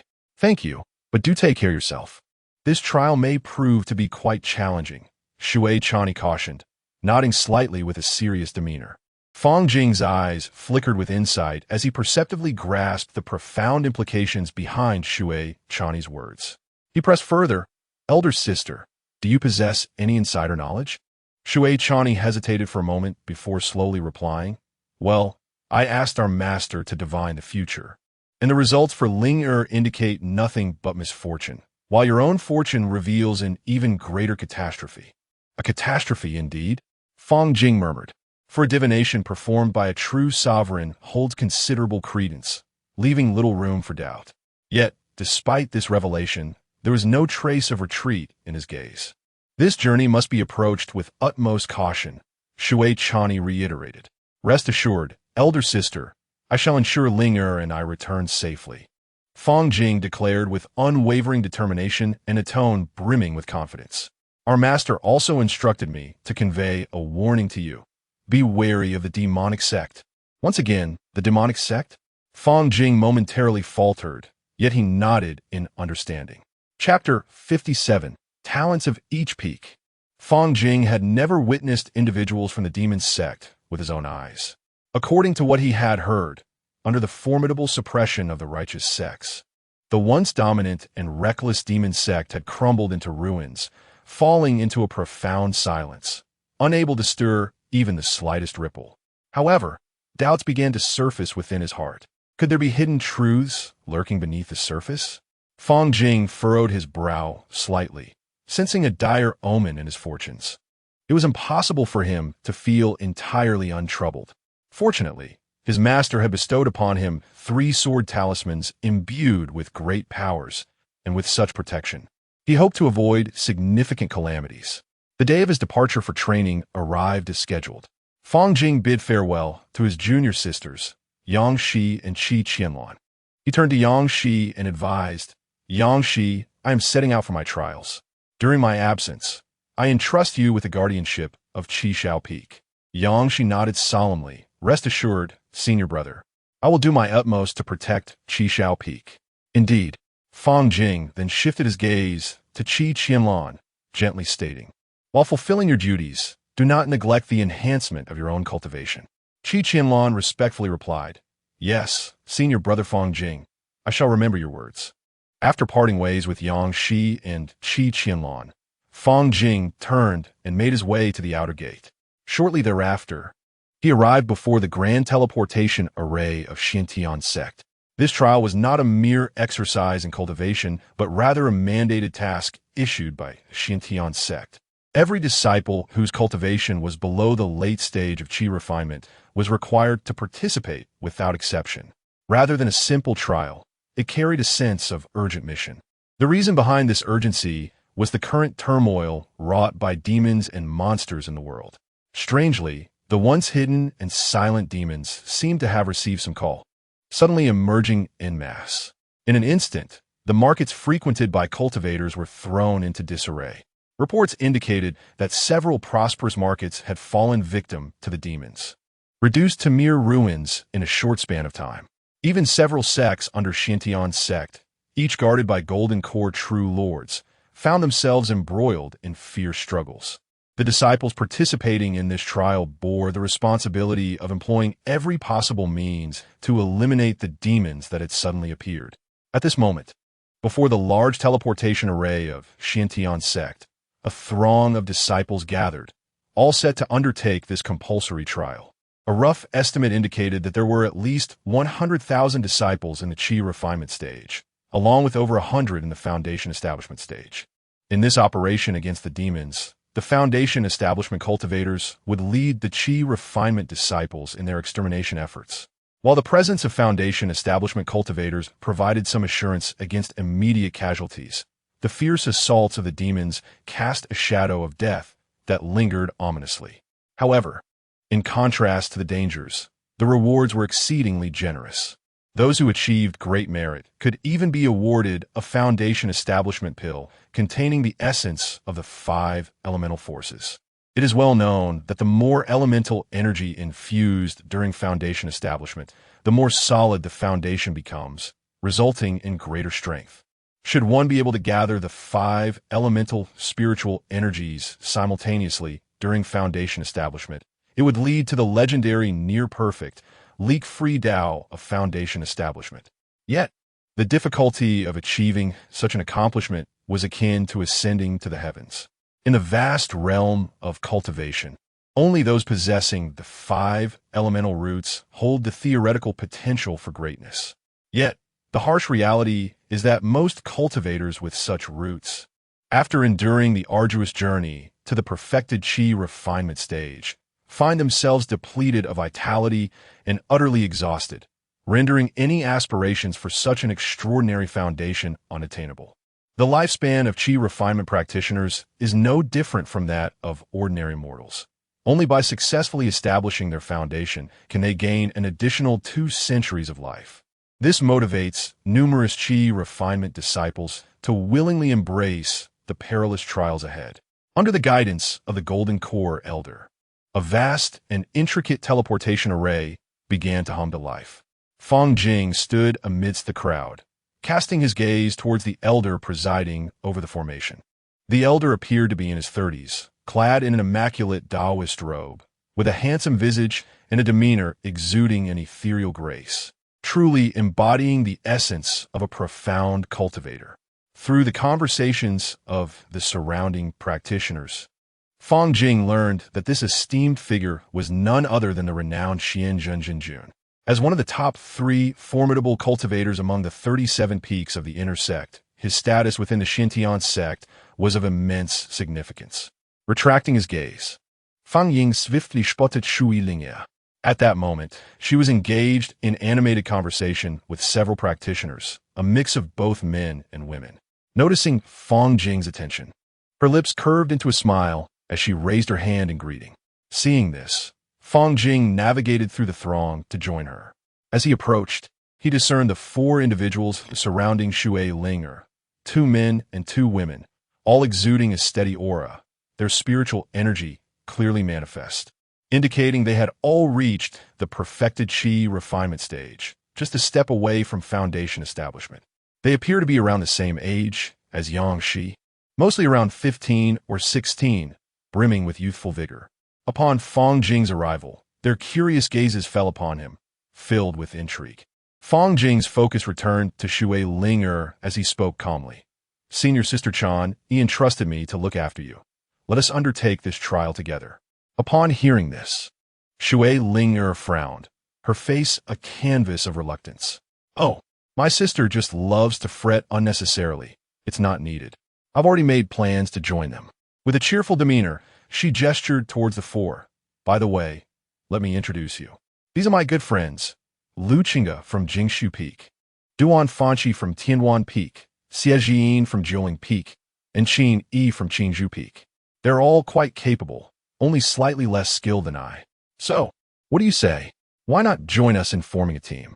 Fang Jing raised an eyebrow slightly and, with a polite bow, replied, "I am Fang Jing, a disciple from Qishao Peak.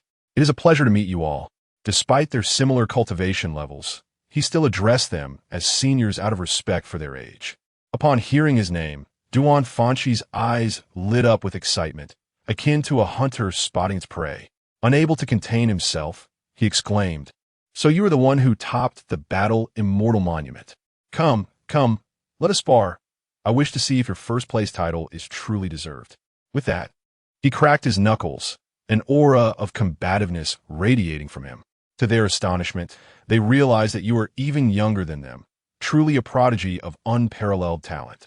Xie Jiyin could not help but exclaim in admiration. Meanwhile, Lu Qingge silently assessed Fang Jing, a spark of competitive spirit igniting in his eyes. They were all exceptional talents from their respective peaks, having achieved heights in their 15 or 16 years that others could only aspire to throughout their lifetimes. Yet now, an existence even more extraordinary had emerged among them. Naturally, they were reluctant to concede defeat.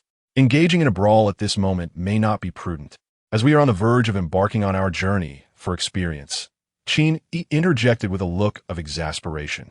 Duan Fanqi paused for a moment, then quickly grasped the situation, bursting into hearty laughter. "You make a valid point.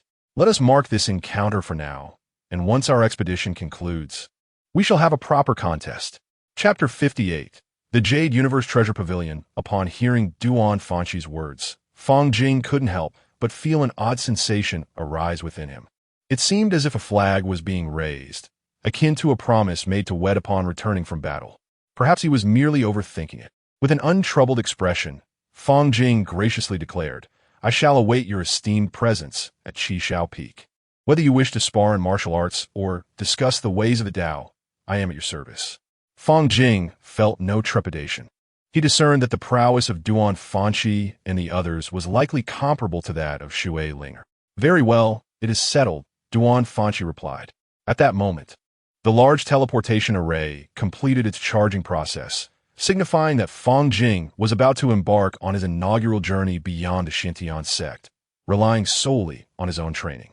In an instant, Fang Jing was taken aback to realize that, unbeknownst to him, they had already entered the operational range of the teleportation array.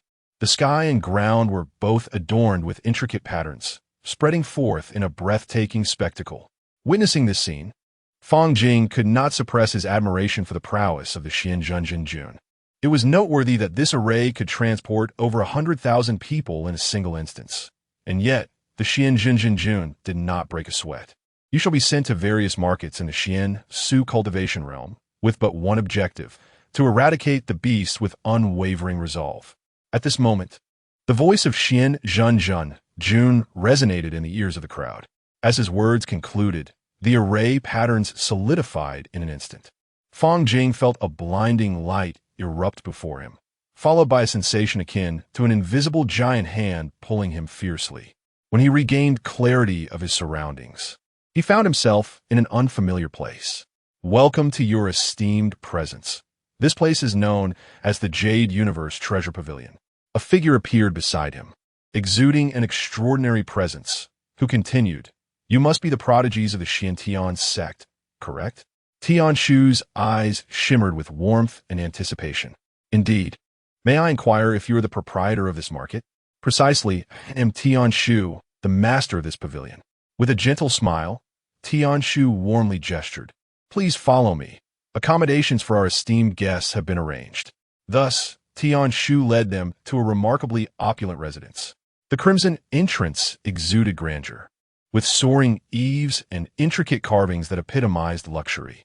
Upon entering, the interior was adorned exquisitely, with all furnishings of the highest quality. Tian Shu slightly inclined his body, his demeanor solemn, as he stated, "You may need to stay here for 3 months, as it will take at least that long to eliminate the beast hide outside." Upon hearing this, Fang Jing discreetly surveyed the surroundings, roughly estimating that around 1,000 individuals had gathered. It was understood that the beast tide confronting the Jade Universe Treasure Pavilion was relatively small, led by only a few 4th-tier demon beasts. Nonetheless, the strength of these 4th-tier beasts should not be underestimated, and it promised to be a fierce battle. "When the beast tide arrives, you may act according to your judgment," Tian Shu continued, and then, with a beaming smile, he added, "Furthermore, as a gesture of gratitude, all items and services within the market will be offered at a 30% discount for you all." As Tian Shuyan concluded his words, he clasped his hands in farewell, swiftly vanishing from the sight of the crowd. With the departure of the master of the district, the disciples of Xiantian sect dispersed rapidly. Some, eager to enhance their strength, hurried to their secluded training grounds for intensive cultivation. Others, driven by curiosity, meandered in pairs towards the bustling and vibrant Yuyuzhen Fang. After all, the opportunity to leave Xiantian sect alongside so many fellow practitioners was a rarity seldom witnessed in a century. Shui Ling glided gracefully to Fang Jing's side, her face adorned with a gentle smile as she extended an invitation. "Fang Jing, we plan to explore the market. Would you care to join us?" Upon hearing this, Fang Jing surveyed the 4 individuals standing beside Shui Ling before politely declining. "No, thank you. I wish to visit a place alone." "I see," Shui Ling replied, a flicker of disappointment briefly passing through her eyes, though she did not press the matter further. Xiaojin and Qin Yi each took hold of her arms, playfully whisking her away. Shui Ling turned back to wave at Fang Jing, saying, "Then we shall take our leave." "Is this the revelry before the impending battle?" Fang Jing pondered, the image of the group frolicking and laughing contrasting starkly with the looming ferocity of the beast tide. Yet, he quickly composed himself and set forth towards Yuyuzhen Fang. The market in essence, is a city formed by the gathering of cultivators. Among the myriad markets, Yuzhan Fang is merely of medium scale, devoid of golden core-level practitioners. Generally, only large markets host true monarch-level powerhouses. If a market boasts the presence of an infant ancestor, it is revered as an immortal city.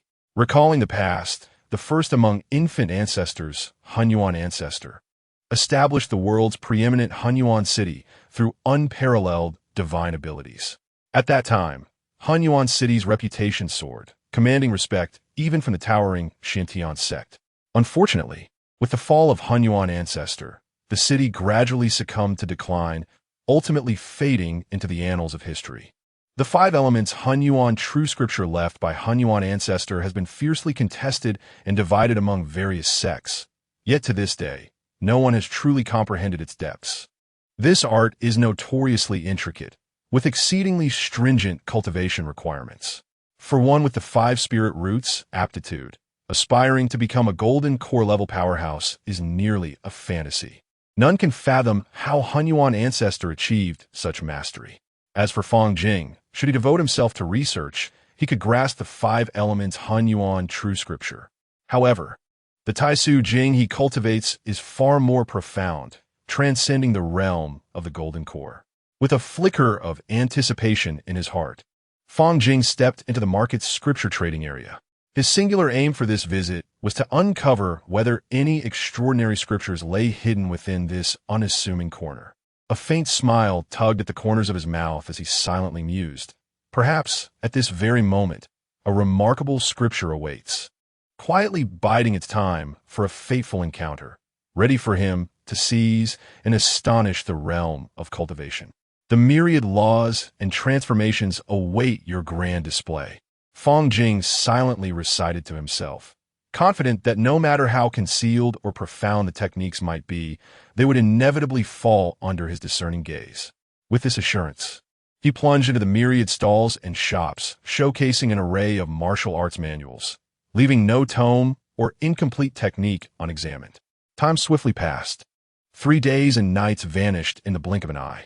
As Fang Jing gently placed the recently assessed manual down, a veil of disappointment crept across his countenance. He shook his head in resignation, realizing the folly of his youthful naivety. Such unparalleled techniques are exceedingly precious and rare. How could they possibly be so easily acquired by him, allowing him to seize them without effort?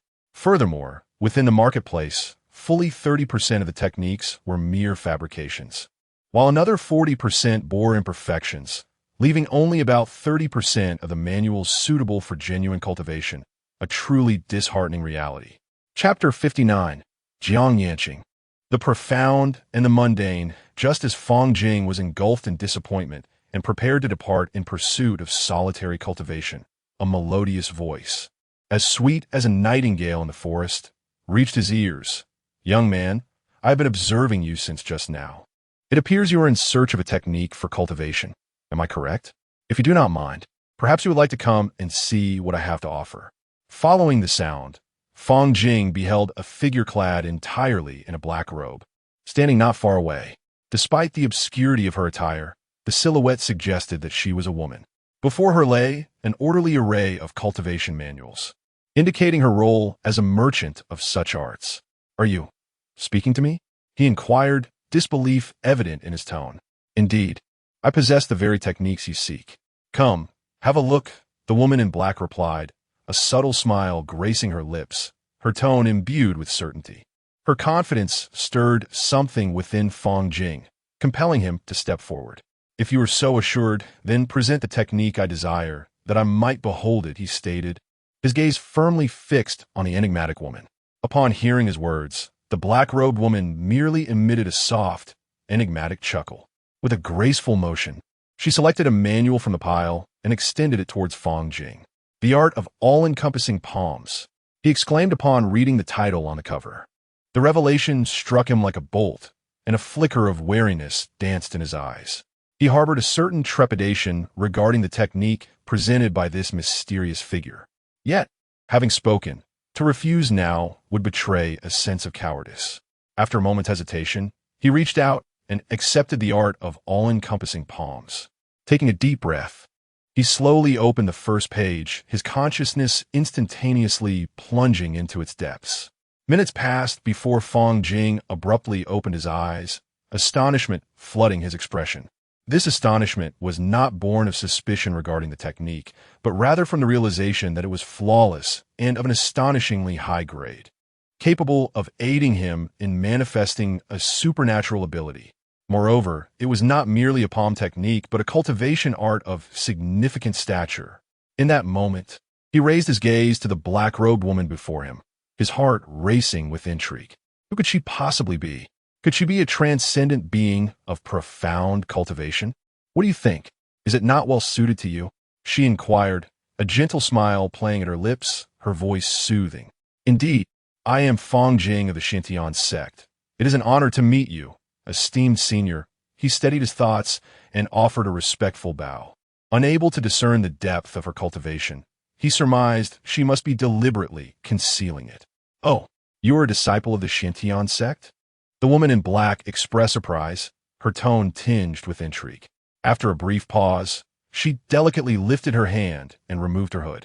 Fang Jing's thoughts came to a sudden halt, his mind momentarily blank as he beheld the visage of the young woman before him. Her raven black hair cascaded gracefully over her shoulders, and she appeared to be no more than 17 or 18 years of age. Her eyes sparkled like rubies, captivating and clear, their brilliance harmoniously complementing her dark tresses.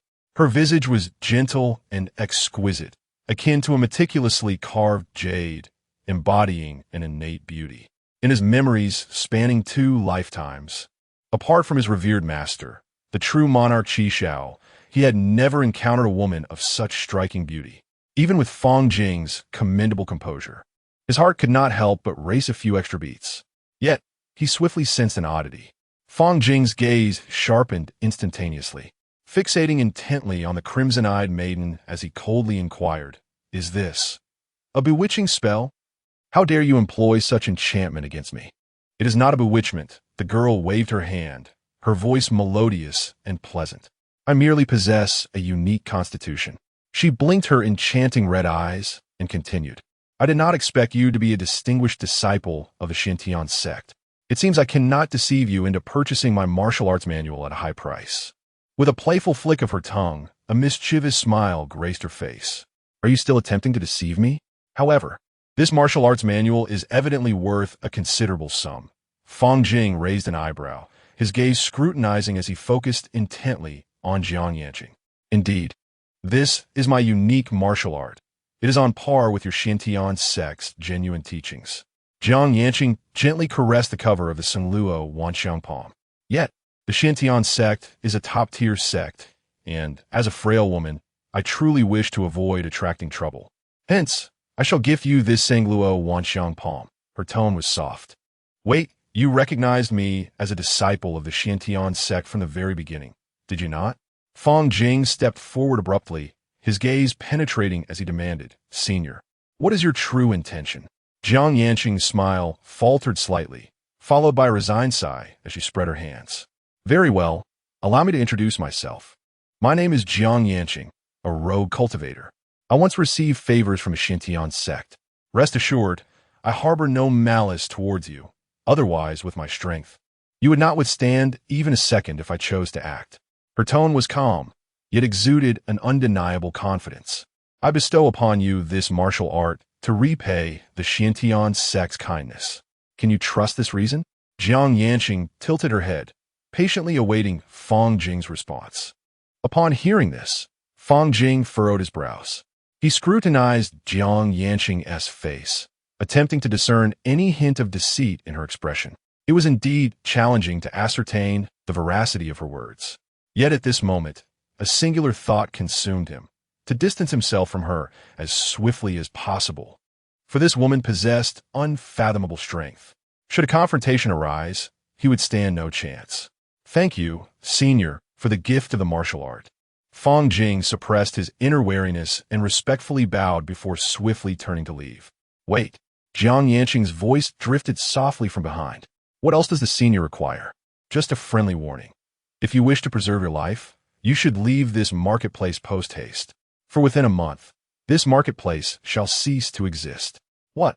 Fang Jing's eyes widened in shock, instinctively wanting to press for further information. Yet, when he regained his senses, the figure of Jiang Yanqing had vanished, along with the pile of techniques before her, as if they had never existed, disappearing completely. Fang Jing's expression instantly darkened. Was this a lie or reality? Could it be that the beast tide was even more terrifying than anticipated? Fang Jing bitterly smiled and shook his head. Truly, it was deserving of the title Great Calamity. Before long, Fang Jing returned to the senior quarters of the Xiantian sect. He seated himself on the mat and slowly opened the tome Sun Luo Wan Xiangzhang, beginning his earnest cultivation. 3 days swiftly passed. Fang Jing gradually opened his eyes, a glimmer of brilliance flashing within.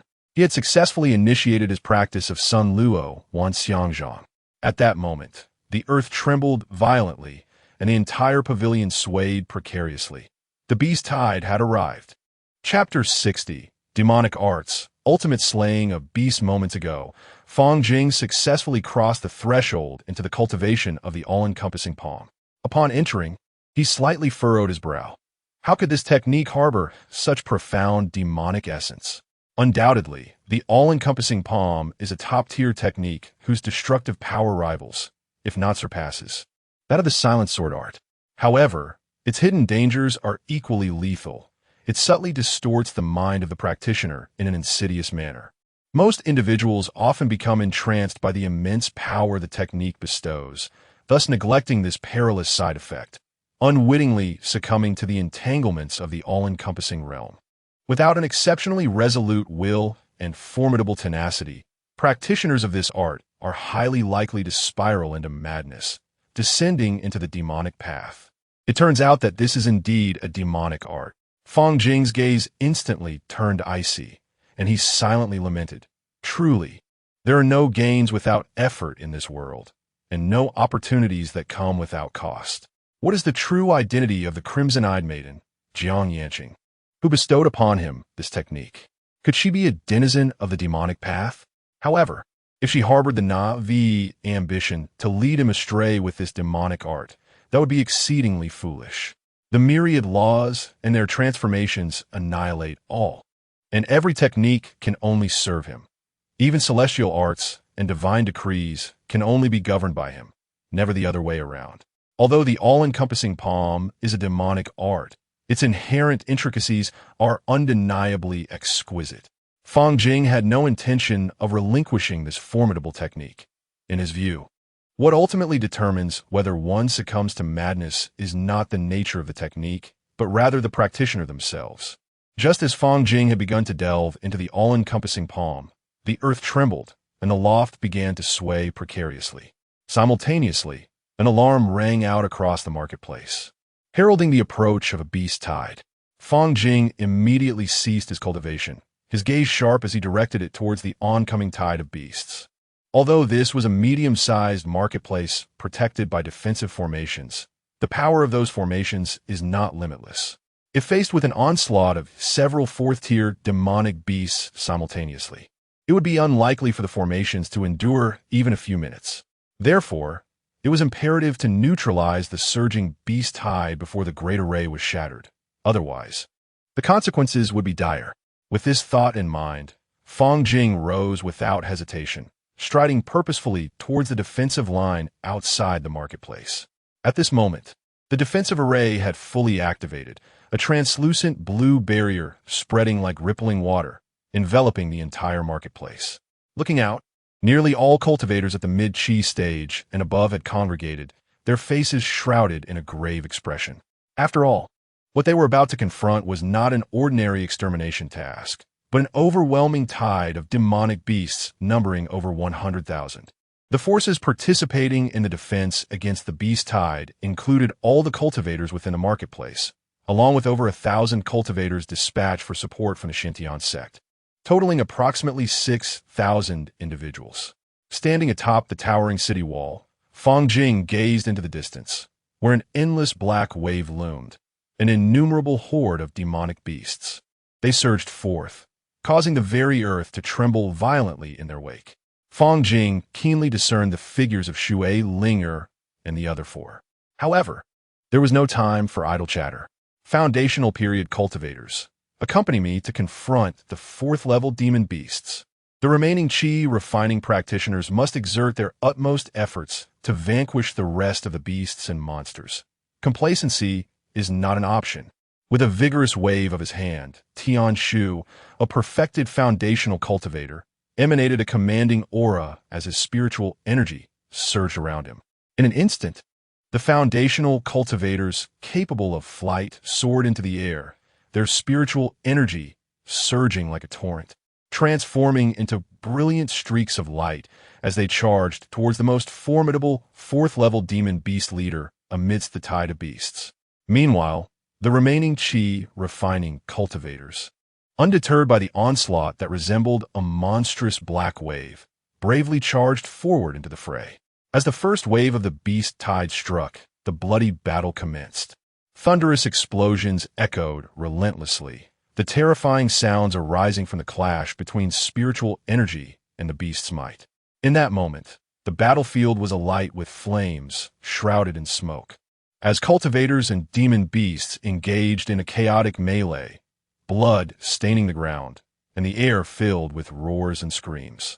Amidst this tumultuous and brutal battlefield of Qi refining practitioners, one figure stood out distinctly: Fang Jing. With a flourish of his Yinshao sword, glimmers of cold light flashed as he pierced through several second-level demon beasts with his sword energy, their massive forms crashing to the ground. Even when confronted by third-level demon beasts, they merely momentarily delayed his advance as they struggled to withstand his fierce sword strikes. The disparity in power was as stark as that between foundational cultivators and Qi refining practitioners, as he single-handedly held back thousands of second-level demon beasts. Yet, despite his considerable strength surpassing that of an average perfected Qi refining practitioner, against the overwhelming tide of beasts and monsters numbering in the hundreds of thousands, his solitary efforts were but a mere drop in the ocean, lacking the cataclysmic power of a golden core true monarch. The ambition to alter the tide of battle single-handedly was a daunting challenge. All he could do was strive with all his might to preserve his own life amidst the chaotic carnage, while attempting to save as many others as possible. Time flowed slowly amidst the relentless slaughter, and for a full 7 days, this brutal war between man and demon beast showed no signs of abating. Each day was consumed with slaying beasts, and any hint of negligence could lead to merciless dismemberment by the monsters.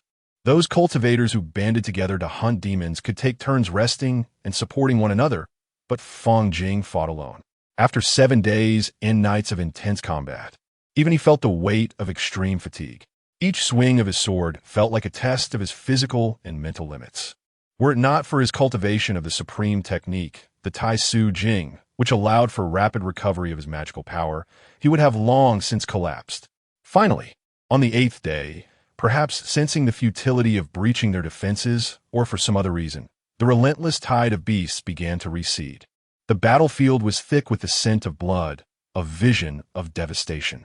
As Fang Jing gazed at the retreating horde, his taut nerves finally relaxed, and he swayed slightly, nearly toppling to the ground. Fang Jing gazed at the scattered corpses of the demonic beasts strewn across the ground, the scent of blood permeating the air. He slowly turned and returned to the protective formation, seeking a tranquil spot where he could sit cross-legged and begin to meditate and regulate his breathing. In that instant of channeling his spiritual energy, he surprisingly sensed a slight enhancement in his cultivation. It appeared that the peril of life and death indeed served as an opportunity for advancement. Yet, it was insufficient. To transcend the foundational stage was no simple feat.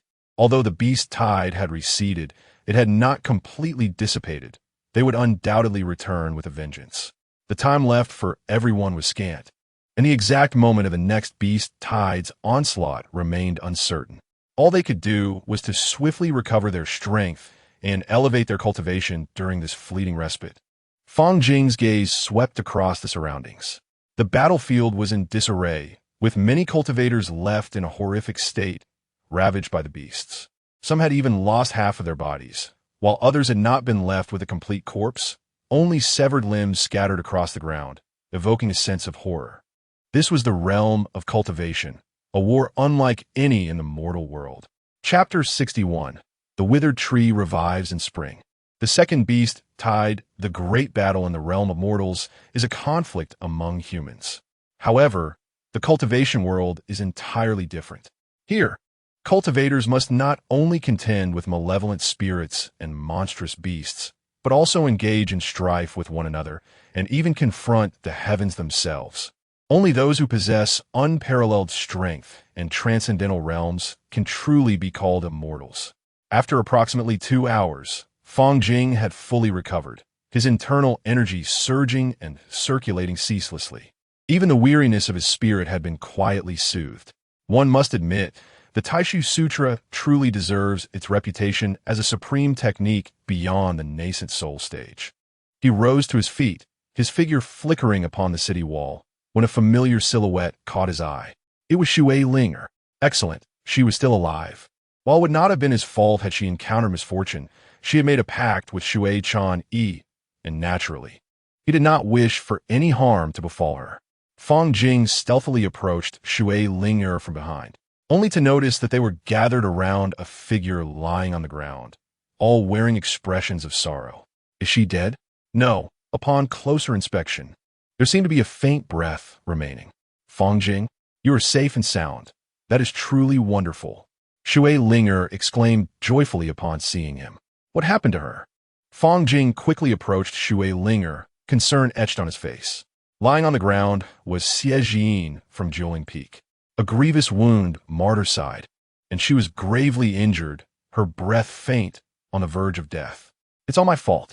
In a moment of negligence, Xie Jin was ambushed by a third-tier beast, and she nearly lost her life.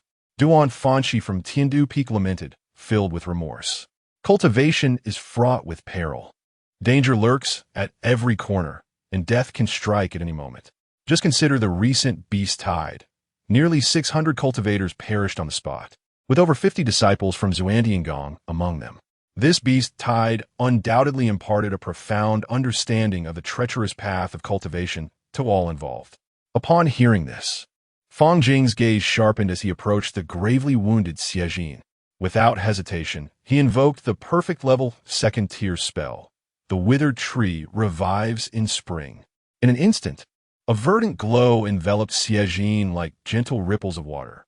Under the nurturing light, her pallid complexion, which had been as white as paper, improved slightly, and her nearly imperceptible breath began to stabilize. This is the second-tier spell. The Withered Tree Revives in Spring. You can actually perform this. Shui Lingya exclaimed, her eyes wide with astonishment. The other three were equally taken aback. After all, for those who are not healing cultivators, learning healing spells requires an immense investment of time and energy, and their practical application in battle is relatively limited, making it a thankless endeavor. Yet, Fang Jing was able to cast the perfect level. The Withered Tree Revives in Spring. It is merely a precaution for unforeseen circumstances, Fang Jing replied calmly, his tone nonchalant, as if wielding this perfect level healing spell were an everyday occurrence. For him, it was indeed the case, as he still possessed the same 8 second-tier spells. The pressing matter at hand was to promptly transport her to the clinic in the market, allowing her to recuperate properly. Having said that, he gently bent down and lifted the gravely injured and unconscious Xie Jin, his movements tender. Allow me. Lu Qing stepped forward, eagerly offering his assistance. Fang Jing nodded slightly and delicately handed Xie Jin over to Lu Qing's care. Fang Jing, we owe you a great debt this time. Without your timely intervention, Jin would surely have lost her life. Shui Linger expressed her heartfelt gratitude. There is no need for such politeness. We, as disciples of the Xintian sect, should support one another, Fang Jing humbly replied, waving his hand dismissively. You have always been a solitary wanderer. Why not join our group? It would be beneficial for everyone to look out for one another, Shui Linger suggested with a glimmer of hope in her eyes. Although Fang Jing possessed the strength to survive alone, forming a team was undoubtedly the wiser choice given the current perilous circumstances of the beast tide. After all, Who could predict if the next wave of beasts would persist for over half a month? Even someone as formidable as him could find himself in dire straits. Wonderful. With your addition, we shall be all the more formidable, Shui Linger exclaimed, unable to conceal her joy, her tone suffused with relief. Various cultivators sought refuge in secure locations, sitting cross-legged and closing their eyes, gathering spiritual energy as they awaited the impending beast tide. To eradicate the rampant demonic beasts entirely, they would need to endure at least 3 more waves of beasts to have any hope of obliterating this current menace. That said, the Yuyuzhen Fang they occupied was merely a medium-sized market. What terrifying scenes might unfold in larger, more bustling markets when faced with a beast tide? Would it be a million-level beast tide? If he could safely navigate through this current wave, he might truly witness such a spectacle. Approximately 10 days later, the market's defensive array roared to life, brilliant light shooting skyward. The piercing roars of beasts rolled in from the distance. Another wave of beasts was upon them.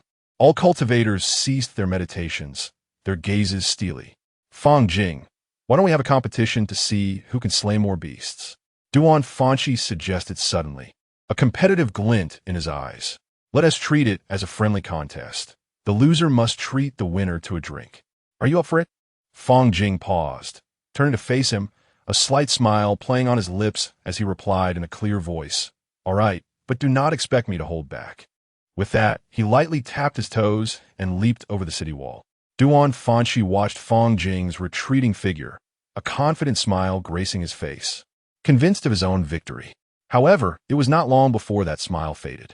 Duan Fanchi, Qin Yi, and Lu Cheng stared in astonishment at Fang Jing as he navigated the throngs of beasts with ease, with his sword flashing. Each swing of his blade sent several second-tier demonic beasts crashing to the ground, blood splattering in every direction.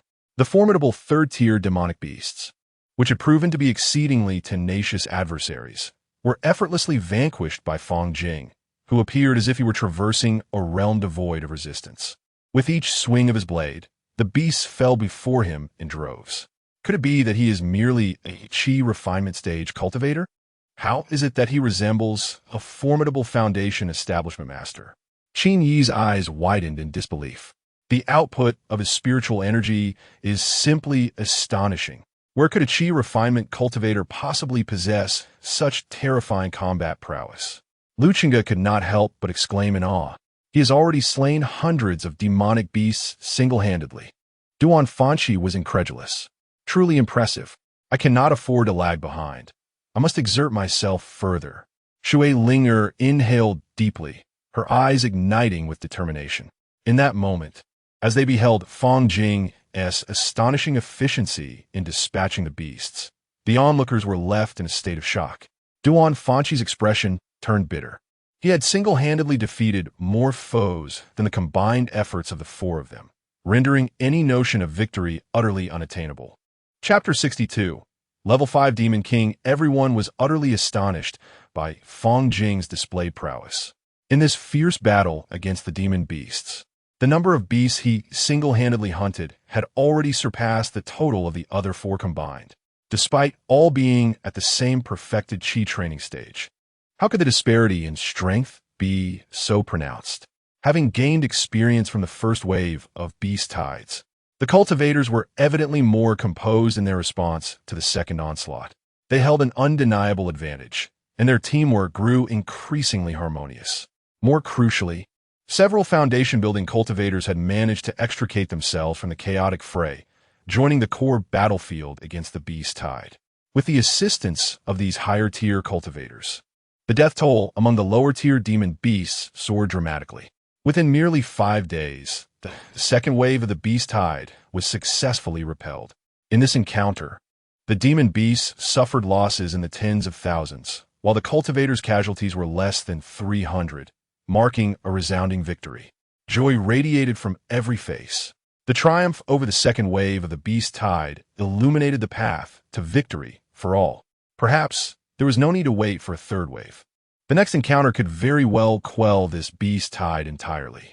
Fang Jing exhaled deeply, having fought tirelessly for 5 consecutive days.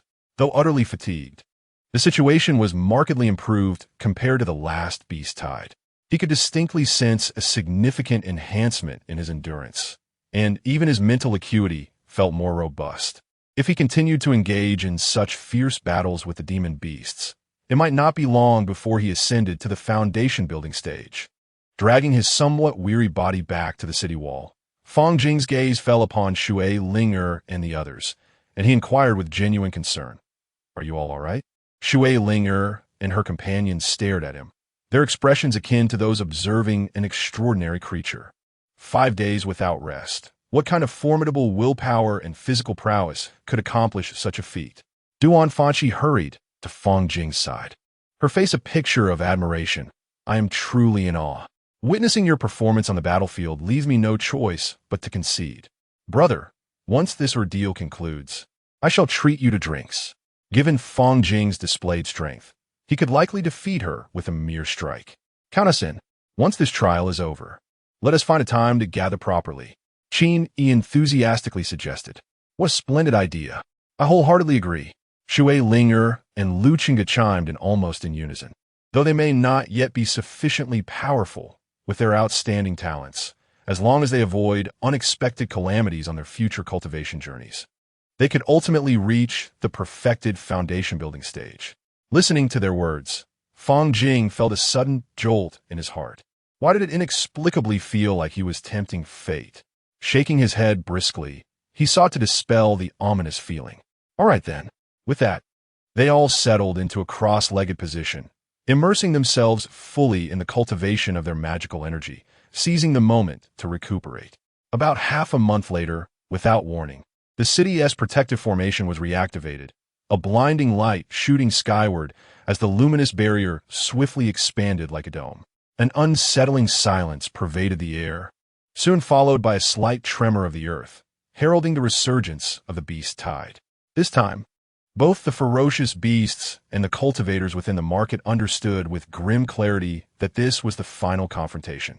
Should the beasts fail to breach the market's defenses, they would likely face an insurmountable opportunity lost. The same held true for the cultivators.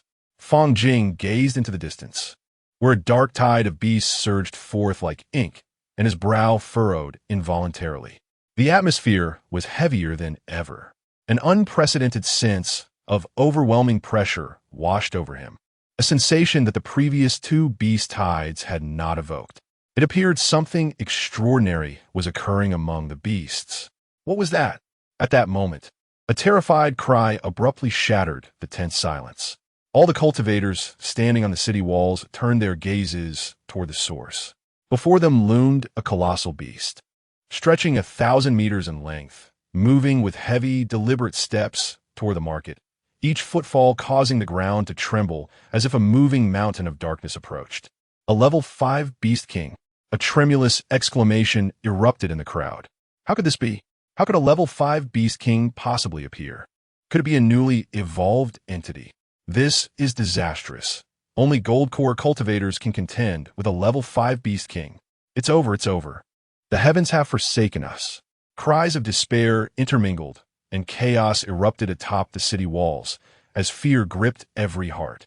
A level 5 beast king. Fang Jing's eyes turned as cold as frost, fixating intently on the mountainous creature. Simultaneously, he noted that what had once been a formidable horde of tens of thousands of beasts had dwindled to fewer than 10,000. A moment's contemplation revealed the reason. It seemed a peak level 4 beast had devoured thousands of lower-level beasts, forcibly ascending to the terrifying realm of a level 5 beast king. Although this was merely a recently ascended level 5 beast king, a sufficient number of foundation establishment cultivators might still strive to contend with it. However, only 7 foundation establishment cultivators were present, rendering their chances exceedingly slim, almost negligible. Disciples of the Xintian sect, retreat at once. Just as panic ensued, the voice of Tian Shu, the master of Yuuzhan Workshop, rang out. I extend my gratitude to all disciples of the Xintian sect for your assistance. Without your intervention, the market would have surely perished. The current predicament is but the culmination of fate's design. Tian Shu's words carried a sense of melancholy, yet also a calm acceptance of death. The prodigies of the Xintian sect, You are the hope of our sect's future. Some may even ascend to become true lords. The teleportation array at the heart of the market has been fully charged. I urge you to depart swiftly and seek a glimmer of survival. I shall confront the level 5 Beast King before that. His tone was so serene, as if the impending confrontation were merely a trivial matter rather than a fight for survival. The Jade Universe Treasure Pavilion has flourished by virtue of its association with the Shintian sect. Without the sect's protection and support, it would have been inconceivable for the pavilion to attain its current scale. Similarly, Tian Shu would not have succeeded in establishing his foundation.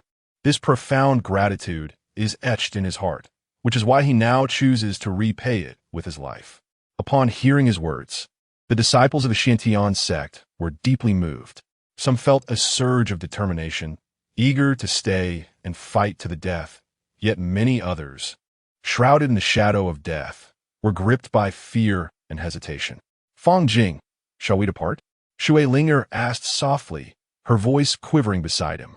Fang Jing turned to look. Not only Shui Linger, but many disciples of the Shintian sect appeared pale, their bodies trembling slightly. Nevertheless, he had no intention of making a choice.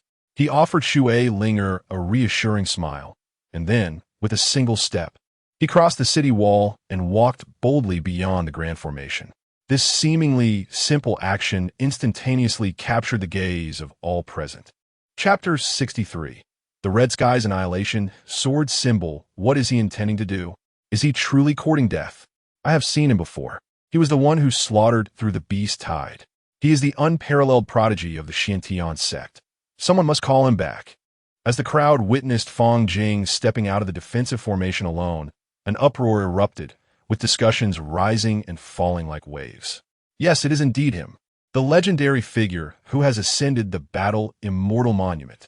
Does he truly embrace death with such valor, unafraid even of demise? In that instant, the disciples of the Shintian sect stood frozen, their hearts shaken, each unconsciously clenching their fists, knuckles turning white from the strain. Ha! As expected of my brother, I, Duan Fangxi, am utterly convinced. Excitement and admiration gleamed in Duan Fanxi's eyes as he laughed heartily, then without hesitation leaped over the city wall, rushing towards Fang Jing. At this moment, all the disciples of the Shintian sect gazed at the two figures, resolute and undaunted in the face of peril, their hearts pounding fiercely. Shui Linger, witnessing Fang Jing and Duan Fanxi leap from the city wall, immediately stiffened, then followed suit with a determined jump. Soon after, more and more disciples of the Shintian sect surged forth without hesitation. This scene struck heavily in the hearts of all present, leaving each individual astonished. The foundation-building cultivators of the Shintian sect, observing the spectacle, smiled with a blend of pride and reassurance. Master Tianshu Fang, there is no need for your concern. The disciples of the Shintian sect have never been cowards. The Shintian sect stands ready to share life and death with the Yuuzhan workshop. Perhaps only in this manner can they find a glimmer of hope amidst this dire situation. Indeed, the Shintian sect harbors no cowards. In an instant, whether disciples of the Shintian sect or cultivators in the marketplace, they were all inspired by this surge of fervor and courage. Following Fang Jing as they leaped down the city wall, prepare to fight the level 5 Demon King to the death. Fang Jing, hearing the commotion behind him, paused in surprise and slowly turned around, only to see Duan Fanxi sprinting towards him with all his might. What are you all doing? Fang Jing questioned, his expression filled with confusion. Brother, your earlier display was magnificent. From this day forth, you are my acknowledged elder brother. My life will henceforth be bound to you. Duan Fanxi exclaimed, breathless yet unable to conceal his excitement as he approached. Fang Jing, I may not match you, but I will never allow myself to perish after you. Shui Linger too arrived, her gaze unwavering as she looked at Fang Jing. What are you saying? Why does it seem as though you all are prepared for death? Fang Jing furrowed his brow, questioning them with a peculiar expression. Both Duan Fanxi and Shui Linger were momentarily taken aback. The time is nearly upon us. Fang Jing fixed his gaze upon the surging Beast Tide. Now just a few kilometers from the marketplace, and without hesitation retrieved an object from his storage ring. It was a talisman that resembled a blazing flame, exuding a searing aura. At the moment Fang Jing activated the talisman, both Shui Linger and Duan Fanqi, closest to him, felt a rush of scorching heat wash over them. The eyes felt as if scorched by raging flames, a stinging pain unbearable, prompting both individuals to instinctively shut their eyes tight. Qi Zhao's desolation, sword talisman, go, Fang Jing uttered in a low voice. A second later, he forcefully hurled the talisman in his hand. It shattered in midair, transforming into myriad specks of flowing light. Subsequently, a phantom figure gradually emerged from the luminous particles, indistinguishable from the true form of Qi Zhao. Clad in flowing garments, she elegantly stepped forward, her jade hand lifting the long sword. In that instant, time seemed to stand still, and space warped into tranquility, enveloped by the overwhelming aura of her sword. Fang Jing's gaze was fixated on that figure, clearly perceiving an ephemeral red thread that, with the force of a thunderclap, instantaneously pierced through the throng of beasts. A thunderous roar erupted. In the next moment, a terrifying power unleashed, akin to a supernova's explosion. The brilliance was blinding, searing the eyes of those who dared gaze ahead, leaving them with a vision drenched in crimson, a searing pain drilling deep into their hearts, as if their very eyeballs were on the verge of being incinerated to ashes by the radiance. Fang Jing felt similarly, the intense sting nearly unbearable, his eyes bloodshot. Forcing himself to endure the agonizing pain, while unwaveringly watching Qi Zhao's cataclysmic strike, he bore witness to this moment of destiny-altering significance. As the razor-sharp sword energy gradually dissipated, the sword talisman vanished without a trace. The onlookers, upon regaining their senses, beheld a battlefield devoid of any trace of the beast tide. The once overwhelming horde had been utterly obliterated beneath that unparalleled sword strike, leaving only silence and desolation in its wake. Fang Jing gazed at the scene before him, his heart trembling violently. Logically, a talisman could at most replicate 30% of its creator's strength. Even the rarest of superior talismans would barely reach 50%. Yet, the catastrophic power of that sword surpassed all imagination. If this was not the full extent of Qi Zhao's might, to what unfathomable heights had her true strength ascended? Was she a nascent soul? Meanwhile, the market cultivators, having regained their composure, stood in a daze, staring at the suddenly emptied battlefield, speechless, their faces etched with shock and disbelief. "Big brother, what? Was that just now?" Duan Fanqi exclaimed, her eyes wide with astonishment. "Oh, that was the sword talisman given to me by my master." "What, don't you have one?" Shui Linger exchanged a glance with Duan Fanqi, both feeling a wave of speechlessness wash over them. They opened their mouths, yet words eluded them for a moment. "We truly don't."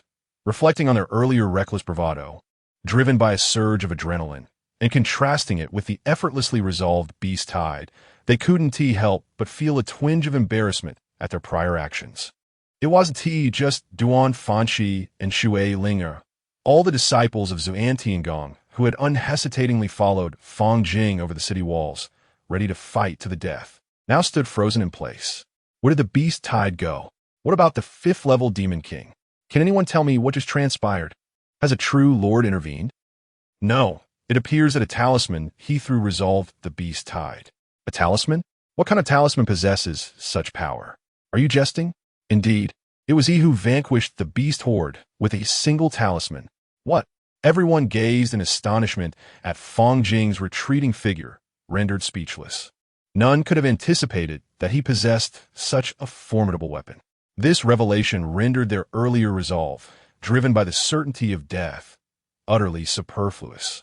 Fang Jing alone had altered the fate of the market. What need had they of their efforts? Nonetheless, the resolution of the beast horde was ultimately a blessing. Shui Linger murmured softly, exhaling a sigh of relief, her face illuminating with a smile of liberation. Suddenly, her expression shifted subtly, her gaze piercing the distance like a bolt of lightning. With a gentle beckoning of her jade hand, a pure white object, radiating a soft glow, gracefully descended into her palm. "Is this a spirit beast?" Fang Jing pondered, observing the object in Shui Linger's grasp. Indeed, it is the essence of that newly emerged fifth-level beast, Shui Linger exclaimed with delight. Chapter 64. Transmission Error. Stepping into supremacy given my current cultivation level. It seems rather improbable for me to master a fifth-level spirit beast. However, I shall temporarily store it away for future contingencies, Shui Linger remarked. Possessing the innate seed of divine abilities, she commanded reverence for myriad spirits and could control spirit beasts. The newly emerged fifth-level spirit beast before her was immensely more powerful than those she had previously managed. Should she successfully dominate it, her strength would undoubtedly experience a meteoric rise. Perhaps then, even Fang Jing would no longer be her rival. The beast tide had already dissipated, effortlessly quelled by a talisman from Fang Jing, and the crisis at the Yu Fang was completely alleviated. Oh dear, we truly owe this to Fang Tianjiao. Were it not for you, the Yu Fang would likely have been reduced to mere ruins by now. Such youthful valor bodes a boundless future, Tianshu expressed with utmost respect and earnestness. He then added, Fang Tianjiao, should you find any item of interest within the market, simply inform me, and I shall not hesitate to assist. Fang Jing's expression turned serious as he replied, it was not I who vanquished the beast tide, but rather the sword talisman meticulously crafted by my master. A broad smile spread across Tianshu's face as he promptly responded. What belongs to the master naturally belongs to the disciple. Conversely, what belongs to the disciple is also the master's. After a brief moment of contemplation, Fang Jing continued, very well, since you insist, I shall take that. Tianshu's expression slightly faltered.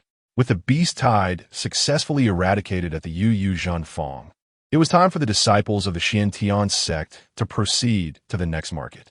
The scope of the beast tide's invasion was extensive and not confined to this single market. Since they still possessed fighting strength, they would naturally move to support other markets. Shui Linger gazed curiously at the object in Fang Jing's hands and inquired, what is this? Fang Jing was engrossed in manipulating a doll roughly the size of a small child. He raised his eyes, calmly explaining, oh, the market master insisted on gifting me something, so I chose this. What purpose does it serve? Shui Linger presset forter. Fang Jing replied leisurely, this is a third-tier substitute doll, capable of transferring damage, and even averting the threat of death at critical moments. However, it is not infallible and has limits to what it can endure. Should it face an assault far beyond its threshold, such as a full-force strike from a true monarch, even with this substitute doll, one's life would still be forfeit. With that, Fang Jing stored the substitute doll in his storage ring. Such a doll must be quite costly, right? Shui Linger exclaimed in astonishment. It must be worth at least 10,000 spirit stones. After all, treasures that could preserve life were invariably exorbitant. Fang Jing nodded slightly, indeed. The market master looked quite pained when I took this. Once Fang Jing and the others were prepared, the surviving disciples of the Xiantian sect were set to venture to the next market. Unlike the Yu Fang, the next market was vast, guarded personally by a true monarch, and the beast tide there was even more ferocious and terrifying, reflecting on the cataclysmic power exhibited by the Qishao Jimmy sword talisman. Fang Jing could not help but feel a peculiar sensation stirring within him. Logically, with the formidable strength of the 37 elders of the Xiantian sect, dispatching a few should have effortlessly quelled the beast tide. Perhaps, in the eyes of the Xiantian sect, this beast tide did not warrant the elders' intervention. It was merely a trial for their disciples. I, Tianshu, hereby express my earnest gratitude to all the prodigies of the Xiantian sect. Had it not been for your assistance, the Yuzhen workshop would have surely succumbed, reduced to ruins by those ferocious beasts. With a sincere demeanor, Tianshu deeply bowed to the members of the Xiantian sect. Pausing momentarily, he raised his voice, speaking with heartfelt conviction. Esteemed prodigies, should you honor us with your presence at this workshop again, you shall enjoy a lifelong discount of 30%. This is but a token of my appreciation, and I hope you will not decline. There is no need for excessive courtesy, Master Tianshu. This is simply our duty. Master Tianshu is indeed deserving of respect. Facing the threat of a fifth-level demon king without flinching, he steadfastly stands with the workshop in its trials. Such courage and responsibility clearly illustrate that he is a benevolent master concerned for the welfare of his establishment. Soon, the teleportation array was activated. This array had been meticulously arranged by a true monarch, possessing the formidable capability of long-distance transportation, albeit at the cost of consuming vast quantities of spirit stones. Boom! In an instant, a blinding white light erupted before Fang Jing, yet a strange red glimmer flickered in his eyes. His expression momentarily faltered, and as the brilliance gradually dissipated, he was taken aback by the unfamiliar scenery that greeted him. Where exactly is this place? He instinctively murmured, his gaze rife with confusion and wariness. Instead of a bustling marketplace, he found himself amidst a desolate wilderness, overgrown with weeds. Clearly, the teleportation point had gone awry. Fang Jing quickly regained his composure, meticulously investigating the issue. The teleportation array itself functioned correctly. After ruling out a malfunction, only one possibility remained. Someone had clandestinely interfered, transporting him to this location. The visage of Tian Shu flashed through his mind. It seemed only he possessed the means and opportunity to orchestrate such a scheme. Yet, Fang Jing found it difficult to accept this notion. Although their acquaintance was brief, he sensed Tian Shu's sincerity, which did not align with the actions of a deceitful individual. Furrowing his brow, Fang Jing fell into deep contemplation. At that moment, a cacophony of voices erupted from behind him. Where are we? What on earth is happening? Has the teleportation array malfunctioned? Where have we been sent? Fang Jing turned to see nearly 20 disciples of the Xiantian sect gather behind him. Among them were Shui Linger, Luchinga, and Duan Fanshi, all bearing expressions of panic and bewilderment. His countenance darkened. Evidently, this situation was not part of the Xiantian sect, as prior planned. Within the familiar pavilion of the Xiantian sect, a gentle breeze wafted through the air, yet the atmosphere felt somewhat tense. Xianqing, I perceive your arrangements this time may have been a tad hasty. Wouldn't you agree? It is indeed astonishing to witness those prodigious disciples engaging in a life-and-death struggle. The venerable ancestor of the Xiantian sect narrowed his eyes slightly, his tone calm, yet laden with profound implications. Zhang Xianqing maintained a placid demeanor and responded unhurriedly. One cannot cultivate flowers that withstand the tempests within the confines of a greenhouse. To become a true powerhouse, one must endure the trials of adversity. Despite this assertion, many of those disciples are cherished treasures of the elders, and should any misfortune befall them, it is feared that the elders would not hesitate to confront you fiercely. Zhang Xuanqing's expression remained unchanged as he replied nonchalantly, circumstances forge heroes. One can only blame their ill fortune. To attain the esteemed position, fate, temperament, and strength are all indispensable. Upon hearing this, the ancestor nodded slightly, then shifted the subject. Regarding the matter of achieving greatness, Xiansheng, how far do you believe you are from that pivotal step? 2 steps, he replied. Yet these 2 steps are akin to the chasm between heaven and earth. Chapter 65, a desperate struggle against level 4 2 steps. At least there was still that opportunity, was there not? A faint smile of bitterness crossed the face of the ancestor of Xiantian sect. The hope was dim. The path of transformation was as arduous as ascending to the heavens. Perhaps the child named Fang Jing might comprehend the way of transformation. Zhang Xianqing furrowed his brow slightly and spoke in a low voice. He had only entered the Tao for 4 years. Even if there were indeed chances for achieving transformation, it would be a matter of several centuries hence. The ancestor of Xiantian sect gently shook his head, then swiftly changed the subject, saying, by the way, in this game, I have won. Zhang Xianqing cast his gaze towards the chessboard, where the white pieces were thoroughly constrained, rendering any hope of reversal futile. His expression was stern, and he let out a soft snort, clearly dissatisfied with the outcome of the game. Where exactly are we right now? What on earth has transpired? Duan Fanshi's expression was one of astonishment, his tone filled with trepidation. Has the teleportation array been tampered with? Could it possibly have been Tian Shu's doing? Lu Qingge frowned and remarked, I do not believe it was him. Tian Shu is merely a foundation establishment cultivator. How could he possess the capability to alter a grand teleportation array set by a true monarch? Shui Ling'er analyzed calmly, her brows slightly furrowed. The urgent matter is to ascertain our current location. Surely, we haven't been transported beyond the territory of Xintian sect? Someone murmured fearfully, their voice trembling. A sense of dread quietly spread among the crowd. No, I believe we are still within the boundaries of Xintian sect. Fang Jing's voice rang out, steady and powerful, instantly calming the panicked hearts of those present. Even if the location of the array's teleportation has been altered, the fundamental rules and restrictions of the array cannot be changed. What Junior Brother Fang Jing says is absolutely correct. We are certainly still on Xintian sect's grounds. A resonant voice chimed in at just the right moment, accompanied by the distinct aura of a Foundation establishment cultivator spreading through the air. The crowd turned towards the source of the voice, revealing a tall young man. I am Su Linyun, an inner disciple of Xintian sect. His gaze was piercing as he scanned each individual present, then solemnly assured, Dear outer disciples, rest assured. I will ensure everyone returns safely to Xintian sect.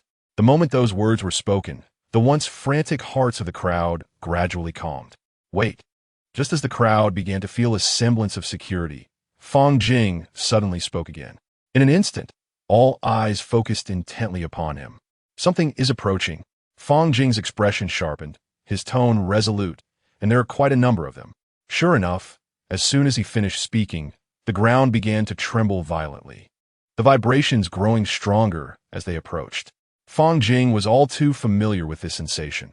It was unmistakably the result of a beast tide trampling the earth. It is a beast tide.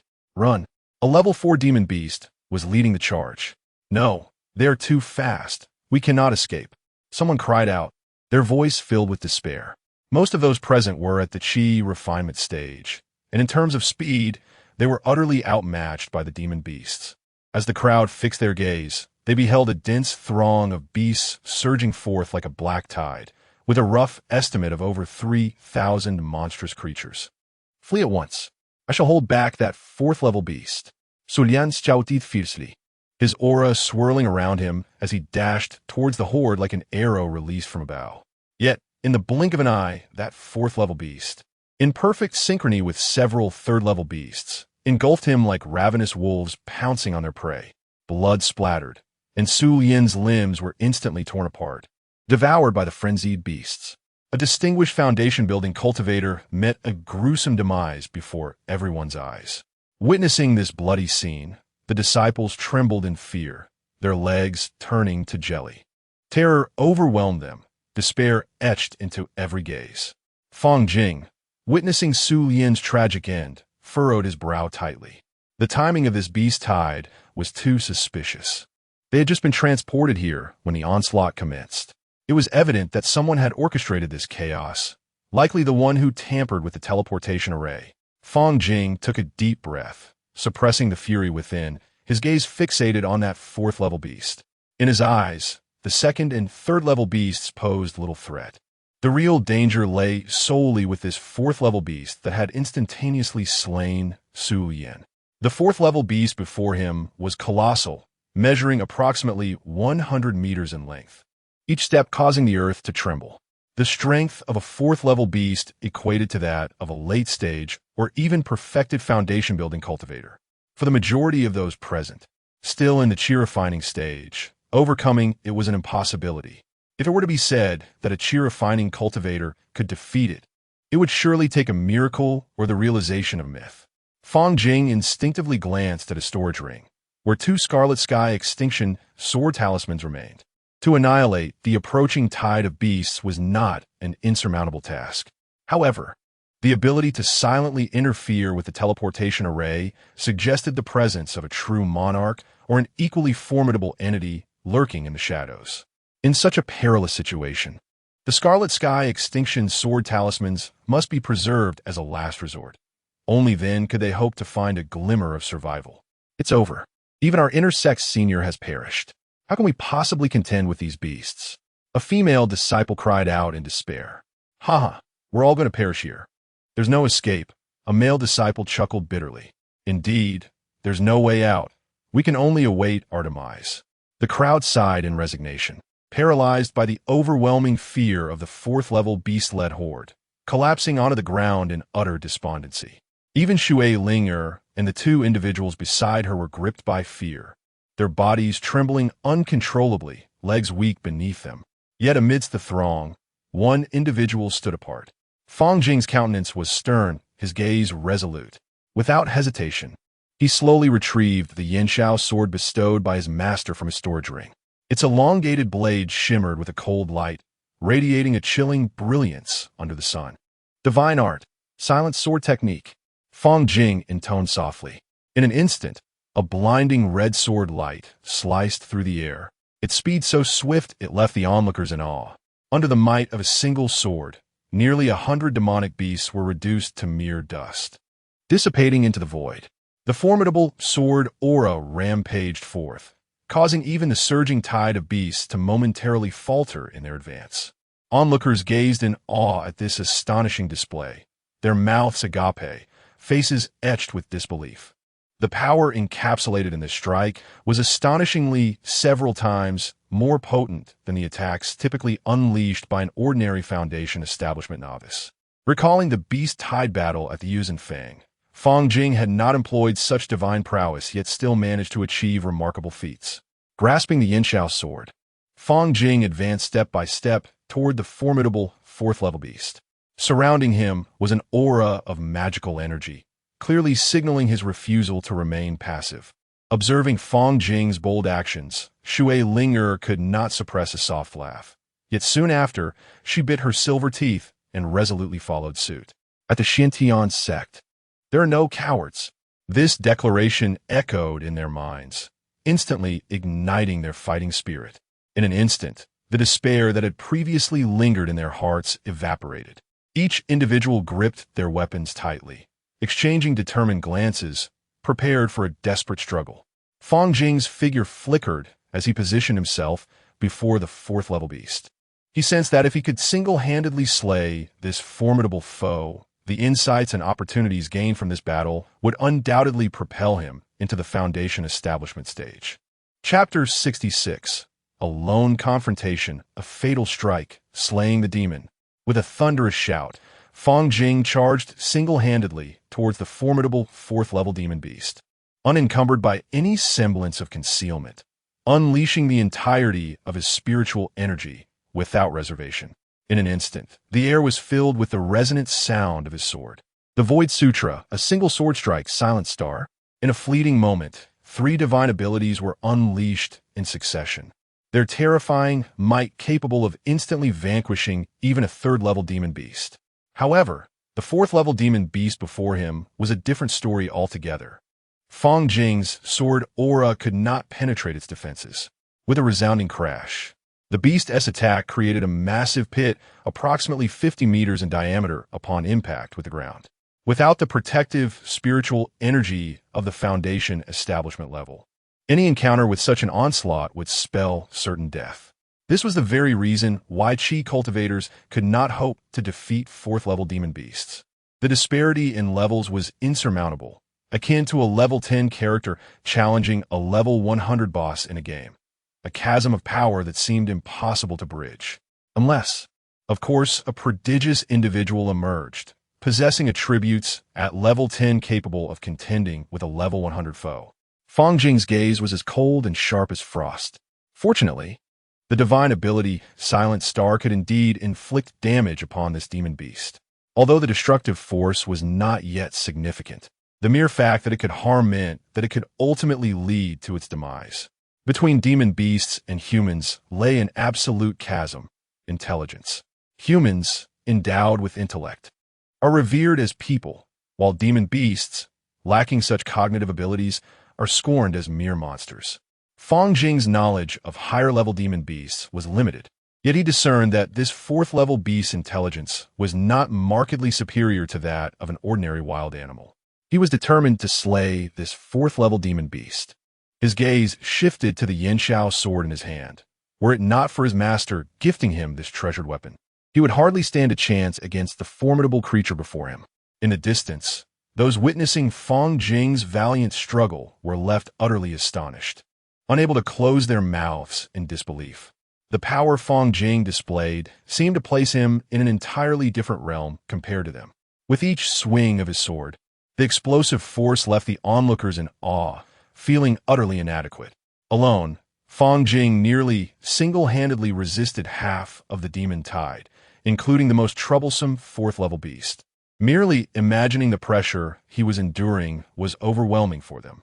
Yet, Fang Jing himself felt remarkably at ease, his mind clear and unburdened. He understood that if the fourth-level demon beast attack were to connect with him, he would not emerge unscathed. The battle felt like a finely tuned mechanism. Any minor misstep could lead to his instant annihilation. However, this very peril ignited his potential. Indeed, it was in this life and death moment that he sensed his cultivation level gradually ascending. Once he vanquished this fourth-level demon beast, he would seize this opportunity to ascend further along his path of cultivation and achieve a breakthrough. Defeating this fourth-level demon beast was no simple feat. Even though he infused each of his sword strikes with the power of Silent Star, he still could not deliver a fatal blow. If someone could hold off the monstrous beast for even a fleeting moment, perhaps this battle could reach its conclusion. At that instant, Fang Jing keenly noticed a figure gradually approaching. His eyes sparkled with hope as he subtly nodded, seemingly understanding the unspoken message. He was not alone in this endeavor. Shui Linger stood 100 meters away, her spiritual energy swirling around her as she unleashed her unique divine abilities, proclaiming loudly, "All spirits, bow down." The formidable fourth-level beast exuded a menacing aura, rendering ordinary second- and third-level spirit beings ineffective before it. Only a fifth-level spirit could instill fear in such a creature. As her divine power surged, she successfully manifested a fifth-level spirit. However, the strain of this divine summoning took a toll on her, causing her to bleed from her 7 orifices. The moment the fifth-level spirit materialized, a terrifying pressure enveloped the surroundings, causing all beasts, including the fourth-level one, to freeze in place. That fleeting moment, perhaps less than a second, was more than sufficient for him. With unparalleled skill, Fang Jing infused all his swordsmanship into a single strike. One sword, Silent Star, Divine Void. Like a star cleaving through the night sky, it soared forth. Swish! The colossal form of the fourth-level beast began to topple, crashing to the ground with a thunderous sound. With the leading fourth-level beast dispatched, the remaining creatures scattered in panic, resembling a disordered mass of sand. Witnessing this spectacle, the crowd erupted in cheers of excitement. Yet, Fang Jing's heart remained taut with concern. He hastily approached Shui Ling, enveloping her in a verdant glow. Due to her reckless summoning of the fifth-level spirit, her soul had suffered severe damage, possibly costing her several years of life. Fortunately, should a true master intervene, there remained a glimmer of hope for healing. Fang Jing understood that their success in vanquishing the fourth-level beast was largely due to Shui Linger's selfless assistance. At that moment, Duan Fanqi and Lu Qingge rushed to his side, their expressions fraught with anxiety as they asked, "Is Shui Linger all right?" Fang Jing's expression turned grave. "For now, she is not in immediate danger, but we must return to the sect quickly. We urgently need a true master to provide healing." "Is that so? But Brother Fang, you are incredible. Even a fourth-level beast could not withstand you. Are you truly just a chi-refining cultivator?" Duan Fanqi exclaimed, her eyes filled with admiration. Lu Qingge echoed her sentiment, his tone brimming with awe.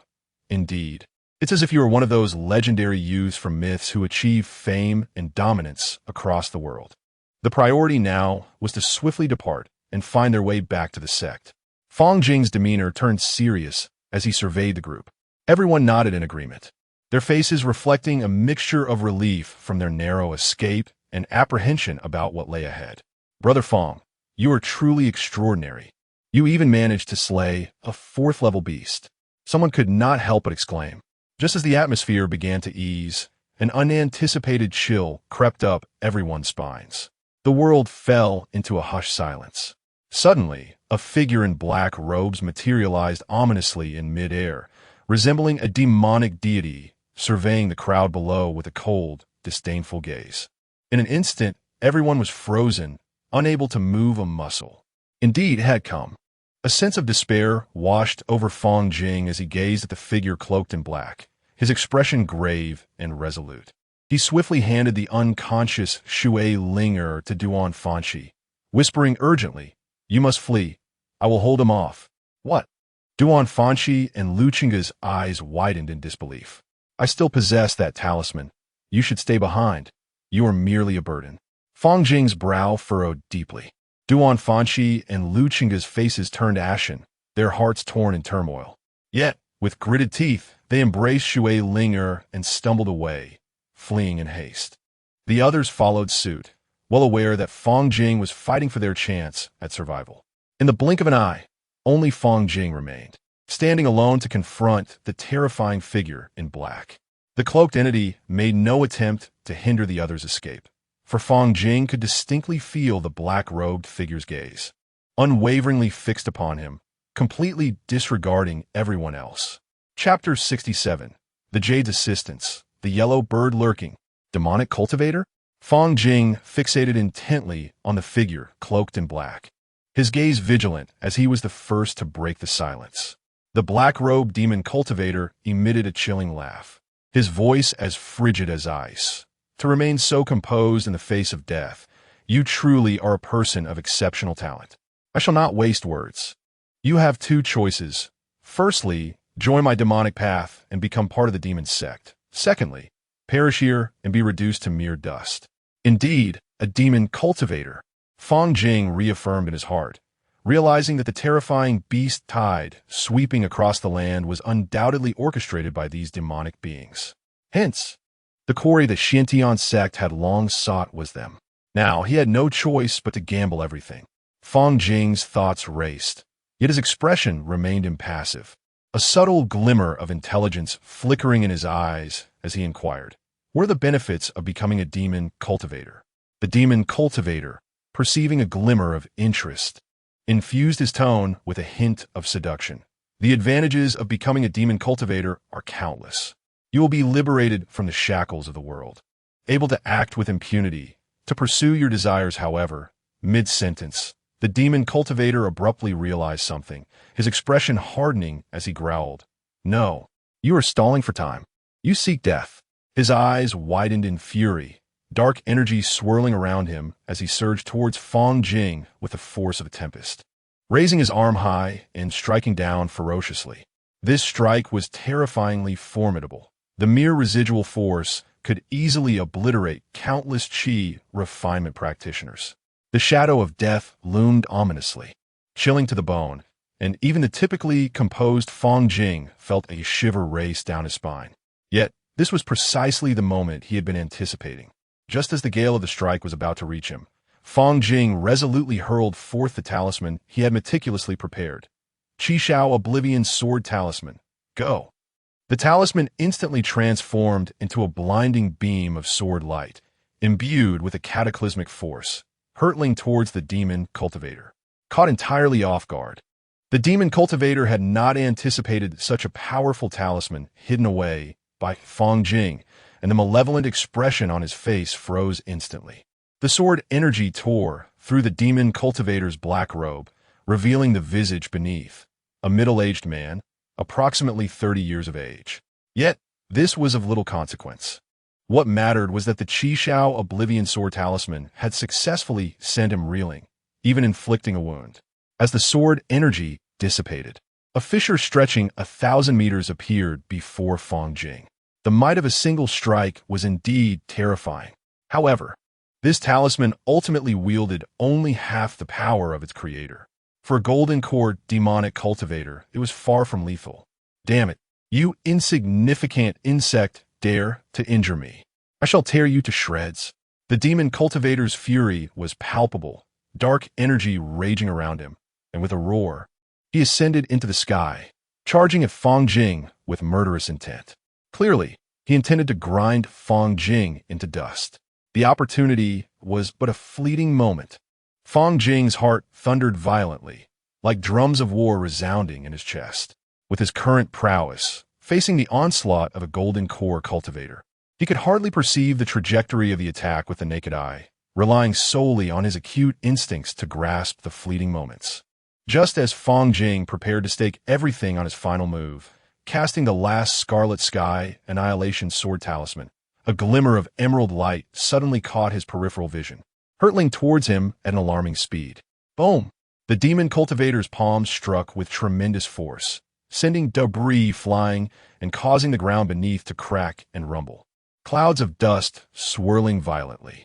When the haze finally settled, Fang Jing stood unscathed, surrounded by a luminous jade glow.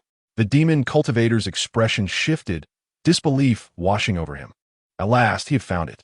A gentle yet commanding voice resonated, and Fang Jing raised his gaze to behold a graceful figure approaching. It was none other than the esteemed deduce, the master of Shui Linger and one of the 37 elders of the Zetiangong. She radiated a soothing jade light, having intervened to shield Fang Jing from a fatal blow. The weight on Fang Jing's heart slowly lifted with deduce's presence. He was now beyond harm. Few could inflict even a scratch upon him in her presence. Thank you, deduce, for your assistance, Fang Jing said respectfully, bowing. You have done well. Now, depart from this place. I shall handle this insufferable insect, deduce replied, her demeanor calm as she smiled gently at him. Nodding, Fang Jing swiftly made his way towards Duan Fanshi and the others, shielded by deduce. The clash between Golden Core powerhouses would undoubtedly be cataclysmic, and even the residual waves of their battle could tear him to shreds in an instant. Just as Fang Jing turned to leave, deduce's previously serene expression abruptly chilled, exuding an aura of chilling intimidation. Now, let me interrogate you about which of the 3 great demon sects you belong to, and then I shall delight in breaking your limbs one by one. Her voice was icy and devoid of emotion. She had already sensed the peril facing her beloved disciple, Shui Linger, and the flames of wrath burned fiercely within her. This demon cultivator stood as the perfect outlet for her fury. Despicable. The demon cultivator's countenance changed dramatically, sensing a formidable threat. The 37 Golden Core cultivators of Zetiangong were all paragons of their realm, possessing extraordinary strength. deduce, in particular, was a beacon among them. Compared to her, he was but a speck of dust, utterly insignificant and no match for her. Thinking of fleeing? I advise you to relinquish that notion. It will only enhance my pleasure as I break your limbs, deduce remarked, a cold smile gracing her lips. She then raised her delicate hand. Boom! As Fang Jing hurried onward, he couldn't help but glance back. The terrifying spiritual energy erupted in the air, waves crashing one after another, stirring within him an unprecedented yearning for power. Should he encounter such dire straits again, he vowed never to rely on others for salvation. Instead, he would depend on his own strength to rescue himself. Before long, Fang Jing caught up with Duan Fanshi and the others. At this moment, the crowd was filled with sorrow, engulfed in the grief of believing that Fang Jing had met with misfortune. Suddenly, Fang Jing's voice resonated clearly. Are you all right? Everyone turned abruptly, their eyes brimming with disbelief, as if they were witnessing a miracle. He had actually escaped from the grasp of a true monarch. Brother Fang, you truly are unharmed. You are indeed remarkable. From now on, you shall be my idol. Brother Fang Jing, invincible. Indeed, alas, it seems I must take action. How troublesome. It is the true monarch of Jade. Just as Fang Jing was about to offer an explanation, he suddenly sensed something amiss. Instinctively furrowing his brow, was there not something slightly off about the last person's words? Chapter 68. The Demon Cultivator Yanqing. The Destruction of the Spiritual Root. Who are you? Fang Jing's gaze was heavy, fixated intently on the female disciple who had spoken. In an instant, all eyes turned toward her. Indeed, who was she? They had never seen her before. The female disciple maintained a tranquil demeanor and slowly remarked, I must admit, in such dire circumstances, you have managed to find a glimmer of hope. The term genius scarcely suffices to encapsulate your capabilities. As her words fell, her form began to undergo a peculiar transformation, or rather, she was gradually shedding a layer of disguise. Fang Jing's pupils constricted sharply, a profound sense of unease swelling within him. Long time no see. No, perhaps I should ask, how have you been, Fang Jing? The girl with black hair and crimson eyes wore a faint smile that appeared gentle, yet inexplicably sent chills down the spine. Jiang Yanqing. So it was you orchestrating all of this behind the scenes. Fang Jing's brows knitted into a deep furrow. In that fleeting moment, all the enigmas unraveled in his mind. Yet the truth ignited a furious blaze within him. The onlookers gazed at Jiang Yanqing, entranced by her beauty and unique aura, which seemed to evoke no hostility among them. However, Fang Jing was an exception. The realization that all his tribulations were a result of Jiang Yanqing's schemes made him yearn to rush forward and strike her exquisite face with a blow. No, a mere punch would not suffice to assuage his wrath. He wanted Jiang Yanqing to regret having provoked him. It appears your claims of the Xuantiangong being benevolent towards you are nothing but fabrications. Fang Jing gritted through clenched teeth. You offer me the Sun Luo Wan Xiang palm as a bait to lure me into the demonic path. Jiang Yanqing's lips curled into a subtle, enigmatic smile as she calmly replied. Indeed, but it is a pity you have not cultivated that demonic technique. Otherwise matters would have been far simpler. In truth, Fang Jing had practiced it, but the technique held no sway over him. I am a prodigy of the Xuantiangong. Do you not fear being hunted down by them? The young woman exuded confidence, unconcerned. Even that insipid Zhongclan cultivator would not dream of capturing me. Fang Jing's gaze sharpened. Despite the life-and-death peril he faced, a cold sweat began to permeate his back. At present, he possessed only one final sword talisman, his sole hope for survival. Jiang Yanqing, is that your true name? Fang Jing inquired, attempting to unsettle her focus with words to create an opportunity for action. Jiang Yanqing simply smiled lightly. Indeed, rest assured, I shall not kill you, nor any of your companions. At least for now, I do not wish to make a complete enemy of the Xuantiangong. In that fleeting moment, Fang Jing steeled himself. He could not bring himself to trust Jiang Yanqing's deceptive words. Almost simultaneously with her last utterance, he swiftly drew the Qi Shao Jimmy sword talisman and hurled it with all his might towards Jiang Yanqing. Flee! Fang Jing let out a loud shout, swiftly retreating to create a safe distance. The myriad phenomena. Jiang Yanqing remained composed, gently extending her right hand to firmly grasp the flying Qi Shao Jimmy sword talisman in her palm. What followed was a shocking spectacle. She effortlessly crushed the talisman without releasing the slightest ripple of power. The Qi Shao Jimmy sword talisman, potent enough to injure even golden core demon cultivators, was shattered in her grasp with ease. I have warned you. I shall not take your life, but I will render you powerless. Jiang Yanqing's voice was as cold as frost. The moment her words fell, she appeared before Fang Jing like a specter, her jade-like hand resting on his dantian. A sense of dread surged within Fang Jing. This was dire. Yet, the puppet he had summoned crumbled under the pressure, exploding with a resounding bang before it could withstand even a tenth of a second.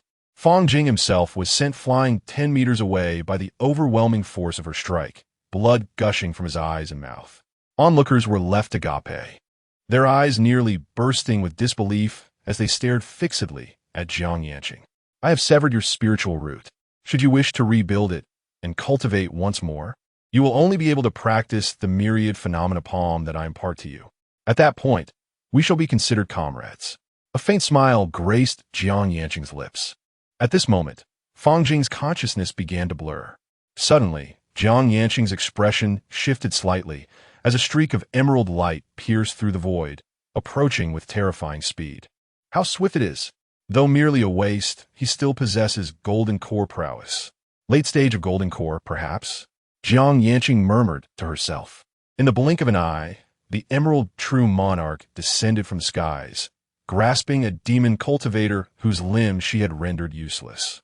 She cast a glance at the gravely wounded Fang Jing before carelessly tossing the demon aside like a worthless dead dog, her gaze turning coldly towards Jiang Yanqing. Did you do this? Indeed, it was I, Jiang Yanqing replied, her demeanor unchanged, retaining an air of tranquility. Is that so? One question is sufficient. As for you, prepare to die. The emerald true monarch's words had barely left her lips when her golden core power surged violently. In the next instant, she struck forth, her palm glowing with emerald light, exuding a cataclysmic aura as it surged towards Jiang Yanqing. In a flash, Jiang Yanqing was caught off guard, sent hurtling 1,000 meters away by the force of the strike. A tremendous roar echoed, shaking the surrounding air violently.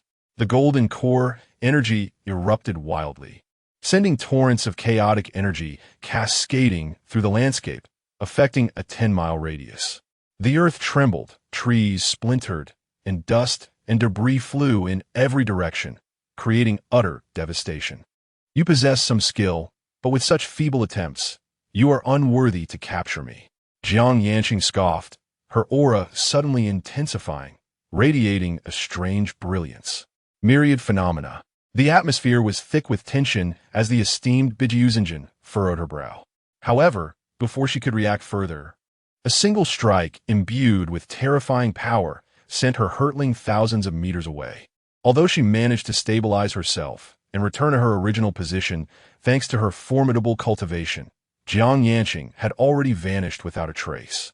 At the very least, he was at the pinnacle of the golden core stage, perhaps even having reached the nascent soul realm. When had the demonic sect produced such a formidable figure? Deduction felt a surge of astonishment, her mind involuntarily conjuring the faces of Xue Ling and Fang Jing, pondering the relentless hand of fate. Reflecting on the preceding events, she had silently followed them, never anticipating that the teleportation array would suddenly malfunction. Yet, at this moment, such thoughts were of little consequence. With a flash, Deduction appeared beside Fang Jing and immediately invoked a 5th-tier supreme healing spell. However, the instant the spell took effect, her expression turned ominously grim. With the spiritual root destroyed, even a 5th-tier supreme healing spell was powerless to reverse the situation. Chapter 69. The Council of Elders, the Golden Elixir of the Yao Qi in a Moment of Daze. Fang Jing vividly recalled the instant he was struck unconscious by Jiang Yanqing's powerful palm. Just before his consciousness faded, he had inexplicably severed his own spiritual roots. Approximately 3 days later, Fang Jing slowly awoke. The familiar ceiling greeted his eyes, and the air was filled with the distinct scent of the residents within the Xintian sect's Qishao Mountain. Instinctively, he glanced at his dantian, and the visage of Jiang Yanqing immediately emerged in his mind. In that instant, rage erupted within him like ignited gunpowder. He was a living being, endowed with emotions. How could he not feel anger? Jiang Yanqing. He silently repeated her name in his heart. She had indeed crippled his spiritual roots, jeopardizing his path. This grievance would not go unavenged. He vowed never to be regarded as a man if he did not make her pay for her actions today. He was determined to ensure that Jiang Yanqing would come to regret her deeds, experiencing profound anguish and remorse for her transgressions. He envisioned the delicate face that once stirred his heart, contorted and deformed by his vengeance. Very well, in the near term, he would make Jiang Yanqing suffer a painful price, and that would become his singular objective.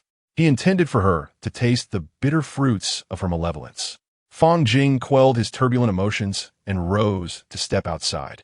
Upon casting his gaze upon Yang, Shi, and Qi Qianlan, their faces initially lit up with joy, clearly elated by his awakening. However, their expressions quickly darkened, replaced by concern. "Brother, are you all right?" Yang, she spoke first, her eyes filled with genuine worry. "Rest assured, our master possesses formidable abilities and will surely assist you in rebuilding your spiritual roots." Qi Qianlan hurriedly chimed in, "Indeed, senior brother, please do not indulge in reckless thoughts or foolish actions." The sincerity and purity of their concern were evident, devoid of any pretense. Fang Jing felt a warmth rise within him, a slight smile gracing his lips as he chuckled softly. "Do not worry. It is merely a matter of my spiritual roots being destroyed. It shall not defeat me." Seeing Fang Jing's demeanor remain unperturbed, showing no signs of despair or gloom from his lost spiritual roots, the two women's faces brightened with relief. "By the way, where has Master gone?" Fang Jing surveyed the surroundings, noticing the absence of his master's presence in Qishao Mountain. Master seems to have mentioned that she was going to fetch something for you, a golden elixir." Yang, she tilted her head, straining to recall her master's words before departing. "Golden elixir?" Fang Jing raised an eyebrow, though he was unclear on the details. He understood that his master was working diligently on his behalf. However, the issue of his spiritual roots was one he could resolve himself. Having awakened, his immediate priority was to venture forth. To restore his spiritual roots, he required a crucial technique. "I shall descend the mountain briefly and return shortly," Fang Jing stated calmly, offering the two women a brief explanation before turning and striding away from Qishao Mountain, heading towards the transmission tower. Prior to Fang Jing's awakening, the atmosphere within the Xiantian sect's Elder Council chamber was tense. The true monarch of Qishao had yet to arrive, but all other elders were present, their expressions grave and brows furrowed. It seemed that a particularly troublesome matter was at hand. An elder was the first to shatter the silence. "Humph. It is none other than the mischief of those demonic cultivators." Another elder, eyes wide with fury, slammed his hand onto the table. Who could have imagined that the demonic sect could rise from the ashes and return with such ferocity? The Beast Tide incident has obliterated at least 8 markets, resulting in the tragic demise of tens of thousands of cultivators. We cannot let this pass lightly. We must eradicate the remnants of the demonic sect, severing it at its roots. Indeed, their brazen assaults leave us no choice but to retaliate.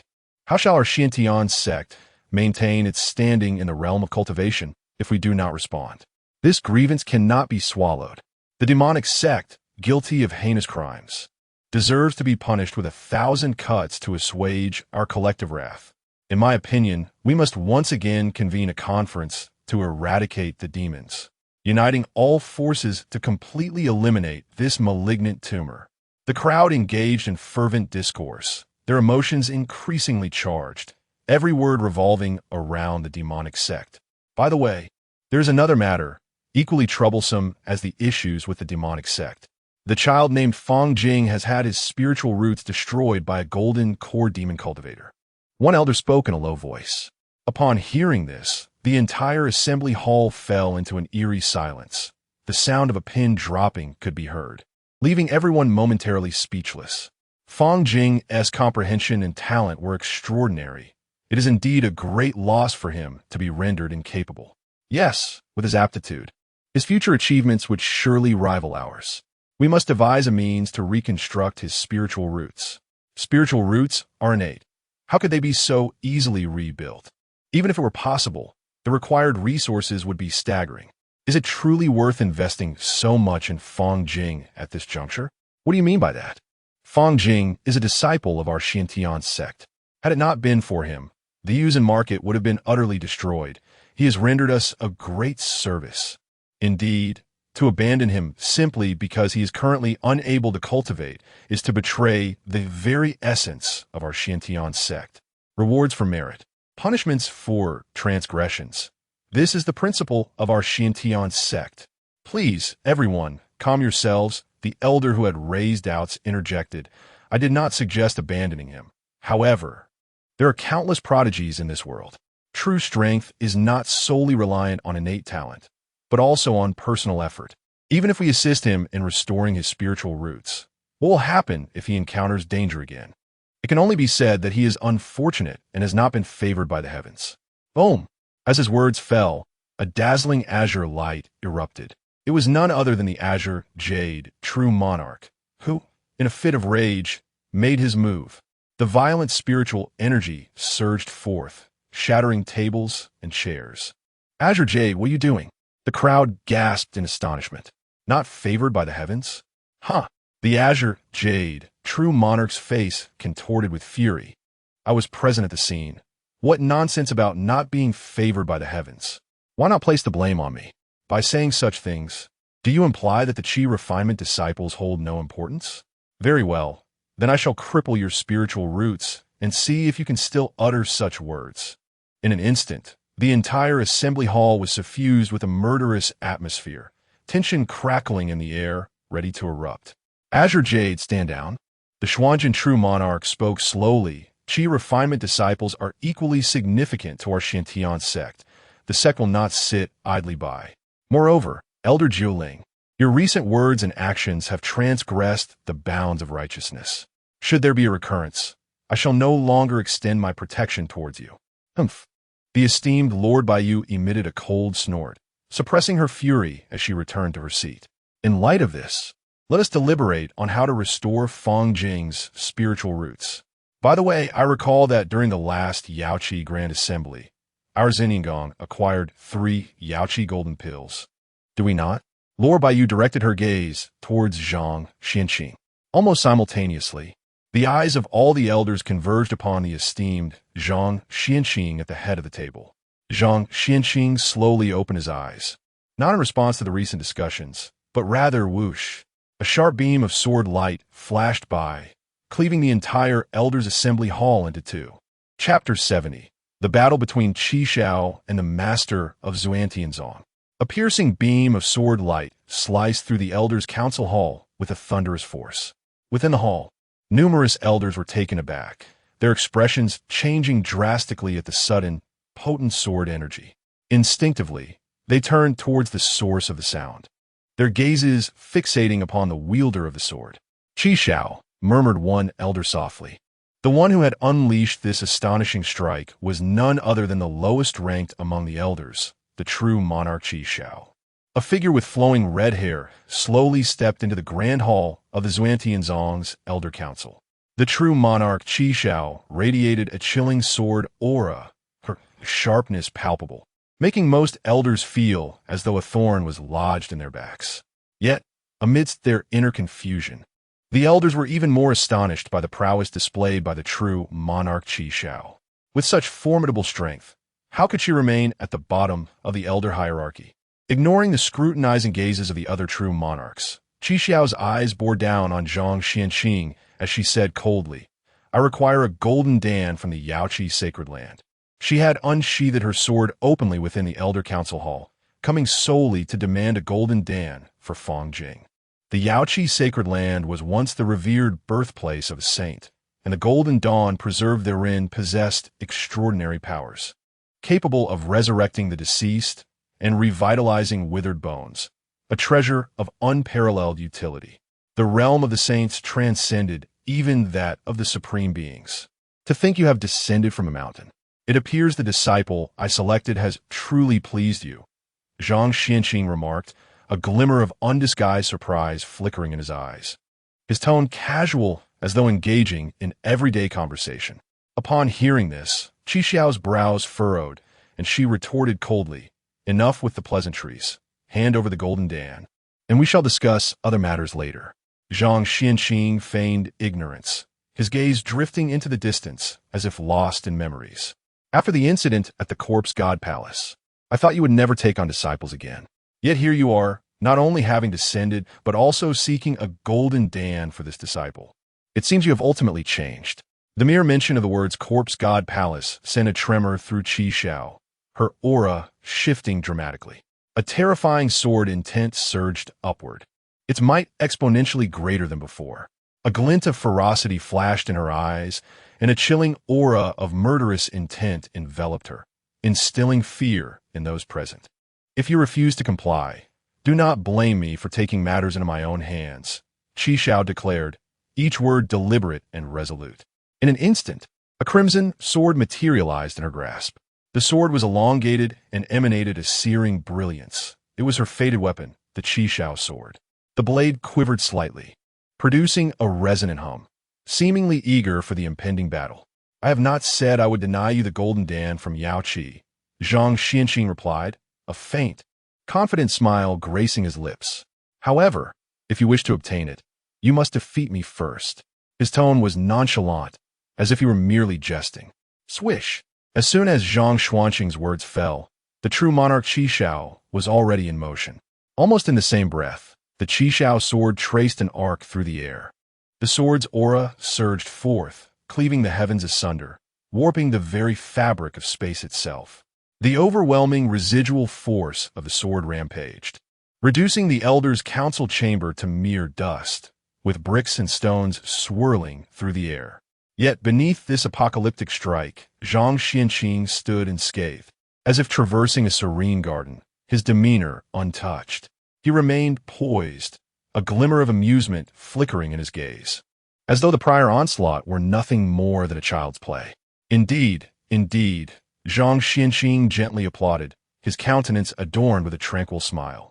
Your current prowess has indeed grown vastly stronger than in years past. It appears that although you have remained reclusive, you have not squandered your time. However, to triumph over me, you still have a considerable distance to traverse. The expression of the true monarch, Qi Shao, darkened further, his eyes ablaze with fury. Desolation, the sword that extinguishes all. This strike was imbued with cataclysmic might, as if to obliterate all existence. The sword's path shattered the space like fragile glass, revealing profound black fissures beneath. The elders, witnessing this terrifying blow, were filled with dread.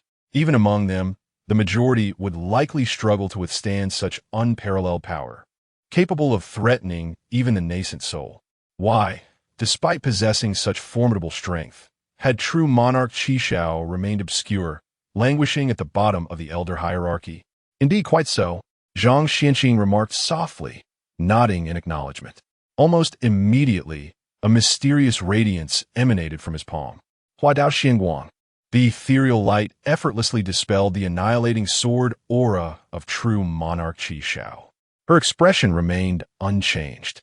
She was resolute in her quest to procure the golden core, to restore Fang Jing's spiritual roots, bound by a vow of immense gravity, allowing no room for failure. At that moment, a jade-green radiance surged towards Zhang Xianxing, enveloping him in an instant. Upon closer inspection, it was the jade true monarch who had intervened. She could not bear to see Fang Jing, such a promising talent, squandered. Let us unite to vanquish him and seize the golden core. Her voice rang out, without hesitation. True monarch Qi Shao nodded in agreement. Hey, don't you all often clamor about wanting to teach him a lesson? Now is an unprecedented opportunity, Jade true monarch urged. Indeed, the detestable Zhang Xianxing today marks your demise. Let us strike together. In a surge of fervor, 30 golden core cultivators, including true monarch Qi Shao, summoned their treasures and divine abilities, launching a collective challenge at Zhang Xianxing. In an instant, spells illuminated the sky, their thunderous cacophony reverberating, causing the very cosmos to tremble in this fierce battle. Zhang Xianxing regarded the onslaught with a smile rather than ire. Very well, since you all seem so eager. I shall not refuse. I have already invoked my divine powers to shield this realm, ensuring not a single brick of Shintian sect shall be harmed. Allow me to witness whether you have made any progress over these years. Desolation Blade. With a fierce cry, the true monarch of the red sky wielded a sword imbued with boundless destructive power. The jade immortal of the Emerald Mountain, a towering mountain emanating a rich jade luster materialized before her, a manifestation of her innate spiritual treasure. The other golden core cultivators were equally unyielding, their magical artifacts and spells whistling through the air. Zhang Xianxing harnessed the power of his nascent soul, creating a barrier that isolated the realm. Outside, none were aware that over 30 golden core disciples of the Shintian sect were engaged in a terrifying battle with the sect's master. Were it not for this divine ability to sever the heavens and the earth, the residual waves of their fierce confrontation could effortlessly level the entire Shintian sect, obliterating a millennium of legacy in an instant. At this moment, Fang Jing had already arrived before the Tower of Transmission. Chapter 71. A Miracle. One sword to annihilate the law. Fang Jing gazed at the Law Transmission Tower, reminiscing about his initial arrival at the Shintian sect for the selection of the law. At that time, he had forsaken it and chosen the Taisu Sutra. But now he was determined to acquire that very technique.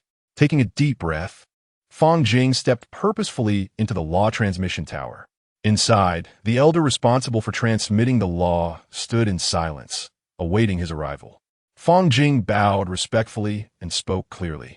Disciple Fang Jing pays his respects to the Law Transmission Elder. The elder swept his gaze over Fang Jing, his tone bland yet tinged with curiosity. I have heard you were rendered powerless by a demonic cultivator? He paused slightly, scrutinizing Fang Jing's composed demeanor, then waved his hand dismissively. Enough. I shan't concern myself with the affairs of your generation. Speak, what brings you here? The younger disciple replied earnestly and resolutely, "I wish to exchange 100,000 sect merits for a technique." Upon hearing this, the elder's lips curled into a knowing smile. Approximately 10 minutes later, Fang Jing emerged from the law transmission tower. At that moment, a brand new technique, the five elements primordial scripture, was indelibly etched in his mind. Indeed, prior to entering the tower, he had fixed his sights on this particular scripture. The reason for this choice lay in his well-defined strategy. Taisu Sutra, celestial star soul, refinement scripture, all-encompassing palm, and five elements primordial scripture. Each of these four techniques was of the utmost caliber. He intended to rely on these extraordinary methods to defy fate and alter his destiny, to transcend his innate fate, restore his fractured spiritual roots, and ultimately break through to the foundation establishment stage was, by all accounts, a fantastical notion. Throughout the ages, the cultivation world has witnessed countless legacies. Yet no unparalleled technique has ever managed to mend spiritual roots, a feat that has no precedent in the extensive history of the Shantian sect. The ancient texts bore no mention of such an occurrence. It was indeed a unique phenomenon. However, what if one were to transcend the limitations of a single technique and instead integrate the profound mysteries of these four supreme arts? Upon returning to Qishao Mountain, Fang Jing found the absence of his master. The temple was desolate. Instinctively, he rubbed the back of his head, pondering the reasons behind his master's delay in returning. Yet, at that moment, a matter of greater urgency overshadowed his curiosity regarding his master's whereabouts. He sought out Yang Shi and Qi Qianlong, gravely informing them of his impending seclusion, during which no one was to disturb him, regardless of what transpired.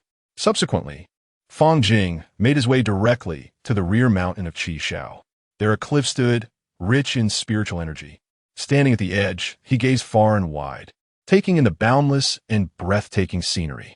Slowly, he sat cross-legged, his eyes gently closed, and his mind descended into the depths of his inner landscape.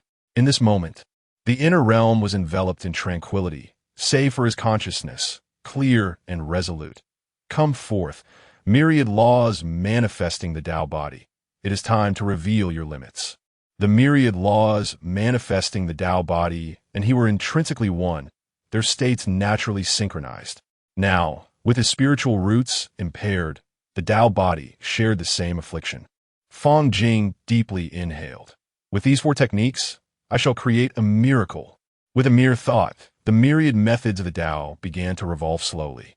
In the past, even with techniques at the nascent soul level, he could comprehend them thoroughly within a mere quarter of an hour. Yet this time, the process felt interminably protracted. The progression of the myriad methods was transmitted unreservedly to Fang Jing. In the external world, as he sat cross-legged, his aura began to spiral chaotically. Suddenly, a flash of spiritual light erupted from the area of his abdominal spiritual root. Though faint, it shone with an extraordinary brilliance. Simultaneously, his body grew increasingly ethereal, as if liberated from the shackles of the earthly realm, poised to transcend into immortality at any moment. Unbeknownst to him, the once clear sky had silently become shrouded in dark clouds. Within the shadows, arcs of electricity flickered and danced, hinting at the brewing power of thunder, as if divine wrath were about to descend. In another battlefield, the atmosphere was thick with tension, as one individual engaged in a fierce confrontation with more than 30 golden elixir experts. How could they possibly win? Without breaking his divine ability, we stand no chance. All gazes converged upon Zhang Xianqing, who was enveloped in a mysterious azure light. Regardless of the might of the treasures or the intricacies of the spells unleashed upon him, the azure radiance flickered, instantaneously restoring Zhang Xuanqing's injuries to their former state. Infuriating. This divine ability is utterly unscrupulous. Cease this at once. You must not employ this ability again. Such divine abilities can only be vanquished through overwhelming power or by waiting for his magical energy to deplete. But to wait for his energy to wane? It is clear that we shall falter first. Zhang Xianqing, merely adopting a defensive stance, was tormenting those over 30 golden elixir cultivators to the point of despair. such as the might of a nascent soul powerhouse. How detestable! Lord Jade Green gritted his teeth. The light of the treasure in his hand dimmed, evidently suffering great depletion during the recent clash. Amidst the chaos and clamor, only Lord Red Sky stood apart in solitude. She quietly observed, indifferent to the surrounding tumult, her gaze fixated intently on Zhang Xianxing. Beside her, the Red Sky sword trembled, emitting a low hum, and an intent, which had been accumulating silently from the beginning, erupted at that moment. This sword intent was sharp and formidable, rendering the surrounding golden elixir elders momentarily dazed, their minds blank. Even the ever-composed Zhang Xianxing displayed a rare look of astonishment. One strike to annihilate the methods. Lord Red Sky parted her crimson lips. Whoosh! A blinding beam of sword light sliced through the air with such speed that it was almost beyond reaction. For someone of Zhang Xuanqing's caliber, evading this strike was not a daunting task. Yet, he chose not to evade, remaining motionless as the sword light approached. As it passed, a fine line of blood appeared in the palm of Zhang Xianxing, crimson droplets seeping forth slowly. All eyes widened in disbelief, fixated on that blood mark. Faces etched with shock and incredulity. In an instant, the entire battlefield fell silent. The sword that annihilates methods truly lived up to its reputation. Zhang Xianxing slowly lifted his head, a faint smile gracing his lips. Perhaps, if you and I occupied the same realm, I truly would not be your match. Since I have emerged victorious, hand over the golden core. The expression of the true monarch of Qishao remained composed. Despite the significant difference in their realms, the ability to injure a Yuan-Ing powerhouse left no doubt that this battle belonged to the true monarch of Qishao. Zhang Xianxing nodded slightly, openly acknowledging his defeat. However, he soon shook his head with a serious demeanor. No, I cannot give you the Yaoqi golden core. That object is rather peculiar. What do you mean by that? The true monarch of Qishao was about to inquire further when, almost simultaneously, the faces of all the golden core powerhouses present changed dramatically. They sensed the ominous aura of the heavenly tribulation. Heavenly tribulation? Who is undergoing the tribulation? Could someone be attempting to break through to the golden core realm? Yet, I recall that no one in the sect reported intentions to advance. The crowd buzzed with speculation. Meanwhile, Zhang Xianxing and the other powerful figures immediately directed their gazes toward the direction of Qishao Mountain, and in that fleeting moment, they discerned something, their expressions turning to shock. Chapter 72. Cultivation Techniques in Unison. The true monarch of Qishao gazed at Qishao Peak, her expression one of astonishment. The might of the heavenly tribulation was something that all the golden core cultivators present were intimately familiar with, having all experienced it firsthand. Could someone be attempting to break through to the golden core stage? No, there was a subtle distinction when compared to the tribulation of the golden core. Only one elder, a true monarch, detected the anomaly. Could it be Fang Jing? The image of Fang Jing materialized in the mind of the true monarch of Qishao. Aside from him, she could scarcely conceive of anyone else possessing the capability to summon such a tribulation. With this thought, her spiritual energy surged, and with a swift motion of her sword, she cleaved through Zhang Xianxing's celestial barrier, propelling herself towards Qishao Peak. Since this was the case, she would proceed to witness the event firsthand. A glimmer of interest flickered in Zhang Xuanqing's eyes as he raised his hand to dissolve his own barrier. In an instant, all the golden core cultivators present took to the skies, soaring together towards Qishao Peak. Before long, they arrived at Qishao Mountain. However, when they beheld the individual responsible for invoking the heavenly tribulation, their expressions froze, replaced by sheer incredulity. The scene before them shattered all their preconceived notions, fundamentally overturning the principles of reality as they knew it. Before them stood Fang Jing, whose spiritual roots had undeniably been destroyed, yet he was continuously absorbing spiritual energy. This was utterly impossible. Without spiritual roots, one could not absorb spiritual energy. This was a universal truth. One golden core, true monarch, was left utterly bewildered, his worldview on the verge of collapse. Indeed, the absence of spiritual roots signified the end of one's path in cultivation. Other true monarchs echoed his disbelief, their tones incredulous. Yet he was undeniably drawing in spiritual energy. Could it be some kind of extraordinary constitution? A voice among the crowd speculated. No. At that moment, Zhang Xianxing interrupted the discussions with a calm, yet clear voice. He is operating a technique. A technique? Even the most supreme of techniques could not bypass spiritual roots to directly absorb spiritual energy. Could they? Doubts arose instantaneously as this exceeded their understanding of cultivation principles. Indeed, it defied all logic. It is not one, the true monarch of Qishao declared, provoking a fresh wave of astonishment, but several. Several? Was this not sheer fantasy? The golden core, true monarchs present exhibited expressions of skepticism and disbelief.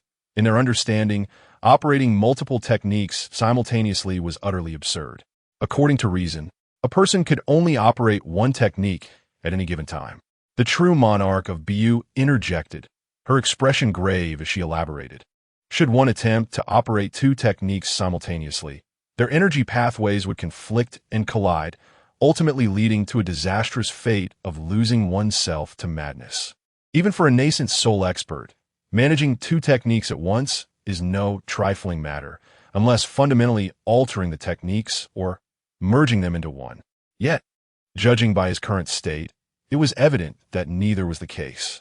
He had neither altered the technique nor merged them. How then was he able to operate several techniques at once? What, pray tell, is the source of the thunderous calamity descending from the heavens?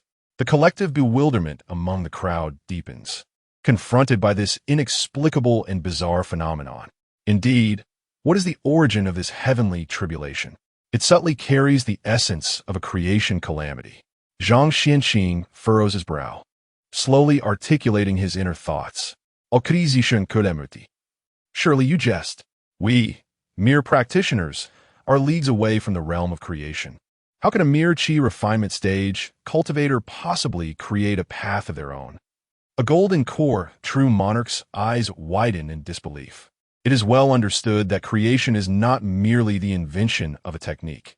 It entails forging a unique path in cultivation. The profound truths of the great Tao are such that even a nascent soul powerhouse merely grazes the surface, with only a fleeting comprehension. Yet now, someone claims that a fledgling in the qi refinement stage has discovered their own path. This notion is more absurd than the sun rising in the west, entirely beyond the grasp of the assembled minds. Strictly speaking, it is not yet creation. Zhang Xianxing inhales deeply, striving to quell the turmoil within. Yet, amidst this heavenly tribulation, there undeniably exists a hint of the essence of creation. Perhaps, should he ascend further in his cultivation, he may indeed accomplish the act of creation. In this moment, even his usually composed demeanor could not mask the stirrings of emotion upon his countenance. Zhang Xianxing is acutely aware that he stands merely 2 steps away from attaining the pinnacle of divine transformation. The first step involves perfecting the foundation of his nascent soul stage, a daunting task, yet not devoid of hope. However, the second step, carving out a path uniquely his own, looms like an insurmountable chasm before him. For years, he has sought diligently, yet remains adrift, utterly unaware of where his path lies. Yet now, a mere lad who has embarked on this journey for only 4 years has seemingly found his way. Contemplating this, Zhang Xianxing cannot help but smile wryly, realizing that the years of cultivation he has endured pale in comparison. What then is he truly engaged in? Is cultivation not the purpose of these techniques? Does he aspire to amalgamate various methods, crafting an entirely new one? Yet he is but a qi refinement practitioner. How could such a feat be conceivable? A golden core, true monarch, his face etched with confusion, articulates a barrage of questions. It is indeed within his capabilities. Just then, amidst the murmurs of speculation, a voice, somewhat aged yet resonant, suddenly breaks forth. The crowd turns towards the source, noting the presence of the elder of the transmission tower, his gaze intensely fixed upon Fang Jing, who is summoning the heavenly tribulation. He speaks deliberately. However, his intention is not to create a technique. He aims to defy the will of heaven. to defy the will of heaven. The mere utterance of this notion casts expressions of shock and perplexity across the gathered faces. The elder of celestial methods then asserts with conviction, indeed, he seeks to regenerate his spiritual roots, thereby breaking through to the foundation establishment stage. Upon hearing this, the golden core true monarchs momentarily freeze, only to swiftly react. We pay our respects to the two elders. The transmission elder and the celestial methods elder simultaneously raise their hands. No need for formalities. Their gazes remain unwaveringly fixed upon Fang Jing, their eyes reflecting a complex tapestry of emotions: admiration, astonishment, and incredulity. Truly, it is nothing short of extraordinary. The two elders must have discerned the crux of the matter. Could you elaborate for us? Zhang Xianqing inquired. The Dharma elder's expression was grave, yet his eyes betrayed an unmistakable excitement. Do you understand that what Fang Jing is currently undertaking is poised to forge a historical precedent? He is amalgamating the strengths of the four sex techniques, pioneering an unprecedented path of cultivation. The immortal techniques, elder interjected, his tone replete with admiration. He has shattered the shackles of conflicting energies, simultaneously cultivating multiple arts. By this singular achievement, he has already surpassed all of us present.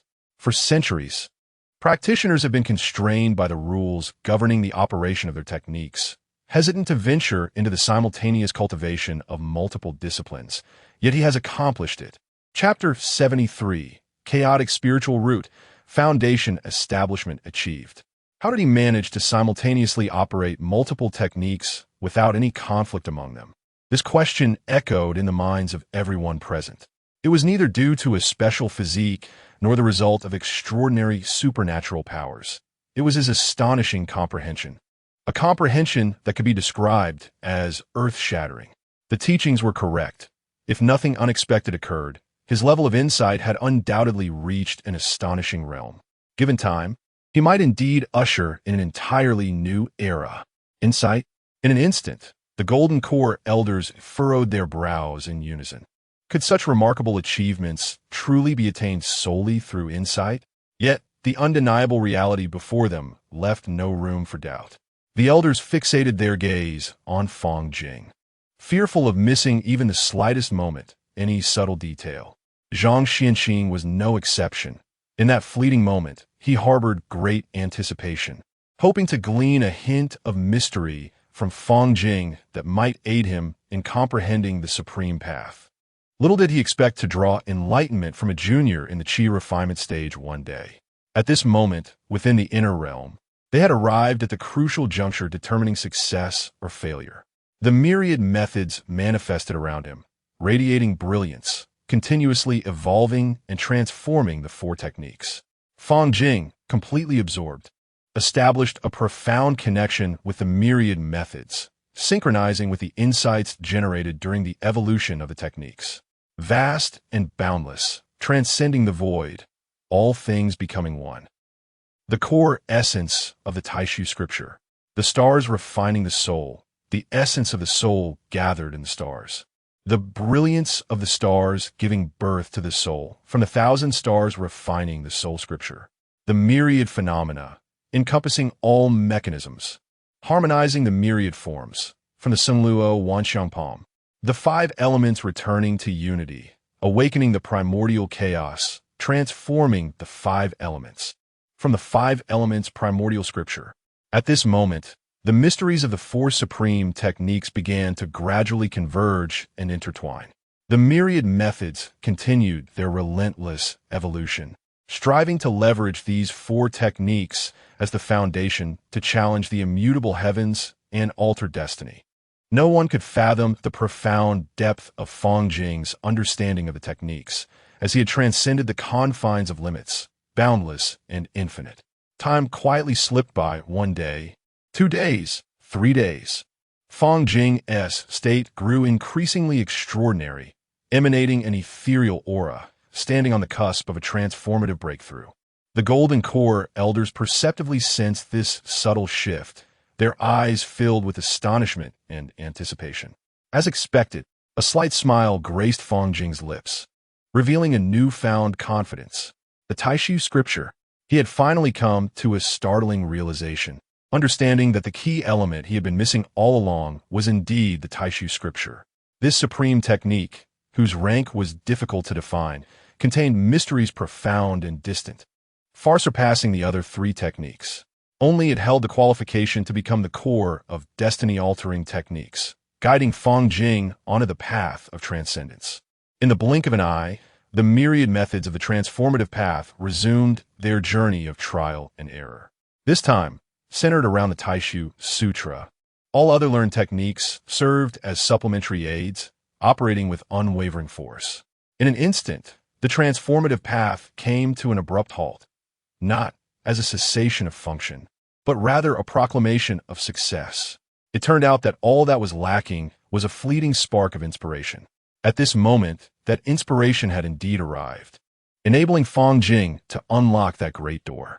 Fang Jing gazed at the now accomplished transformative path, his eyes reflecting determination and resolve.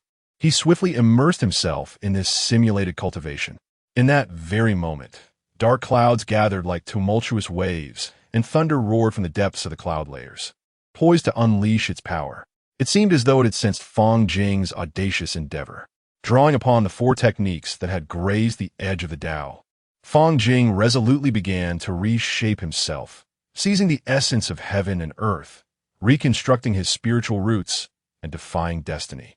If the myriad methods could achieve this, then so could he. Transformative path, Fang Jing murmured, suddenly enlightened. If he could master all the laws of the world, could he not ascend to immortality in a single step? The highest form of eternal life. This world is inherently woven from countless laws and paths. If he could grasp every law and every path, what difference would there be between him and an immortal? With the transformative path at his disposal, it seemed that the realization of this grand ambition was not beyond reach. Perhaps this was the path he was destined to tread. As the four techniques gradually fused, the embryonic form of the Tao slowly coalesced within Fang Jing. The once fragmented spiritual roots began to reshape under the influence of this formidable power. However, the newborn was not the former dual spiritual roots, but rather a completely new single spiritual root. This root was birthed from the Taishu Sutra, the Qinxing Lianpa Jinjing, the Sanluo Wanxiang Palm, and the Wuxing Hunyuan Jinjing, thus inheriting attributes of Taishu. Qinxing, Sanluo Wanxiang, and Wuxing, with the Taishu attribute being particularly prominent. Even more astonishingly, this spiritual root was formed through the aggregation of the power of the Tao. Its capacity to absorb spiritual energy was nothing short of terrifying, surpassing the speed of ordinary heavenly roots by more than tenfold. It was foreseeable that as he continued to learn more laws, the power of this spiritual root would grow ever stronger, and perhaps one day, it might truly evolve into the legendary immortal spiritual root, the chaotic spiritual root. Fang Jing gently uttered these four words. Since this spiritual root was destined to encompass all methods and bear the weight of the world's laws, referring to it as the chaotic spiritual root was undoubtedly the most fitting choice. The reshaping of the spiritual root had reached completion. It was time to advance to the next step. A glimmer flashed in Fang Jing's eyes. This crucial step could not rely on the power of the transformative path. The breakthrough in realm must occur without the aid of medicinal elixirs, directly challenging the limits. Fang Jing had thoroughly excavated the potential of the Qi refinement stage, reaching a point of no further advancement. In addition to the profound insights gained from his fierce battles with the monstrous beasts, a radiant path illuminated his future. This newfound understanding infused him with unwavering confidence and determination, propelling him to boldly challenge the foundational realm. Moreover, at this moment, he had a clear vision of his future cultivation path. His heart was serene and unclouded by distractions. With a resounding surge, as Fang Jing's thoughts ignited, the dormant magical energy within him erupted like a volcano, unleashing a tempestuous wave. The surging power surged through his being, transforming quantity into quality, becoming ever more pure and formidable. Simultaneously, his consciousness, catalyzed by this immense force, began to evolve, gradually taking shape as consciousness transformed into intent. In the blink of an eye, he achieved the foundational realm. Chapter 74. The foundation established by a single thought, the oncoming trial of the heart. In an instant, a fleeting thought surged through Fang Jing's mind, allowing him to shatter the constraints of foundational cultivation. It was as effortless as savoring a cup of fine tea. His magical power naturally underwent a qualitative transformation, and his consciousness smoothly morphed into thought power. Although he had merely entered the initial stage of foundation establishment, his strength surpassed that of ordinary practitioners by several folds, thanks to his simultaneous cultivation of 4 supreme techniques. This comparison only accounted for the realm's power, without considering the might of his divine abilities. The breakthrough in his realm signified the shattering of the shackles imposed upon him by the heavens and the earth. Fang Jing felt an overwhelming surge of power within him, akin to an endless source. After 4 years of relentless pursuit, he had finally reached foundation establishment, preserving the dignity of a transcender. A slight smile graced his lips as he spoke softly to himself, his eyes gradually opening to reveal a glimmer of joy. However, the moment he opened his eyes, an icy chill enveloped him, instilling an acute sense of dread as if he were the target of the heaven's wrath. Startled, Fang Jing instinctively looked up towards the source of the impending threat. Above, storm clouds had gathered ominously, swirling restlessly, brimming with energy. Flashes of lightning flickered within, seemingly poised to strike at any moment. Heavenly tribulation? Fang Jing gasped in astonishment. It was only a breakthrough to the foundation stage. Logically, one would only attract a heavenly tribulation upon attempting to reach the golden core realm. Why, then, was a tribulation descending upon him at such an early stage? This was utterly illogical. It was here. In an instant, Fang Jing had no time for contemplation. His magical and spiritual energy surged like a tidal wave, frantically coalescing to form a protective barrier before him. Simultaneously, he did not hesitate to unleash 2 divine abilities, Compassionate Star and Stellar Body. The Compassionate Star, derived from the tears of the Compassionate Star, summoned celestial bodies for protection upon activation. The Stellar Body, a revelation gained from practicing the true scripture of the 1,000 stars, enveloped him in the vastness of the cosmos, rendering his form indestructible. Boom! The deafening roar of thunder resonated throughout the world. A bolt of lightning, as thick as a water barrel, descended with devastating force, aimed directly at him. The barrier erected before Fang Jing and the radiant stars shimmered brightly. Yet under the assault of the first heavenly thunder, they shattered like fragile glass. Fortunately, this fierce blow inflicted no harm upon him. What was this? He had expected something formidable, but it turned out to be merely trivial. A smirk of disdain curled at the corners of Fang Jing's mouth. To him, if this heavenly thunder could not thoroughly obliterate his divine abilities, it stood no chance of defeating him. Following closely, the second bolt of heavenly thunder, imbued with an even greater might, howled towards him. Though its power exceeded that of the first, it remained a far-fetched dream to inflict harm upon Fang Jing. The third, fourth, fifth bolts, the heavenly thunders surged relentlessly like an unending tide, yet he effortlessly shattered each one in turn. Mastering a supreme technique was sufficient to dominate a realm, to stand tall among the masses, becoming an object of admiration for all. However, Fang Jing was simultaneously cultivating 4 supreme techniques, among which the Taisu Jing was particularly extraordinary, far surpassing ordinary top-tier methods. At this moment, even though he had just broken through to the foundation establishment stage, he felt a surge of confidence. He believed that even if he faced a level 5 demon beast head-on, he would not falter in the slightest. A mere heavenly tribulation? He could dismiss it with a mere flick of his finger, reducing it to ashes. Yet, just as Fang Jing reveled in his accomplishments, the 6th bolt of heavenly lightning, accompanied by ominous dark clouds, descended with great fury. The moment the thunder struck him, Fang Jing suddenly stood frozen in place, immobile, his gaze vacant, losing all awareness. In the distance, a group of golden core cultivators who had been secretly observing gasped in astonishment, their eyes wide open like copper bells. Could it be? How is this possible? How could such a calamity arise in the tribulation of a mere foundation establishment cultivator? Although it was already contrary to reason for a foundation establishment stage to attract a heavenly tribulation. What was this heart demon tribulation? The terror of the heart demon tribulation far surpassed that of ordinary lightning tribulations. Should he fail to overcome it, he could easily fall into madness, with his powers obliterated. Or worse, his soul could be shattered, vanishing completely from this world. Alas, one could only hope he would safely navigate this ordeal. Among the crowd, the expression of the true monarch Qi Xiao darkened instantaneously, the heart demon tribulation. Even as a golden core cultivator, she felt utterly helpless against it. Instinctively, she raised her right hand, intending to assist Fang Jing. However, just as she was about to act, the true monarch by you grasped her arm firmly. You must not intervene. This is a heavenly tribulation. Should you meddle, you too may be ensnared by its ominous power. The true monarch by you spoke gravely.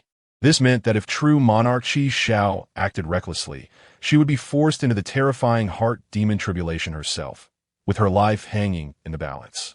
Heart demon. A fleeting, ethereal figure flashed through true monarch Qi Xiao's mind, accompanied by a poignant yet indelible memory. She instinctively furrowed her brow. The hand she had raised in readiness to help slowly fell. Her thoughts drifted far away, recalling the first encounter with Fang Jing, and soon, how he comprehended her unique divine technique in merely 7 days. Fang Jing was her cherished disciple. How could he so easily perish in this trivial heart demon tribulation? In her heart, true monarch Qi Xiao silently encouraged Fang Jing. All present held their breath, anxiously sweating for him. At this moment, Fang Jing found himself in an inner realm that was starkly different from before. The myriad techniques and paths were nowhere to be seen, and light had all but vanished. All that surrounded him was an inky blackness. This is... Fang Jing surveyed his surroundings with confusion. In my opinion, your actions have been rather too gentle. A familiar voice suddenly resonated, as if emanating from the depths of his soul, suggesting that despite possessing the myriad techniques manifestation as a supreme advantage, he remained stagnant. Fang Jing turned sharply towards the sound, only to behold another version of himself, whose demeanor exuded flamboyance. In my view, one should relentlessly seize the myriad of cultivation techniques, acquiring them all, for that is the most effective application of the myriad laws converging into one being.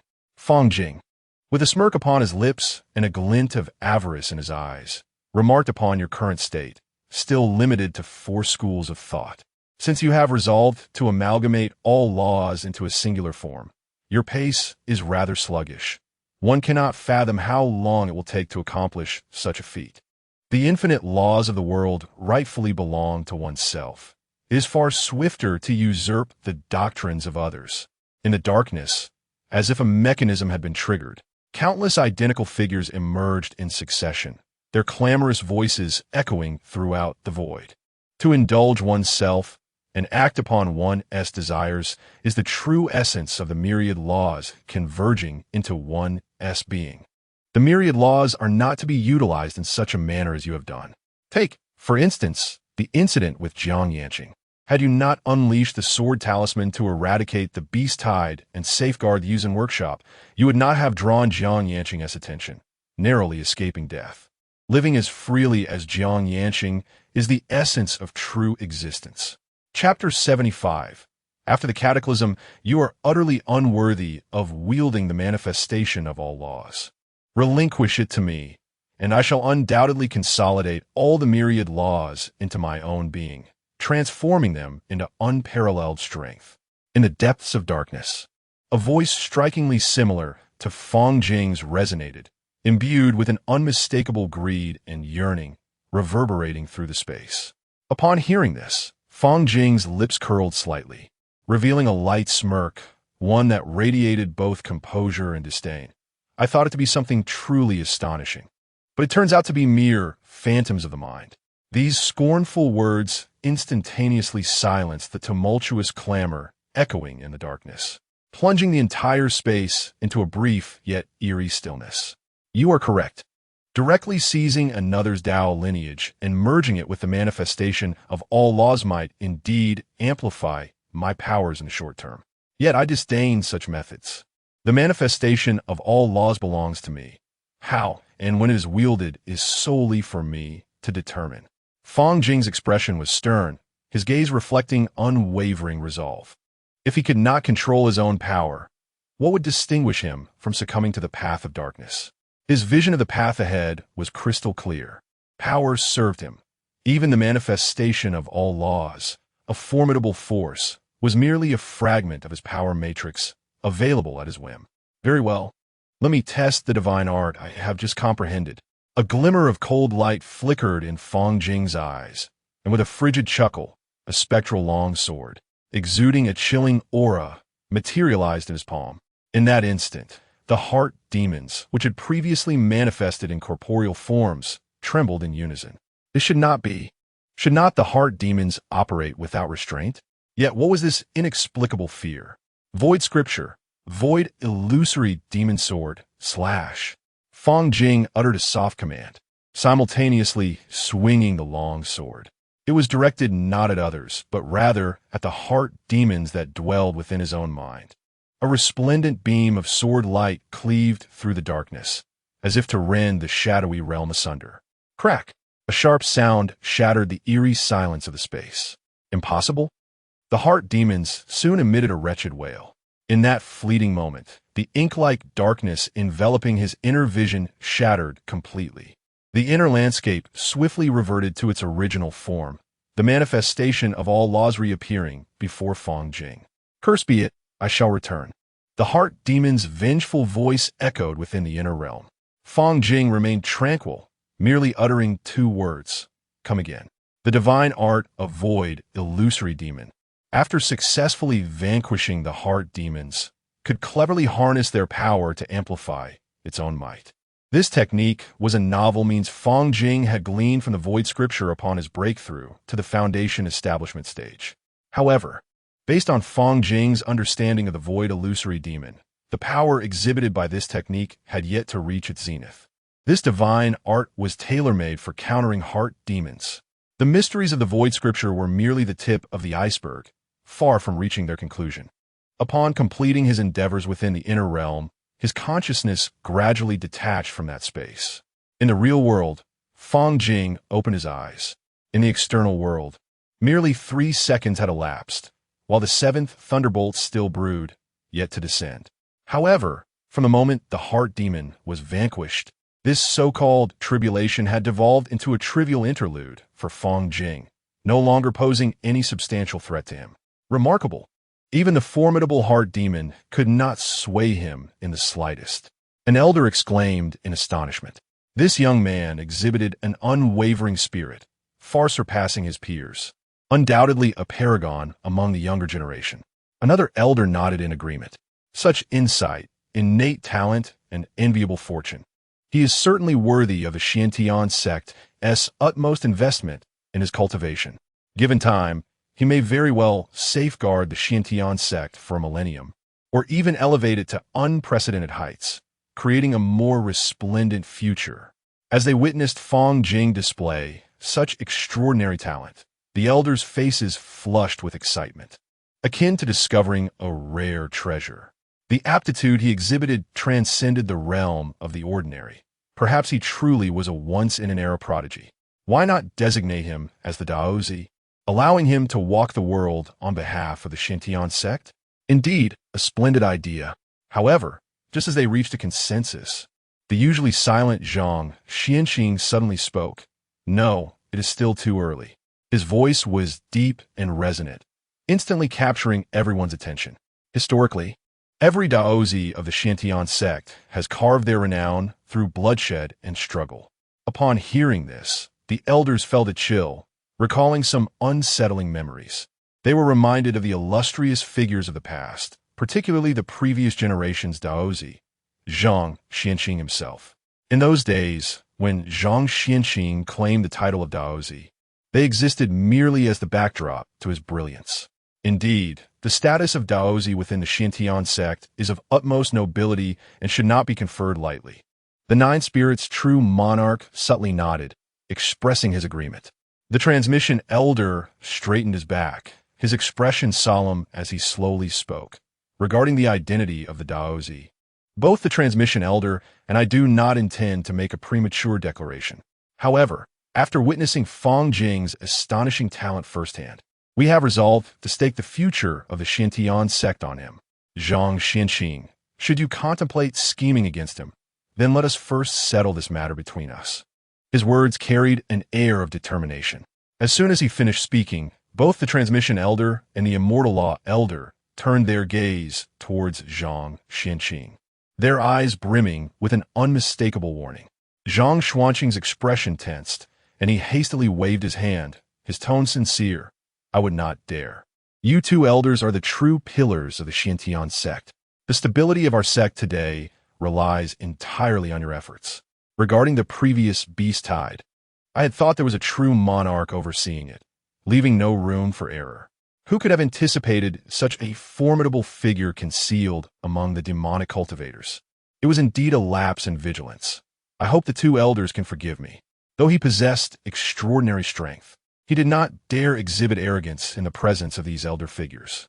Moreover, he was not infallible. Even the most meticulous plans may have their oversights. It is best this way. Now that everything is clarified, I shall return to my Dharma tower. The elder of Dharma's expression softened slightly as he turned and vanished from sight. The elder of celestial arts also silently turned away and departed. The matter concerning the Tao child of the Xiantian sect is of utmost importance, as it pertains to the future direction of our sect. Thus, we shall reserve further discussion for the next elder meeting. Zhang Xianqing spoke slowly.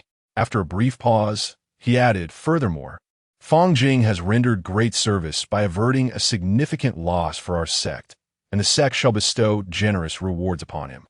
Additionally, I have decided to open one of the treasures of the Xiantian sect, the Xiantian Sword Pavilion. The mention of the Xiantian Sword Pavilion sent shockwaves through those present. As one of the most mysterious and precious repositories of the Xiantian sect, it houses countless swords, a culmination of our sect's millennia of heritage. With that said, a subtle smile crept upon Zhang Xuanqing's lips. Chapter 76, Growth Aspirations, Jin Xianjin. After a prolonged period of stillness, time within the Xiantian sect began to flow once more. Zhang Xianqing gazed at Fang Jing's departing figure, a subtle smile gracing his lips. The tribulation had dissipated, and the elders, having witnessed Fang Jing stabilize his realm, departed one by one. Yet, the breathtaking scene remained indelibly etched in their hearts. The foundational tribulation, the heart demon tribulation. Such terrifying trials could not deter him. They all understood that, due to Fang Jing's extraordinary emergence, certain things that were once expected to unfold gradually had begun to operate prematurely. An unprecedented storm had quietly begun to brew, and everyone would find themselves embroiled in this race against time. Fang Jing sat in quiet meditation for 3 entire days before finally solidifying the immense power of the Foundation establishment realm. Slowly, he opened his eyes, immediately turning his gaze behind him. You have awakened, splendidly so, to break through to the Foundation establishment realm at your age, even attracting heavenly tribulation. Your talent surpasses that of your master, spoke the amiable figure of Jinjuan Qi Xiao, who stood not far off. Disciple pays respects to master. Fang Jing responded respectfully, bowing deeply. I owe my return to you for the 3 sword talismans you previously bestowed upon me. Without them, I fear I would have perished in a foreign land and never returned. Jinjuan Qi Xiao gently waved her hand, her gaze filled with affection as she spoke. No, your safe return is fundamentally due to your own resilience and skill. Do not belittle yourself or underestimate your capabilities. However, in the future, you must remain vigilant and act with caution. With that, she slightly lowered her gaze. Rest assured, Master, I will remain alert and will never act recklessly again. Fang Jing vowed. A gentle smile graced Zhenjuan Qi Zhao's face, dispelling the somewhat tense atmosphere. Enough of the past. Dwelling on it serves no purpose. Gulme, let me see how much your strength has improved after this trial. As she spoke, A subtle surge of spiritual energy enveloped her, exuding an aura that was not to be underestimated. Very well. Fang Jing pressed his lips together, a confident and expectant smile appearing. In an instant, spiritual energy surged around him, manifesting the blazing yin shao sword in his hand. In contrast, Jinju and Qi Xiao remained serene and graceful, wielding a strand of her own crimson hair as her weapon, which danced gently in the air.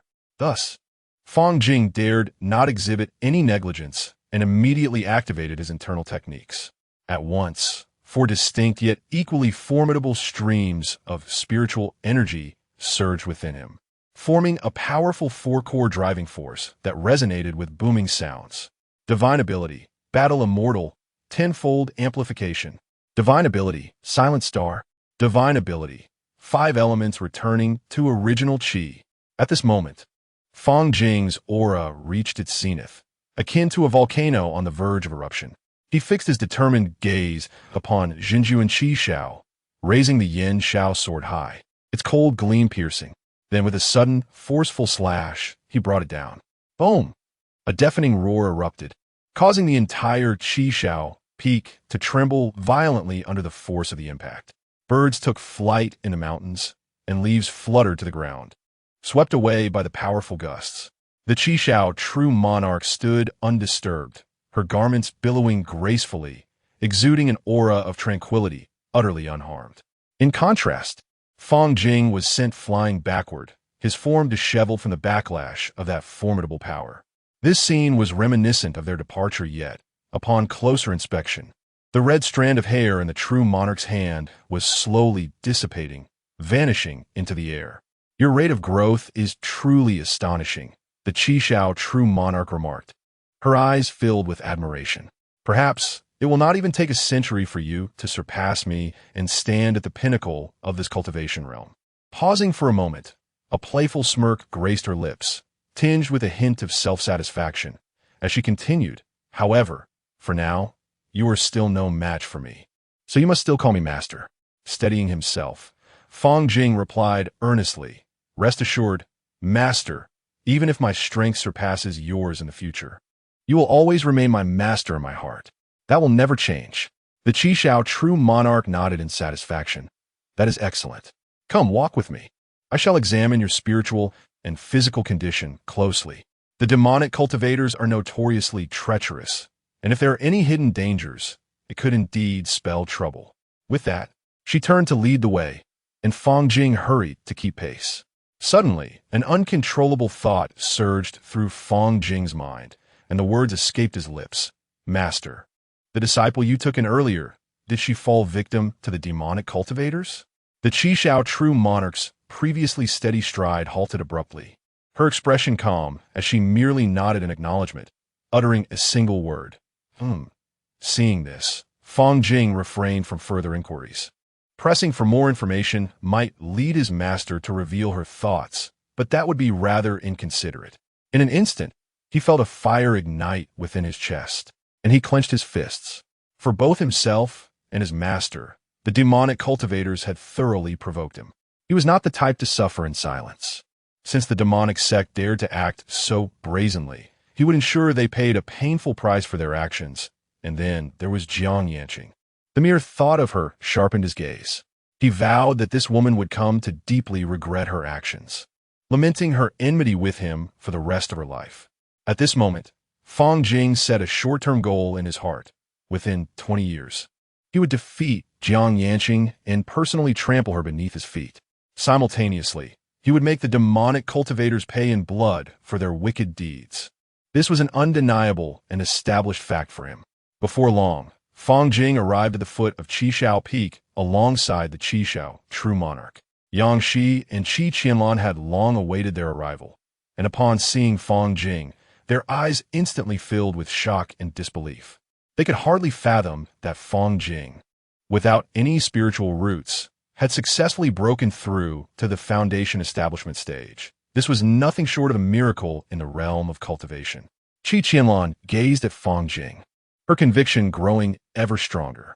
She was utterly convinced that choosing to follow Fang Jing was the most prudent decision of her life.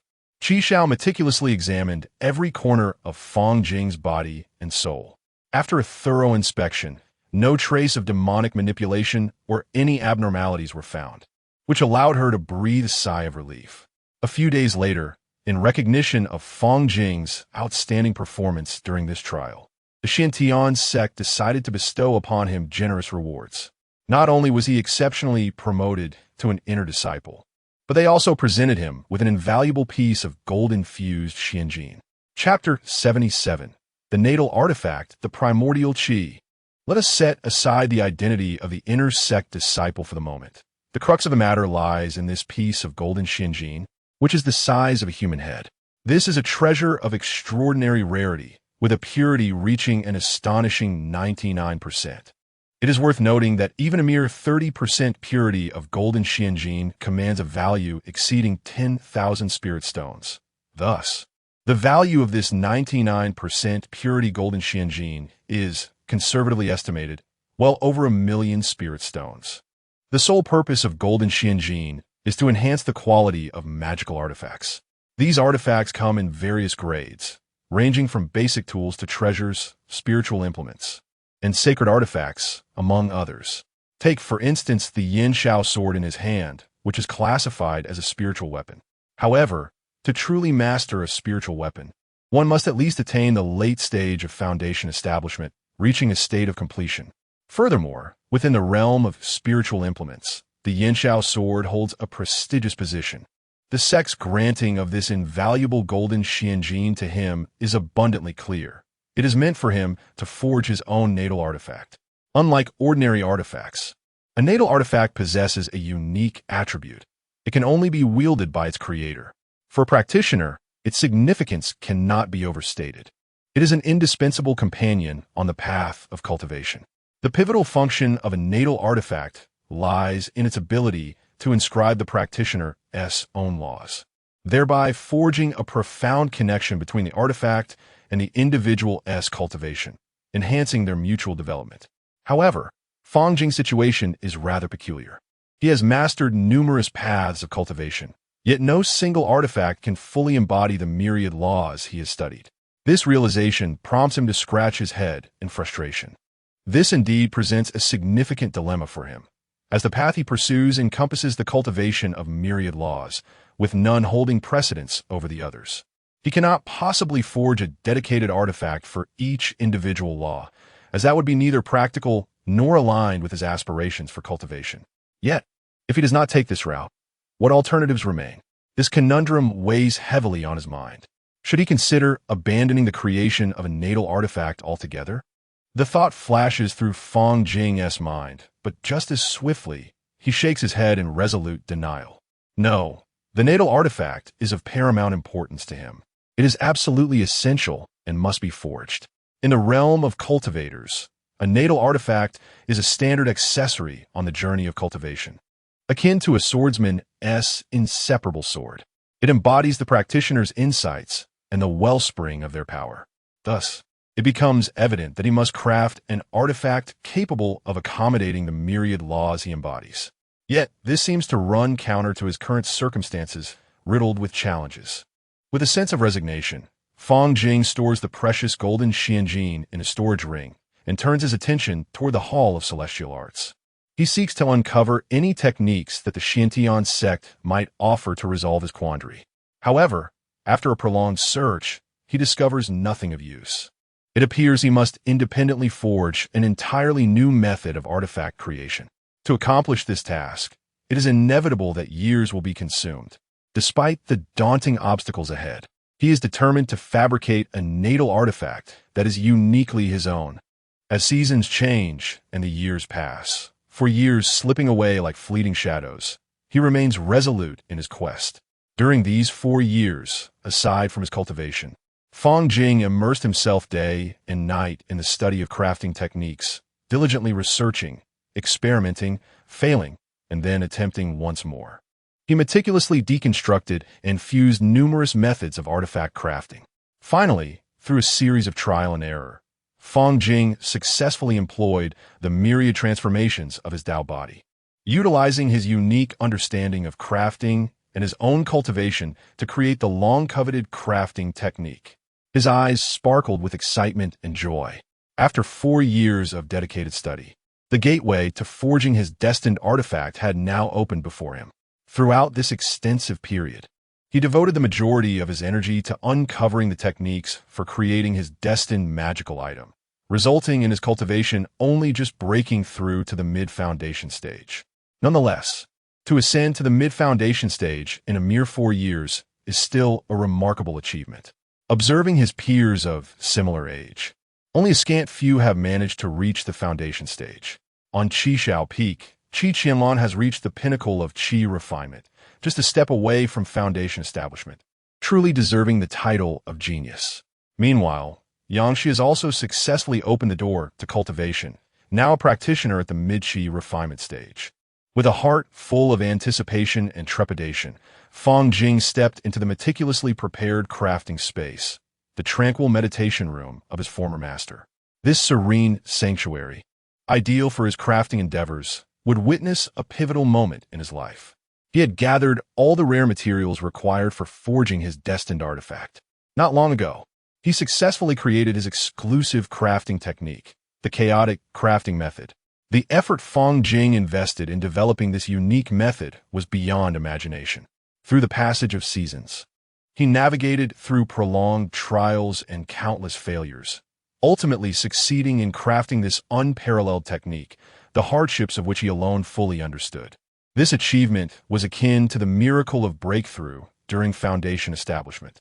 The name he chose was reflective of his intended artifact, which, like his unique, chaotic spiritual roots, must embody the essence of myriad laws.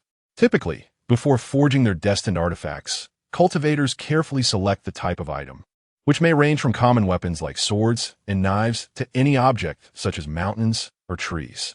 However, Fang Jing made a bold and unconventional decision. He intended to forge an unprecedented formless and shapeless item. In his view, only by transcending the constraints of form could he seamlessly accommodate all laws. It could take the shape of a sword or a knife, or even armor, yet he aimed to craft an entity that was both tangible and intangible, encompassing all things. For the next half-month, Fang Jing devoted himself wholeheartedly to the crafting process, nearly exhausting his entire fortune. The robust, magical energy of the mid-foundation stage surged through the space, blending various treasures together. At last, as he gazed upon the nascent artifact forming in his hands, a smile of satisfaction blossomed on his face. After expending precious Jin Xian gold and countless rare treasures, his destined artifact was finally complete, a formless and colorless essence, yet brimming with infinite possibilities. This chaotic, primordial essence, capable of transforming into all things of the world at will, is the unique life-bound artifact of Fang Jing, the primordial Qi. The moment this artifact was successfully refined, a radiant glow seemed to envelop Fang Jing, and the mists ahead suddenly dissipated, leaving no obstacles in his path. Over the past 4 years, he had immersed himself in the study of artifact refinement, diligently biding his time. Now, with his monumental achievement at hand, it was time for him to once again shine. A glimmer of resolute determination flashed in Fang Jing's eyes. With his life-bound artifact now perfected, what better way to celebrate than with a resplendent victory? What honor could serve as a more fitting testament to this joy than claiming the top position on the Battle Immortal Monument? Chapter 78, The Foundation Establishment. The Invitation of Jade. After 4 arduous years, the long-awaited personal magical artifact has finally been forged. This span of time, while neither excessively lengthy nor unduly brief, feels but a fleeting moment in the grand scheme of a foundation establishment cultivator's 300 years of lifespan. This personal artifact, crafted from the essence of primordial energy, is formless, yet possesses the extraordinary capability to transform into any desired shape, truly a marvel of creation. In the pursuit of this artifact, Fang Jing has nearly exhausted the rare treasures bequeathed to him by his master, depleting much of the merits he had accumulated. Such a substantial investment signifies that this personal artifact ranks amongst the highest echelons of all personal artifacts. Upon acquiring this artifact, Fang Jing felt a profound sense of completeness in his path, devoid of any deficiencies. After a brief period of recuperation, Fang Jing approached the foot of Qi Shao Peak. Raising his hand, he produced the token of the battle immortal, and in an instant his consciousness seemed to dissolve into a wisp of azure smoke. Entering the battle immortal illusion realm. Upon stepping into the realm, his gaze was immediately drawn to the top of the Qi refinement leaderboard, where his name remained unshaken for an extended period, leaving others unable to surpass him. However, Fang Jing did not linger on this. His focus swiftly shifted towards the Foundation Establishment leaderboard, which now represented his true ambition. Reaching the pinnacle of the combat power leaderboard offers substantial rewards.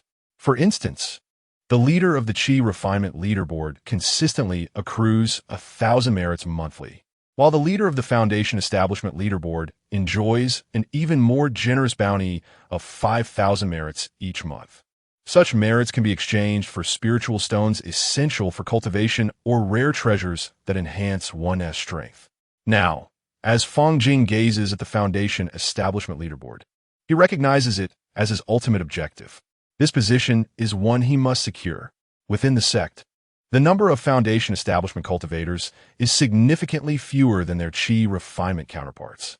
Consequently, Foundation Establishment cultivators can directly challenge the Foundation Establishment combat leaderboard without navigating through multiple hurdles. An additional requirement for challenging the Battle Immortal leaderboard is to hold the status of an inner sect disciple. Fang Jing scrutinized the top of the Foundation Establishment leaderboard, where many illustrious names were inscribed, yet he did not find his master's name. Perhaps his master, by nature, is indifferent to fame and prefers not to engage in such worldly affairs. After all, most challengers to the Battle Immortal Monument are driven not solely by the rewards, but by a desire for renown, aiming to make a name for themselves within the Xuantiangong. Fang Jing, too, subscribes to this pursuit. His path is not one of mediocrity, and he is undoubtedly striving for this pinnacle. As this thought crossed his mind, he felt a sudden heaviness in his spirit, connecting his will with the Battle Immortal Monument to commence his challenge for the Foundation Establishment Battle Immortal Leaderboard. Time appeared to freeze. In less than half an hour, a blinding light erupted, roaring skyward, its thunderous sound reverberating throughout the entire Xuantiangong. The magnitude of this spectacle surpassed even that of Fang Jing's ascent to the top of the Qi refinement leaderboard. In an instant, a grand voice, akin to the tolling of a great bell, exploded in every corner of the Xuantiangong. Foundation Establishment Leaderboard number 1, Fang Jing. What? It is he. How little time has passed, and he has already claimed the top of the Foundation Establishment Leaderboard. Fang Jing, already renowned within the Xintian sect, basked in the glory of being the pinnacle of the Qi refinement stage, having once quelled a beast tide with a single, formidable stroke. Now, at the tender age of barely 20, he has ascended to the apex of the Foundation Establishment rankings. This news struck like a colossal stone cast into a tranquil lake, shattering the inner peace of all who heard it, leaving them unable to contain their astonishment. Among the core circle of the Xintian sect, those most profoundly affected were the peak disciples of the Foundation Establishment elders, as well as the Golden Elixir elders themselves. For a long time, many of them had relentlessly challenged the then leader, Zhang Xianqing. Each endeavor saw them employing every ounce of their strength and unveiling their most treasured artifacts and ultimate techniques. Yet invariably, they returned defeated. Zhang Xianqing stood as an insurmountable mountain, firmly holding the top position, inspiring both admiration and envy. However, now, this young prodigy, Fang Jing, has triumphantly vanquished Zhang Xianqing with an overwhelming force, claiming the summit for himself. Does this not imply that Fang Jing's prowess has indeed surpassed those peak disciples who once failed in their challenges? Such a thought surged like an undercurrent through the higher echelons of the Xintian sect, stirring waves of astonishment. Those who had witnessed Fang Jing endure the tribulation of Foundation Establishment knew of his extraordinary talent, yet never anticipated his swift rise to the pinnacle. It could even be said that he is invincible at this stage. Zhang Xianqing, the sect leader, was engaged in a game of Go. Holding a white stone, he pondered before placing it on the board, his gaze tranquil, yet betraying an undercurrent of astonishment as he slowly spoke. Such speed is indeed extraordinary. Even with my composure, I am astounded by Fang Jing's pace. Is it truly devoid of any external assistance? At this rate, it may not require a century before you are liberated. With a slight scoff, after a brief silence, Zhang Xianqing withdrew his gaze, his expression sharpening. Now that he has demonstrated such strength, preparations must commence for the contest of the Xiantian disciples. Simultaneously, we shall reach out to the Mingcang sect and the Qinxiong Pavilion to discuss a grand strategy against the demonic forces. The path of the demons shall inevitably lead them to pay a heavy price for their malevolence. Fang Jing stood at the pinnacle of the Foundation establishment rankings, his demeanor as serene as water, as if he had merely accomplished a trivial task. Moments ago, with an overwhelming force, he had achieved the astounding feat of dispatching all his opponents with a single strike. Even Zhang Xianqing, who had long held the top spot, was rendered powerless against his formidable swordplay. Reflecting on his earlier experience at the Qi Refinement Steel, it seemed indeed that his true self had descended. Yet such considerations had become inconsequential. At this moment, Fang Jing had firmly established himself atop the hierarchy of the disciples within the Xintian sect, accomplishing all of this in a mere 8 years, thanks to the path of 10,000 methods. With a clear vision in mind, Fang Jing planned to steadily advance through the peaks of Foundation establishment, ultimately consolidating his golden elixir and joining the ranks of those capable of moving mountains and filling seas with their extraordinary powers. With his determination set, Fang Jing gradually withdrew from the Battle of Mortal Steel, his form flickering as he returned to Qi Shao Peak. Now, adorned with the titles of both Qi Refinement and Foundation Establishment Champion, his gaze was firmly fixed on loftier aspirations, the Golden Elixir rankings. Regrettably, the Golden Elixir ranking appears to be a distant aspiration for him at present. After all, the arduous journey from Foundation Establishment to Golden Elixir is fraught with challenges that surpass ordinary imagination. However, should he truly achieve the remarkable feat of claiming the top position on the Qi Cultivation, Foundation Establishment, and Golden Elixir rankings, there is no doubt that he would become the unrivaled leader of the Xintian sect. Just a few days later, an invitation imbued with a subtle fragrance was presented to Fang Jing. Upon unfolding it, he discovered it was an invitation for Bu Peak. There was no reason to decline. After a moment of contemplation, he returned to his quarters to meticulously prepare, donning a clean and elegant robe. With resolute steps, he exited his room, ready to journey to Bu Peak to meet the esteemed Bu Jinjuan and fulfill a promise. Chapter 79. The Challenge of Shui Chani within the Xiantian sect. Aside from his own master, Fang Jing held the closest ties with the esteemed Bu Jinjuan. The latter had extended her hand to him on numerous occasions, a kindness Fang Jing had always cherished. When he received an invitation to Bu Peak, he accepted without a moment's hesitation. Furthermore, he had made a promise to Shui Linger, and this journey to Bu Peak might grant him the chance to reunite with her. Channeling the power within him, Fang Jing soared towards Bu Peak, riding the wind. Having broken through to the Foundation Establishment stage, he now possessed the ability to fly unaided, a skill he had long coveted. His boundless inner energy allowed him to traverse the skies.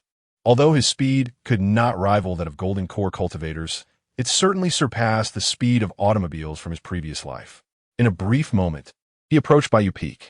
Upon his arrival, he beheld a grand banquet in full swing atop the peak, festooned with lanterns and decorations, radiating an air of exuberance and opulence. Fang Jing made no effort to conceal his presence, and almost instantaneously, 2 figures emerged from the festivities, advancing towards him. The visitors were none other than the twin prodigies of Bu Peak, Shui Chani and Shui Ling. After several years apart, their reunion left Fang Jing astounded by the grace and elegance the two had cultivated. A fleeting glance revealed that Shui Linger had successfully broken through to the Foundation Establishment realm. Meanwhile, Shui Chani emanated a restrained yet formidable aura, clearly indicating a significant enhancement in her strength. However, times had changed. Fang Jing's own power had ascended to heights previously unimaginable. In terms of sheer strength, he had left behind these once celebrated prodigies, the chasm between them now insurmountable. After years of absence, my dear junior brother, you have truly astonished us. To quietly seize the top position on the Foundation establishment rankings is nothing short of remarkable. Shui Chani was the first to speak, her tone imbued with surprise and admiration. Your praise is unwarranted, senior sister. It is merely a stroke of luck that has granted me a fleeting reputation. By the way, this is a gift for the Zhenjun. Fang Jing replied modestly, his expression warm as he summoned an item from his storage ring, enveloped in a soft, ethereal glow. Unmistakably extraordinary. A spiritual treasure he had painstakingly selected, having expended thousands of merits. Shui Chani accepted the spiritual treasure without hesitation, not wishing to decline the offering. This is no trivial accolade. In just a few years, you have left me far behind, she remarked, a trace of sentiment evident in her demeanor. Yet, Fang Jing discerned that Shui Chani had not truly conceded in her heart. Soon after, Shui Chani excused herself to attend to other guests, entrusting Fang Jing to Shui Linger as she departed in haste. How have you fared these years? Had it not been for your assistance back then, I would have struggled to vanquish that fourth-level beast. Fang Jing inquired with a gentle gaze, sincerity radiating from him. Shui Linger shook her head slightly, a hint of helplessness in her expression as she sighed softly. Time has flown by, and I never anticipated that the gap between us would grow so vast. As she spoke, a flicker of curiosity crossed her face as she looked up at Fang Jing. Are you now stronger than my sister? Fang Jing was momentarily taken aback, but out of courtesy, he humbly replied, it should be senior sister, Shui Chani, who surpasses in skill. However, he no longer felt any sense of threat from her. Shui Linger fixed her gaze upon him, her eyes seemingly piercing through to his very essence. After a brief moment, a smile graced her lips, forming a beautiful crescent. As she chuckled lightly, you might find yourself in an embarrassing situation soon. Her mysterious demeanor left him perplexed. Fang Jing tilted his head in confusion, inquiring, what do you mean? Is senior sister Shui Chani planning to trouble me? A myriad of thoughts flashed through his mind. My sister is quite competitive, you know. Shui Linger blinked playfully, intentionally keeping him in suspense, refusing to divulge any further information despite his persistent questioning. Come, allow me to escort you to your seat. Shui Linger shifted the topic, beckoning him to follow. As Fang Jing accompanied her deeper into the venue, he couldn't shake the unsettling notion that this seemingly vibrant banquet might actually be a trap. With his thought weighing on his mind, he felt increasingly uneasy, yet with no alternative, he pressed onward. Upon entering the Jade Peak, the lively atmosphere enveloped him. His gaze swept across the crowd, swiftly locking onto a familiar figure. He spotted the Jade, true monarch, adorned in resplendent attire, her raven hair cascading like a waterfall, beaming at him with warmth and beckoning him closer. Fang Jing hastened to her side and respectfully bowed. Disciple pays respects to the Jade, true monarch. The Jade, true monarch wore a gentle smile, raising her hand in a dismissive gesture, no need for formalities. I had also extended an invitation to the Qi Shao, true monarch, but alas, it seems this reclusive individual has no intention of attending. She sighed softly at this point. Fang Jing silently agreed, understanding that it was quite typical for his master, the Qi Shao, true monarch, to prefer solitude. It would indeed be remarkable if she chose to leave Qi Shao Peak for a banquet. Please, take a seat at your leisure, the Jade, true monarch continued, a glimmer of anticipation in her eyes. I am eager to witness the splendid performance that awaits. A performance? Fang Jing could not help but express his curiosity. What kind of spectacle could elicit such enthusiasm from the Jade, true monarch? Later, Fang Jing reunited with Duan Fanqi at the Jade Peak. After several years apart, Duan Fanqi had successfully advanced to the Foundation establishment stage. However, more than his growth and strength, it was his admiration for Fang Jing that had intensified. Upon seeing him, he was all excitement, affectionately addressing him as Big Brother. Fang Jing, in turn, playfully called him Little Brother, nearly leading to a change in allegiances. As time passed, guests arrived in droves. After all, this was a banquet hosted by a true monarch. Who among those of lesser status would dare to decline the invitation? The Jade Peak soon buzzed with activity. And as Fang Jing surveyed the scene, he recognized several esteemed true monarchs, along with a handful of renowned Peak Foundation establishment experts from within the inner sect, who were rarely seen. They are all renowned figures, several of whom are acclaimed as the foremost masters in foundational cultivation, each a remarkable presence within their sect. Soon, all the guests had arrived. The true monarch of Jade presented each guest with exquisite and rare treasures. Particularly noteworthy was the tea she personally brewed. As soon as it was served, its rich aroma wafted through the air, instantly captivating everyone present. Fang Jing took a delicate sip, the lingering flavor enchanting his palate. Truly a masterpiece of the world. Just as everyone was delighting in the tea and engaging in lively conversation, the true monarch of Jade rose. Smiling as she addressed the esteemed guests, "Apologies for interrupting your enjoyment. Next, we have a carefully arranged contest of martial arts prepared by BU Peak. I invite you all to continue savoring the fragrant tea while observing the duel." The guests set down their teacups, their eyes converging with anticipation. Could it be that the true monarch intends to participate personally? Moments later, her voice resonated once more. "In this contest, my esteemed disciple, Shui Chani, shall face Fang Jing, the first in foundational cultivation on the battle immortal tablet." As Fang Jing, lost in the enjoyment of his tea, heard these words, he paused momentarily, instinctively lowering his teacup. So this was the intention.